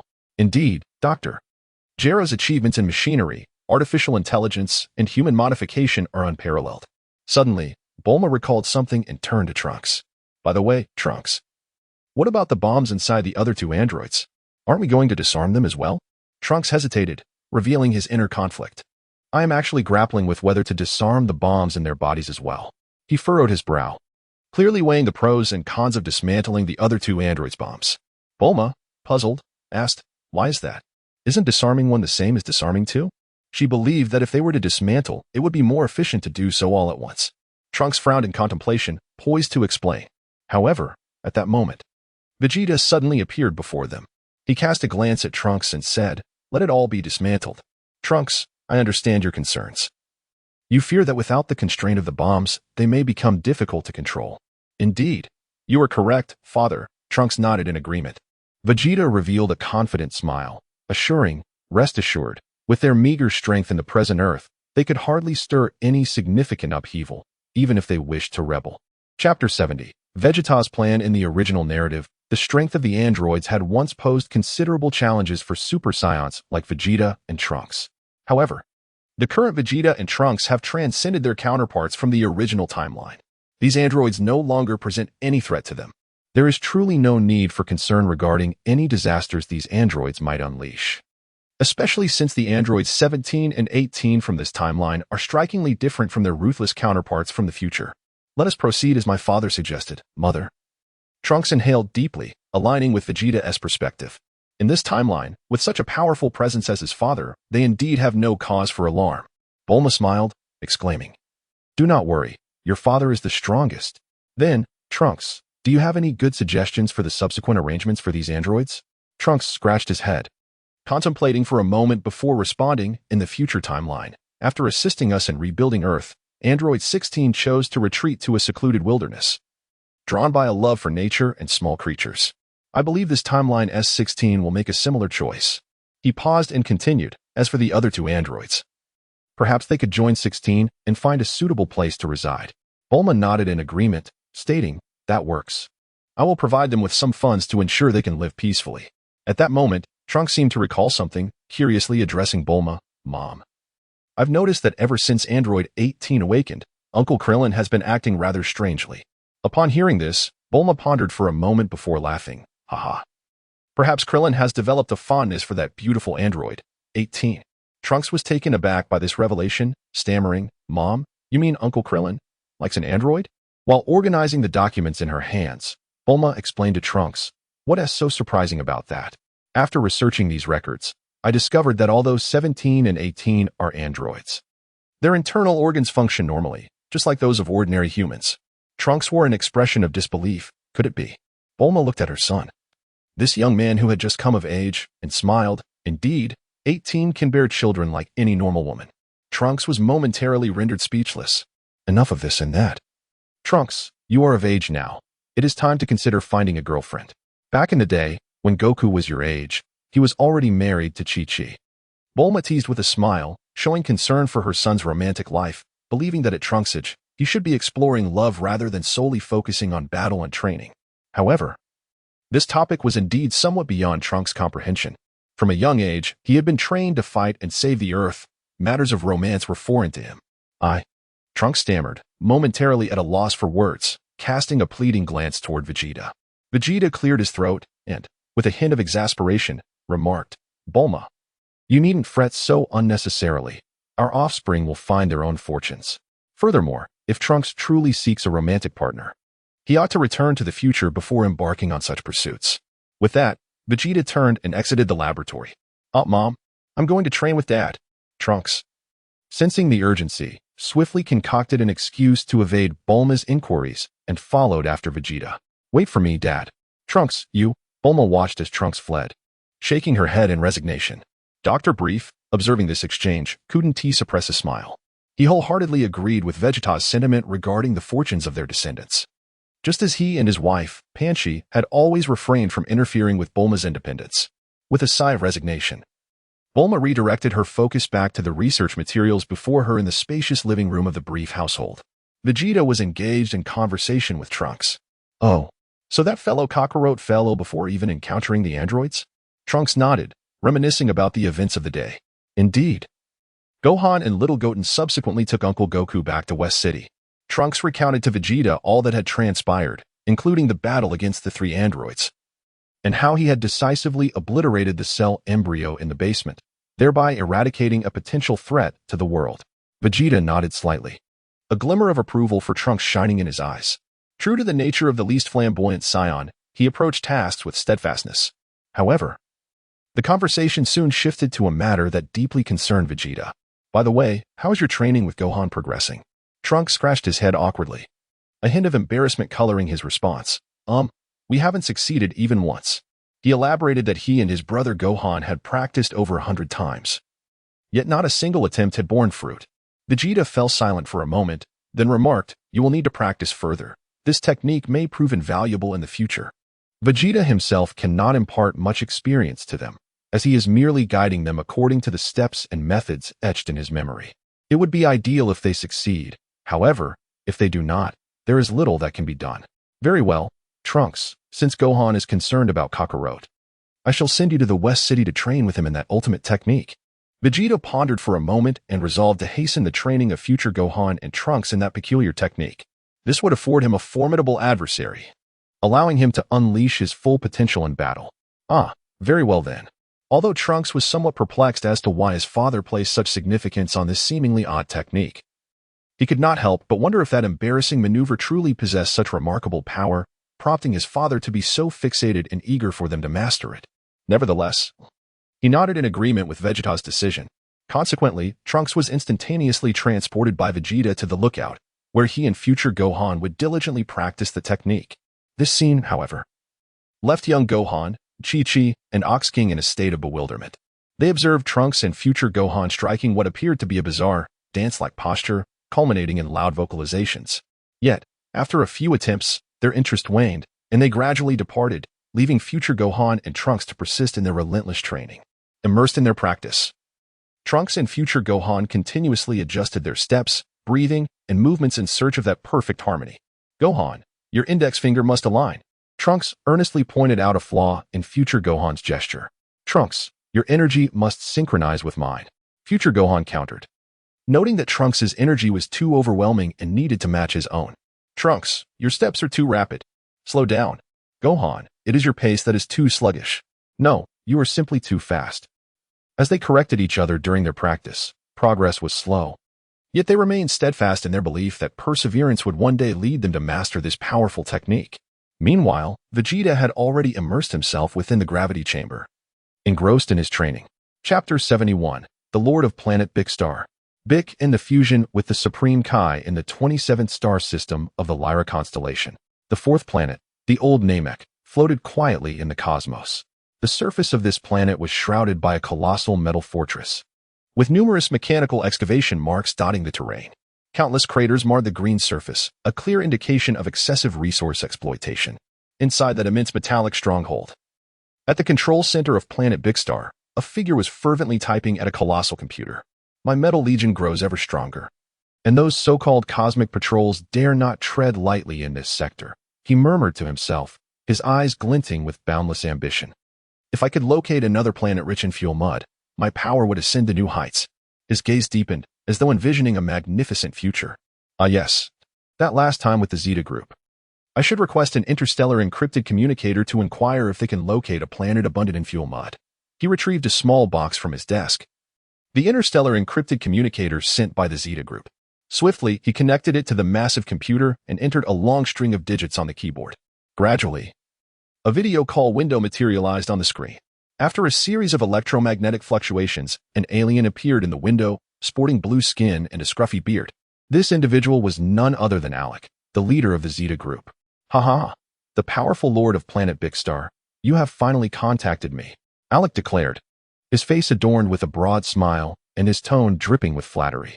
Humph, spare me the pleasantries, the lord of planet Big Star coldly interrupted. I need to find a planet rich in fuel mud. Can you assist me? A glimmer of cunning flashed in Alec's eyes, yet he feigned reluctance. My lord. It must be said that planets abundant in fuel mud are exceedingly rare. Aside from the one you currently occupy, I have yet to discover another. In truth, he had already secretly pinpointed the location of a second fuel mud planet. Impatiently, the lord of planet Big Star interjected, I do not care for your excuses. As long as you can help me find a planet rich in fuel mud, I might consider your previous proposal for collaboration. Upon hearing this, Alec's eyes brightened. He hastily assured, I will dispatch my people immediately to seek a planet abundant in fuel mud, and I shall convey the location to you at once. However, our collaboration will depend on the outcome. Observing Alec's eager demeanor, the lord of planet Big Star scoffed, rest assured. If you can locate a planet rich in fuel mud, our collaboration shall be solidified. Is that so? Splendid. I genuinely wish to cooperate with you, great lord of planet Big Star. Alec replied, his voice filled with respect, recognizing that such a formidable metal legion could sweep across the cosmos. Naturally, Alec sought to align himself with someone of great power. For having strong allies was indispensable for his own ambitions of galactic domination. Then it is settled. I await your news, the lord of planet Big Star replied coldly, severing the communication. As the screen faded to black, Alec's smile vanished, replaced by a glint of coldness in his eyes. Humph. Merely an interstellar brigand who fortuitously occupies planet Big Star. Does he truly believe himself so formidable? At the Earth Temple, Big had remained since the incident with the androids. The Supreme Kai understood that Big's presence here stemmed from his current ineptitude. He was far from being able to contend with Goku, Vegeta, or any of the other Saiyans. And even the mechanical puppets crafted by the malevolent scientists on Earth could easily overpower him. The disparity in strength was vast, and Big's current capabilities were markedly outdated. He must enhance his power swiftly, or he would soon be relegated to a mere background character. Big, have you contemplated your decision? The Supreme Kai inquired, gazing at Big with a mixture of nostalgia and concern, recalling the time he had separated the evil thoughts from Big. Enough with the ramblings. If I had not made up my mind, I would not have remained here for so long or engaged in such idle chatter. Big replied impatiently, Indeed, you are quite resolute. Then let us commence. A smile graced the aged face of the Supreme Kai. It is agreed that upon fusion, my persona will take precedence. Big furrowed his brow, expressing his reluctance to have his personality dominated by the consciousness of the deity after their fusion. The deity chuckled reassuringly. Do not worry, I shall comply with your wishes. You are younger than I and possess strength that surpasses mine. It is only fitting. Place your hand upon my chest, Big, he instructed. Nodding in acknowledgement, Big placed his hand upon the deity's chest. Meanwhile, Mr. Popo and Dandy observed the scene with deep concern. Mr. Popo, a faithful servant of the deity for many years, and Dandy, the sole disciple personally trained by the deity to succeed him, exchanged glances filled with unease. Deity, Master, they murmured, their hearts heavy as they beheld the impending fusion of the two. Big has already changed. His malevolent heart has dissipated. This fusion may render them inseparable in the future. The deity turned to Popo and Dandy, speaking softly, Popo, I truly appreciate your care over these years, and Dandy, I have faith that you will become an exceptional deity. The earth will be entrusted to you. Upon hearing these words, both Popo and Dandy fell into a profound silence. Come now, Big, the deity proclaimed with fervor, his body erupting in blinding light. In an instant, the brilliance emanating from him dazzled all present, obscuring their vision in a blinding white haze. Moments later, the deity's presence had vanished from the temple, leaving only Big, now radiating an immense aura, and the astonished Popo and Dandy. Big clenched his fists, feeling the surge of power within himself. This strength, he mused, realizing his abilities had significantly heightened, his mind brimming with a wealth of knowledge. He discovered he possessed powers akin to those of the deity, enabling him to perceive and hear events unfolding on Earth from within the temple. Just as Big was acclimating to his newfound strength, a figure suddenly materialized in the temple. Ah, so you two have finally fused. Should I address you as Big or deity? Vegeta, Big exclaimed, his initial excitement at his enhanced power quickly replaced by a cold, stoic demeanor as he regarded Vegeta. What brings you here, Vegeta? he inquired. Vegeta chuckled. Of course, I am here to congratulate you on successfully merging with the Supreme Kai. Upon hearing this, Piccolo let out a cold snort. Humph, we have always been one and the same. He continued to inquire. Now, tell me, Vegeta, what is your true purpose for coming to the temple? Piccolo was not inclined to believe that Vegeta would come solely to offer his congratulations. Haha. As expected of the astute Piccolo, I am here to train, Vegeta replied. Piccolo's expression immediately shifted to one of confusion. Train? Here in the temple? With your strength, Vegeta? Is there really any need for you to train in a place like this? Are you jesting? No, I am here to utilize the hyperbolic time chamber. Piccolo, having merged with the Supreme Kai, not only became more intelligent, but also acquired all of the Supreme Kai's memories. He was aware of the existence of the hyperbolic time chamber and recalled the harsh environment of that alternate dimension. Even Goku could not endure it for long before he fled. Indeed, I have come to borrow the use of the hyperbolic time chamber. Is that acceptable? Vegeta nodded, affirming Piccolo's hypothesis. Humph. Even if I were to deny you the use, would you obediently turn around and leave? Piccolo sneered, deliberately countering Vegeta. No. I have no habit of retreating. With a hint of exasperation, Piccolo gazed at Vegeta, whose demeanor was as unyielding as a fortress, and slowly remarked, then why not simply use it directly? Why ask me at all? Vegeta chuckled, remarking, regardless, you are indeed half the master of this temple. It is only courteous to extend a greeting. Piccolo, rendered speechless by Vegeta's words, turned to Mr. Popo and said, Popo, please escort Vegeta to the hyperbolic time chamber. Certainly. Kami, Mr. Popo replied with a respectful nod towards Piccolo. There is no need to call me Kami. I am still Piccolo, he said, furrowing his brow. Although he had merged with Kami, the dominant consciousness remained that of Piccolo. Yes. Mr. Vegeta, please follow me, Mr. Popo said, a hint of disappointment in his voice, before leading Vegeta to the hyperbolic time chamber. Thank you for your assistance. Vegeta followed Mr. Popo towards the interior of the temple palace, but just as he was about to step through the grand entrance, he suddenly turned his gaze towards the distant figure of Piccolo and slowly remarked, with such a significant increase in power, don't you desire to find an opponent to test your skills, Piccolo? Upon hearing Vegeta's words, Piccolo's shoulders twitched slightly. Vegeta chuckled softly and strode directly into the palace, following Bobo to the entrance of the hyperbolic time chamber. Mr. Vegeta, within the chamber, there are facilities such as a bathroom, a toilet, food, and a bed. Bobo explained while opening the door and gesturing towards the interior. Moreover, an individual may only reside inside for a duration of 2 years, equivalent to merely 2 days in the outside world. Should one exceed this limit and fail to emerge, they may become trapped indefinitely. Bobo spoke with a degree of seriousness. Thus, I shall come to notify you before the time limit, to ensure you do not lose track of it. Vegeta nodded and smiled, saying, thank you. I will be mindful of the time. Now, Mr. Vegeta, please devote yourself to your training. Vegeta stepped into the hyperbolic time chamber, surveying the surroundings that were enveloped in an expanse of white. The temperature fluctuations within this space were quite extreme, with daytime temperatures soaring above 50 degrees Celsius, while at night they plummeted to around minus 50 degrees. The air was notably thin, and gravity was several times that of Earth. However, this increased gravitational force held little significance for Vegeta in his current state. Vegeta stepped out of the resting area, gazing into the boundless expanse of the otherworldly dimension. He exhaled deeply, murmuring to himself, next, I must diligently enhance my fundamental fighting prowess, striving to reach the milestone of 1 billion. Only then will I unlock the power of Super Saiyan 3. Vegeta came here primarily to cultivate his mind in tranquility, free from the distractions of mundane affairs. Additionally, he sought to enhance his foundational combat prowess swiftly, in order to safeguard himself against the formidable fusion of future Gohan and Trunks.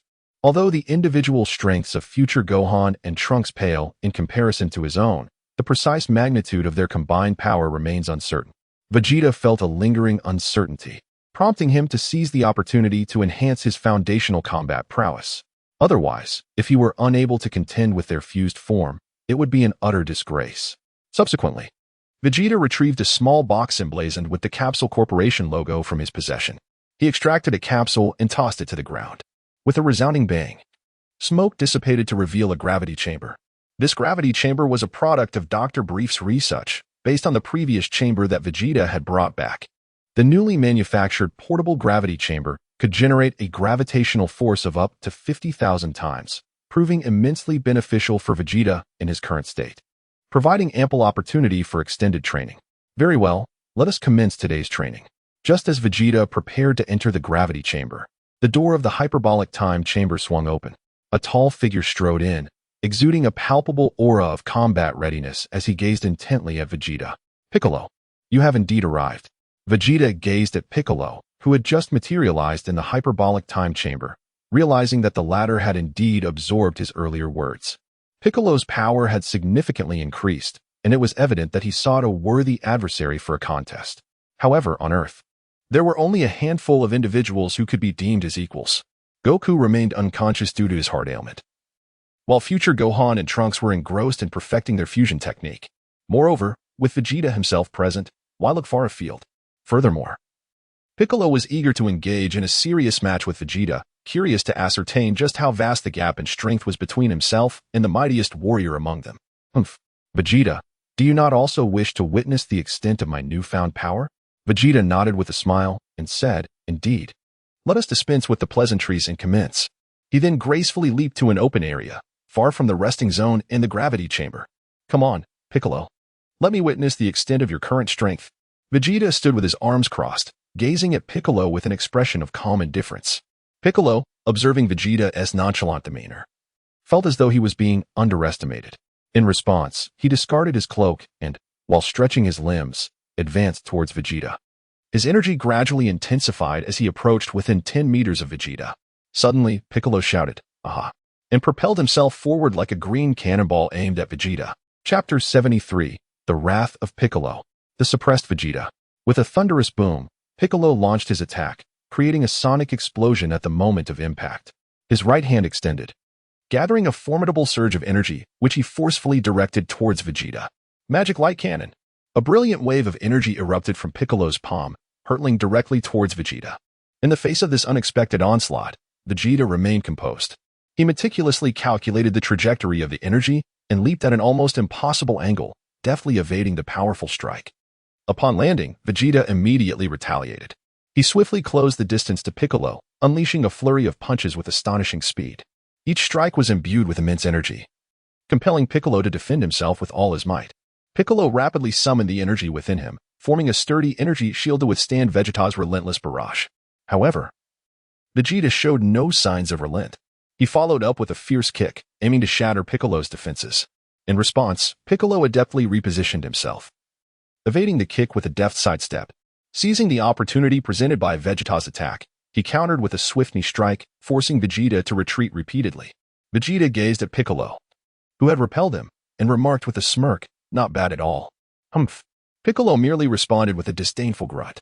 Vegeta suddenly leapt into the air, his feet together, delivering a kick at an almost impossible angle toward Piccolo. The force of the kick generated a powerful gust, as if it could tear through the very fabric of the air. Observing the imminent threat, Piccolo swiftly jumped backward, extending his arms to conjure an energy barrier to withstand the assault. However, Vegeta's kick did not connect with the energy shield. At the last moment, it altered its trajectory, sweeping toward Piccolo's side with astonishing precision. Piccolo, quick to react, slightly tilted his body, skillfully evading the strike. Nevertheless, the gust of wind from the attack tore at the hem of his attire, revealing the immense power behind the blow. Upon landing, Vegeta wasted no time, launching into a seamless series of punches, each aimed precisely at Piccolo's vital points. Yet, drawing on his extensive combat experience, Piccolo managed to evade each blow with minimal movement. Unyielding, Piccolo raised his hands, crossing them above his head. Energy surged within him, rapidly accumulating in his outstretched palms before he forcefully thrust them toward Vegeta. Demon Flash. A colossal wave of energy erupted instantaneously, enveloping Vegeta within its grasp.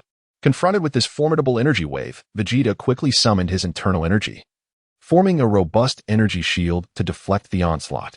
Simultaneously, he utilized the force of the wave to execute an astonishing backflip, escaping the range of the attack. Few that was rather perilous. Vegeta hastily distanced himself from Piccolo, engaging in combat with the latter in his base form, which had significantly strengthened. He indeed felt a measure of pressure. It appeared that defeating Piccolo without transforming into a Super Saiyan would not be an easy feat in the distance. Piccolo observed Vegeta being repelled by his might, a flicker of joy igniting within him. Yet, he soon realized that Vegeta maintained his base form throughout their battle, leading him to feel belittled. How dare Vegeta choose to fight him without transforming into a Super Saiyan, having become considerably stronger through fusion? Piccolo was incensed by Vegeta's apparent nonchalance. He bellowed toward Vegeta, "What are you doing, Vegeta? Why won't you transform into a Super Saiyan and fight me?" "I see no necessity," Vegeta replied coolly. "If I were to transform into a Super Saiyan, it would merely result in a one-sided annihilation of you, leaving no room for enjoyment. This way is far more engaging." The fused Piccolo could exert pressure on Vegeta in his base form, which aligned perfectly with Vegeta's desires. A rival of equal strength would serve to hone his skills. Although it was merely a balanced contest in their base forms, such an opponent was a rare find. Characters like Goku, future Gohan, and Trunks possessed battle power in their base forms that vastly outstripped Vegeta's, rendering Piccolo the most suitable adversary for him at present. And no necessity? Piccolo was momentarily taken aback, a surge of fury coursing through him. Gritting his teeth, he retorted, "Very well. I shall show you the necessity." With that declaration, Piccolo clenched his fists and unleashed a mighty roar. Aha! Immediately, the energy surrounding him surged dramatically. Veins bulged on his forehead, and his physique appeared even more imposing than before. The sheer intensity of his aura compressed the already thin air around them, creating a vacuum-like effect. It seemed that Piccolo was indeed enraged, and his power had become even more formidable. Vegeta gazed at Piccolo with a hint of astonishment, for he had not anticipated that Piccolo could attain such formidable strength. It seemed that he would have to exert every ounce of his power this time. However, Vegeta chose to confront the challenge in his normal state. Piccolo, having stabilized his surging energy, taunted Vegeta, declaring, "Vegeta, you shall regret not transforming into a Super Saiyan to battle me." With a swift motion, Piccolo surged towards Vegeta like a bolt of green lightning. His speed now doubled compared to before. Bam! Piccolo's fist struck with the force of a cannonball, as if it could shatter the very fabric of space itself. Boom! Vegeta crossed his arms in front of him to deflect the blow, but before he could retaliate, Piccolo's other fist came swinging towards his face, seemingly intent on delivering a fatal strike. Bang! Just as the fist was about to connect with Vegeta's head, he hastily lifted his foot and kicked towards Piccolo's fist. Whoosh! Vegeta successfully blocked Piccolo's fist and, taking advantage of the momentum, propelled himself away from Piccolo. Phew, that was close. Piccolo, are you truly intent on delivering a lethal blow? Vegeta gazed at Piccolo in bewilderment, yet Piccolo offered no response. At that moment, Piccolo had already brought his two fingers to his forehead, gathering immense energy between them. What is this gesture? Oh no. At this moment, Vegeta also sensed Piccolo's movements and hurriedly began to gather energy in his own hands. However, Piccolo had already completed the charging of his technique. Special Beam Cannon. Piccolo thrust his right hand forward with great force, unleashing a powerful energy beam enveloped in spiraling energy from his two fingers, hurtling straight towards Vegeta's position. Gallic Gun. Vegeta hastily unleashed his Gallic Gun to counterattack. Bang! Boom! Two formidable waves of energy collided, resulting in a violent explosion. In this contest of shockwaves, Vegeta was unexpectedly pushed back several meters. In contrast, Piccolo remained steadfast, not retreating even a single centimeter. This stark contrast illustrated that, should Vegeta refrain from transforming into a Super Saiyan, he would indeed fall short against Piccolo, at least in terms of sheer power. Phew, Piccolo, your shockwave possesses quite a formidable strength. Chapter 74, The Emergence of the Super Saiyan. Vegeta's fierce battle with Piccolo. Vegeta gazed at Piccolo with a hint of astonishment, never imagining that he would be repelled by Piccolo's assault. It appeared that without transforming into a Super Saiyan, he could not surpass Piccolo in such a short span of time. However, this suited Vegeta perfectly. After all, training under pressure was essential. What kind of challenge would remain if he transformed into a Super Saiyan? Aren't you going to transform into a Super Saiyan? Piccolo inquired with a smirk, observing Vegeta's somewhat disheveled state. I have already stated, it is unnecessary. Vegeta chose to engage in battle with Piccolo in his normal state, yet his words reignited Piccolo's fury. Very well.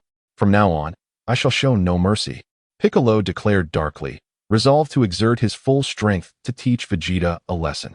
He intended to make him aware of the consequences of arrogance and pride. Suddenly, Piccolo sprang into action. In a blink, he transformed into a mere shadow, charging toward Vegeta with remarkable speed. His hands morphed into claws, aimed directly at Vegeta's throat. Vegeta swiftly sidestepped, narrowly evading the impending strike. A cold smirk graced his lips. As if to taunt, "Is this truly your strength?" Piccolo's eyes widened in fury. He understood that Vegeta was deliberately provoking him, inciting him to unleash his full power for a more ferocious assault. By applying pressure on Vegeta, he aimed to extract his latent potential, thereby awakening an even greater force within him. "Splendid. Marvelous. I shall allow you to experience the terror of death, Vegeta." He inhaled deeply, channeling the energy within, preparing to unleash a more formidable attack. With hands clasped together, a surging wave of potent energy began to coalesce in the palms of Piccolo. Upon witnessing this, Vegeta's gaze sharpened. He sensed the formidable power of Piccolo's strike and understood the necessity of remaining vigilant. He swiftly recalibrated his stance, bracing himself to confront Piccolo's onslaught. At that moment, Piccolo unleashed a powerful palm strike, directing a beam of energy straight towards Vegeta. Vegeta's figure shifted, transforming into a fleeting shadow as he evaded the strike. He swiftly retaliated, delivering a powerful punch aimed at Piccolo's chest. Anticipating the attack, Piccolo sidestepped gracefully, simultaneously launching a kick towards Vegeta's abdomen. Bang! Wow! Vegeta's abdomen was struck by a powerful kick from Piccolo, instantly propelling him several dozen meters into the air. After tumbling through the air for several rotations, Vegeta managed to dissipate the force and land gracefully. Hiss! Vegeta glanced at the spot where he had been struck by Piccolo's kick. The abdominal armor had been shattered by the force of the blow. He chuckled, realizing that Piccolo was truly intent on delivering a lethal blow. Vegeta gazed at the approaching Piccolo, a subtle smirk playing upon his lips. He inhaled deeply, followed by a sharp exclamation. Aha! Vegeta was suddenly enveloped in a golden aura.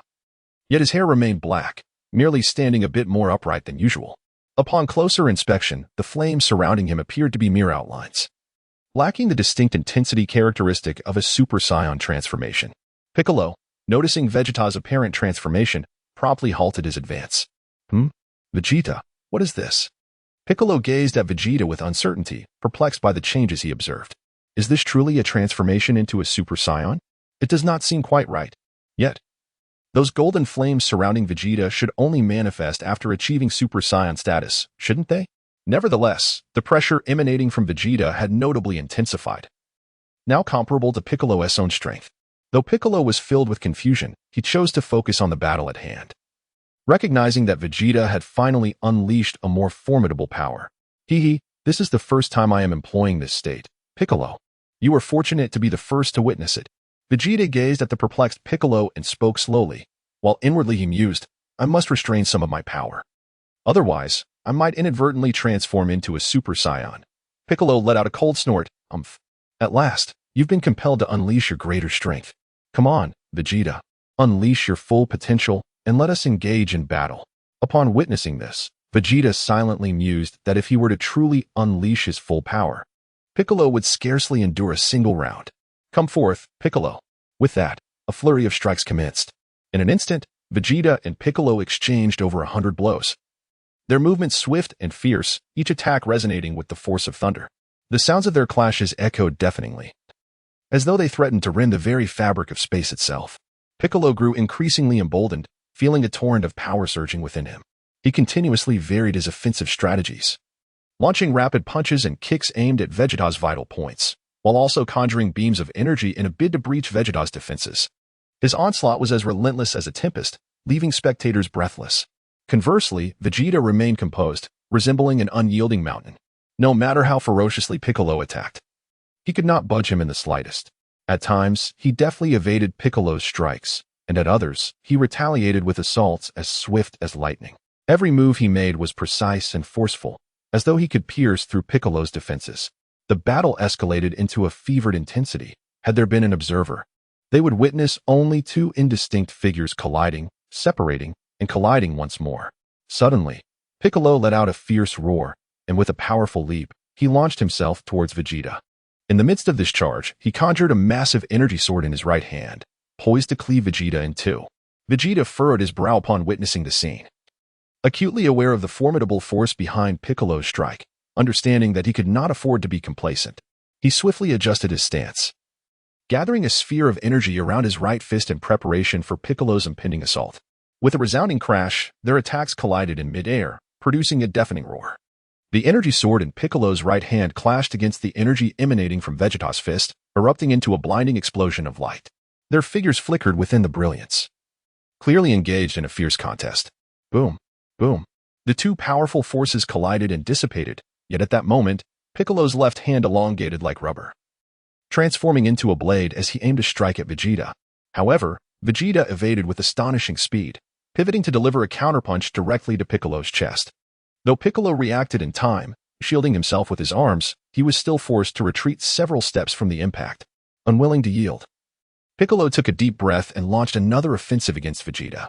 Their strikes clashed once more, their movements swift and ferocious, each encounter sending shivers of excitement through the air. Piccolo continuously altered his attack techniques, sometimes conjuring energy orbs to hurl at Vegeta, at other times unleashing rapid punches and kicks aimed at Vegeta's vital points. Yet, Vegeta seemed to possess an uncanny ability to foresee Piccolo's trajectories, effortlessly dodging each assault and retaliating with thunderous strikes. Bang! Following another exchange, they both staggered backward, maintaining their standoff. Piccolo gathered energy before his chest, compressing it into a luminous orb which he then propelled towards Vegeta. Vegeta, behold my technique. Explosive Demon Wave. Vegeta extended his arms, channeling a formidable, lightning-like energy in his palms, which he then unleashed directly towards Piccolo. Here it comes. Ultimate Flash Cannon. Boom, boom. Two immensely powerful shockwaves collided, producing a series of thunderous roars. Chapter 75, The Failed Fusion. Sun Wukong awakes in the serene valley of Baozi Mountain. Nearly a few kilometers from Sun Wukong's home, sunlight filtered through sparse clouds, casting a tranquil glow upon the clearing. In this space, future Gohan and Trunks were diligently practicing the fusion technique taught by Vegeta. Young Gohan watched with rapt attention, his eyes sparkling with curiosity and anticipation.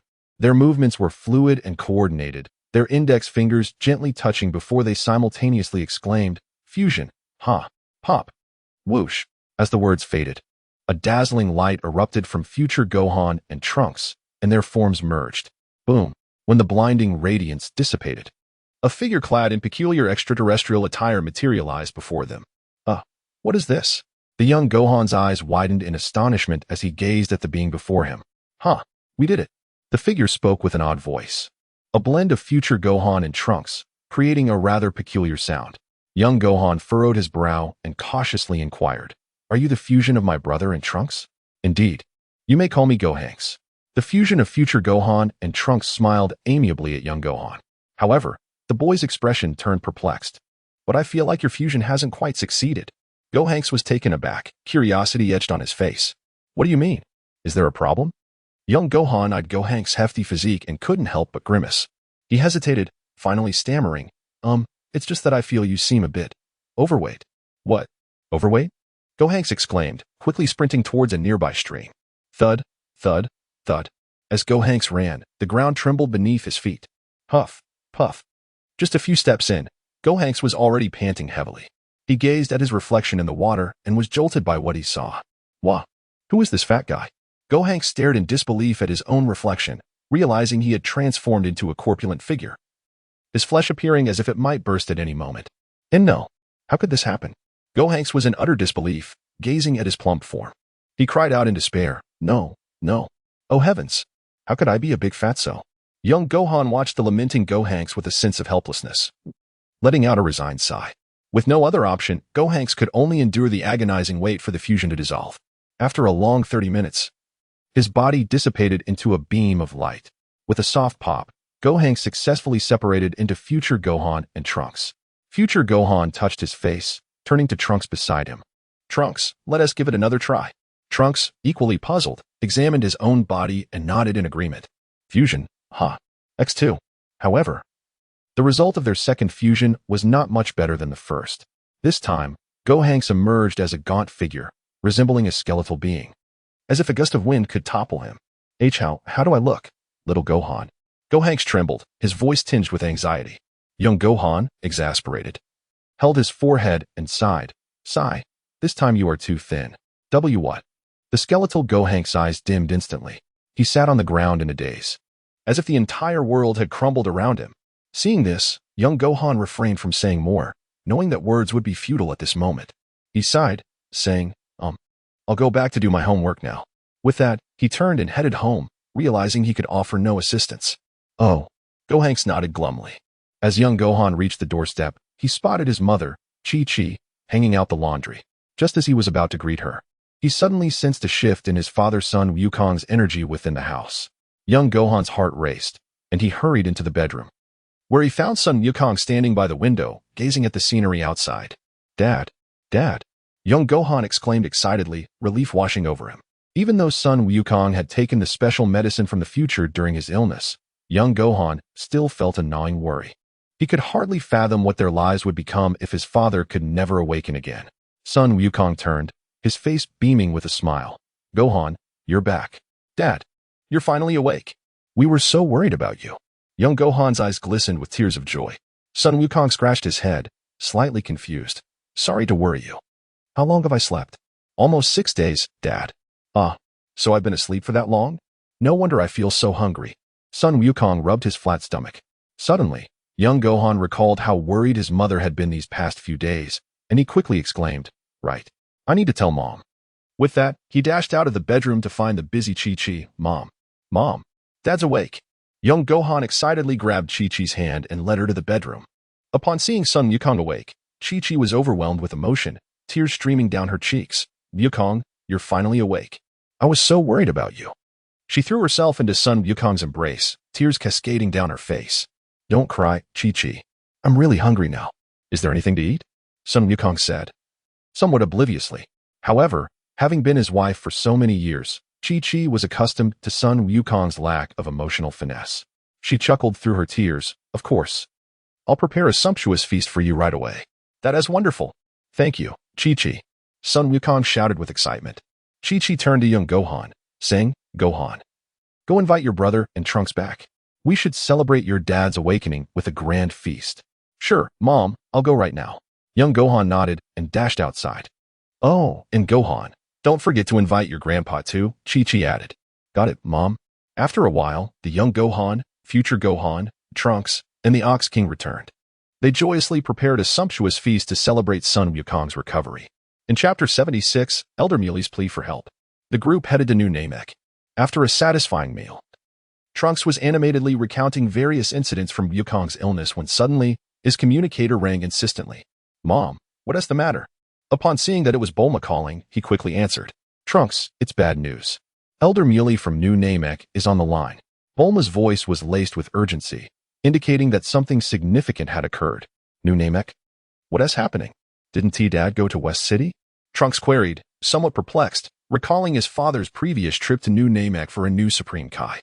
Vegeta left West City a day and a half ago. It seems he went to the Sacred World, and I can't reach him by phone. Bulma said anxiously. What did Elder Muley say on the call? Trunks pressed.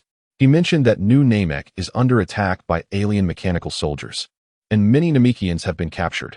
Then the call abruptly cut off, Bulma recalled, her tone heavy with concern. Indeed. It appears New Namek is under siege, and the enemy has swiftly subdued the Namekians, Trunks remarked, furrowing his brow as he pondered the situation. The expressions of Wukong and the others mirrored his seriousness. Bulma asked worriedly, what should we do next? Mom, I'll go to the Sacred World to find Dad and explain the situation. Trunks resolved, understanding that he needed to consult his father, Vegeta. All right, please be careful. Bulma urged. Don't worry, Mom, Trunks reassured her. After ending the call, he turned to the others. Uncle Wukong, Brother Gohan. We need to head to the Sacred World to find my dad, so he can teleport us to New Namek. Future Gohan turned to Wukong, curious. Hey, Dad, can't your instant transmission take us to New Namek? My instant transmission isn't as powerful as Vegeta's. I can't cover such long distances. Besides, I'm not sure where New Namek is located, Wukong admitted, scratching his head awkwardly. Uncle Wukong, please use instant transmission to take us to the Sacred World first, Trunks suggested. Oh, all right. Make sure to place your hands on my shoulders, Wukong agreed, standing up and moving to a clear area. Future Gohan and Trunks placed their hands on his shoulders. At that moment, the young Gohan also wished to join but was firmly held back by Chi-Chi, who admonished him to stay home. The young Gohan could only watch them helplessly, cheering them on. Dad, brother, Trunks, you must come back safely. Nodding. Wukong and the others vanished in an instant. At the Sacred World, Mr. Popo and Dandy were startled by the sudden appearance of Wukong and the others. However, Upon hearing about the plight of New Namek, Dandy quickly grew anxious. He was about to rush into the palace to find Vegeta when he collided with Piccolo, who had just emerged from the hyperbolic time chamber. "What's the hurry, Dandy?" Piccolo inquired, his expression puzzled. Dandy urgently relayed the events occurring on New Namek. "What? New Namek is under attack?" Piccolo looked at Dandy in shock. "Yes, Uncle Piccolo." Future Gohan affirmed Dandy's words. Piccolo took a deep breath. "We must head to New Namek immediately." He never imagined that his homeland would face invasion once more. Future Gohan quickly explained. "So we need to find Uncle Vegeta and have him teleport us to New Namek." Piccolo nodded. "Right. I'll go get Vegeta." He turned and headed toward the hyperbolic time chamber. The group arrived at the entrance of the chamber, and without hesitation, Piccolo pushed the door open and stepped inside. Future Gohan and Trunks curiously surveyed the interior of the chamber, while Wukong gazed at the vast whiteness, seemingly lost in thought. Why are you all here?" Vegeta was seated in a meditative posture when he heard a commotion. Upon opening his eyes, he was taken aback to see Goku, and the others had arrived. Piccolo urgently exclaimed, "Vegeta, please use instant transmission to take us to New Namek." "New Namek? What purpose do we have in going there?" Vegeta furrowed his brows, pondering whether the nefarious Guldo had been resurrected. Had he, like in the original tale, ventured forth to invade the New Namek?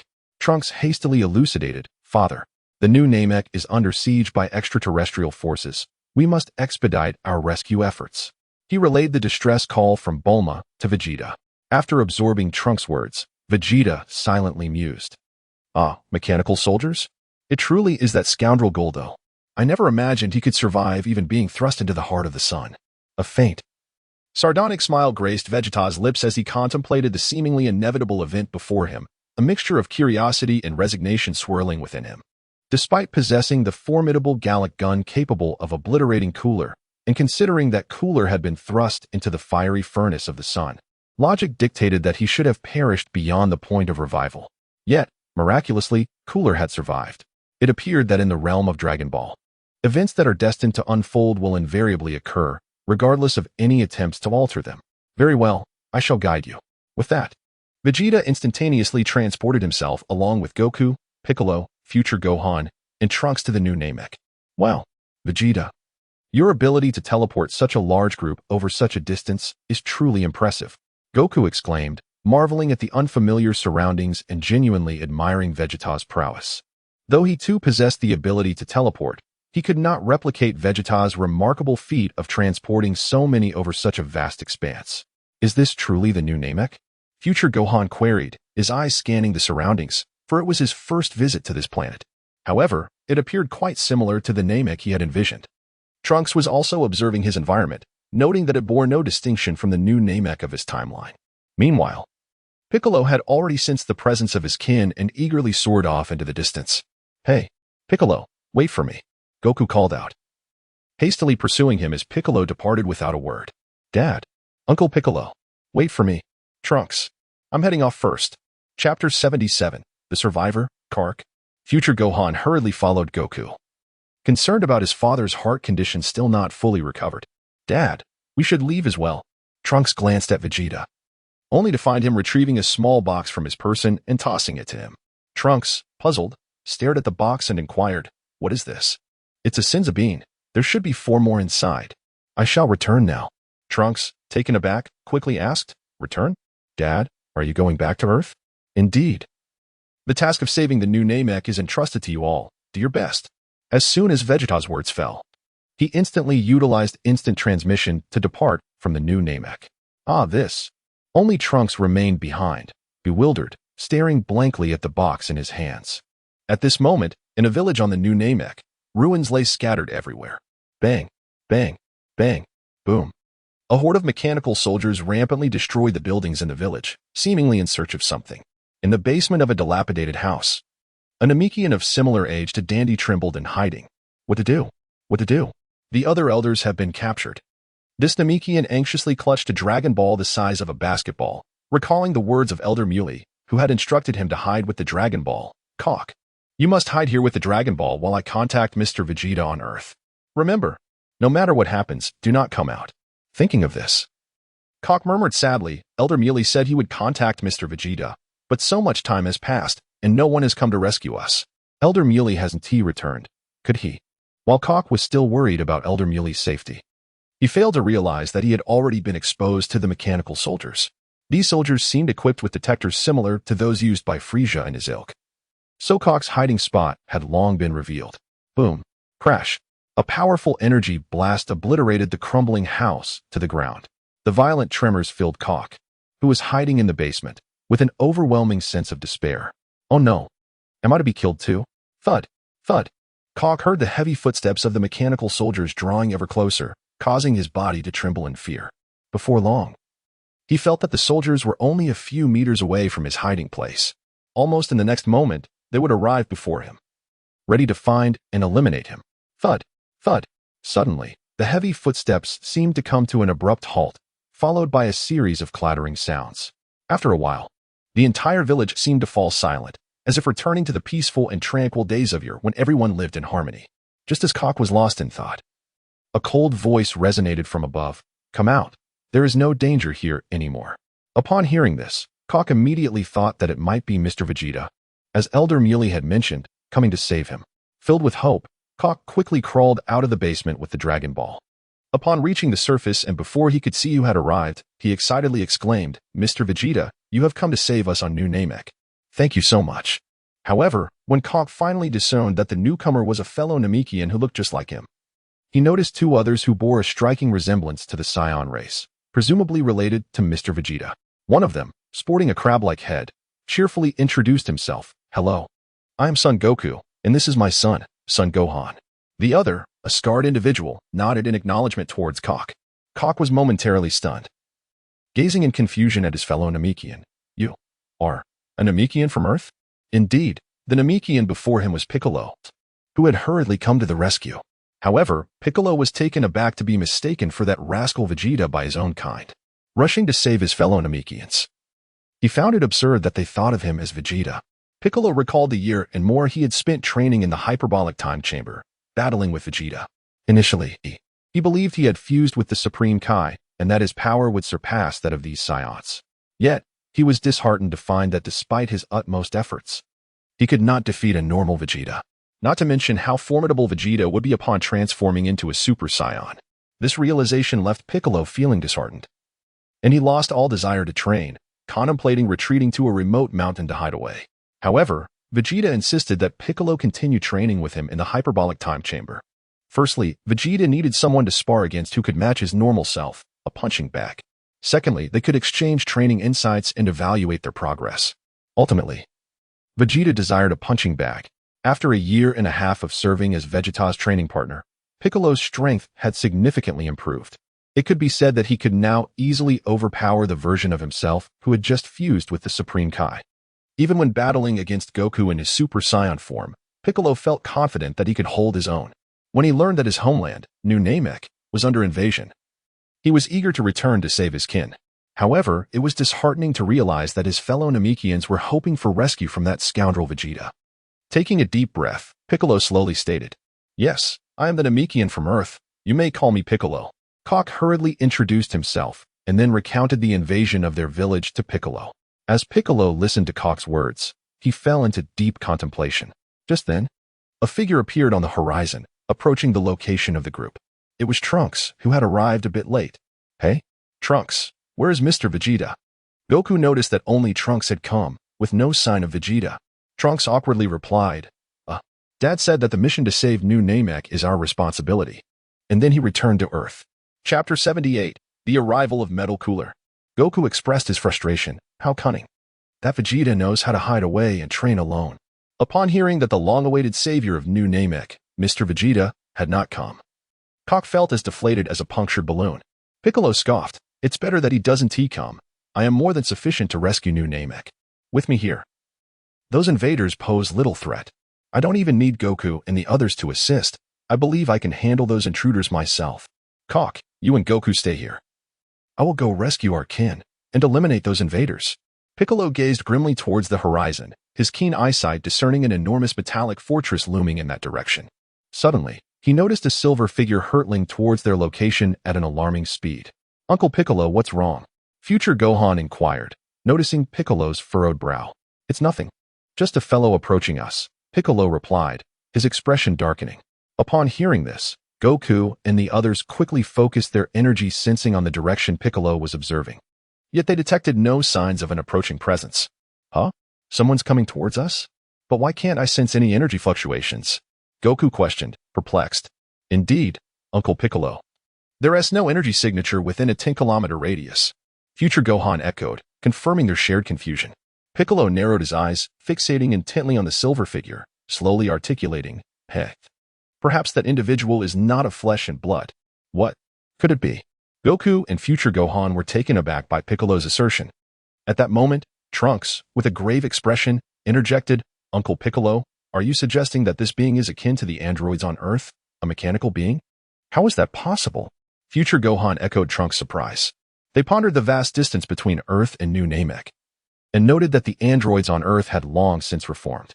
Furthermore, neither Future Gohan nor Trunks had ever heard of androids existing on other planets. While Future Gohan and Trunks were mired in uncertainty, Goku appeared unfazed. Regardless of whether the approaching entity was an android, he yearned for a confrontation. After a week of confinement due to his illness, he felt restless and eager to satiate his curiosity by battling such foes. Gohan, Trunks, do not worry too much. Whoever it is, I shall defeat them, Goku declared, his excitement palpable as he spotted the silver figure drawing nearer. Future Gohan and Trunks exchanged glances, resigned to their fate. Piccolo turned to Goku, his tone serious, Old man, do not engage. I will handle this matter. I must ensure he understands the consequences of invading New Namek. No sooner had he spoken than Piccolo transformed into a streak of lightning, charging towards the silver figure. Boom.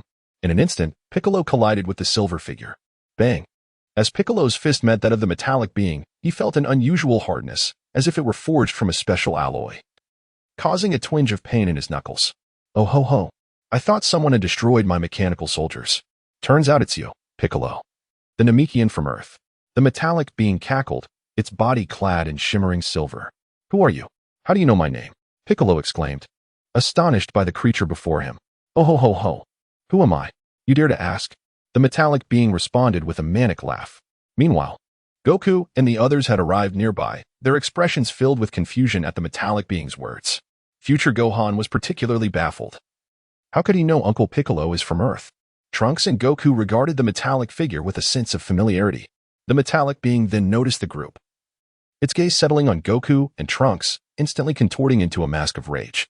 It bellowed, Goku, and that purple-haired brat. You two filthy monkeys have come to this planet as well. What?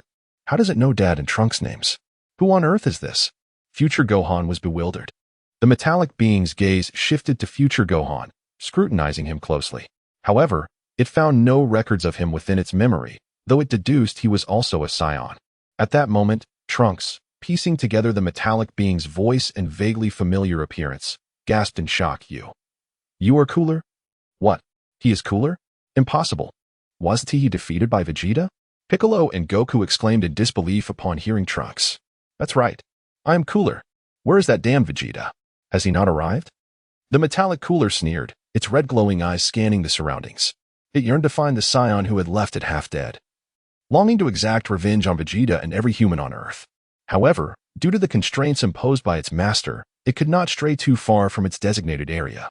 Otherwise, Cooler would have already descended upon Earth to unleash carnage, rather than serve as a pawn for someone else. Chapter 79.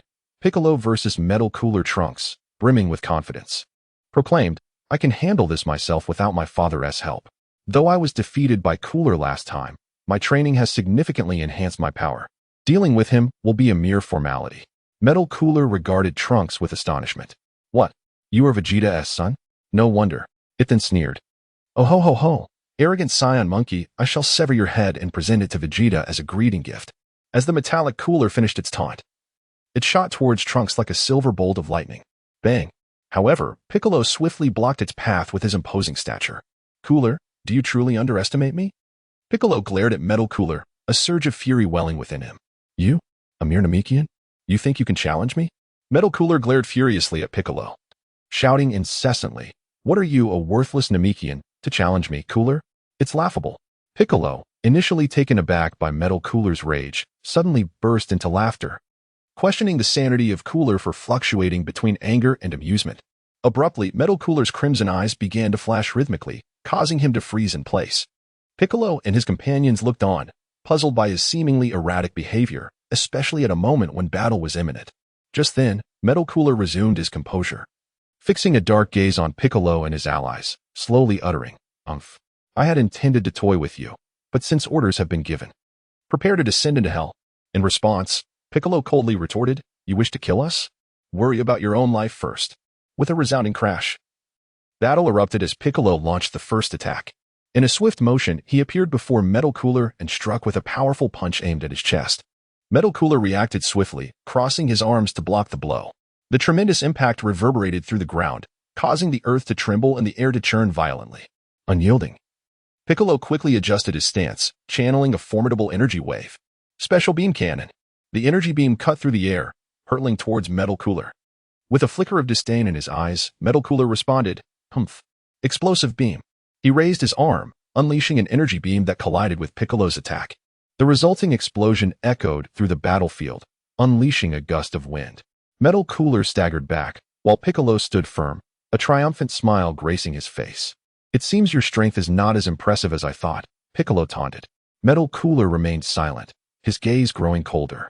A smirk crept onto his lips as the metallic components of his body began to hum ominously, as if preparing for the forthcoming clash. Not one to back down. Piccolo summoned another energy wave, gearing up for a decisive blow. Suddenly, Metal Cooler launched a counterattack, vanishing from sight and reappearing behind Piccolo. He delivered a powerful punch to Piccolo's back, causing him to lurch forward, though he quickly regained his footing and retaliated, forcing Metal Cooler back a few steps. Surprised by the sudden increase in Cooler's speed and strength, Piccolo braced himself for the ensuing combat. The two engaged in a fierce exchange of blows. Piccolo utilized his agility and potent energy waves to relentlessly assault Metal Cooler, who relied on his formidable mechanical frame and powerful energy beams for defense and counterattacks. Explosive Demon Wave. Death Beam. The air crackled with energy as their assaults intensified, the ground beneath them ravaged by their conflict, the atmosphere thick with smoke and dust. Piccolo moved like the wind, darting around Metal Cooler, each strike imbued with raw power. His energy waves sliced through the air like lightning, aimed directly at Metal Cooler. Yet, Metal Cooler, impervious in his mechanical form, absorbed the onslaught with formidable resilience. He retaliated with energy beams that shot forth like arrows, each strike precise and swift. Piccolo, leveraging his agility, evaded each attack while seeking opportunities for counterstrikes. As the battle raged on, Piccolo grew increasingly bold, experimenting with various attack techniques in search of a weakness in Metal Cooler's defenses. However, Cooler appeared impenetrable, his mechanical body unwavering. Realizing that mere physical attacks would not suffice to inflict significant damage, Piccolo inhaled deeply, pressing his right index and middle fingers against his forehead. Soon, a potent energy began to coalesce at the tips of his fingers, his aura swelling with power. Aiming at Metal Cooler, Piccolo thrust his hand forward. Light of the Demon Convergence. His fingers unleashed a spiraling column of energy that shot straight towards Metal Cooler. In a flash of alarm, Metal Cooler raised his arms, firing energy beams from his 10 fingers in a desperate attempt to shield himself. However, the might of Piccolo's attack was beyond Cooler's anticipation. The energy column effortlessly pierced through the incoming beams, striking Metal Cooler squarely in the chest. With a thunderous roar, the energy surged through him, sending Metal Cooler flying to the ground. Piccolo, witnessing the impact, felt a surge of joy. "Gohan, look at Uncle Piccolo. He has become incredibly powerful." Indeed, Uncle Piccolo has severely wounded that Cooler. Gohan and Trunks, watching from a distance, were astonished by Piccolo's newfound strength, a stark contrast to his former self. Chapter 80. Self-Repair? Infinite Energy? The tenacious Metal Cooler Piccolo's prowess was astonishing. Goku, standing nearby, was equally taken aback, unable to fathom how much stronger Piccolo had become after training with Vegeta. Confident that he had dealt a significant blow to Metal Cooler, Piccolo scoffed. "With your meager strength, you think you can defeat us?" However, as he approached to assess the damage, he was shocked to see Metal Cooler rising once more. Metal Cooler's legs seemed to possess a will of their own, forcefully driving him back to his feet. Observers could clearly see a gaping hole in his chest, yet peculiarly, the metallic components around the wound began to writhe, as if repairing themselves. In no time, the hole vanished, and Metal Cooler returned to his original form, leaving Piccolo and the onlookers, including Goku, utterly bewildered. "What is this?" Piccolo was taken aback, astonished to discover that Metal Cooler possessed an automatic repair function. This revelation implied that his recent attacks had inflicted no substantial damage upon the mechanical foe. The very body of Cooler could autonomously mend its damaged parts. Goku, with a grave expression, gazed at Metal Cooler, witnessing such a being for the first time. The ability to repair itself without depleting energy, unlike Piccolo's regenerative techniques, was truly remarkable. Future Gohan and Trunks furrowed their brows, pondering how they might confront such an adversary. Metal Cooler coldly regarded Piccolo, a sinister glint flashing in his eyes. Surprised, are we? Did you think my threats to annihilate you were mere bluster? You are utterly unaware of the formidable opponent before you. But fret not. Before I end your lives, I shall ensure you experience profound suffering. Upon hearing these words, Piccolo scoffed and slowly declared, in that case, I shall unleash my full power. He removed his cloak and hat, stretching his limbs to prepare for battle. Taking a deep breath, he exhaled the tension, striking a defiant pose as he challenged, come on, let us commence our second round. Oh, the arrogant Namekian, seeking death. With a sudden movement, Metal Cooler lunged at Piccolo with renewed ferocity, aiming to obliterate him. Piccolo recognized the invulnerability of Cooler's mechanical form, which could regenerate without exhibiting signs of fatigue, resembling the artificial beings created by Dr. Gero. Though taken aback by this revelation, Piccolo refused to concede. If Cooler could repair his body, then perhaps shattering it entirely would render him incapable of recovery. Understanding the resilience and regenerative abilities of Metal Cooler, Piccolo knew he could no longer rely on conventional attacks. Thus, he began darting around Cooler, appearing above and behind him in search of a weakness. Despite Cooler's swift reactions, Piccolo's agility momentarily bewildered him. Seizing an opportunity, Piccolo materialized before Cooler, channeling a powerful energy wave. Special Beam Cannon. However, Cooler seemed prepared, quickly raising his arm to unleash an energy beam that collided with Piccolo's attack. The ensuing explosion reverberated through the air, propelling Piccolo away from Cooler. It appeared the ambush had failed, yet he remained undeterred, inhaling deeply to gather his strength for another onslaught. Suddenly, Metal Cooler retaliated, materializing before Piccolo in an instant. His left fist struck Piccolo's abdomen with tremendous force, while his right hand delivered an uppercut aimed at Piccolo's chin. The impact sent Piccolo reeling backward. But in a moment of desperation, he executed a backward somersault and launched himself back at Cooler with a powerful kick that sent the latter staggering several meters.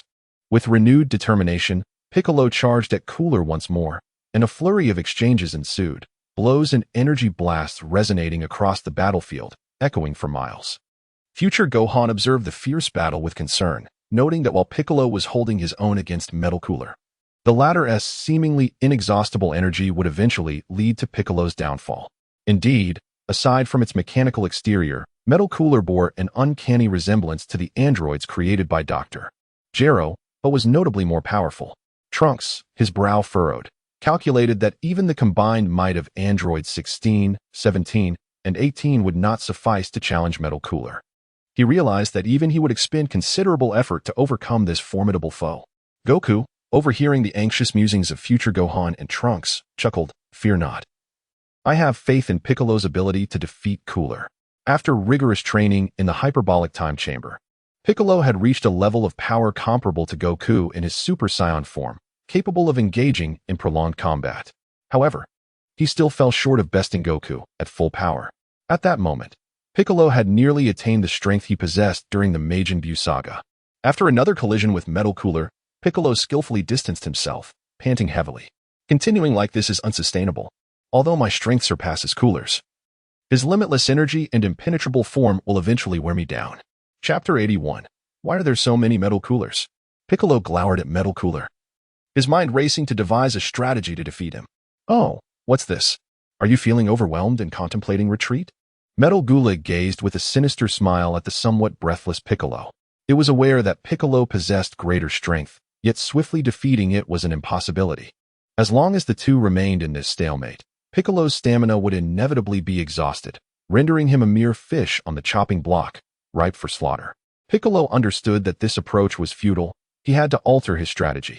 Thus, he began to employ his ki blasts to disrupt Metal Cooler's movements. He unleashed a barrage of ki blasts, hoping to provoke a flaw in Metal Cooler's defenses during its evasive maneuvers. Although Metal Cooler appeared somewhat flustered by Piccolo's relentless ki attacks, it did not reveal any vulnerabilities. Its mechanical body seemed capable of precisely calculating the trajectory of each ki blast, allowing it to evade with ease. Piccolo felt a pang of frustration. But he refused to relent. He knew he must persevere. Failure was not an option. Consequently, he continued his assault while searching for an opening in his opponent's defenses. At that moment, Piccolo's attention was drawn to Metal Gula's eyes. He noticed that although its eyes shimmered with a cold, red light, there was something peculiar about them. Metal Gula seemed instinctively protective of its face, seemingly indifferent to attacks on other parts of its body. A realization struck Piccolo. He resolved to attempt a new tactic. He swiftly adjusted his stance, channeling a powerful energy through his hands. Then, with a powerful leap, he launched an assault aimed directly at Metal Gula's eyes. Metal Gula, caught off guard by the unexpected target, instinctively raised its hand to shield itself. However, Piccolo's speed was overwhelming. He successfully breached Metal Gula's defenses, delivering a crushing blow directly to its eye. A cacophony of electromagnetic noise erupted from Metal Gula as it hurriedly covered its eyes and retreated. Now was the moment. Explosive demon wave. Piccolo gathered all his energy before him, compressing it into a concentrated orb. Then, with a decisive push, he unleashed a formidable energy blast towards Metal Gula. The powerful orb struck true, engulfing Metal Gula and spreading devastation for dozens of meters around. Boom! The earth quaked as the explosion erupted skyward, momentarily freezing the entire new Namek in its wake, save for the rampant energy. The violent detonation soared into the heavens, prompting Piccolo to hastily retreat from the shockwave. As the dust settled, the site of the explosion revealed no trace of Metal Gula. Only the ashes, swirling in the wind, remained, indicating that Metal Gula had been utterly obliterated by Piccolo's ki blast. Standing amidst the wreckage, Piccolo exhaled slowly, a victorious smile gracing his features. Ultimately, he had emerged triumphant from this fierce battle. Fantastic! Uncle Piccolo has won. Future Gohan and Trunks beamed with joy, astonished by Piccolo's swift dispatch of Metal Gula. Piccolo's performance had exceeded their expectations, proving him to be a formidable warrior of the Namekian race. Well done, Piccolo. I can hardly wait to test my strength against you. Goku exclaimed, eyes alight with excitement at Piccolo's remarkable power increase. Hiki, there will be an opportunity, but for now, our priority is to deal with those invaders on New Namek. While Piccolo maintained his typically stern demeanor, internally he felt elated. Finally keeping pace with Goku and the other Saiyans, no longer a relic of the past. Uncle Piccolo, shall we continue towards the metallic fortress? Future Gohan inquired. Indeed. I aim to eliminate every last one of those invaders. Piccolo's expression darkened as he gazed towards the distant fortress, determined to rid Namek of its foes. Suddenly, Piccolo noticed a glimmering silver wave approaching from the fortress's direction. What on earth is that? Goku and the others shared puzzled glances, sensing that Piccolo had spotted something significant. What is it, Piccolo? Have you found the enemy? As cold sweat began to bead on his forehead, Piccolo's heart raced. How? How is this possible? No way.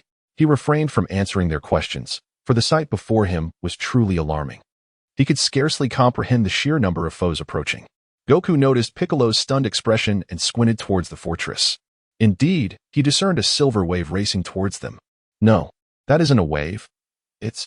Goku's realization struck as he recognized the incoming figures were not mere waves, but a multitude of silver metallic beings. Their vast numbers created the illusion of a moving silver tide. Piccolo clenched his fists tightly, speaking slowly to his companions. Those beings are Metal Gula. What? Metal Gula? Future Gohan and Trunks were bewildered, unable to fathom that Piccolo had vanquished it only moments ago. Yet, upon witnessing Goku's serious expression, their confusion morphed into alarm as they turned their gazes toward the metallic fortress. Upon seeing the horde, Future Gohan stood frozen, utterly astonished by the rapidly approaching silver tide. Trunks, furrowing his brow, mused, could it be clones?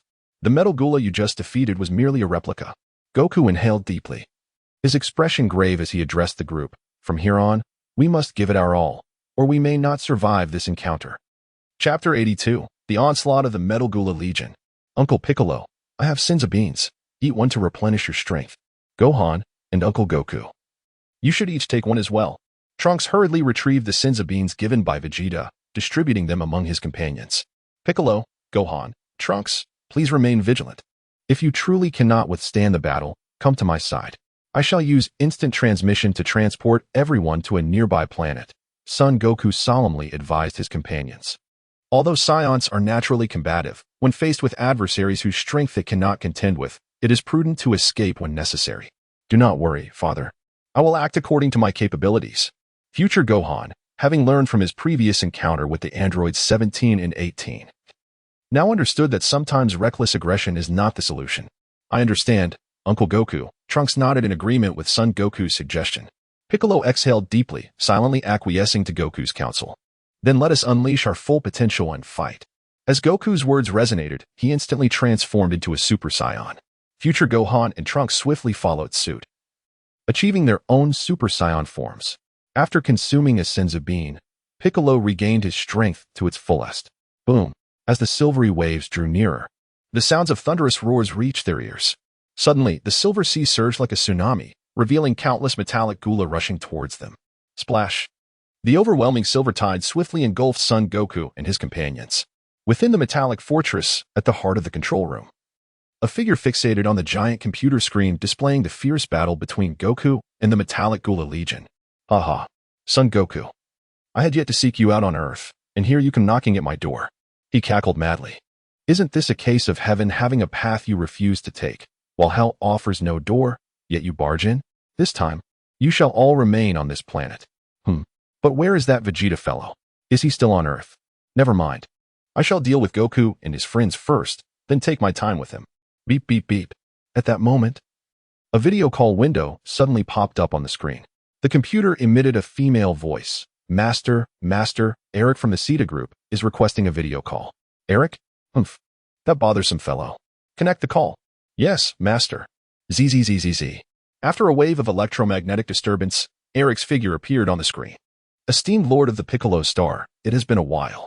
I have missed you dearly, Eric said with a respectful demeanor.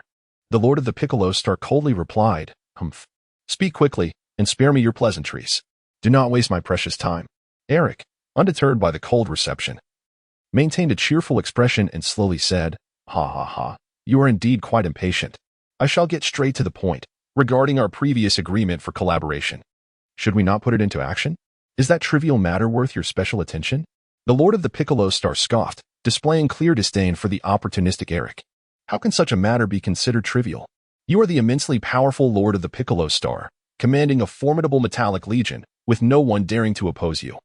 Not even those cosmic patrolmen. Eric began lavishing praise upon him, showering him with compliments. Thus, I wish to serve you and assist in establishing your dominance over the galaxy.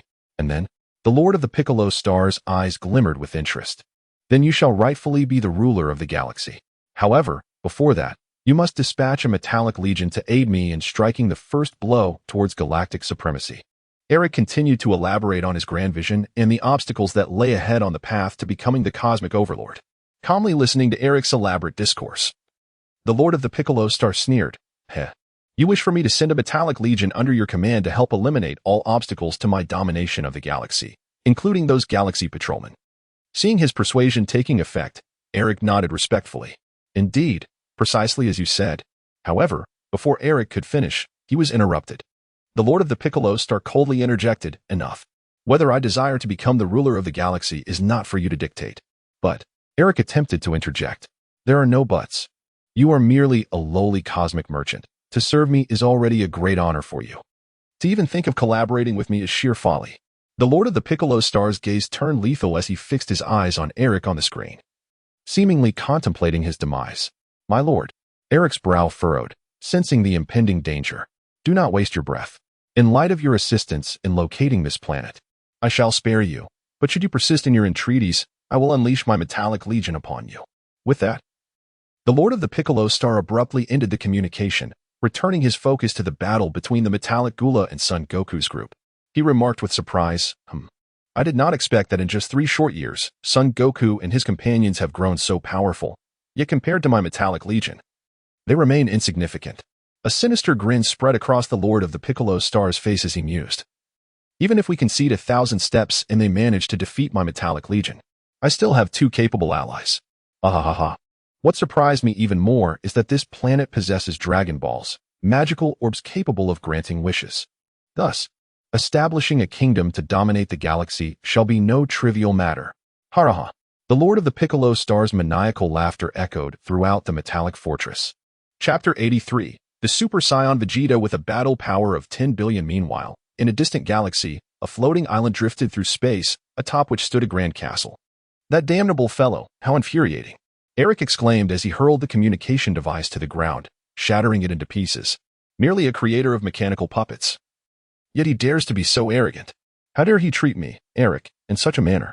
In the past, even Frisia treated me with courtesy. Beside him, his siblings, Marcy and Oil, observed their elder brother's furious demeanor in silence.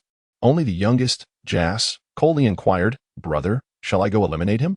Eric, as if hearing a jest, scoffed, "Eliminate him? You? Jas, do you harbor a misapprehension regarding your own abilities? That fellow doesn't even regard the Galactic Patrol. Are you seeking your own demise?" "My apologies, brother." Gaston found himself momentarily at a loss for words, slowly bowing his head.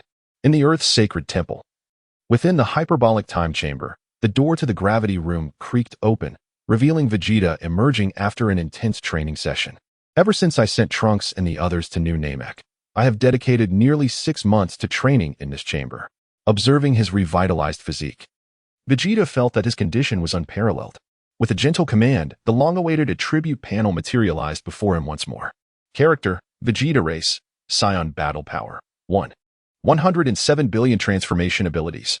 Great Ape, Super Saiyan 2, Super Saiyan 3 excellent. I have indeed mastered Super Saiyan 3.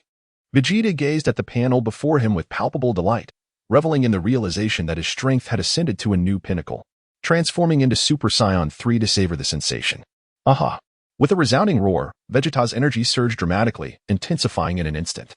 The air surrounding Vegeta was akin to a boiling cauldron, incessantly expelling steam in all directions. The already sparse atmosphere within the hyperbolic time chamber was rendered nearly vacuous, as Vegeta's overwhelming aura created an almost vacuum-like environment within a radius of several dozen meters. Vegeta's hairstyle began to lengthen, the tips gradually cascading down to his waist. His eyebrows had vanished, replaced instead by pronounced brow ridges. Amidst the jet-like golden aura, sporadic flashes of lightning danced around him, swirling incessantly. As Vegeta reigned in his formidable energy, the surrounding air gradually calmed. In his Super Saiyan 3 form, Vegeta appeared increasingly haughty, particularly with those elevated brow ridges which lent him an air of menace. It seems there is no indication of a loss of energy as seen with Goku in the original narrative. Vegeta felt the transformation within himself, realizing that his Super Saiyan 3 form appeared to be remarkably perfected. Unlike Goku from the original narrative, who suffered from energy leakage and rapid fatigue, Vegeta experienced none of these drawbacks. It seems that the benefits bestowed upon the traveler are indeed quite advantageous, allowing for a flawless mastery of full-powered Super Saiyan 3. Vegeta summoned the panel once more, his face alight with excitement as he gazed at the displayed data, Battle Power 442. 8 billion, Super Saiyan 3, with a 400-fold increase. Vegeta could not contain his laughter, exclaiming, "Ha ha ha. Splendid. Given my current combat strength, aside from Broly and the gods of destruction, none can rival me." Suddenly, a spark of inspiration flickered in Vegeta's mind, and he murmured to himself, "No, perhaps I could indeed confront the current Broly."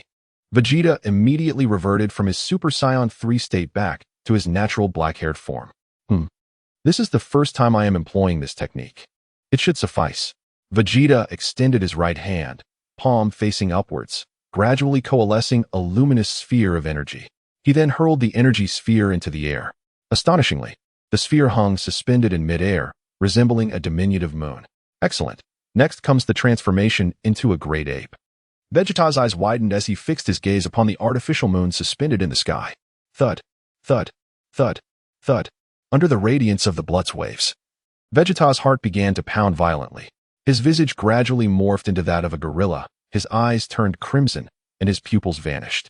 His body sprouted a thick coat of fur, and he grew in stature, towering to over 20 meters, resembling a colossal black ape. Roar. Thud, thud, thud, thud. In a frenzy, the great ape Vegeta appeared to lose all rationality, incessantly pounding his chest, producing thunderous echoes. However, after a brief period, he halted, observing his own form. Surprisingly, although he had not lost his wits, the transformation into a great ape awakened certain primal instincts. He found himself instinctively wanting to thump his chest. It turned out that Vegeta retained his intellect, merely succumbing to the innate tendencies of his simian form.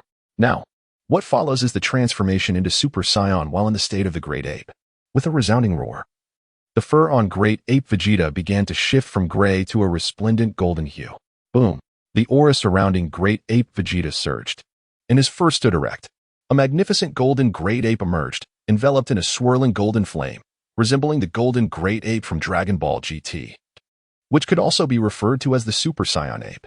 Indeed, with the tenfold amplification from the Great Ape transformation, and then ascending to Super Saiyan Great Ape, my battle power should now have reached an astounding 500 times my normal state. Boom, boom. Vegeta casually unleashed two powerful punches into the void before him, producing a resounding roar that echoed through the air. Then, he contemplated further transformations, pondering the merits of achieving Super Saiyan 2. Suddenly, the golden giant ape, Vegeta, felt his energy surge once more, the flames surrounding him igniting into a fierce jet-like blaze. Amidst this fiery aura, arcs of lightning danced around him, weaving in and out of the golden ape's form. Even the fur of the golden giant ape bristled dramatically, unmistakably signifying his transformation into the Super Saiyan 2 state. With a deep breath, the Super Saiyan 2 giant ape Vegeta slowly opened his enormous mouth and exhaled a cloud of turbulent energy. Ah, splendid! His battle power had now increased to a formidable level, 1,000-fold of his normal state. No sooner had he uttered these words than the giant ape Vegeta clenched his fists tightly, releasing a series of low growls from his cavernous mouth. Chapter 84. Vegeta advances to Super Saiyan 4. With a thunderous roar, the giant ape Vegeta's energy intensified yet again. As he bared his fangs, the hair atop his head began to grow at an astonishing rate, continuing until it reached his waist before ceasing any further elongation. He exhaled two streams of hot air from his massive nostrils, sending them spiraling into the distance. At this moment, the giant ape Vegeta had successfully transformed into the Super Saiyan 3 state, his energy exponentially greater than before. Is this truly the form of a Super Saiyan 3 giant ape? Although his size and speed do not quite match the agility of Super Saiyan 4, his combat prowess had undeniably reached a level on par with Super Saiyan 4. In his ordinary giant ape form, his battle power was 10 times his normal state, and upon transforming into Super Saiyan 3, it surged to an astonishing 4,000-fold, aligning it with that of Super Saiyan 4. Vegeta murmured, "Next comes Super Saiyan 4. With a sudden burst, the golden giant ape Vegeta was enveloped in a dazzling light. Gradually, the immense form of the golden ape began to diminish, shrinking until it neared Vegeta's original stature. A pillar of golden light shot skyward, instantly causing the dimensional space within the hyperbolic time chamber to tremble. After a considerable interval, the surroundings gradually stabilized. The radiance enveloping Vegeta's form slowly dissipated, revealing him at last. At this moment, Vegeta had undergone a transformation. He appeared taller and more refined. His thick, chestnut hair cascaded over his shoulders, while his upper body was adorned with deep crimson fur, and a matching tail swayed casually behind him. Unlike in the original narrative, he did not magically don a pair of leather trousers. Instead, he remained clad in his customary battle attire. His eyes had turned a striking green, framed by dark red eye makeup. Coupled with Vegeta's haughty expression, he exuded an aura of alluring arrogance. Is this what it means to be a Super Saiyan 4? Vegeta experienced a transformation that was entirely distinct from any he had encountered before. In this current state, he was remarkably flawless in terms of stamina, speed, and every other aspect. Particularly noteworthy was his mastery over energy control, which approached the same level of precision as in his base form with black hair. Unlike the burden that accompanied the transitions from Super Saiyan to Super Saiyan 3, he felt no such strain on his body. Whoosh, whoosh. Vegeta gently thrust his fist forward, instantly generating two powerful gusts of energy that surged into the distance. Vegeta felt the surging power within him and quickly summoned the interface. His battle power reached an astonishing 428 trillion, under the 4,000-fold amplification of Super Saiyan 4. A terrifying 4,000-fold. This directly propelled Vegeta's battle power into the trillion tier. Ha ha ha. Gazing at his current strength, I cannot help but feel concern for the foes that await me in the future. Vegeta erupted into a hearty laugh, feeling that his combat prowess ranked among the top 5 in this universe. Broly, I must find time to spar with you soon, but not just yet. Vegeta harbored a profound intrigue for the legendary Super Saiyan Broly. He yearned to engage in a formidable contest with this so-called strongest solitary Saiyan of the present era. Vegeta relinquished his Super Saiyan 4 form, reverting to his natural black-haired state. He then proceeded to the bathroom, where he engaged in a brief ritual of washing up. Vegeta reclined comfortably on the bed, stretching languidly. He pondered idly about the situation on the new Namek. Oh well, he decided to worry about it after a refreshing slumber. Vegeta soon succumbed to a deep slumber, for at this moment, his utmost priority was to unwind and replenish his energy. On the new Namek. Within a vast expanse of wilderness, a monumental battle was raging. Son Goku, Piccolo, future Gohan, and Trunks were engaged in a fierce confrontation against thousands of metallic Gula replicas. The battlefield was alive with shockwaves, energy blasts, and key attacks erupting like vibrant fireworks. Kamehameha, Special Beam Cannon, Masenko, Big Bang Attack. Faced with the relentless tide of metallic Gula replicas, each warrior unleashed their signature techniques. However, aside from the Gula replicas whose heads were destroyed, the remaining ones swiftly repaired their damaged bodies. With a grim expression, Piccolo exclaimed, "Goku, Gohan, Trunks, we cannot continue like this. If we do not target their heads, they will soon recover from the damage we've inflicted. What should we do, Uncle Piccolo?" Future Gohan and Goku, both perplexed by these self-repairing foes, looked to Piccolo for guidance. Even Trunks, who had considerable knowledge of androids, found himself at a loss. Although the trio of Super Saiyans possessed greater strength than the metallic Gula, they could not defeat them unless their heads were destroyed. As long as the Gula retained their heads, they would quickly mend their bodies, and with their infinite energy cores, the warrior's stamina would eventually be exhausted, leading to their demise. Stand in a triangle formation and surround me. I will support you from the center. In a moment of inspiration, Piccolo devised a plan, albeit one that seemed rather rudimentary. Otherwise, they would have no choice but to rely on Goku's instant transmission to escape. However, this was Piccolo's homeland. Could he truly stand idly by while it suffered? All right, I've got it. Yaha! With a fierce determination, Goku charged towards the metallic Gula replicas, his fists moving so swiftly that they left only fleeting shadows in the air. Each punch was accompanied by a sonic boom, and with absolute precision, he shattered the forms of the incoming Gula. The metallic Gula replicas retaliated, launching laser blasts and energy waves at Goku, but he deftly evaded their attacks. Future Gohan and Trunks exhibited remarkable prowess as they coordinated seamlessly, causing the Gula to falter one after another. Future Gohan, possessing combat skills rivaling Goku's, repelled the surrounding Gula with ease. Trunks, wielding his sharp sword, weaved through the replicas, cleaving them in two with each swing, while Piccolo unleashed shockwaves from a distance to eliminate numerous Gula. Aware of his inferior strength among the four, Piccolo opted for ranged support, allowing Goku, future Gohan, and Trunks to engage in close combat, while he dealt the finishing blows to the Gula on the verge of repair. Yet, this strategy merely bought them time. Eventually, their stamina would be depleted unless they had a continuous supply of senzu beans.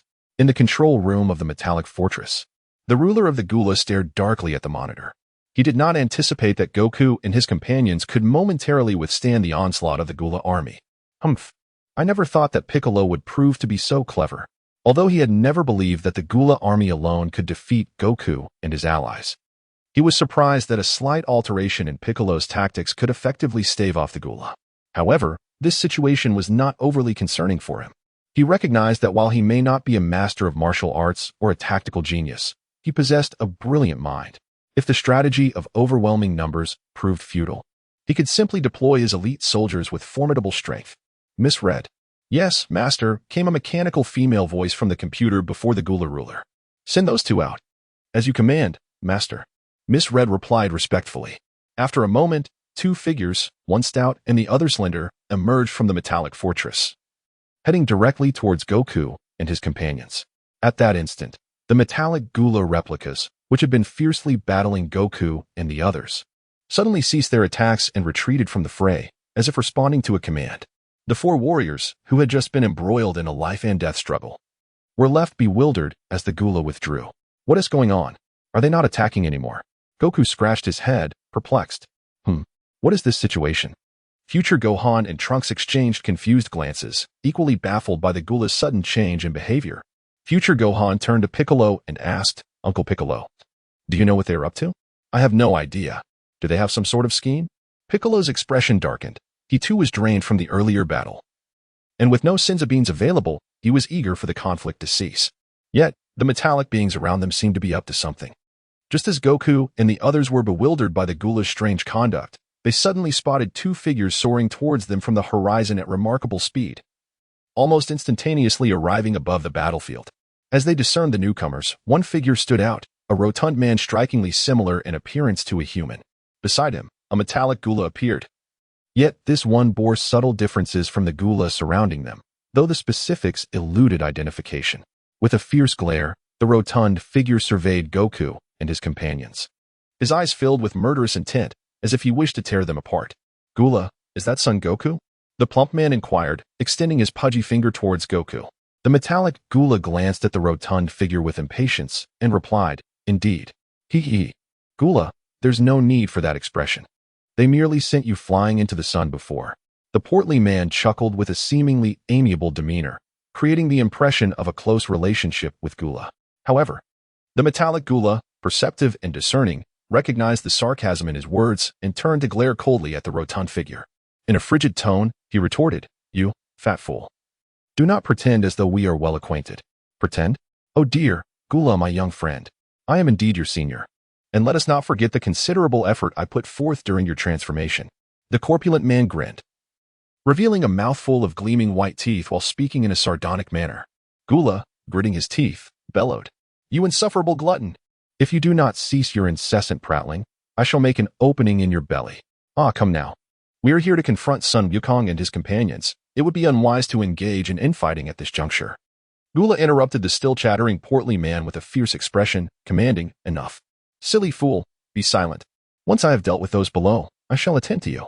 As he turned to launch an assault on Sun Wukong and his comrades, the corpulent man suddenly obstructed his path.